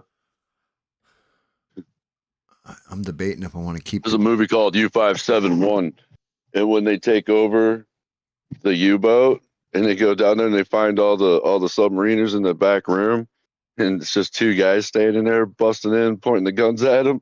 They all like surrender immediately, and he's like, a bunch of Marys, you bunch of Marys.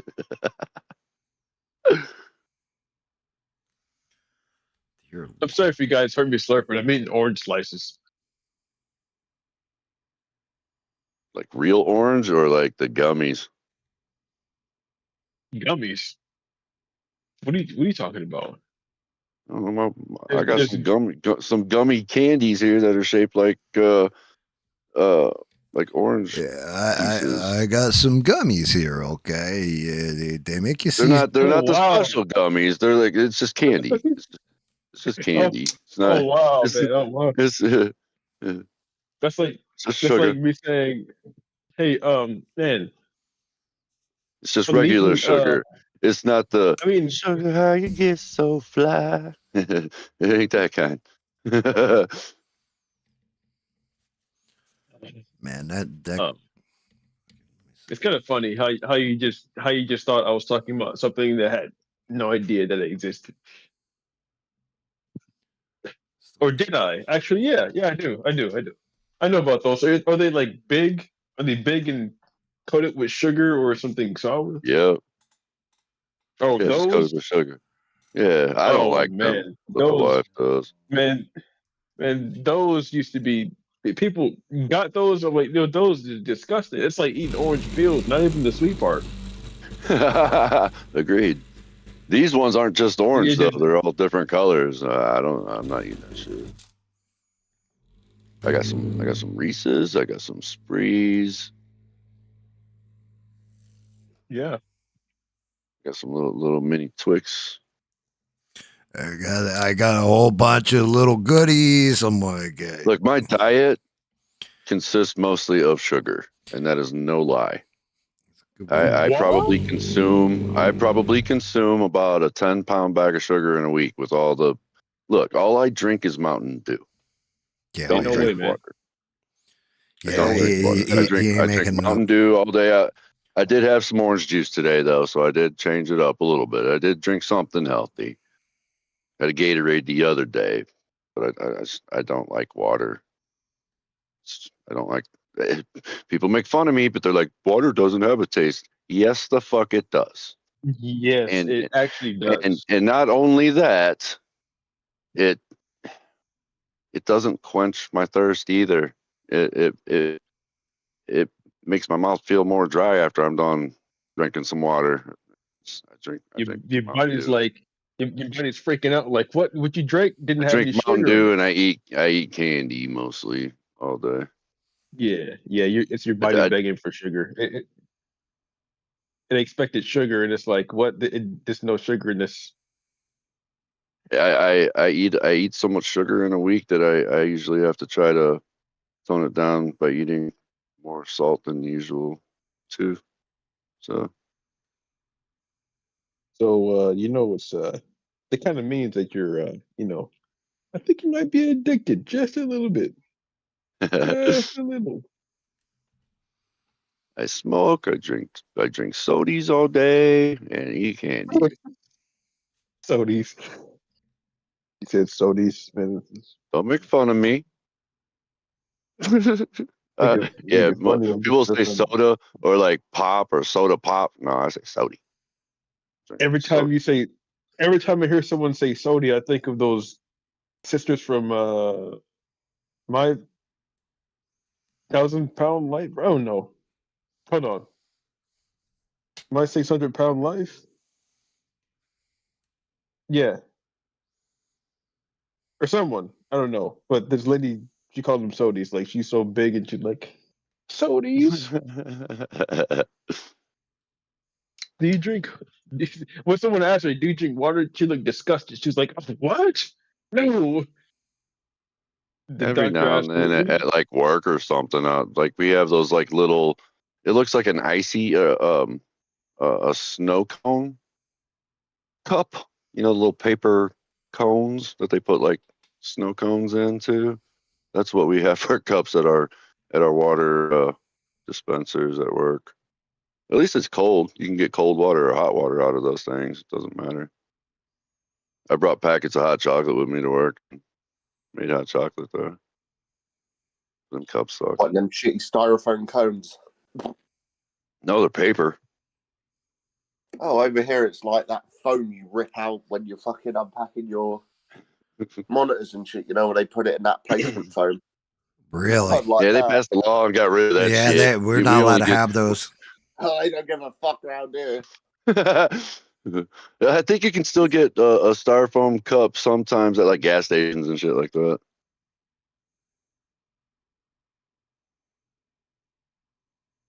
We sell those little ones. Remember the little like coffee cup looking ones? Just didn't have a coffee handle, like a coffee cup handle.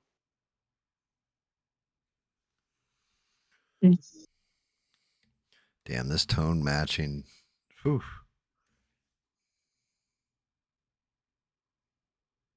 I hope you don't mind me sending these or some videos to general because I actually don't know where else to send them.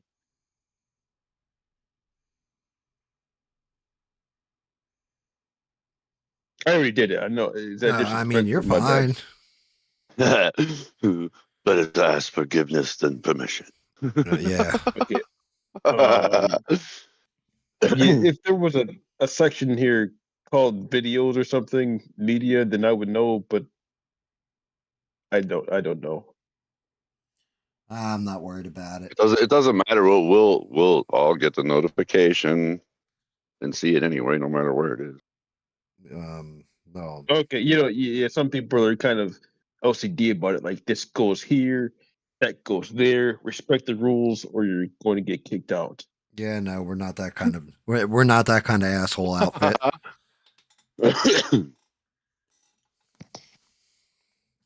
Like, I mean, look, we let British kids have their conversations in here without reporting them to their government. We're that kind of outfit.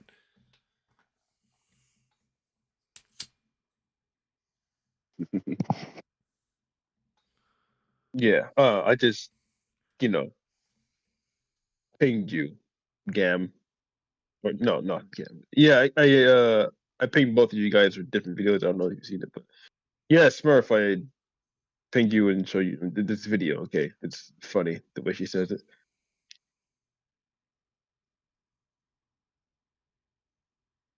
Of course, I don't expect you to watch it now, but just letting you know. I think I'm getting this color right. What do you think, Smurf?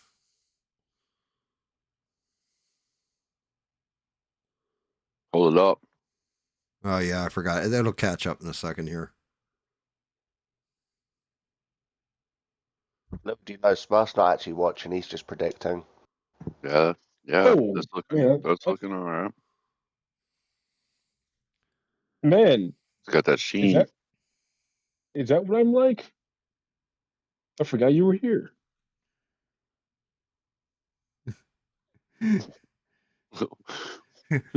Fucking Perry, right? You know, I've always heard white people go, all black people look the same to me, right? Fucking Perry called Danny Boss David Mon. Oh. When I jumped in earlier, I said Danny boy. Because that's just what I say. Gammy boy, Danny boy, David boy. Yeah. Yeah. I heard him say so. He kind of chuckled a little bit. He was like, I think he just called me Danny boy. Something like that. Yeah, because Davey Boy and Danny Boy, like that type shit, older generation here. That is something you hear. Man, you sound just like Guns and stuff too. I don't know. I just can't get out of my head. Sorry. Funny enough, I believe you've mentioned this before. I could be wrong. Oh, really? Really? I've got Alzheimer's. I forget stuff. You know what? That makes sense. That makes a lot of sense. My apologies. Yeah, I'm dyslexic as well, so that's why I don't think thought that you were affects the your memory, but I also apologize. No, that's okay. That's okay. From some of the shit, I hear and see. I'm glad I forget. Some things the people tell me about it here are pretty heinous. Finding out about Smurf's butt plug collection. Yeah, that bothered me too. I forgot all about it. What? Yeah, it was all. Let me tell you, Brett Perry. It was all in a drawer. There was like every toy you could ever imagine, and he called it his Chamber of Secrets. I'm just saying. That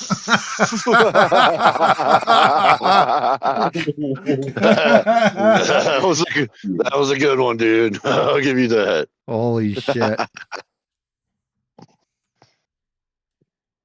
wow. When Hope I don't forget that goddamn one. Leviosa. Isn't that like? Oh, Isn't that the spell they use to lift things? Yeah. Oh, so you use the correct spell. It's interesting. You must love Harry Potter. Yeah, of I course. watch Harry Potter annually with the wife, dude. Once a year, man. Watch the whole series every year. Really? What's your favorite movie? that's a good question.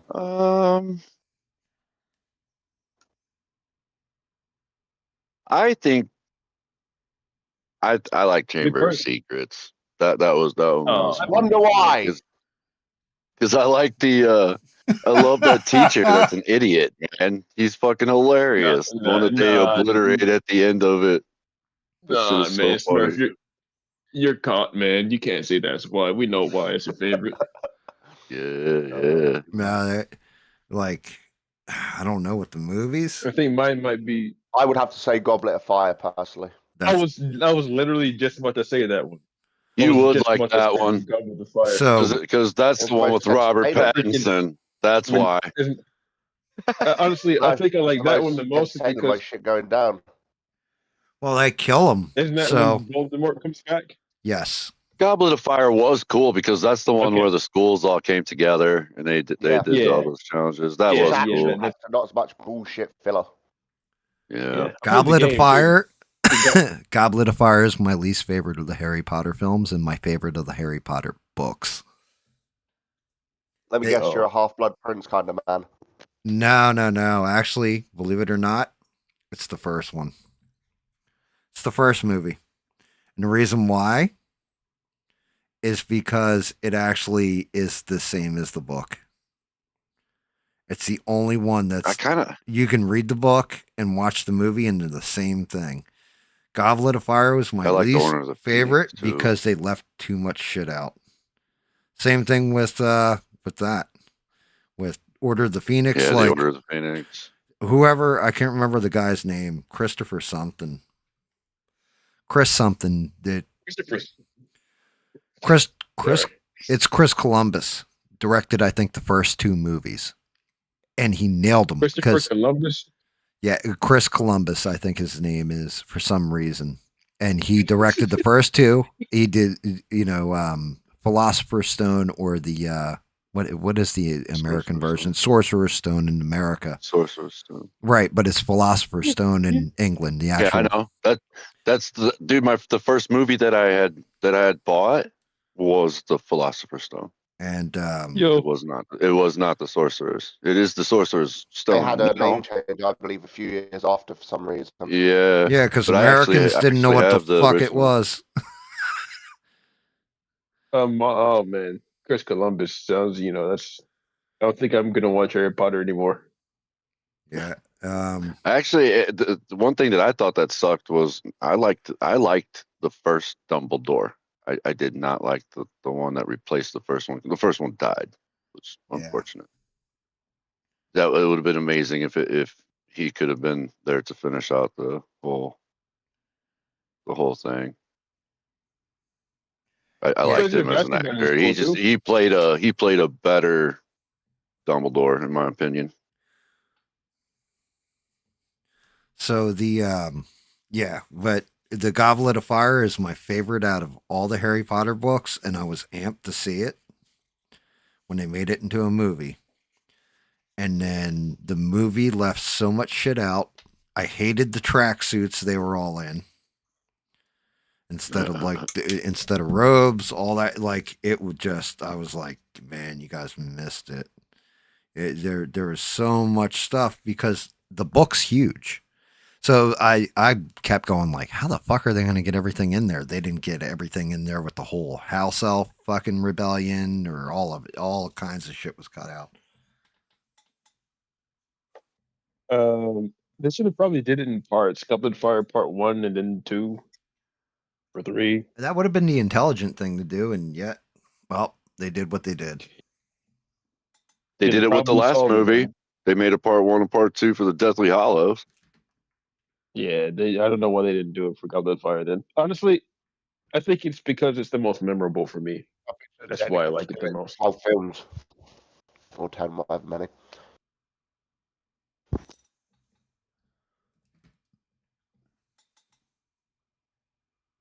I had to pick this item at work the other night, and it was a book series.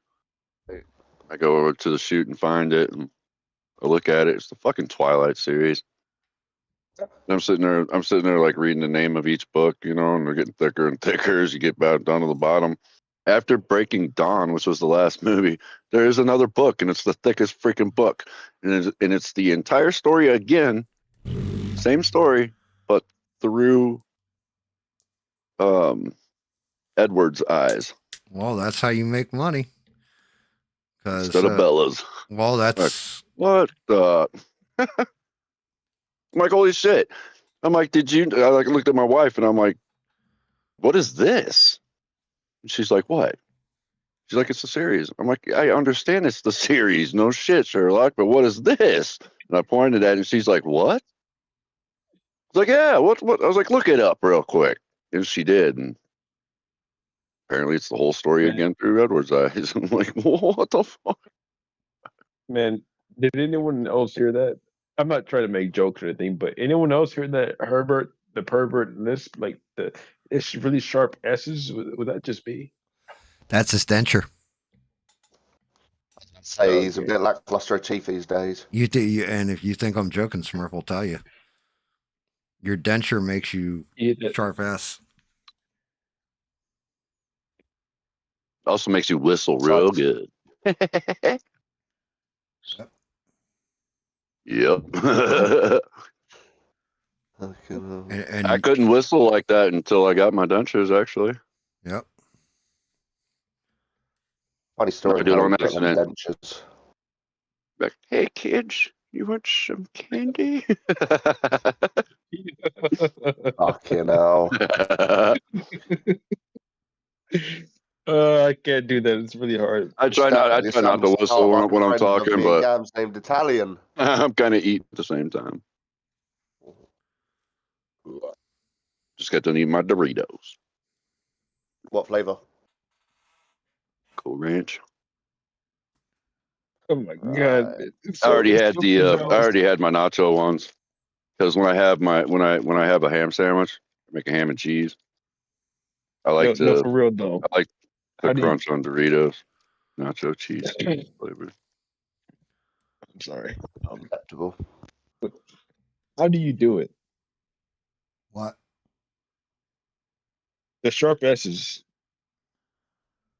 Again, really. All right, so it just happens. It happens without even trying. Yeah. So let me explain because I do it too. When you have a denture, when you have all your teeth ripped out, there is a sharp spot in your denture, and for some reason, real easy. All you got to do is blow into it. Oh, that's why. So it just depends. It depends on the placement of your tongue, and all you gotta do is breathe, dude. You don't even have to blow. Yeah, I don't even. I'm not even like. I don't have to purse my lips to whistle anymore. I can just whistle through my denture. What? Yeah. Denture whistling. It's funny. You know how like people will, take their fingers and like put their fingers in the corners of their mouth and do that real loud like sports whistle. You know what I'm talking about? Yeah. Like put their fingers in their mouth and then they get that real high pitch. Yeah, well, we can do that without putting our fingers in our mouth now because of the denture. Yeah, dude. Yeah, it sucks. You'll be talking. It really does because you're not trying to do shit like that. It just happens. And if you don't have your dentures in, you really sound kind of it is hard. It's harder to talk because they get worse. You can't enunciate, like right? F's and stuff like that. You got to position your tongue and your lip just right to make it sound the same. Yeah, dude. Yeah, like I know you think I'm joking. I'm not.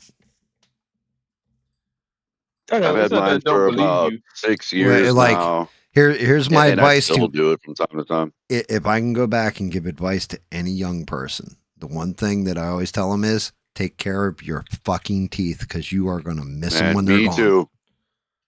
You only get one. Like, that's it. Like, you only get them once. And don't go Once they're gone, thinking they're like, gone. oh, those implants or whatever. Yeah, try 10 grand for one set of whichever teeth you're missing. If it's your bottoms, your tops, it's 10 grand per plate. And then it takes about a year to heal, and then you can't eat right the entire time. I had to learn how to eat without my dentures, and then I had to learn to eat with them as well. I bit my lip so many times, like the inside of my cheek. Yeah, no joke. Like or chewing or my tongue. So what's fucked up is you have feeling in your teeth you don't realize you have, right? Like when you have your teeth, you don't realize you have this feeling. When that is gone and removed, like your teeth are removed and you have the denture and you'd be like, you think it'd be the same. Instead, because it's a fake thing in your mouth, when you bite down and it hits your other teeth, man, you have to get used to the feeling of it. Yeah, it's weird. I still have some bottom teeth, so I have a partial denture on the bottom, and it is weird because they'll hit the top denture. Yeah. Plus it changed the way my whole, like when I closed my teeth together, the tips of the bottom touched the tips of the top. Okay. When I got my denture, they gave me an overbite. Yeah. Yeah, they'll always overbite your denture.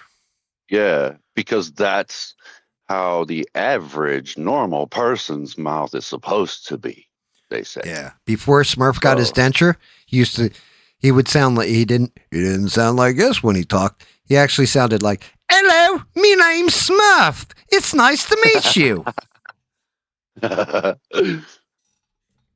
Oh Lord.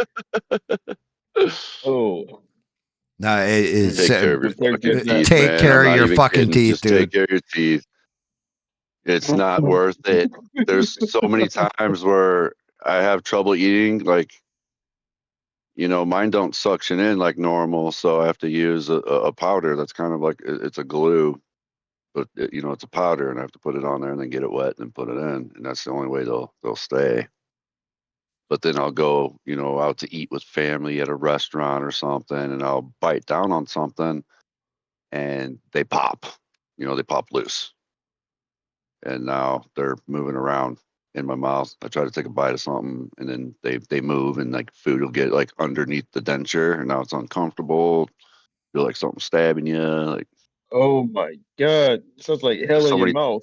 Dude, it is. So there's so many times where it's just like, man, I would take my janky ass fucked up old teeth over these any day. Yeah. It's like I said, it's the one thing that every young person, like, doesn't matter. You can lose all your fucking hair, be bald for the rest of your life. Not a big fucking deal. Right? And if you start going bald to a certain extent, shave that shit off. Yeah, I get ghost pain sometimes too. I do too. Like it'll feel like one of my upper teeth is hurting. Like I got, like, man, that tooth hurts. It can't, because I don't have a fucking tooth there. And that's so weird. So weird. Bottom line, just take care of your teeth. I'm genetically fucked in that department. I'm British. Yeah, well, that's true. Well, take care of your gums. Oh yeah, when your teeth are gone, you got to take care of your gums. Your fucking gums. Huh? I'm just saying, like, take care of your gums. What the fuck you meant to do after that? Brush the gums. Yes. Like shit. Yeah, Yes. brush your gums, man. You gotta brush your mouth. I still use like even mouthwash. with no teeth, I got to use mouth. Exactly. Like I got to use mouthwash. I have to. I still use toothpaste because I do still have my real teeth on the Yeah, bottom. I do too. I didn't get all most of mine them, removed but- either. But yeah, Come on, that's come on, no man. bullshit. So Just I'll because brush you those brush teeth your and then mouth, brush man. my gums real quick. Yeah, you brush the roof of your mouth, the tongue, under your tongue if it's not too sensitive. Well, I do anyway because I have to use an adhesive. Right. I need to go and get new dentures because these don't fit right anymore. You're gonna get them. I'm just being lazy. I haven't done it yet. I got to get mine relined. Good for you, Bob. Bob said still got all my original teeth. Yep. Yeah, which is amazing. Bob's got. I mean, and you know what though? There are teeth that I pulled a couple of them out with pliers myself and shit. Man, what? Oh yeah, No, dude. we can't just go past that. We Yeah. we can't just go past it like as normal, man. Well, Sometimes the pain is so bad, dude. well, no. I mean, there's got time to go. there's a point in my life when I was now. younger. I didn't have dental insurance or couldn't afford it, so I just tore the tooth out with a set of pliers. Or I had one tooth that I broke. Like I broke one of my molars and took a razor blade, cut it open a little bit, and tore the nerve out.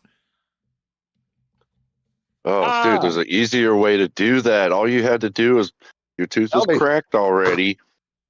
Take an aspirin, put it directly in that tooth, and crunch down. That will definitely kill the nerve. Yeah. Fuck what you did. Oh yeah, This man just. you think that is bad, right, Perry? Right? Like that sounds brutal to you. No, That's how much pain I was in. Bad, I was. honestly. That's how much pain I was in. Where it was like it was actually more comfortable to tear it out than let it sit there and hurt. It sounds like you just treated your mouth like a sink or something, or a pipe. Pretty Like much. you just went plumbing. Yeah, because I had this idiot thought that even if every one of my teeth break and I lose them and all that, when I get dentures, it'll be fine, or they'll have real solid implants, and they'll be pretty much cost effective when I get older. And guess what? That didn't materialize. I didn't know all the terrible things that were going to happen with dentures right up until I started talking to Smurf, who had already had them, and he's like, bro, you don't want fucking dentures. And I'm like, what? And then he started explaining everything. I was like, oh man. The bone shards were the worst. Bone shards were the worst.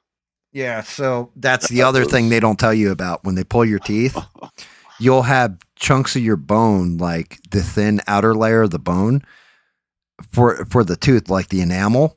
If up under your gums, it'll break off when they're pulling it free and get stuck in your gum. Your gum will heal almost all the way, and then you'll have like this little tiny piece, almost like a needle piece of bone, poking bone shard, poking through your gum. It's your body expelling it because it doesn't belong there now. Right. It broke off. Now it's there. It doesn't belong. So you'll have like this little tiny tip pushing through. Man, I said to my dentist, I go in because I'm healing up. He wants to check. You have to go in for a checkup to see how you're healing, and for them to give you the denture. Take out 2 of them. Yeah, they were huge. And he looks. He goes, yeah, your body will either finish expelling it or you'll absorb it. I'm not going to pull that out and blah blah blah. I'm like, okay. I got home and like it was still bugging me, and I'm like, I can't take it anymore. I got a set of tweezers, and pulled it, started pulling it. And then pulled it more and pulled it more and it was like pulling another tooth out, dude. And like cut my gum wide open again. I was like, son of a bitch. It sucks so bad. It's just the pain of them poking through. And then, in my experience, it was the smallest end of it that came through, and it was the fatter end that stayed in there. And Bob said, I'm older than you. Bob said, I'm older than you, but you guys sound like you're falling more apart. Here's a question for you, Bob. You ever been stabbed? And if so, how many times? Have you ever been shot? Have you ever been in a head-on collision at 65 miles an hour? Why are you laughing? Like this is I have. Because I can check all those things off my list. Yeah. I've been stabbed like 3 or 4 different times. I've been shot. I've been beaten up by 4 guys with a baseball bat in a car accident head on at 65 miles an hour and had my heart broken more times than I can count. okay. So, why did you get stabbed? Which time? Because no means no. You thought no meant yes. When your wife tells you to take out the trash, you take out the trash. That's all I'm going to tell you about that one. No, wait. No, one time I got stabbed legitimately in the leg with a samurai sword. I can't make that up. Damn. Playing around. How deep? How deep? Because that's like 1.5 inches. Yeah. Like it was long cut. Almost to the bone, right in my thigh. So me and my buddy were playing around, and you know, we were fucking around with bokens, and then we started fucking around with the swords, and I did something, and he disarmed me, and I kicked the blade. Is it being funny? So then he started like stabbing at my feet. So I was like kicking at the blade, kicking it away, kicking away. And my shoelace caught the guard. Can't make this up. And I pulled back with my foot and whoosh, right into my fucking leg. And then he stood there like Ace Ventura in the second movie where he's standing there with 2 fucking spears in his legs going, dude, he pulled that thing out as fast as he could. Like, as soon as it hit, he was like, oh my God. And like, he pulled it out and that fucker bled. I swear it must have been for a good, like 2 hours. It just bled. Like, I'm sitting there wrapping it, changing gauze on it. It was bad. Trying your damnedest to not have to go to the hospital. What happened, sir? Yeah, well, that happened with another buddy of mine, right? Like, same dude, because I got my sword when I first got my sword or whatever. I got it from my buddy, right? Well, my buddy's living over this other buddy's house, and this one dude was drunk, and he lived upstairs. And like, he rented a room in this house. The girl's mom had passed away. She inherited the house. And she had her bedroom, 2 other bedrooms, and actually 3 bedrooms that she had rented out. Now that I'm thinking about it, up there outside of hers. It was a decent sized house, right? And on the landing to the stairs, he had left his sword out, right? He didn't have it sheathed. He just left it sitting there. So like, actually with blade up too, now that I'm thinking about it. But the one girl that lived upstairs, her boyfriend was drunk. He was walking up the stairs, tripped, fell backwards, and the sword fell down across his hand and cut his hand. He had to get rushed to the hospital. Like, they had to sew his hand up. They almost amputated one of his fingers. He fucked himself up falling down the stairs drunk. They were like, it was a good thing that they basically wrapped towels around his hand and drove him directly to the hospital. And they're like, if you hadn't gotten him here when you did, he probably would have bled out. Like, cut himself so fucking bad. Dude, my dad did that on one of my swords. He picked it up and, it wasn't clicked into the sheath because one of my freaking nephews was messing with it. And he picked it up and, like, tilted it forward and it started sliding out of the sheath. And he grabbed it with his hand. Blade. Yeah, and then was coming out. The other couple times I got stabbed, real good. All I can say is, you're not going to block everything.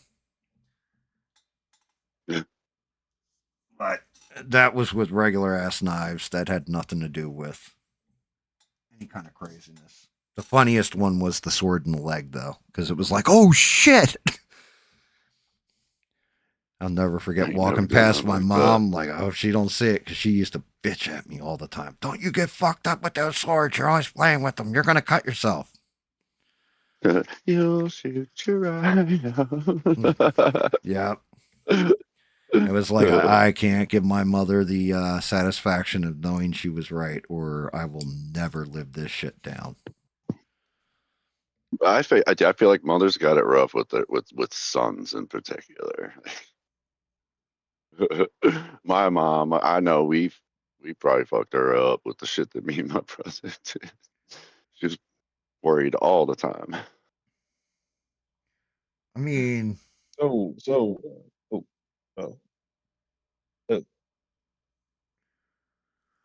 I mean, maybe back in the day.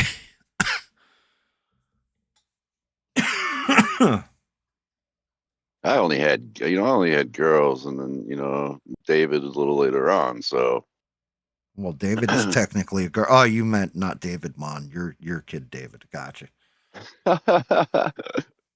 That's honestly what I was thinking earlier. Like, wait, hey, hang on a second. David's your son? Interesting. No. I didn't really believe that, David but Mon. it was. I'd It say was with like a these thought. handsome jeans, I fucking doubt it, mate. He wishes he looked like me. He wishes I was his dad. If No. Smurf was David's dad, he'd only have one knob, not two. No, not wrong. One what? Knob. Don't worry about it. You're too young. Too young? Oh, okay, cool. Anyways, really though, what do you mean one knob? What is that? What do you mean by that? How do I put this? How do I put this gently? David's got a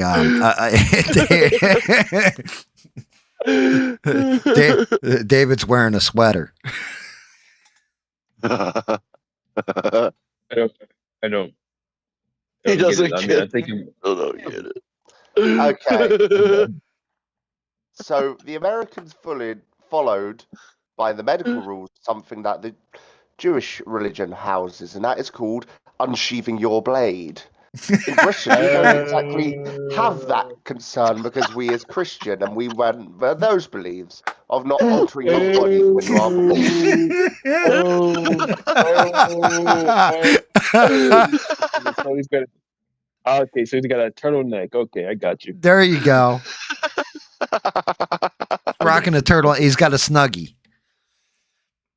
Okay. But I was joking with him one time and said he has two knobs. Coin roll.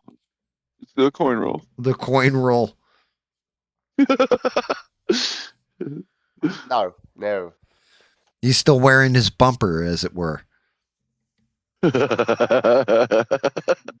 mean, by turtleneck, I do mean like the sweater and the actual turtle's neck. When it goes out, it comes back in, and you see the neck. How it? Okay, I'm not gonna explain it. Bob said, well, that goes monetization. But what? What did he say? There goes monetization. Bob said, I've been in the Navy for 20 years and have a lot of crazy stories. Sounds like you guys are lucky to be alive. You're not wrong. Listen. Dude, you're not wrong. Listen, there's a bunch of times where I've been completely knocked out, blacked out, didn't know what the fuck happened. Woke up later. Oh yeah, I should actually be dead. Yeah, I should actually be dead. Yeah, I did drowned once and was brought back. So. Oh no, me like I actually drowned before, and the only thing that brought me back was I don't know. It was weird. Like I was alone, kid, 12-foot pool, didn't know how to swim, fell in it, sunk to the bottom, and then I thought, I'm just gonna try and swim. And then I tried to swim, and I somehow got rose to the top by some angels, and here I am. I've been beaten within inches of my life for my fucking mouth. Shut up, David. I never. Shut up, dude. You just floated. Nothing special about that. It's called floating. Nothing special happened. He said, "Man, but some angels lifted me up." He said, "Man, it's just floating." What are you talking about? I heard a voice, in my head. A voice in my head told me it's not your time. And then some winged creatures floated me to the top, and then helped me get off the pool. What? You just floated. Or You hallucinate when you're very low on oxygen. I just want to double down on that part, but okay. I was joking. I was joking about what I said. I know. It was very funny. Yeah. Yeah. Thanks, man. Thanks, I appreciate it. You're welcome. Yeah, I pretty much I am lucky. I always say it. I'm blessed to be alive. It's why like I don't know. I don't know how many of you guys were in here when my daughter was in the chat or whatever, but she said, "Yeah, luck runs in my blood." And that's what she was talking about. Because she's got my luck. Like she's been in situations where she's like, "Yeah, I should have died here. I should have died there. This should have gone completely sideways and I walked out somehow." And I'm like, "Yeah, you got my luck." I've definitely shouldn't be here. Man, I got myself into so many fucking sticky situations. I don't even know how the fuck I did, Oh, or even managed to get out of it, man. So, David, have you been shot or stabbed before? David, They don't fuck. allow guns over there. Well, funny enough, I doubt I've been shot. David's never left his house. No. I would say almost on the stabbed part, but I managed to get away. Really? Hey, welcome to Britain, mate. Huh? Dodgy area was where college was. It was kind of one of the spots they were moving. Like the early days of like the migrants coming over, the legal ones, this one, but like there was still some tendencies behind it because they were still from the war-torn countries. When they were first coming over, they were housed or mainly gathered because there was communities for the migrants coming over in two main places. One's called Southall. Thank fuck I never had to venture there often until I took my security test and got my license for that. And my fucking college, which was in a lovely place called Hayes. And that is a fucking shithole. I tell you now.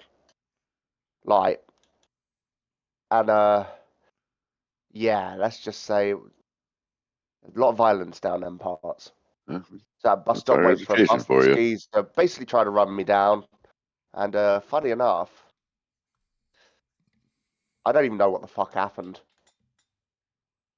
What?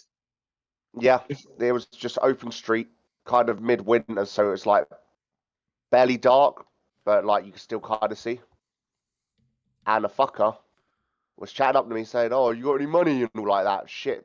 That something in his pocket, you can blatantly see through the pocket what it is.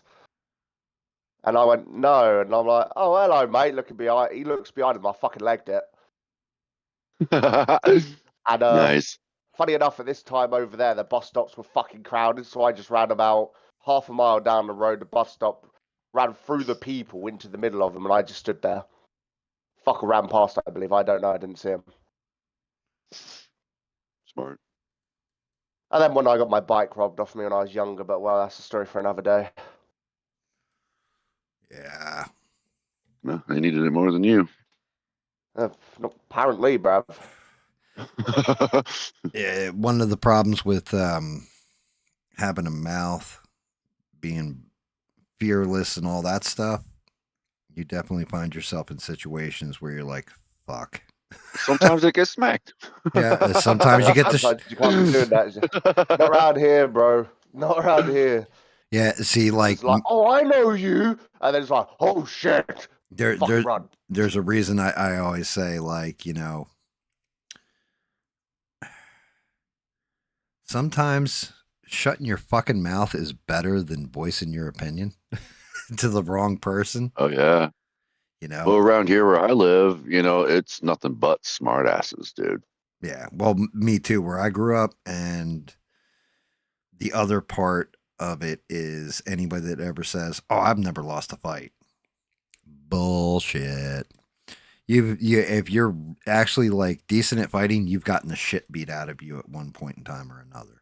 It's always the ones that tell me like, "Oh yeah, I've never lost a fight." Well, then you clearly have never Been in a fight. Yeah, you've either been in a fight, but you've been in a fight with lesser opponents, but you've never been in a fight with like 4 guys at the same time. You've never, you know what I mean? Like you've never found yourself in a situation where your ass wrote a check that you, or your mouth wrote a check that your ass simply could not cash because you thought you were Billy Badass or whatever. And once you run into that situation and you've never lost a fight, you're going to lose the fight and it's going to hurt a lot worse.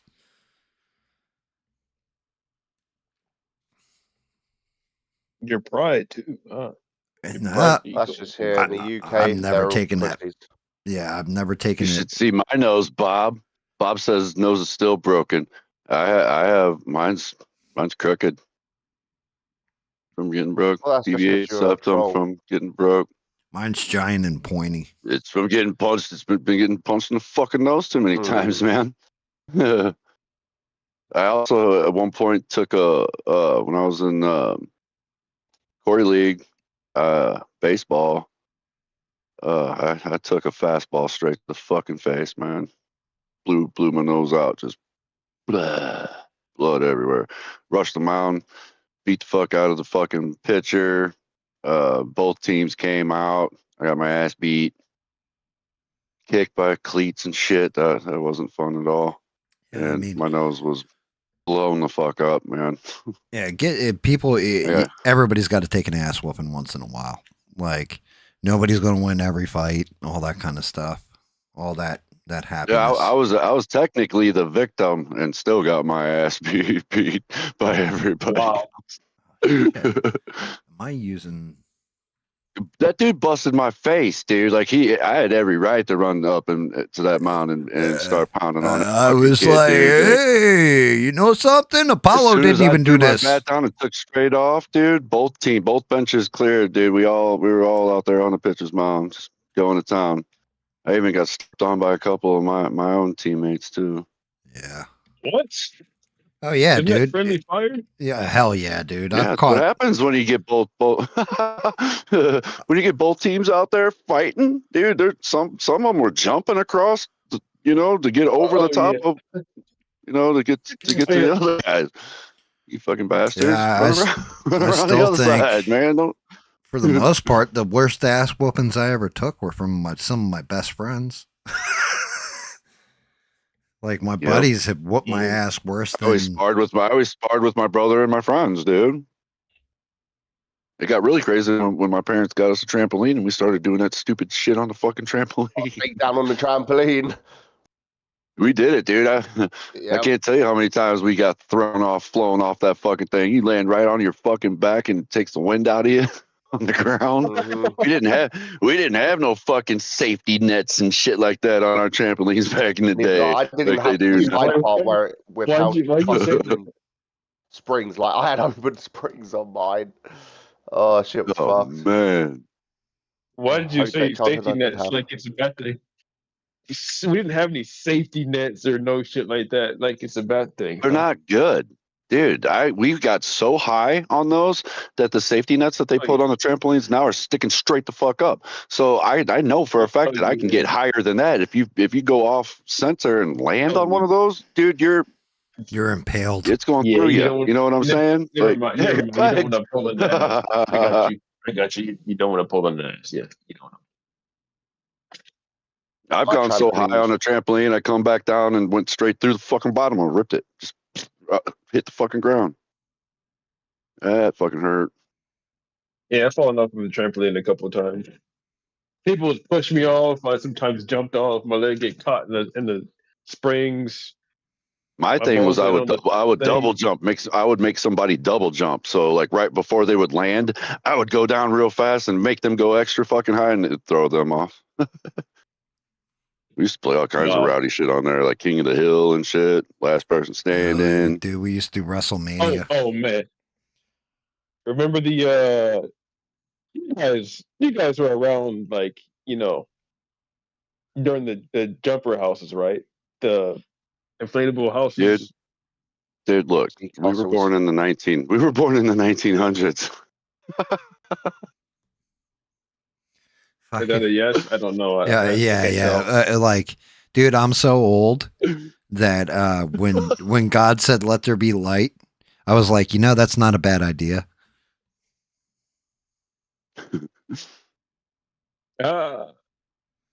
That's I mean, I'm still not as old as Bob, who witnessed the Big Bang firsthand.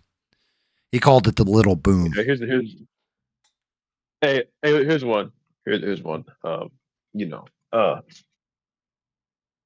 you're so old that in history class you just wrote down what you were doing. Yeah, No. Okay. yeah. Pretty much. That works. Yeah, Bob said it. Bob just said that pretty well. He's like, plus when you get into like a melee like that, like where you've got a whole bunch of people, there's always one person there.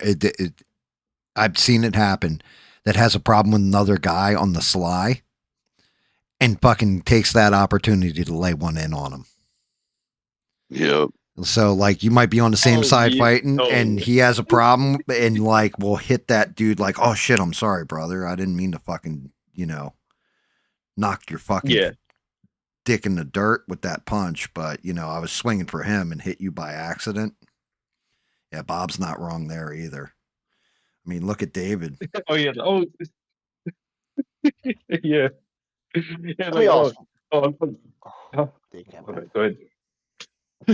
David, everybody knows I'm kidding when I say shit like that to you because you don't have friends to begin with. Not in real life. Once upon a time, mate, they were moved away, though, most unfortunately. He acts real tough, but he can't afford to lose us. I can. Fucking David's just like, fuck you, Smurf. Oh, why do you guys bully David so much? Listen, if I was afraid to lose anyone, it wouldn't be you tubby fat cunt. Anyway. Why do we That's what tease? we've always done, man. That's how we always get along, man. Why? We always Because tease each other. Because we love David. Like David's like our little brother. Like he has been since he's come around. Like I didn't say you're like my son. I said you're like my little brother. Family regardless. Yeah, you're family regardless. I swear you hate this stuff. How are you going to say that? Apples and oranges and lemons, but look, hey, we're still fruit. David, you might be old, but don't call GAM and lemon now. Yeah, well, Jesus. I mean, fucking David's the fruitiest out of. He's a Mike and Ike box, that motherfucker. That's the he's fruity in the booty. Wow. Wow. That's crazy. You just gonna sit there and take that, David? Oh man, I'm starting to think you like that kind of Bro, talk. I'm actually like seriously happy with the way this fucking thing came out. Wait till that fucking thing comes in focus for you guys. At the same time, that's why I didn't say nothing. Fighting the boss. I think that goblin face came out fucking amazing. Even got the pupils in the eyeball and everything. Nice. Yeah, it's my selective hearing again, I think. You said sit there and take it. No, unfortunately, I don't have the same relation that GAM and his uncle had. My uncle's dead, David. And now you know why. Class is one to be had, mate. Well, I mean, David has a pierced knob, but let me tell you about somebody else in David's family. Oh, I know. Oh, mate, tell me. I'd love to know anything about anyone in my fucking family. None of them speak to me, so do go ahead. Well, I was going to talk. It's not the knob that's pierced. It's the turtleneck. Yeah. Oh.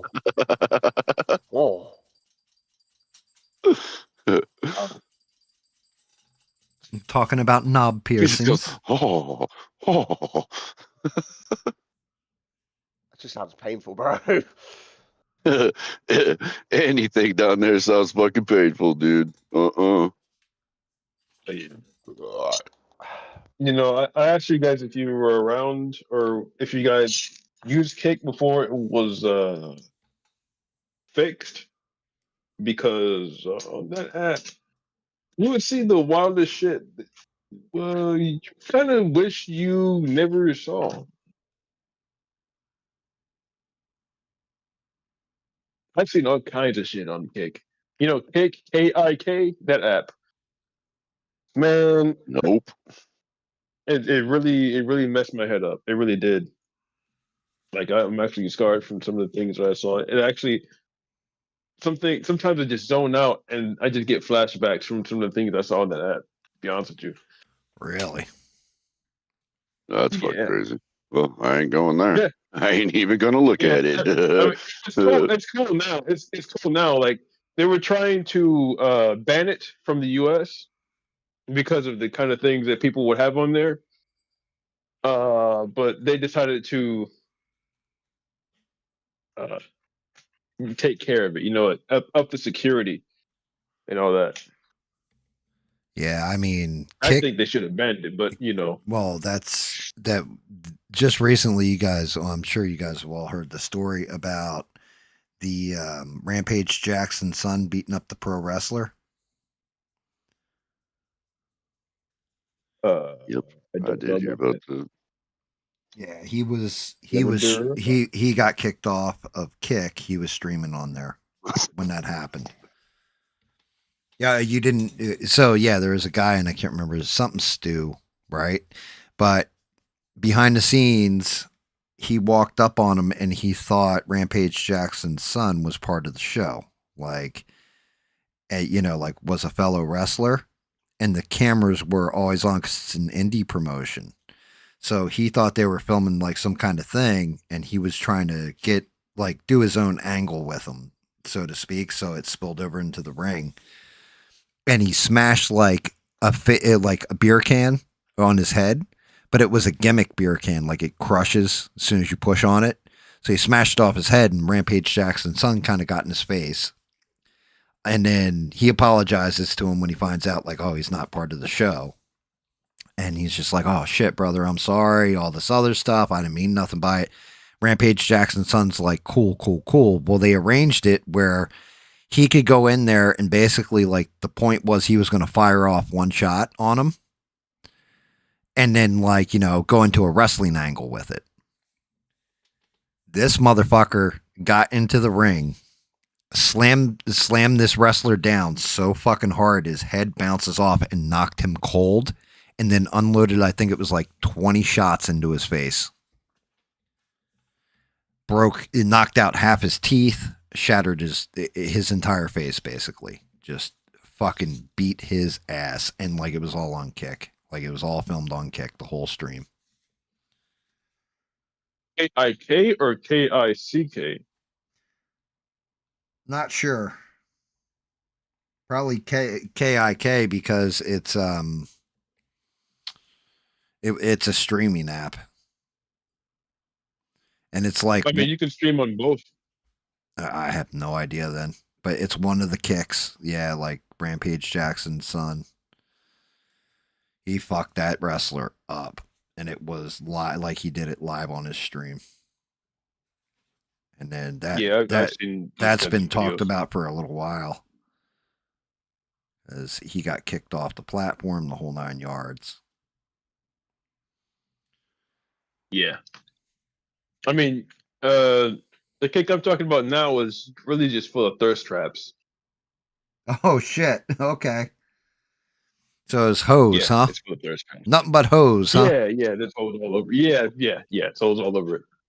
There's a lot of shit like that on TikTok too, and Facebook. Like there's girls live streaming. You could just join and see whatever it is they're doing. So basically, like that girl that David was supposedly quote unquote dating that he sent 10 grand to. I got you.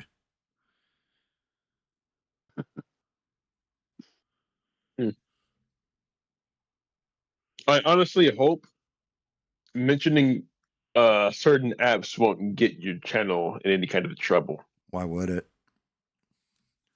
No idea. I don't know. I mean, if YouTube... I'm telling you to go to a certain app and look at, certain content, that's one thing. I'm not. And even if I do, it's up to the viewer to go do it. So I can't see where they'd go at me. It's not. I don't know either. I'm not advertising YouTube for them or anything. Change it. YouTube's just changing, man. I have no idea. Damn it! I can't believe I got to glue that shit back on. It pisses me off. and they mix up all. You know what? I'm not gonna trash talk YouTube on your thing. They're gonna be like, "Oh, really?" Press the red button and never hear from you again on YouTube, at least. Wait, what? Huh? Wait a minute. Wait, I'm wait. saying I'm not gonna trash talk YouTube on your channel because I don't want them to press the red button. And I'll never hear from I you trash again on talk YouTube on my channel all the time.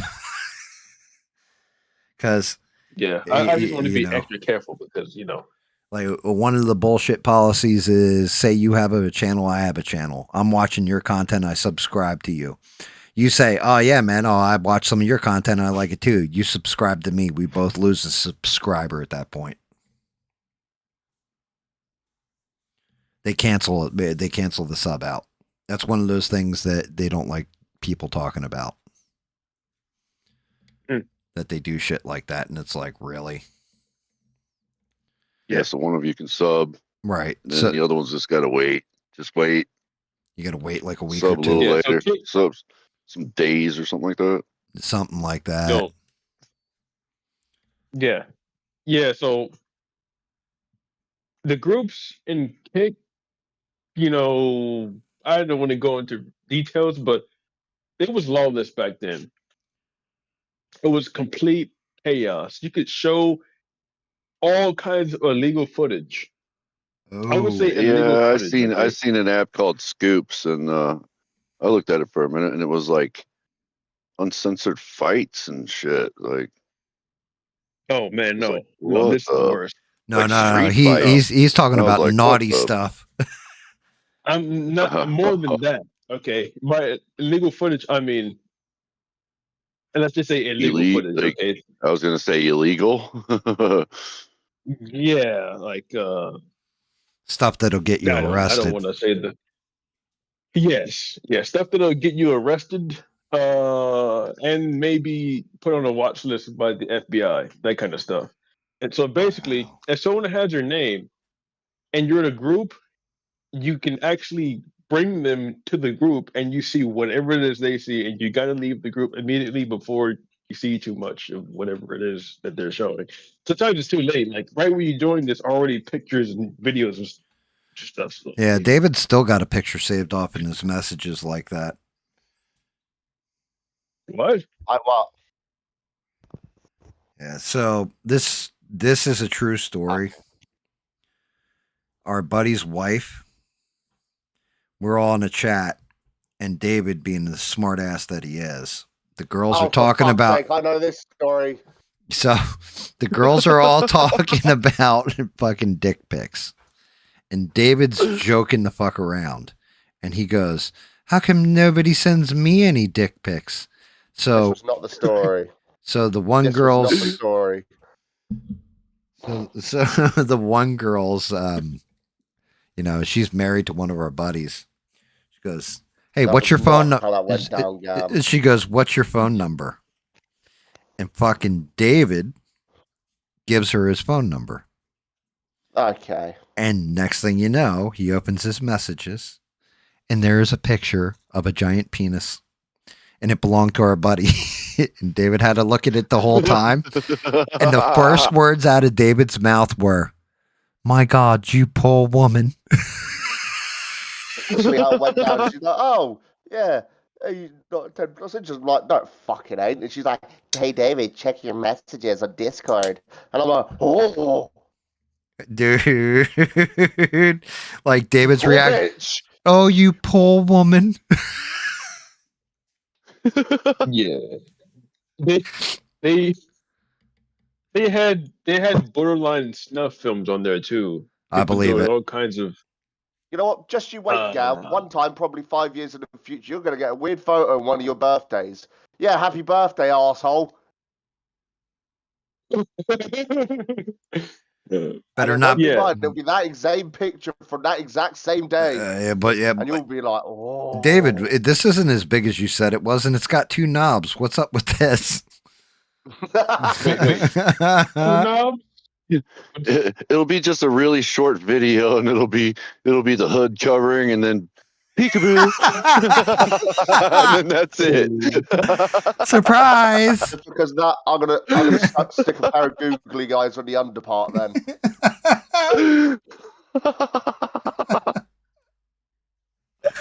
Holy Oh, shit. How do you guys know that he's wearing a sweater, though? Do I want to know? I'm British. Because he fucking told Like, us. Really? That's it. And the same girl, it pretty much happened right around the same conversation, right? Where she sent him that pic, where David, it said something about being uncut. And she was like, what? I went, why does it look like that? Yeah, exactly. She's like, what's it look like? Oh my God, I want to see this. And like our buddy's like, yo, you ain't Okay, telling my guys. pal to send a dick pic. Can't make this shit up. Peekaboo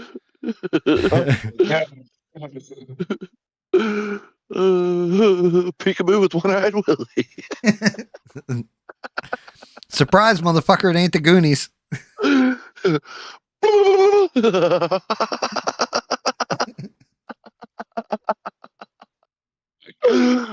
Oh my God. That's some funny shit. Fucking David.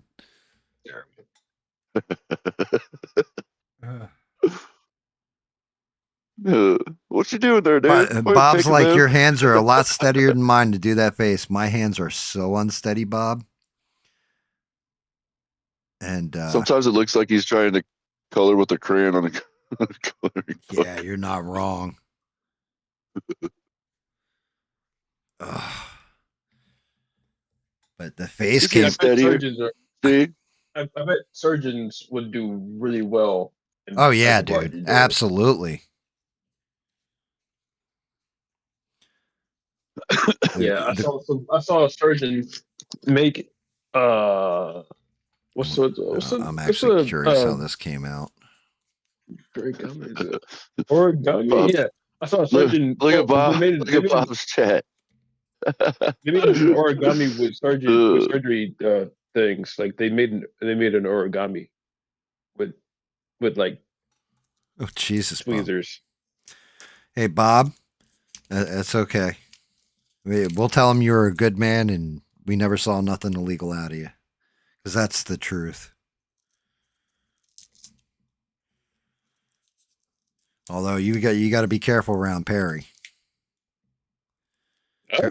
Perry may be a Fed. We haven't.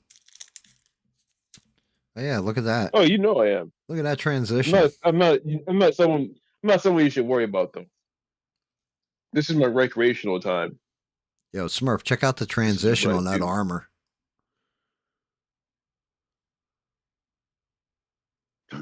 Ooh, yeah. Well, dude, I nailed the fuck out of that. Yeah, that does look good. I don't think you're Fed. I was teasing, making jokes.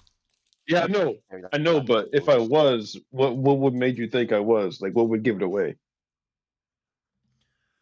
Have you ever? Well, one, I have family that's Feds, so I kind of know how they talk. Oh, Stranded. And what happened? Stranded's power steering pump is out. Oh shit!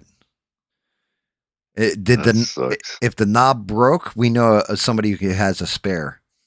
Okay. No, wow. You can tell. You are just clowning. You are clowning the hell out of David, man. Dude, there is certain shit. Not a joke. It's not wrong. It's truth. Yeah, it's not wrong. He's got a turtleneck for you too if you have to go outside and fix it yourself. So there is.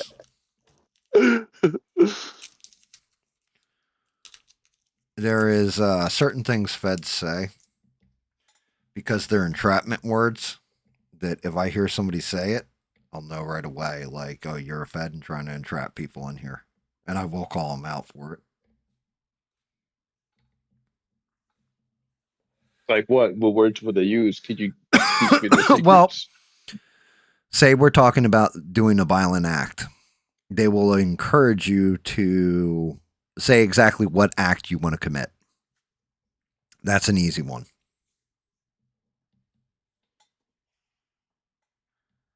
So like if you were like, oh well, you know, I'm gonna go, you know, take this son of a bitch out or whatever.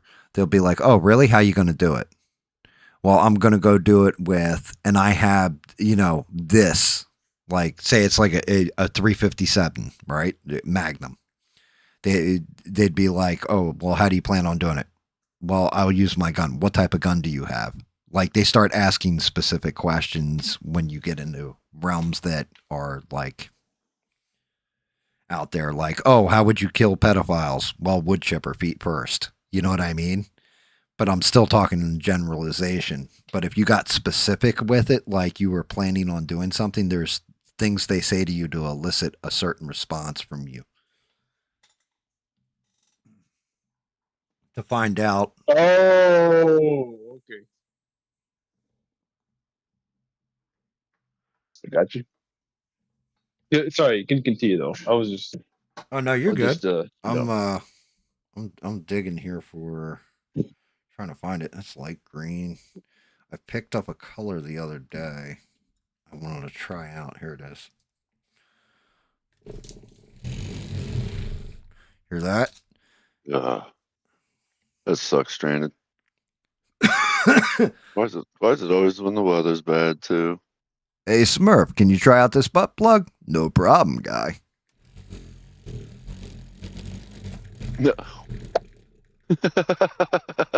Oh, you got any bigger ones? This one doesn't stay in. What's wrong with it? It's too small. That fucking Damn. sucks, stranded. Stranded said, "Yep, put fluid in it, still no steering." Damn.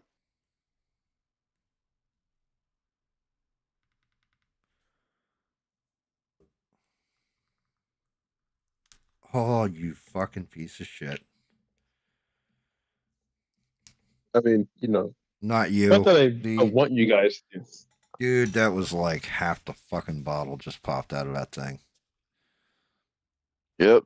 Hurry up and squeeze the air into the bottle with it upright and just put it back down and suck it back up a little bit. I can't, because then I'll empty more of the fucking bottle.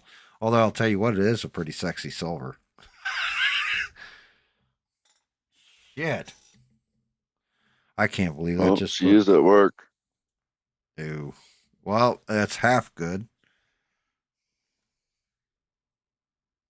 Hey man, half my life I drove cars that had no power steering. They were sticks. Old school stick shift. Only turned while you were moving. That's awesome. That's actually tight looking paint. Said fuck it. Said fuck it. I'm sneaking in the chat. Fuck those guys.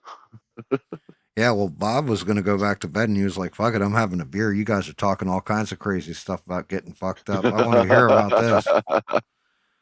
Tell me about the time that You're you got welcome. your ass beat again. You're welcome.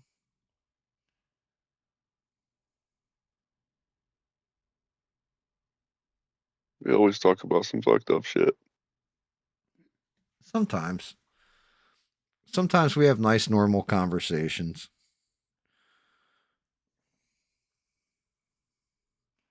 You know, most people. Yeah, the ones after the streams. Yeah, oh yeah.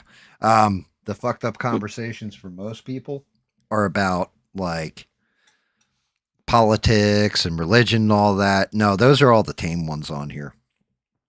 It's like when we start talking personal stories and stuff, like David having two knobs, that things get really weird.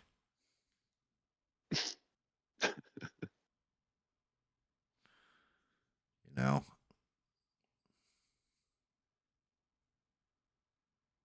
Got 2 knobs and 3 nipples.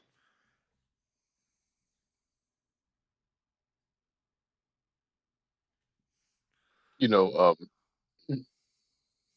not that I want you guys to, but you do remember that I have one you know, uh One ball, We right? know. We know. Yeah. Alrighty then. So Probably basically, wondering what. Excuse me, when's the guy sir, telling me this? but your ball is showing. why aren't we making fun of you about it? Because I've known David for 7 years and Smurf for 8, and we're like brothers, so we can we do those kind of in Stranded jokes. says nut. Yeah, I'm not worried. I'm not asking you to. I'm just saying, like, if you're the type to do it, I'm not like. If you were to do it anyway, you don't have to be afraid of hurting my feelings about it. You have a Yeah, singular well, pair and your username is just to say the one bollock or what? Well, yeah, that's a See, good now you're question. included. How does it feel? Well, I'm Fucking analyzing David. it honestly. To use a joke for me, it's like I wonder if I did it subconsciously, and that's actually why I put one P in there. Yeah, you know what? I didn't even think Mate, about if it that. makes you feel any better, I almost lost a bollock. All right, you said that What shit, happened? David. I never told anybody. It was a fishing accident. A Rusky came in and said, "Oh, hello, David. You look very nice." I'm like, "Oh, do I?" She's like, "Reveal to me your balls," and she almost bit it off.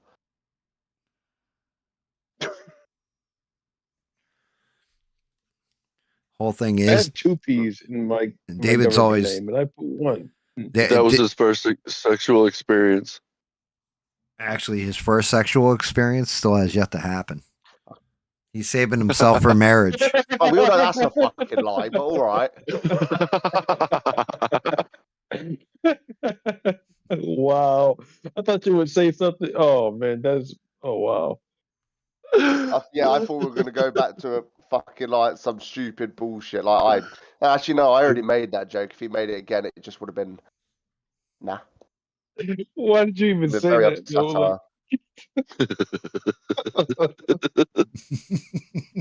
Like, why did you say it like that too? Like, his first fucking experience has yet to happen. Wow, man. Oh, That's just hilarious. Man, I love my friends, man. You motherfuckers can just go to fucking hell, man. You guys got me laughing. The smoke from the cigarettes to going in happen. my eyes while I giggle and try and paint this like really tiny, precise line. Yet to happen. I've been trying to take a hit this whole time. I can't because I'm fucking laughing. Oh man. You guys keep this up, it's gonna come out looking more fucked up than a retarded third grader, like a kid with Down syndrome's third grade science project. Like, You good stretch lord, my CT. you stole my Stretch Armstrong. Oh, you said the R word. YouTube When the is gonna fuck did take we note get of that. ice cream? Yo, what in the? Oh my god, no, but or cracked. What is this? Whatever.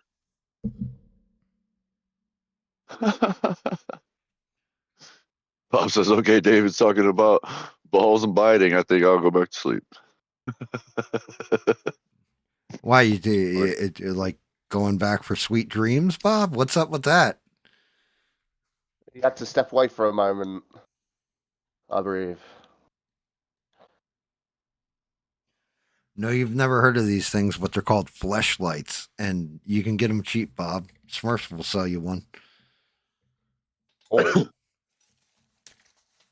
Get it in an hour. In an hour, it's crazy.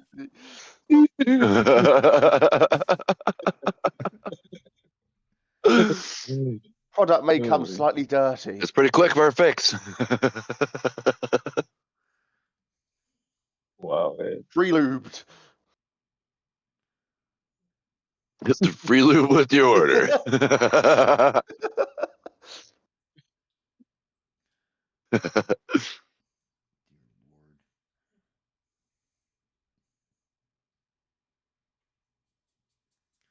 that Pleasure Master 3000 comes with free lube anyway. Well, it has For to. you and the machine. For you and the machine. All right, hey, give me one. I'll be right back. I gotta walk this fucking dog. This poor guy's been sitting here. He whined a minute ago. Now he's whining again. I gotta take him. I'll be right back. That minute ago was like an hour ago. You're probably not wrong. I'll be right back. The dog sitting there freaking just wow. Poor dog's ready to pop, man. Give the time lapse. They're saying, "Oh, he's Take me whining like a minute ago." outside, you fucker. I gotta go. I'm gonna start launching them at you. The dog is like, "I was sitting here 2 hours." Poor guy. Sitting there struggling.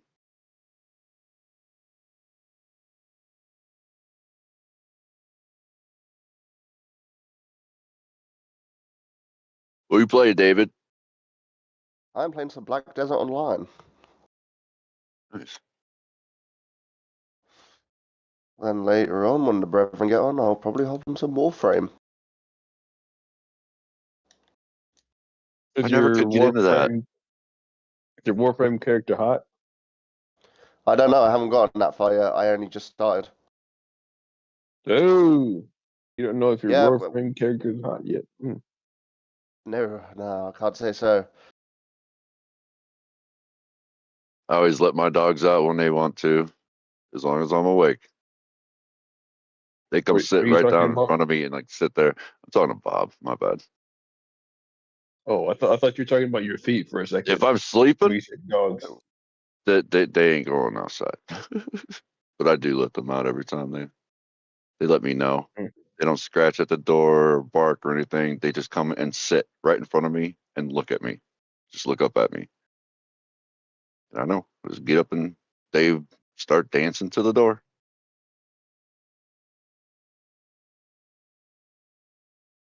But also, I'm not sitting here painting. He gets that paint on that brush and he wants to hurry up and try to get it on before it dries. Like right now, he just poured out all that silver paint and it's just sitting there drying. There's a bunch though. He still gets some out of the middle. Smeared.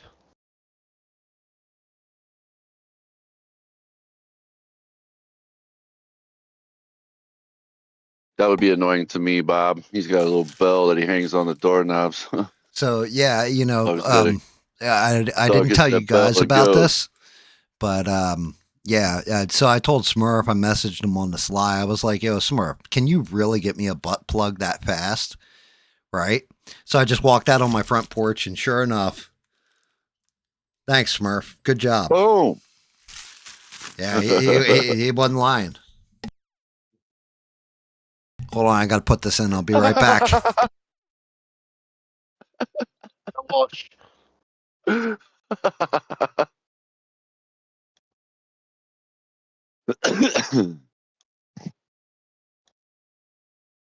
That's funny.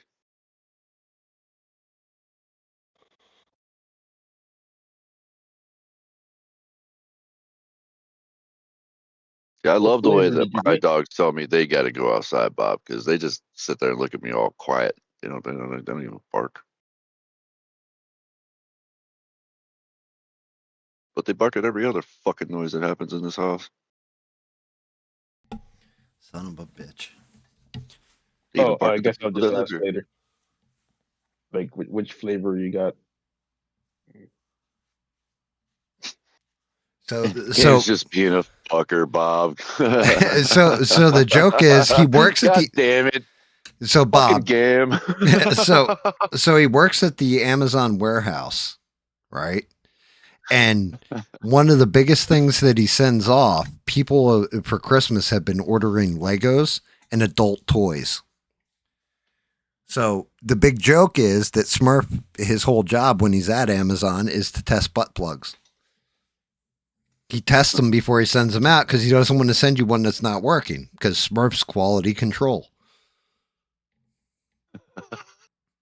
So next time you order a butt plug, Bob, just know that Smurf has tested it for you. That's the joke.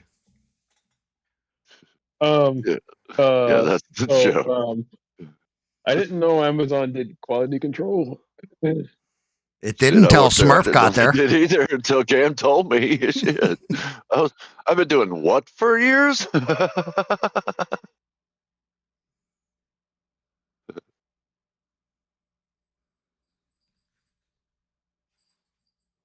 That's funny too. My wife and I have the same, like, we do the same thing at work. Like we're partners in everything that we do. So technically we're not technically quality control, but kinda, because we're problem solve.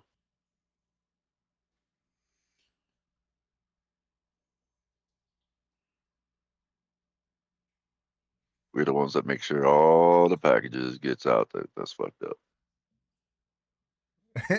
Dude, Bob says, I get it now. I will not be supporting your job.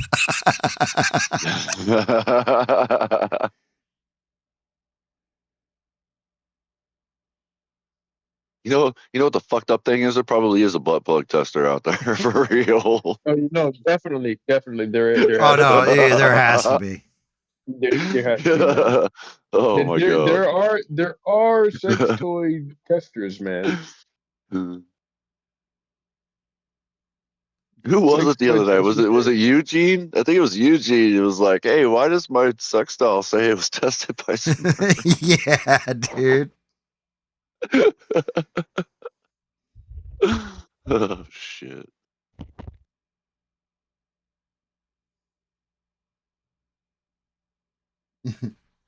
That's okay. Next thing we know is David comes in the chat. Right, I got me a new job. Really? Yes, you're talking to Amazon UK butt plug tester.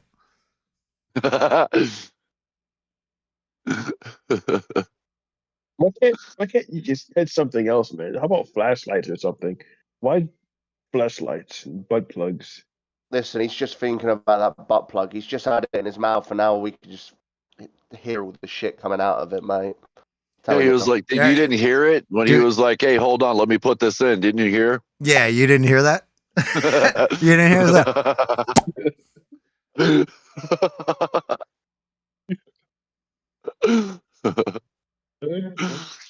If you get dentures, you can make that sound too. Yeah, what was fucking crazy, like I went out there to walk the dog that was sitting on the porch, right? And like I'm just like, oh hey, yeah. well, no, I've already brought 2 of those in today. And I'm like, it's fucking Sunday. Like, they really are making these guys work their asses off. Yeah, my brother works for the post office, and this is the line that he uses all the time. He goes, you know the best part about Sunday? There's no post on Sunday, but you are. No post on Sunday? Harry Potter. Dear Lord. It's almost as... He'll get on, you know, and I'm like, because he'll be like, I got to work tomorrow. And then he'll end up getting on. I'm like, what's up? And he's like, you know what the best part about Sunday is? No post on Sundays.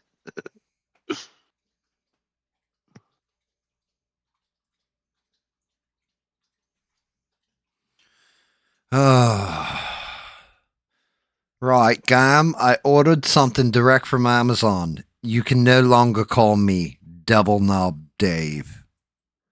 Oh, shit. What did you do, David? You may call me Triple Knob Dave now.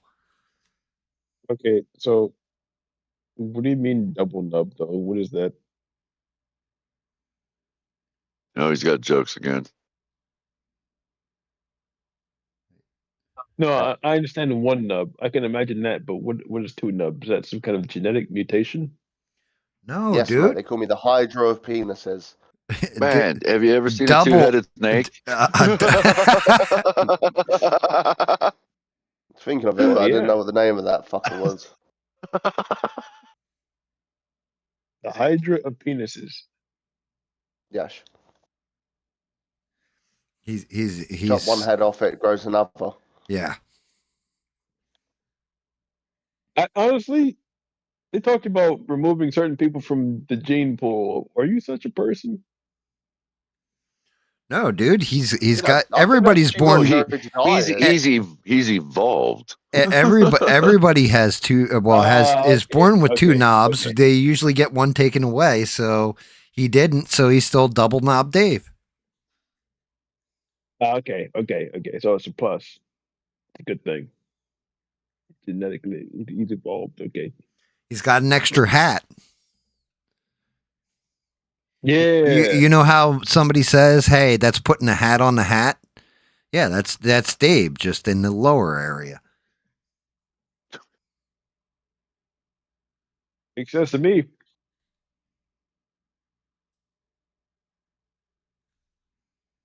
When he mushroom stamps, it's 3D.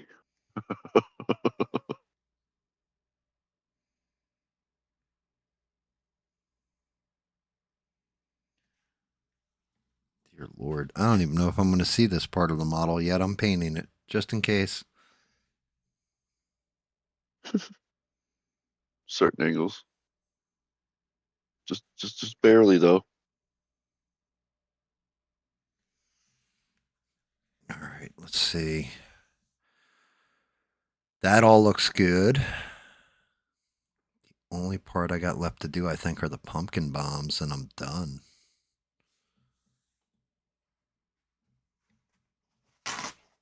And the pumpkin bombs came out pretty fucking cool too. From what I can tell anyway, but I know I'm going to have touch up because some of that orange blew through onto the smoke. Same thing with this foot, I think. I think it's this foot. Yeah, right here. I have to touch up the smoke.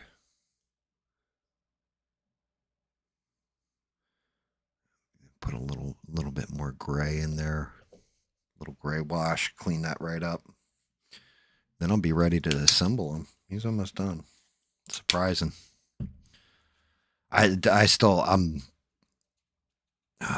there's something else I want to do too. I'm just kind of reluctant to do this. I may not. Normally I'd yellow the teeth a bit, but I think I might keep the teeth the way they are.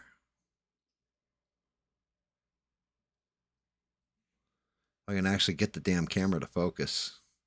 May keep the teeth. Should you guys think I should keep these bad boys white, or do you think I should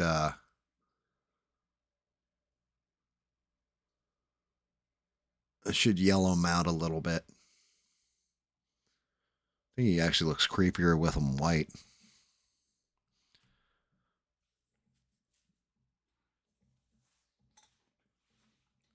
I'm shocked with what I got done with that face, like the lip and everything, the bottom lip.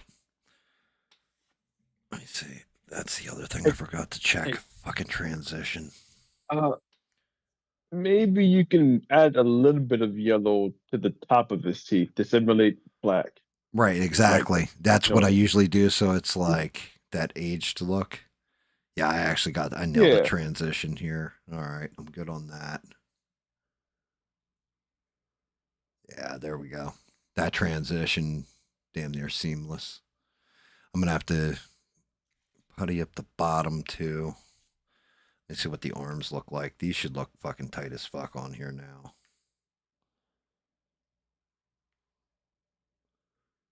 Yeah. Yeah, that's a fucking transition and a half. All right, cool. Looking good there. I got to glue. As soon as I bust out the glue, it's the first thing I've got to do is reattach this piece. Fuck. I can't believe I broke it. Granted, it fits in there anyway. The carrier bag will glue on that. I'm just trying to think how I want to do this when I put them together. Put the cape on, the head on last. All right, let me look at the smoke gray here to fix this.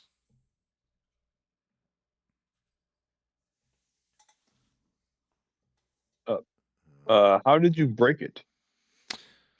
How you see how I have it set down like this? The body. this piece actually hits right here. So when I put it down a little too hard. And because this just drops and just hits the table here, put a pressure point. So when I put it down hard, it's stuck and snapped it. I have snapped these little straps off. I did 2 different bodies, both hollowed out. This one's actually a solid version. And the only one where the piece actually stayed attached where I could use it was the solid body. So I could kick my own ass for it. Because I was careful the whole time and I got careless for 5 seconds. Like I was laughing about Dave having 2 knobs or, you know, whatever the case was, Smurfing butt plugs, Bob drinking beer number 6 for the night. I can't remember what made me laugh, but something made me laugh and I just set it down real fast and that was it. That's all it takes is that 1 second. And maybe it's a good story, honestly. If someone asks, "Hey, why is this glued on here?" Oh, it's a I was laughing at something. I've gotten pretty good at when I got to glue something like this. It comes out all right. You want me to tell? Yeah, it should look like it's going right into the piece, so you shouldn't be able to tell. Even if there is a little break line, it won't be bad. It won't be as bad as the damn. And you guys can't see it, but the stand has a bad line to it. This is going to be a little bit more difficult, and I kind of didn't want to use this brush. Most of the time, nobody would probably know unless you said something anyway. Yeah, as long as the bag hangs right, you probably won't notice at all.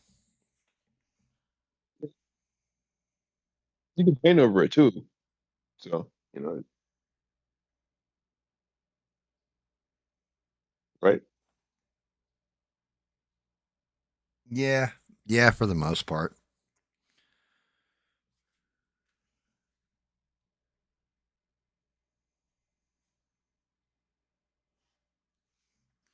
I'm hitting the eyes with clear coat right now.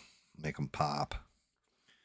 Which the pupil on the right side, unless you're holding it at a certain angle, you can barely see the pupil.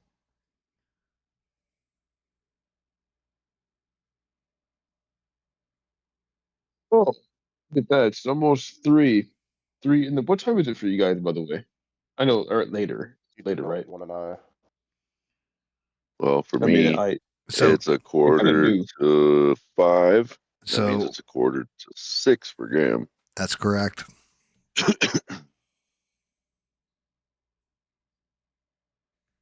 I mean, I think I have no idea what That's time it is for David, man. That's why I asked 10:42 David that. Oh.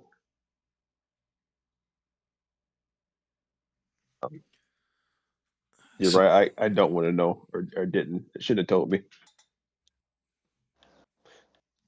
Whose fault is that then? Yeah, Mine. that red pink transition. At least you're self-aware. Yes. Really clean the shit out of the brush though. Otherwise I have varnish in there. I mean, you should have fought back a little harder. You should have, gave me a little pushback and told me. Ooh. You get what you ask for. Not always. Yo, don't fuck with a Not man. always. You may only have 1 ball, but he's got 2 knobs. Just a heads up there. Oh, you're right. Listen. What have we said about this? He's new to the group. I told you not to bust his ball, but you're still keen on it, aren't you? It's fucking true. You're not wrong, David. You're not wrong. A bit of respect on the man's name. Don't worry, Perry. I got you, bruv. What just happened? Carry on, Gam. Fucking David. I'm here trying to defend him. He's like, what? Yeah, nah. Well, what did you say? You just defended me, huh? What? And muted.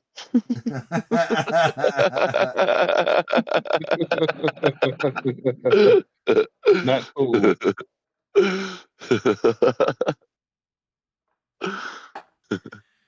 There is something else I want to touch up with this, but I don't know how I want to do this.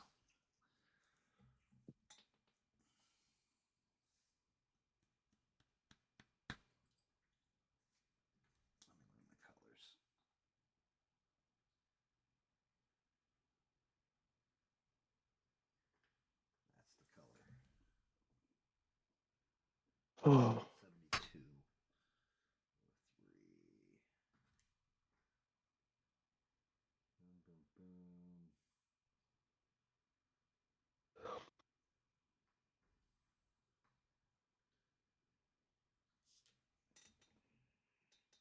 yellow.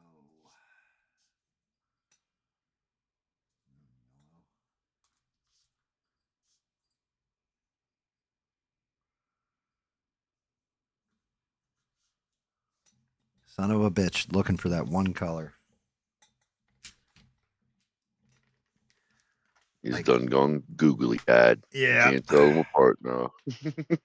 Yeah, not wrong. Oh, they're all just blending in together now. It's all the same color. Ugh. Sun yellow. Colonel red.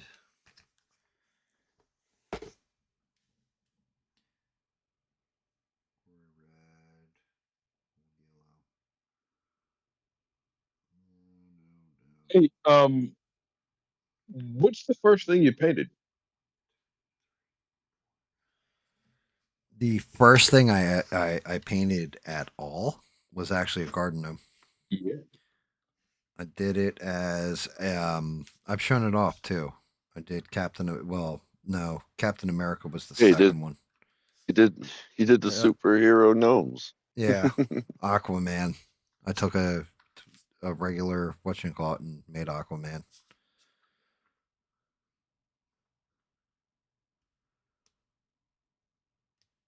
I'm confused. 1, 2, You 3. painted a garden gnome or Aquaman? I painted a garden gnome and made him Aquaman. Oh, so Now he's Aqua Aqua Gnome now. Yeah. Yeah, he had like swim Aqua gnome. pins and an inner tube like the gnome did, and he had like goggles on. And that's what I That's painted. That should work. I still got to tighten up that shit, but I just realized as I'm sitting here looking at this, I'm like, something's not. I forgot to do something. Want more like a mustard yellow that should blend in with this orange, right? So this will Oh be. my god! I tried some Coleman's mustard. Do you know what that?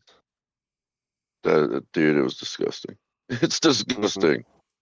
Mm-hmm.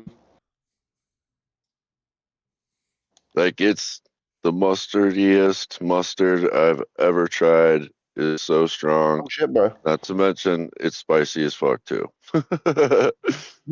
Whoa, I like spicy mustard. It was like, man, I couldn't even breathe, dude. Made my eyes Oh water. yeah. I like mustard gas myself. Like that's it was crazy.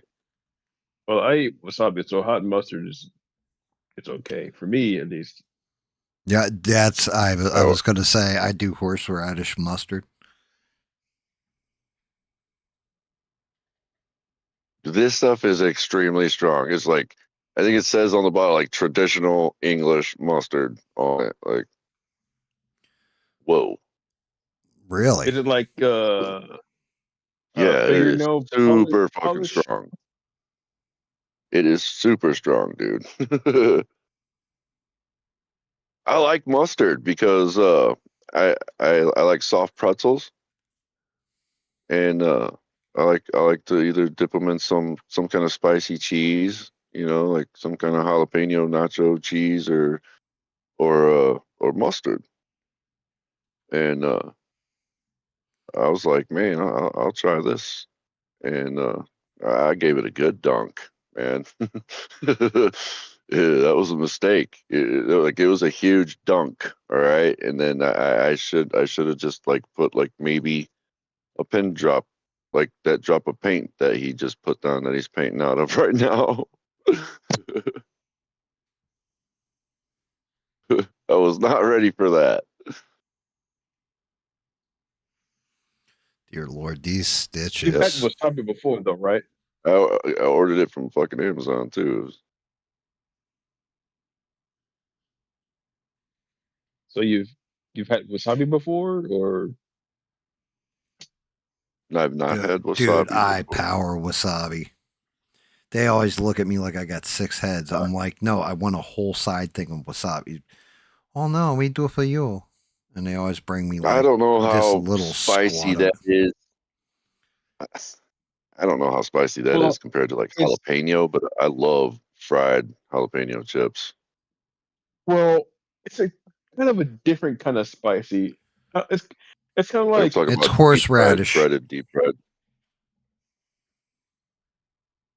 I mean, I guess I would describe wasabi as like it's a burn, but it doesn't necessarily burn your mouth very much. It burns your nose and your eyes, not really your mouth. I haven't had it, but I would try it. I would try it. I'd be like, hey, you know something? I would try it. Is this tough Hey, enough? hey, no bitch. I'll try it. Yeah, it's a different kind of burn. It used to kill me. Like I used to die off of that stuff, and I just kept using it with my sushi. It's better. Dude, I'll stick with French's mustard. Mm. I don't know if it'd be better if I like watered it down a little bit because I know they do sell Coleman's mustard in a powder form, and it's an equal mixture 1-to-1 of mustard to water. So it's like teaspoon of water, teaspoon of mustard powder. You mix it, and it's so I don't know. Maybe adding a little bit more water will make it softer. I don't know. I mean, you Because look, okay? I ain't gonna eat that shit, dude. I feel like I wasted my money. So, but I tried it.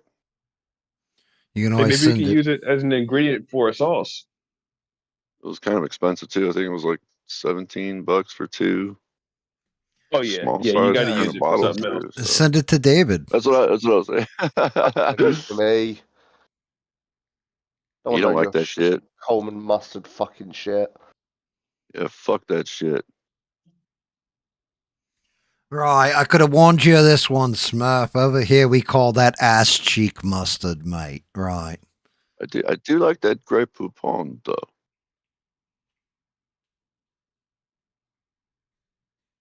Wait, is what is that? Well, I know Grey Poupon is, but like, It's mustard. really, yeah. But out of It's what, like, fancy. what makes It's it different? fancy mustard. Mm. I don't So know. yeah, It's got other little that's what I just herbs and did. spices All and the stuff in it. fucking little stitching up the fucking side of his fucking little hat.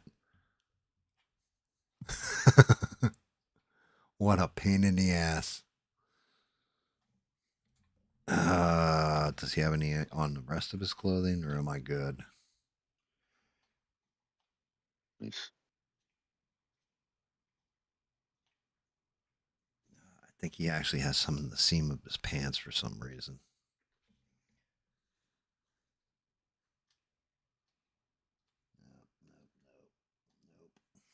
Nope, that didn't stitching. Well, not visible like his hat. Okay, back to the gray.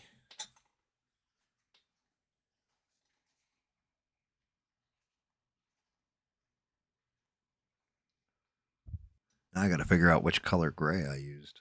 Oh, Stranded said made with white wine. The Grey Poupon? Is that what you're talking about? I don't know, but that shit's good. I don't like white wine, but I do like the Grey Poupon. Did you see what Bob said about his daughter? Oh yeah, yeah. Fuck. like, I was gonna. I Bob, forgot. that is an epic retort right there. How dare you fucking question my Yes. day drinking if you're smoking weed all day, honey? Right. You tell me you're smoking and driving is worse than my drinking and non-driving? Yep.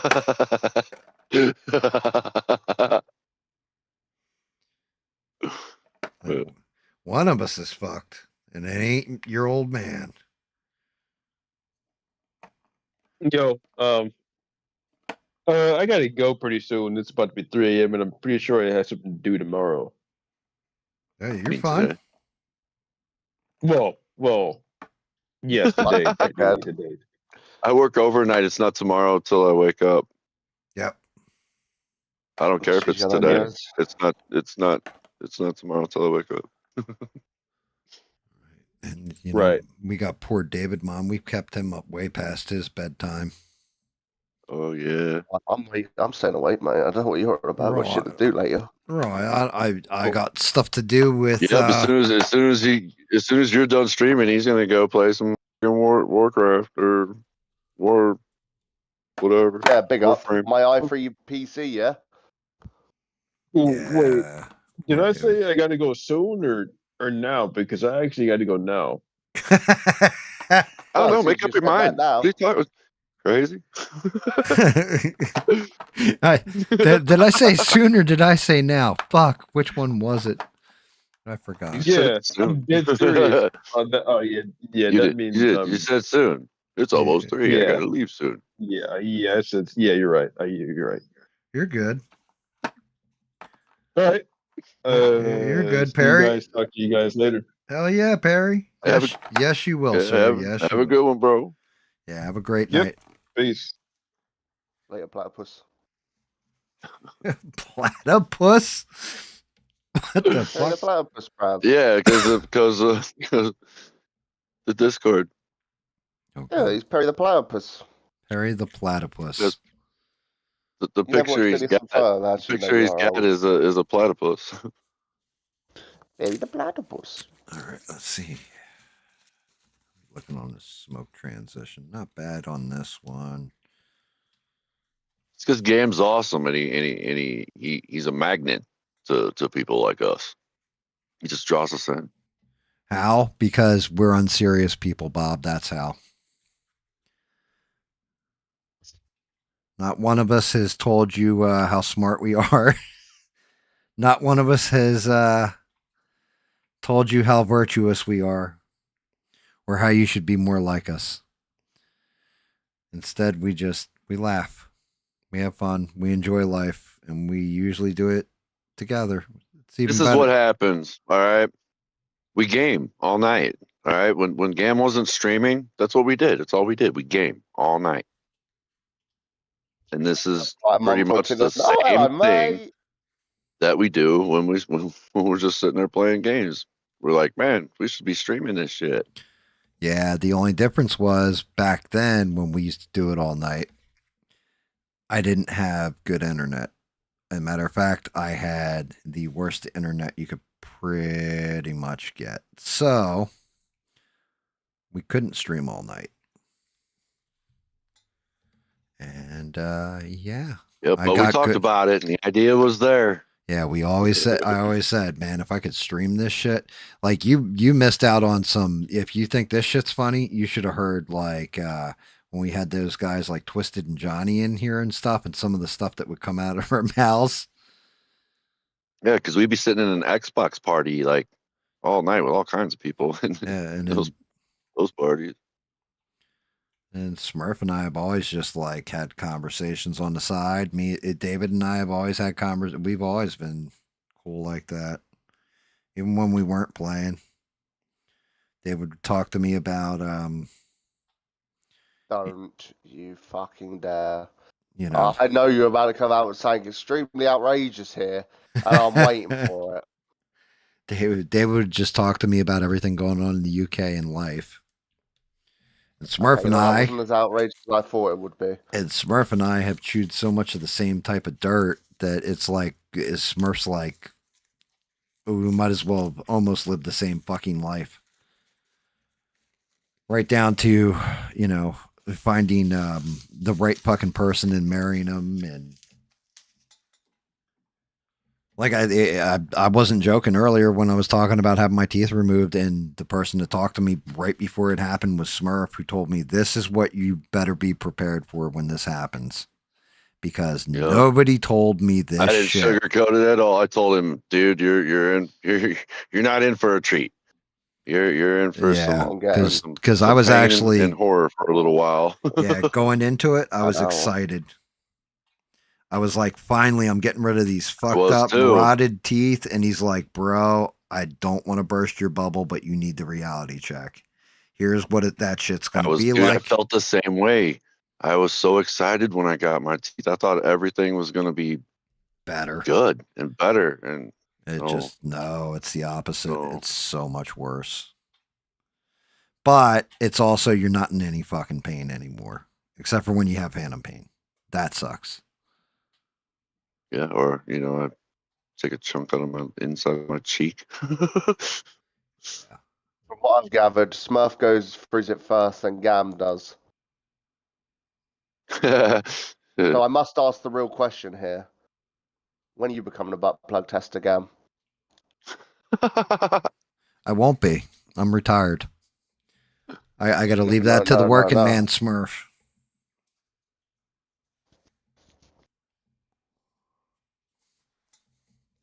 Yeah, I can't use my hair too, Bob.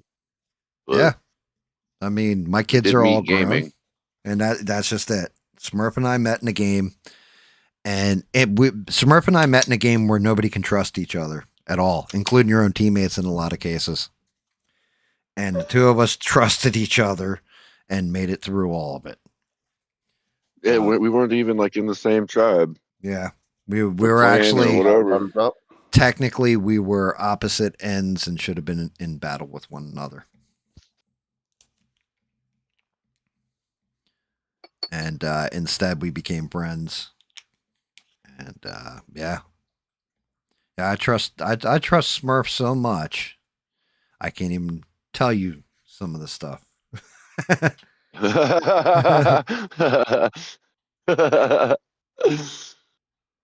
Yep. Yeah. I trust him that much. And David too. David's across the entire fucking ocean.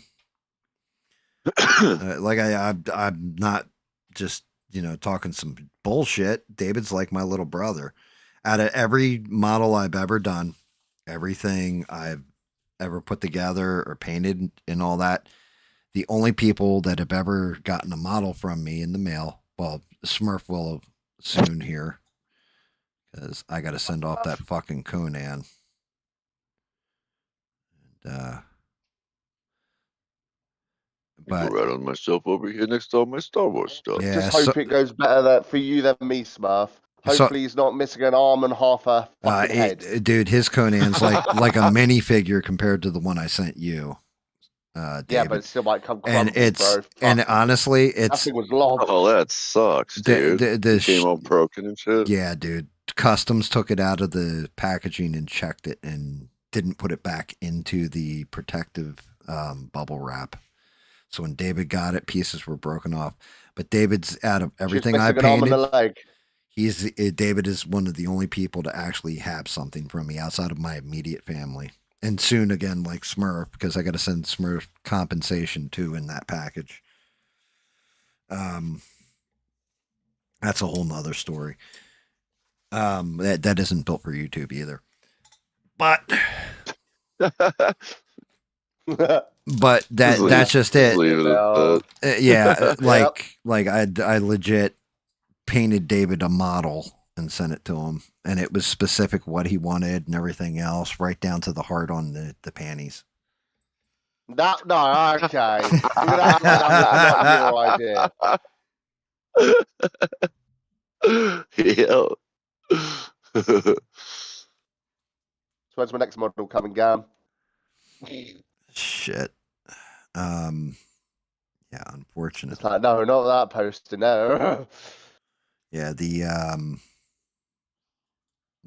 heart on the panties wasn't David's call. That was actually the modeler. Whoever modeled that thing put the heart on the panties. And I didn't even know it was there until I printed it and then looked. I was like, holy shit, what the fuck is that? Like, there's a bump here. Because I had to break supports off. Oh. Yeah. A bump. All right. I glued that piece back on. Let me see how this fucking thing looks. See if it still lines up. Be careful. Yep, that lines up. Good. All right, let's start assembling.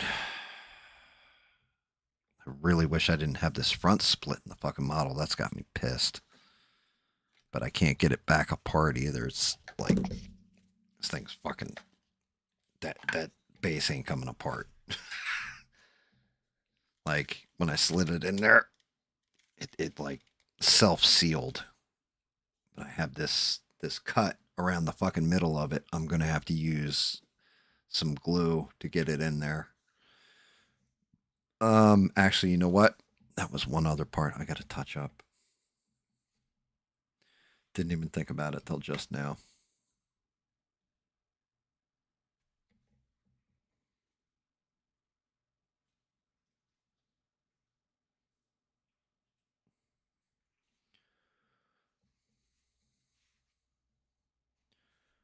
Cut down that.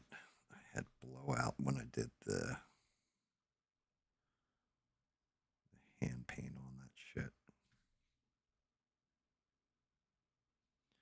I really should have well, I didn't have the masking tape when I did this. I really should have masking taped or blocked that off before I went in there.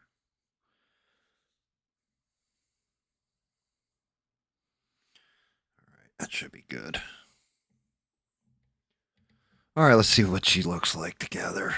Well, he looks like together as soon as I find.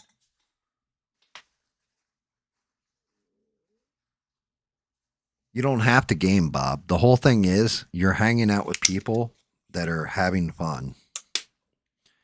And we're old enough where you can relate to us, yet young enough where we can tell you new shit.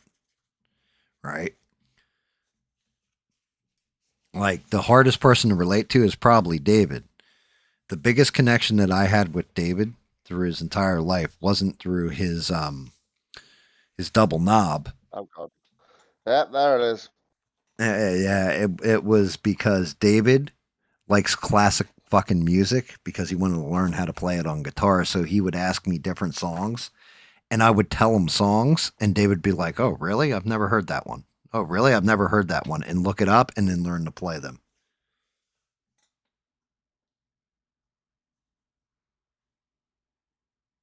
They canceled all finals. Why the fuck do they have finals now? Isn't it like midterms? Like midterm testing?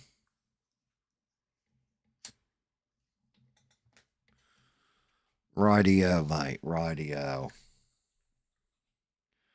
Okay, let's see. How does this sit? Okay, first part's first.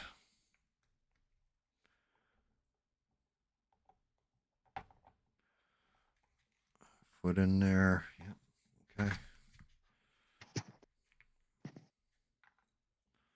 I never heard from Beans tonight. She was here. Something after She was here for a little bit. Had last commented. Yeah, well, we had. Saw she had a comment up there, then I jumped in a little after that. Yeah, well, I was talking about like corpses and shit, and she was like, "What in the actual fuck?" It fucked her up. What the fuck did I miss?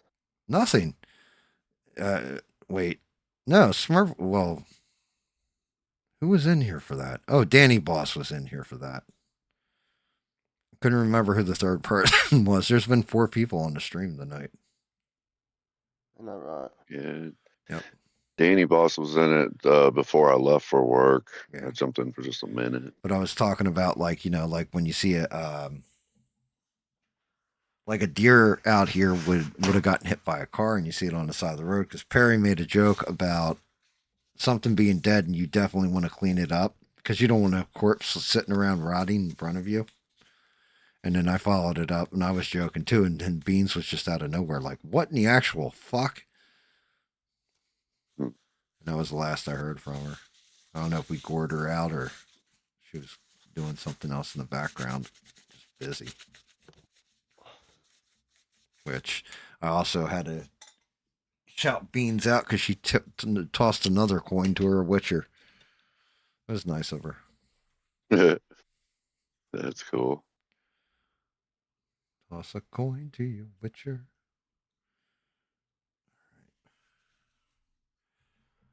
This is where this is going to get fun.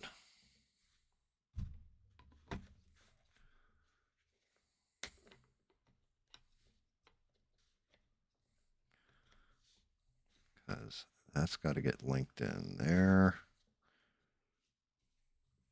And I got to see how this wing sits. It sits fine. Is that thing actually staying up now? Yeah, because I got weight pushing forward. All right.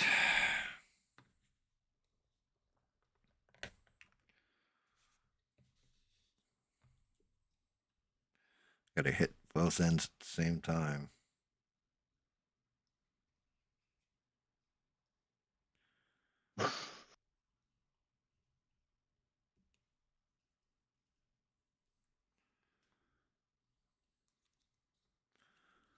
Good Lord, everybody's holding their breath. Fighting boss. You Oh. said got to hit both ends at the same time. I was going to say, that's what she said.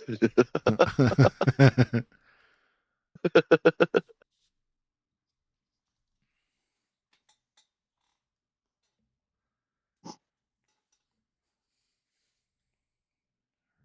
should be okay for now.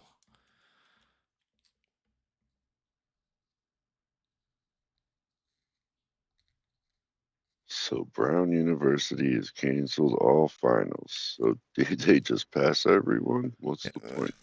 Yeah. Yeah. Brown University is where that other shooting happened. Like I said, I don't know. It's just something in the air. It's Christmas time. People are broke and angry. And I guess they're just taking it out with guns on everybody. America. I'm surprised this That's thing crazy. didn't come out with some kind of flame for the back end of this glider either. That's a weird Yeah, part just to me. something on there. Yeah, like a little blast All of that fire. smoke, you know, there's all that smoke on everything else. They couldn't have put Well, a little plume coming off there or something like if that. you look here, see those keyholes? You'll see them in a second. Like there's two inset holes. There is an entire building that this smoke sits on top of that's on fire. But I saw that as a waste of fucking resin to print it. Like I was like, I'm not printing it. It's a waste of fucking resin. So I left it off the model. I was like, the smoke's just fine. Once he's mounted, he sits on there. So that should be good enough.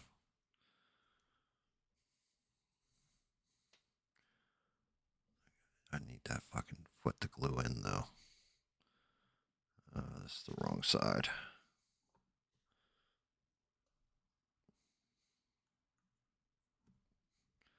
So if that foot doesn't glue in there, this thing is not going to support this. As a matter of fact. Shit.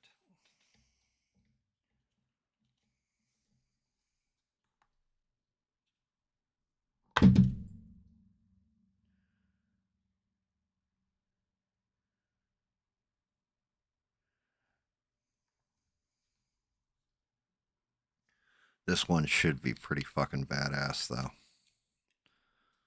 Once it's all together. First time actually like going in here hitting 90% of the model with an airbrush.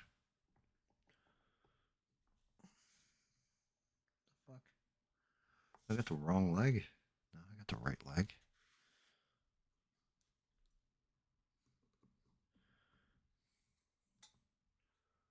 That one goes there.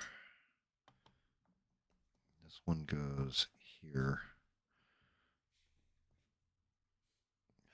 And no and then, no and then. This goes here. Between both of them. I think I'm better off gluing the legs to the fucking ass.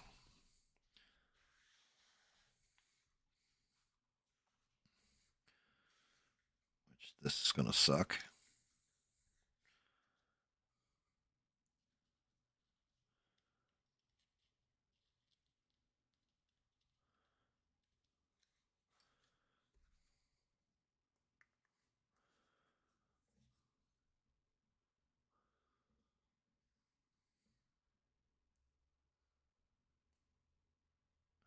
this glue is going to be strong enough to support it. I think it is, but could be wrong.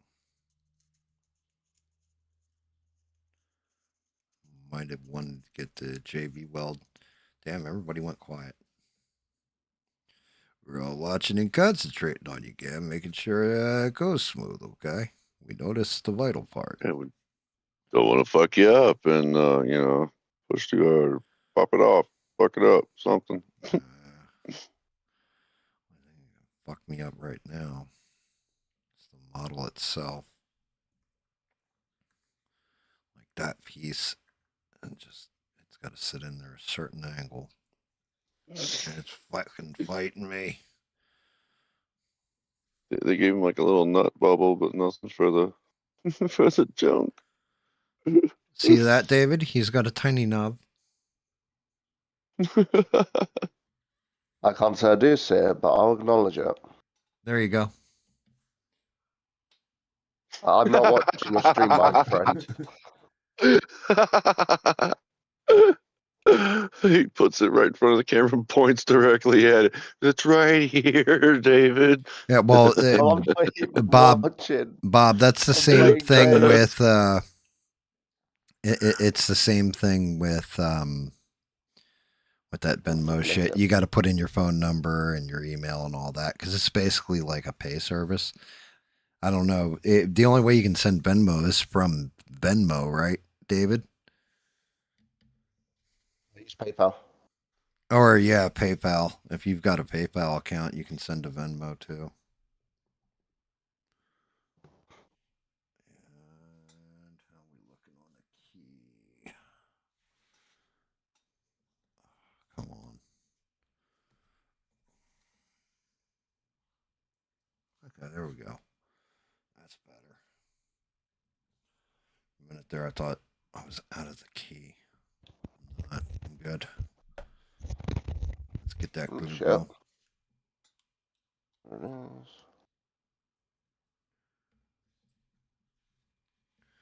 Oh, I had to point it out because I just made that joke about Dave. Besides that, maybe he would have been a superhero, not a supervillain, if he had a bigger penis. Just saying. Oh, you're so lucky. I'm in a decent mood. Why? I got jokes. Well, of course you've got jokes, David, because you're a villain. Shit. Wait a minute.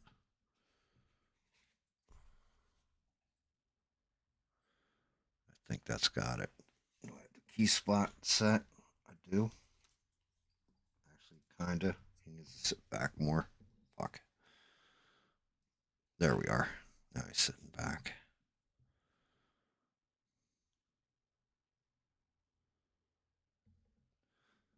The worst part is, because it's cold out, it's not drying fast.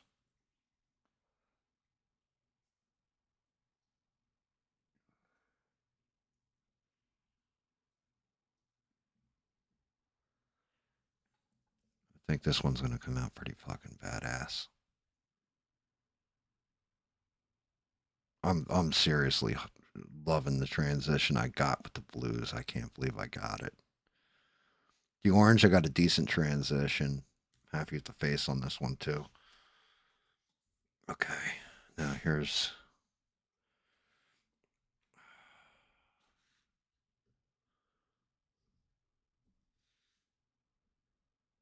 Dude, this thing is shady as fuck.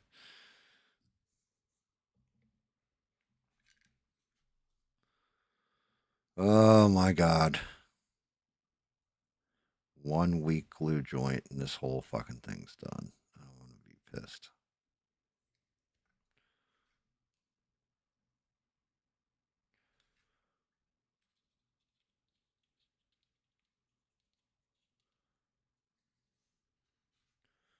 All right, here we go.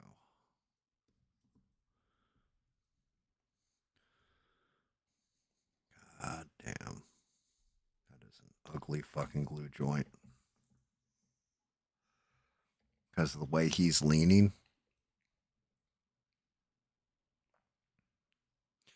Might actually be better if I tilt him when I sit him. So he's sitting back. Yeah, at least until it fully sets. Because yeah, like I may have to tilt him like this. Because you can't see him anyway. Like you're not going to be able to see him when everything's all assembled. Simply because of the position that it's in. Like he's leaning down on the glider.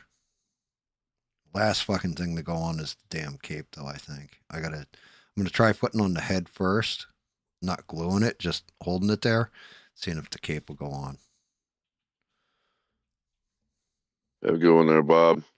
Have a good night, Bob. Take it easy, dude. Catch you next time, Bob. It goes like this. Let's see if the cape will go on before or after.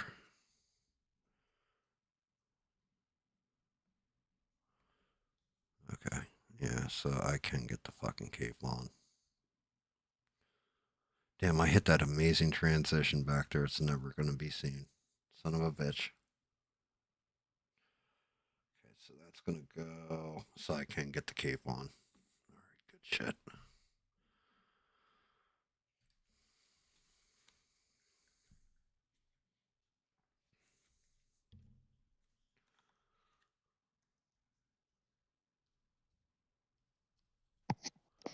Dear Lord Smurf.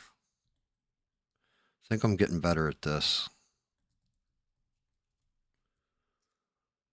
I think the fucking paints make a huge difference too.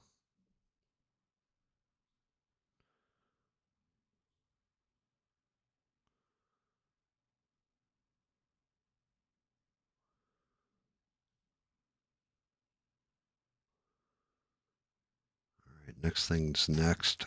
Messenger bag. Pumpkin bombs. Pumpkin bombs got to get glued to each arm. And then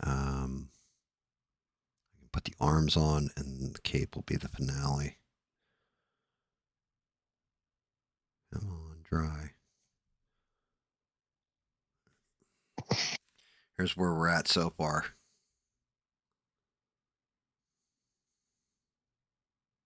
It's fucking mean looking.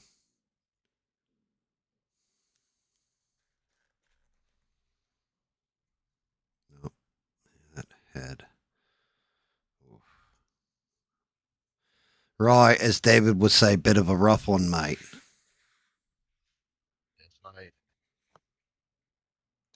Also, there was extended smoke on this pipe bomb, or on this pipe bomb, on this pumpkin bomb.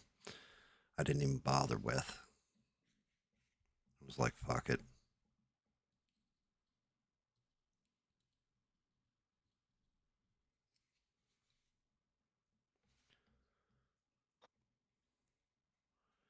Did not like the way it flowed with the model.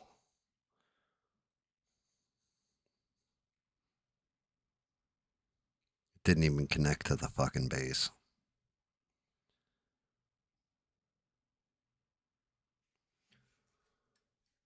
Oh. Matter of fact, I still have the smoke sitting here.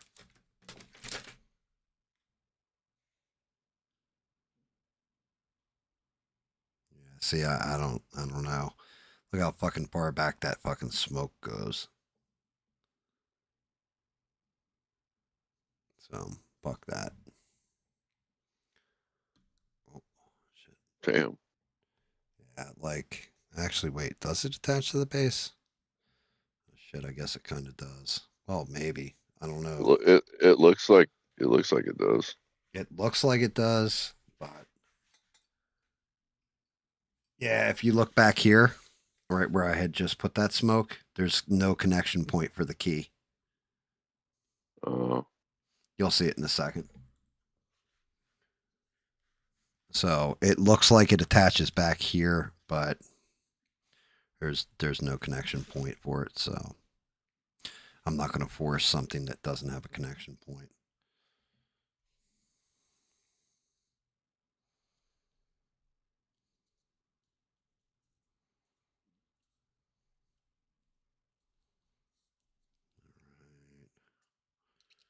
Looks like you can only really see his face if you're like looking straight on at it. Dude, that's what I'm saying. Like, not even straight on at it. I'm looking at it from the top. Like, I can see the back of his head. Yeah. He's It's put it on a high shelf. right. I mean, it's And it's definitely because the base isn't angled. right. Angled just a little bit more, so it leans back a bit. I don't know why they didn't angle the base so it's like this. You know what I mean? Yeah. But I think this might be my best one. And I did not mean to put that on. I fucking can't believe I just put that on. Because the next thing is this fucking messenger bag, which is going to be a whore.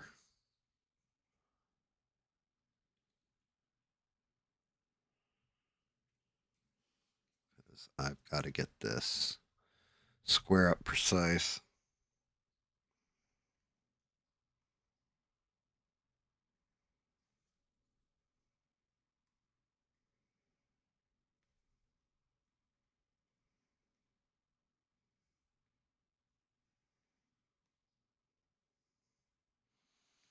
Which I don't know that it is.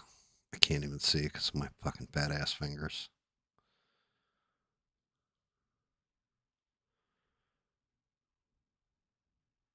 Like, I definitely have the back one in. I don't know about the front one. I think it is. Feels like it's hitting. No, I got it. Oof. The thing's separating.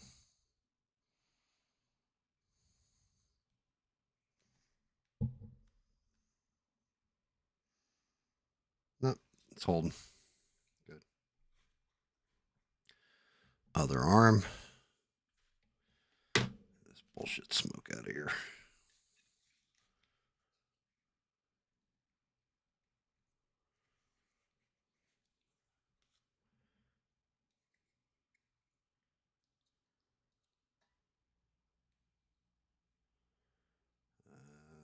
Should be a good one. Yeah, I'm definitely thinking this model might be one of my best. At this point, I think I've hit transitions, the right color schemes, everything, like right palette, the whole 9 yards. I'm actually happy if the wife hadn't given me the new paint set. It wouldn't look as good. The blue would have come out good, but the oranges probably wouldn't have. I'm just more upset the angle that the modeler did it on. It's angled funny. Like, you should be sitting back more looking at you. Which maybe there's a way I can build something that'll go under this base, just tilt it back.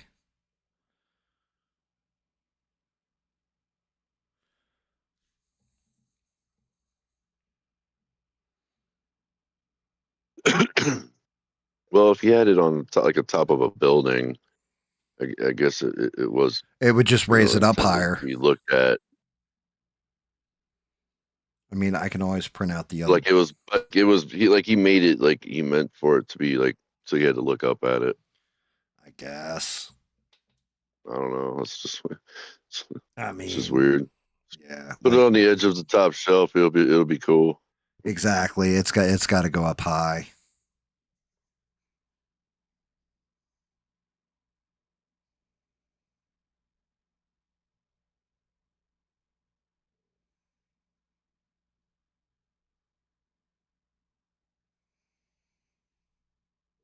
Otherwise, you'll be like Jean-Claude Van Damme in The Predator. He's like, I'm not going to do it because, I can't see my face.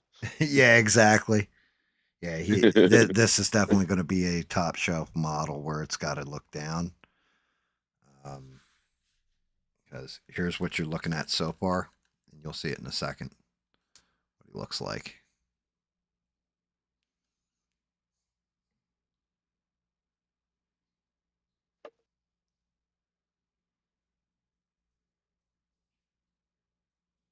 Yeah. That's fucking badass.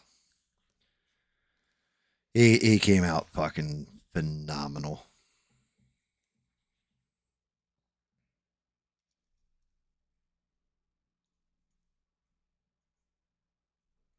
The modeling's great. The pose on it's great. The angle of the pose sucks.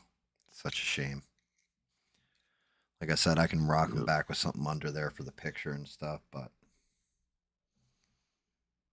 that kind of sucks that I have to. Would have been nicer if he was just stationed there. Last part, the fucking cape.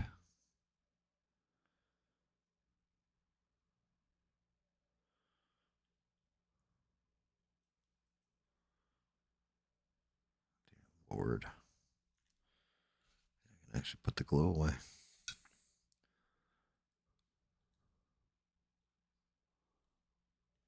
Cape staying, cape staying. All the keys are holding. So good on that. The only thing I'm not liking is I have this, I'm going to have to seal up the base, I guess. But let's show off the finished product, I guess. I need to put something behind him so he doesn't fall all the way back.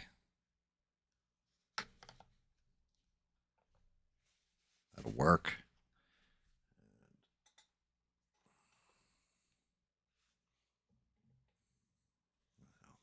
Move him out towards the camera too. Yeah, wait till you see this shit, Smurf. David, if you're still watching, I don't know. No, I've been playing games the whole time, bro. Take a look at this one.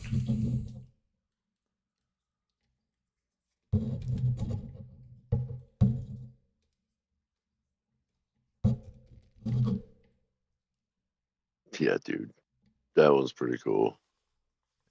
If I angle him this way a little bit, you can see the cape flying off the back. I think he came out really, really good.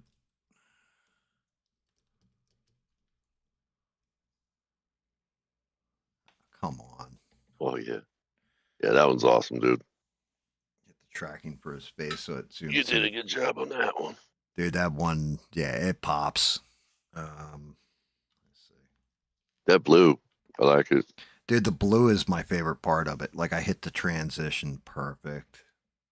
It's like the blue on my car in Rocket League.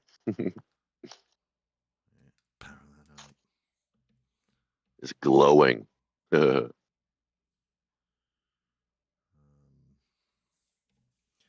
Yeah, like the way it pulls back that shine. Yeah, well, it's got depth, you know what I'm saying? So you can see the shadow and that's what I'm all saying. that good I think stuff. I actually fucking nailed. Like, if you look at, it's so hard to see though. Yeah, if I spin them a little bit, got the smoke coming off the bombs. Transition layer and the leather is like there, everything. Like seeing it with not through a camera lens, just seeing it. Oh shit, I almost dropped them.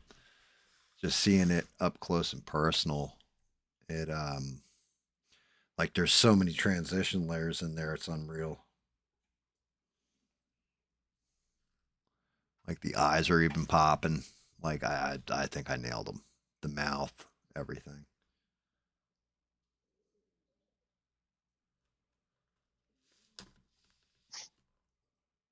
Yep. Yeah, like even the messenger bag, like you can't even tell I glued it or had to glue it. It's like hanging off his body and everything.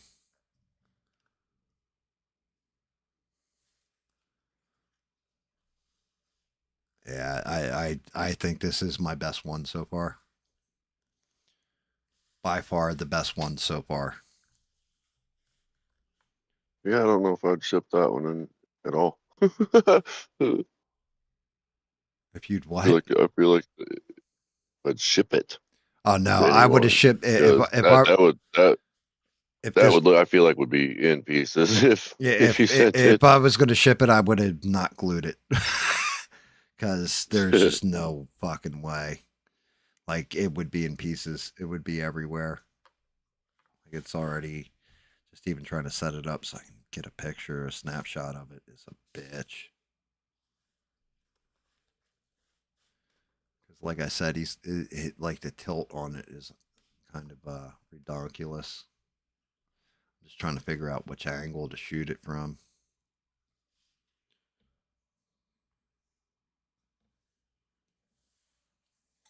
Damn it. Pick up his fucking pace. There we go. Yeah. As a matter of fact, let me move him back so I can actually get a better shot. Can't green screen him either. That's a problem. Yeah, you won't see his face. Yeah. He's got to come over to the right a little bit. Yeah. Yeah, brother. I think that's probably one of my best. I'm just debating on which angle to go for. Do I go for one where you get more of the cape? Actually, that's a good shot right there. You get his face, you get the cape, and you get the fucking both pumpkins.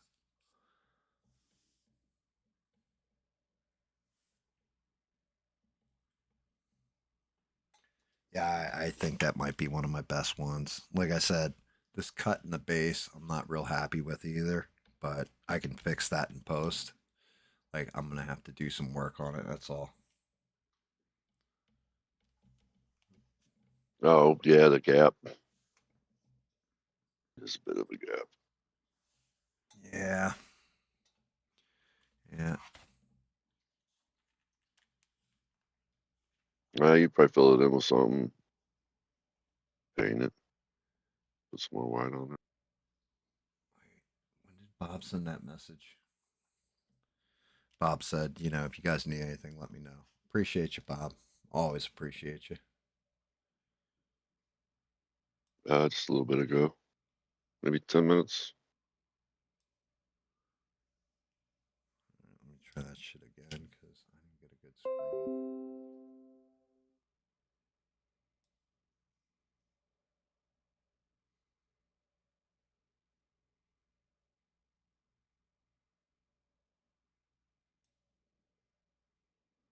There we go. That's a good shot.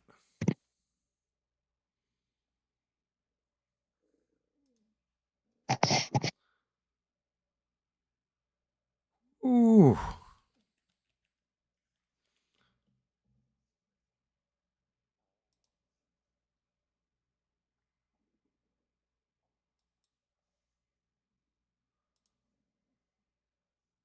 I'm actually shocked by how this one came out.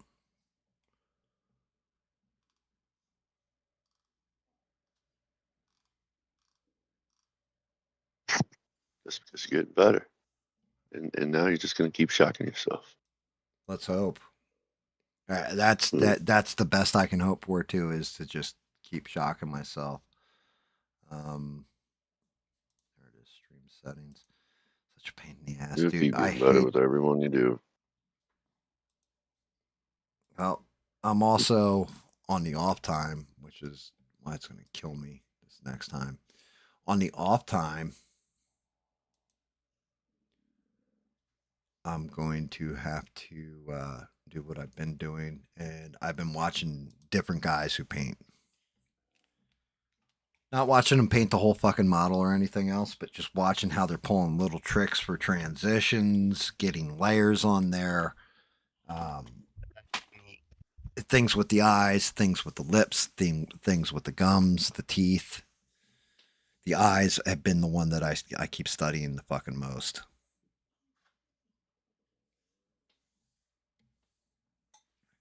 Those are by far the most difficult out of everything. It's the damn eyes. Like, he was easier because his eyes are red with black, and then I just had to get, and I'm sure you guys can probably see once the stream catches up, you'll see. I even got the little white highlight in them. kind of see it right up in here. He's got a black pupil and then a highlight. good. Same thing for the other eye. They're both going in the same direction. Like, paying attention to stuff like that with a human sculpt is going to be difficult. But yeah, like up close and in your face, that is kind of creepy.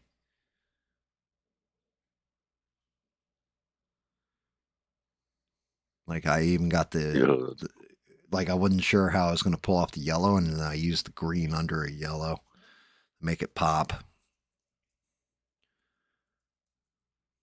Yeah, I'm actually happy with this one. This is a decent one. The only thing I'm not happy with, looks like I had a little glue leak here, the inside seam, but it looks like it's blending right into the up top transition because I put all the lighting up here and like shoulder blades, stuff like that. So even the stitching in the hat works. Cape definitely works. Smoke works. Every angle I'm looking at this thing, I'm not seeing many fuck ups. I'm happy I reprinted the cape too. I really am. Because it looks so much better with the back end smooth versus I got to get better with the actual 3D printing end of things, like when I'm taking stuff off supports now, because I'm noticing the nubs more. Like if I leave any part of the support behind, or if I divot it too much by over supporting it, I'm seeing those flaws, and I've got to do repair on it from now on.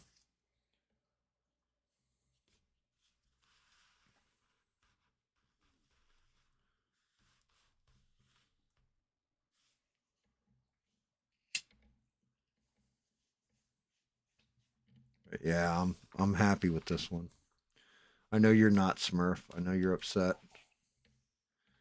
Hey, Gam, you know that one guy that you got the Patreon to, when you said you get to like expert level on doing this stuff? He did a Schwarzenegger Conan. I don't know if you knew that. Well, I knew that, Smurf.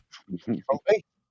And it's a crazy ass model of actual Conan. Okay, I might want that one. It's even got Arnold Schwarzenegger's schlong in it. You know. It actually really is. Like, he did an accurate Arnold Schwarzenegger Conan. That's cool. And yeah, I was like, yeah, that's Legit definitely one. Yeah, he did one for him. He did one that's Barbarian Queen, and he did Red Sonja. Like, I showed you the guy's work. Mm-hmm. That shit's gonna be interesting.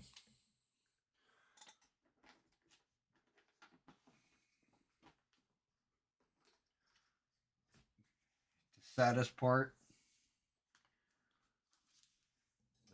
part about this was, I was about to say, you know, can't wait till, yeah, like, I should leave it on my wife's desk so I can show it to her. And just realized that my wife will be up in like an hour. Yep, I'm getting pretty sleepy myself, man.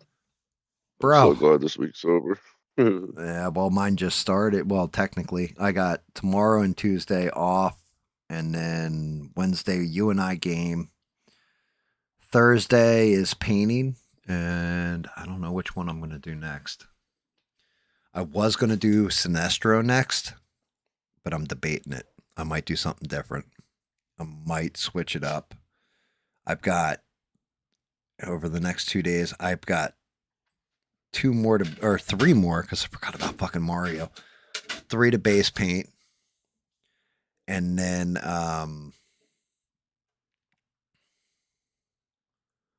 yeah, I got 3 more to base paint.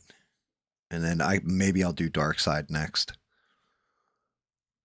That might be the next one. What else what did I have base painted? Oh, that's Sinestro. I got Sinestro, Atrocitus, Dark Side, and the Mario Brothers big one.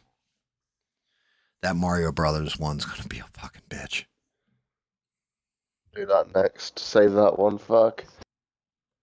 That one is it like, the problem with it is there's so many different little things to paint. So I have to literally, I'm gonna have to look at it, break it down, and go, okay, I am doing all What outfits? the black, all the blue. It's got the worst one is going to be the one from Mario 1 because he's actually pixelated and like 3D pixelated. So you got that. You've got him in the raccoon hat and tail from Super Mario Brothers 3. You've got him riding Yoshi with the cape in Super Mario Land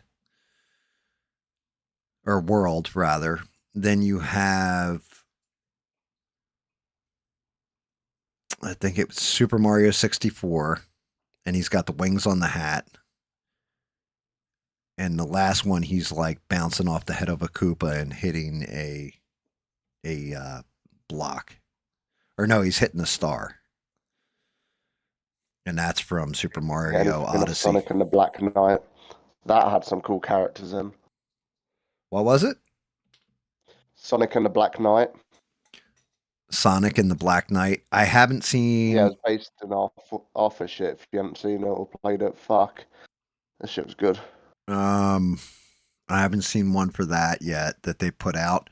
What I did see, there was one I almost subscribed to the guy because he was doing the whole thing. Is I wouldn't even picked up so I have my 2 Patreons that I'm on, right? And I picked up a third one. The third one is as expensive for his one subscription as the other 2 guys are combined, right? But he gives you his entire back catalog. I think it's 5 months you've got to be subscribed to him, and he ran a half off deal for Black Friday. But there is another guy, he's like $10 a month, and he does all the video, he does Cortex and all that, but he gives you a decent welcome pack. It's like 20 models in the welcome pack, but doesn't do a loyalty program where he gives you back stock. Like you have to buy each of the models back stock. I was like, fuck that. But he, some of the stuff in the welcome pack was the statue in the beginning of solo leveling when they first get locked in. Yeah, the big man. The big one with the crown that's smiling. Yeah, the smile. Yeah. Devious. Yep. That. He did that one, and it's accurate. It looks just like it. And then he did Wang Chi or whatever the fuck the guy's name is from it with the Lion cunt. No. He the main guy. Oh, Like, Song Joong-woo. yeah. Him with the knight, the knight he conquers. Idris. Idris. Yep. Yeah, he does him in the background. Oh, that and back of him. Fucking sick. Yeah, dude, I'm not paying $10 for the month to get the files though. Yeah. Then he had Jake and Finn from Adventure Time. Also, you've played a lot of Destiny. Fortunately. Who is there somebody called the Queen of Destiny in that game? Any queens. You got the Witch Queen, you got the Awoken Queen. Like the one queen. What are we talking there? Is it a blue bitch? A big old. She's in white, and she's got like elven ears.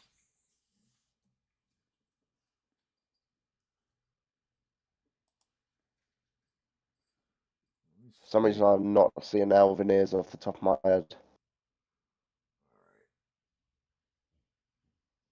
Stop, dog. You don't have to go. So this month, this dude's doing Totoro. He's doing Kamen Rider.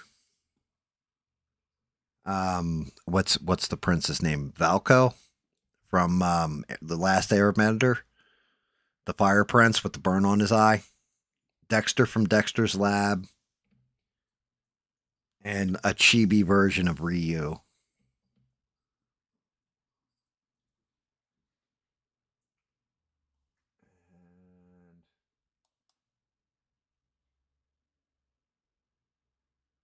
The welcome pack is Crash Bandicoot, Finn and Jake, Egress by himself, Statue of God from Solo Leveling. That's the one with the smile. Special Grenade from Zero Mega Man. Mega Man Zero. Luffy Gear 5. Power Ranger Red. Proto Man from Mega Man. RoboCop. Yomi from Yu Yu Hakusho. Asterix and Obelix. Dante from Devil May Cry. Conan the Barbarian, but the sculpt's not very good. Tintin. So, like, yeah, with the little dog. Adam from Astro Boy, so Astro Boy. Naruto, like old school Naruto. Optimus Prime, but it's a small statue. It's like almost looks like a mini. Akami from Akami Got Kill. I've never heard of that character. And Denji from Chainsaw Can't Man. Make a Kill was top shit. Who was it again? Akami. Akame herself. Yeah, she's got like black Let me hair, a ask you. black dress, and a sword. Does she have marks on her, or is it just the plain character? Hold on, I'll tell you in a second. Because she has a cursed version. If you have access to that, good fucking luck. Because that would. Oh. She just looks like an anime figure. She had no marks on her or Ah. anything. I was about to say, if it was her cursed version, she has like fucking all hieroglyphics all on black all over her. Because like her curse gets unlocked. And holy fuck, that would be a sick figure. Yeah, no, they didn't have her on that. But Can't Make a Kill's a good watch at some point, GAM. What's it 24 about? episode 2 season. How do I say this without spoiling it? It's the story of a countryside boy going into the main city. Okay, fair enough. Maybe I'll check it out then. And there's like weapons made from the old gods and all this shit. Old like mythical beasts. And there's only like so many of these weapons and warriors have them. You get that, so we'll go with gotcha. that for the base premise. Did you watch the finale for No. No? I know what happens. So they Mainly. they changed it. Yeah, I know. I saw. Yeah, because at the end of the manga, what happens with Deco at the end of the manga? He just loses everything, nothing given at all.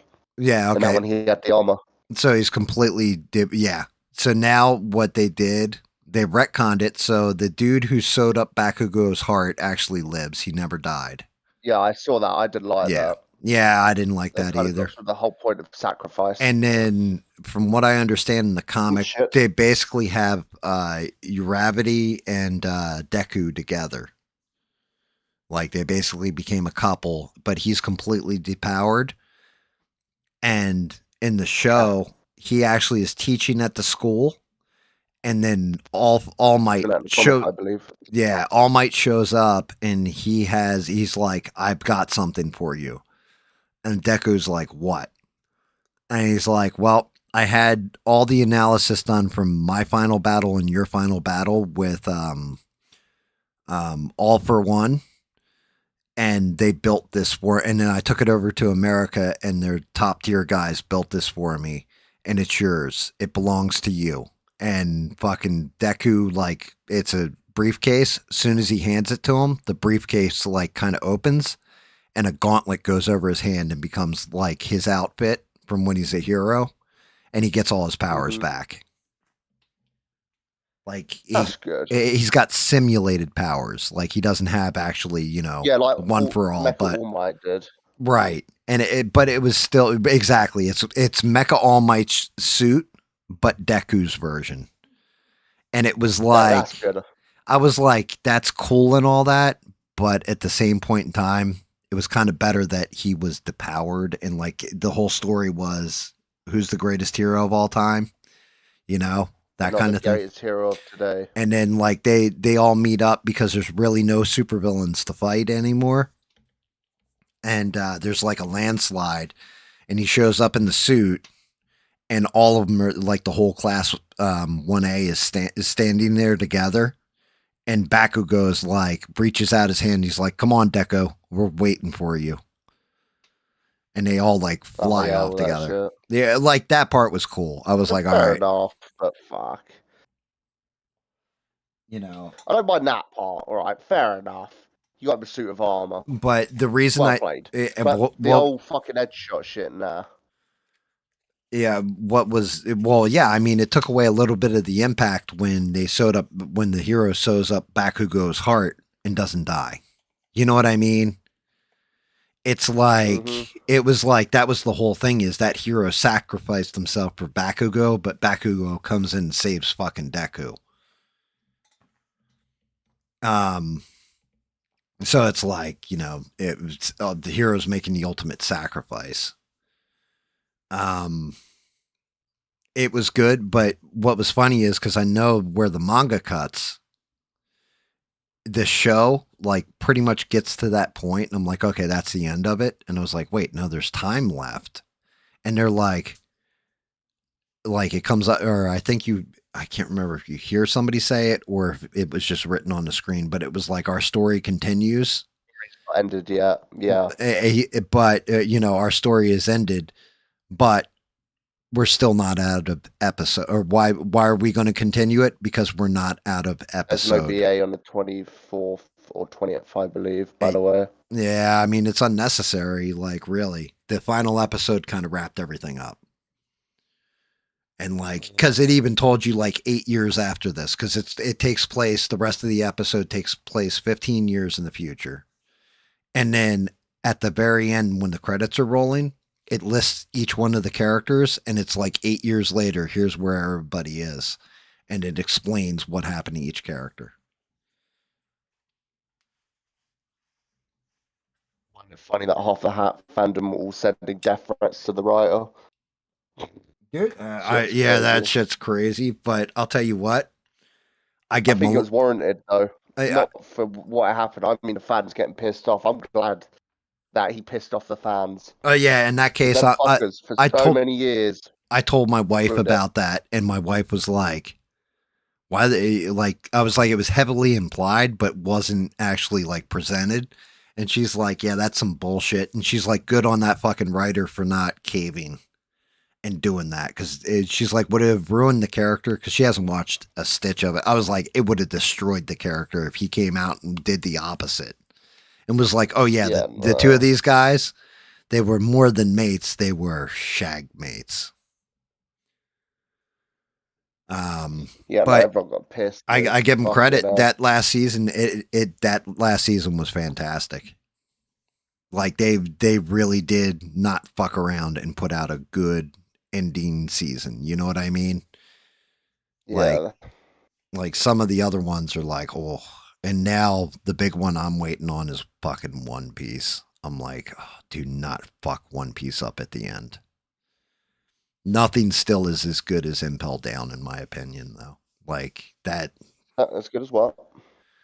So there's a story arc in One Piece, and it's probably I don't know how far into the series it is, but it's called Impel Down, the Impel Down arc, and it's where they're going to execute Fire Fist Ace, like Luffy's brother, and all the pirates basically go to war, and like with the Navy and all this shit, bruh.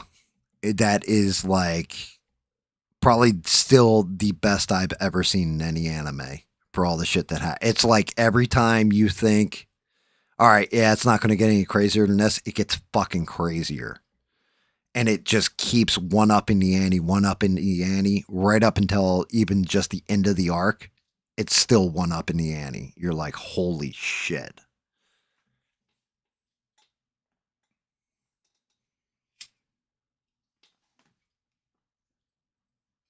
So we'll see what they do. Hopefully they One Piece One Piece doesn't disappoint at the end. I'll be heartbroken if they fuck that show up. It's just too good to have dropped the ball at the very end, you know?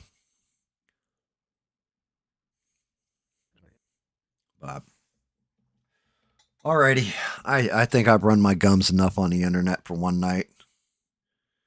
I'm sitting right about 11 hours in. We got hobby done.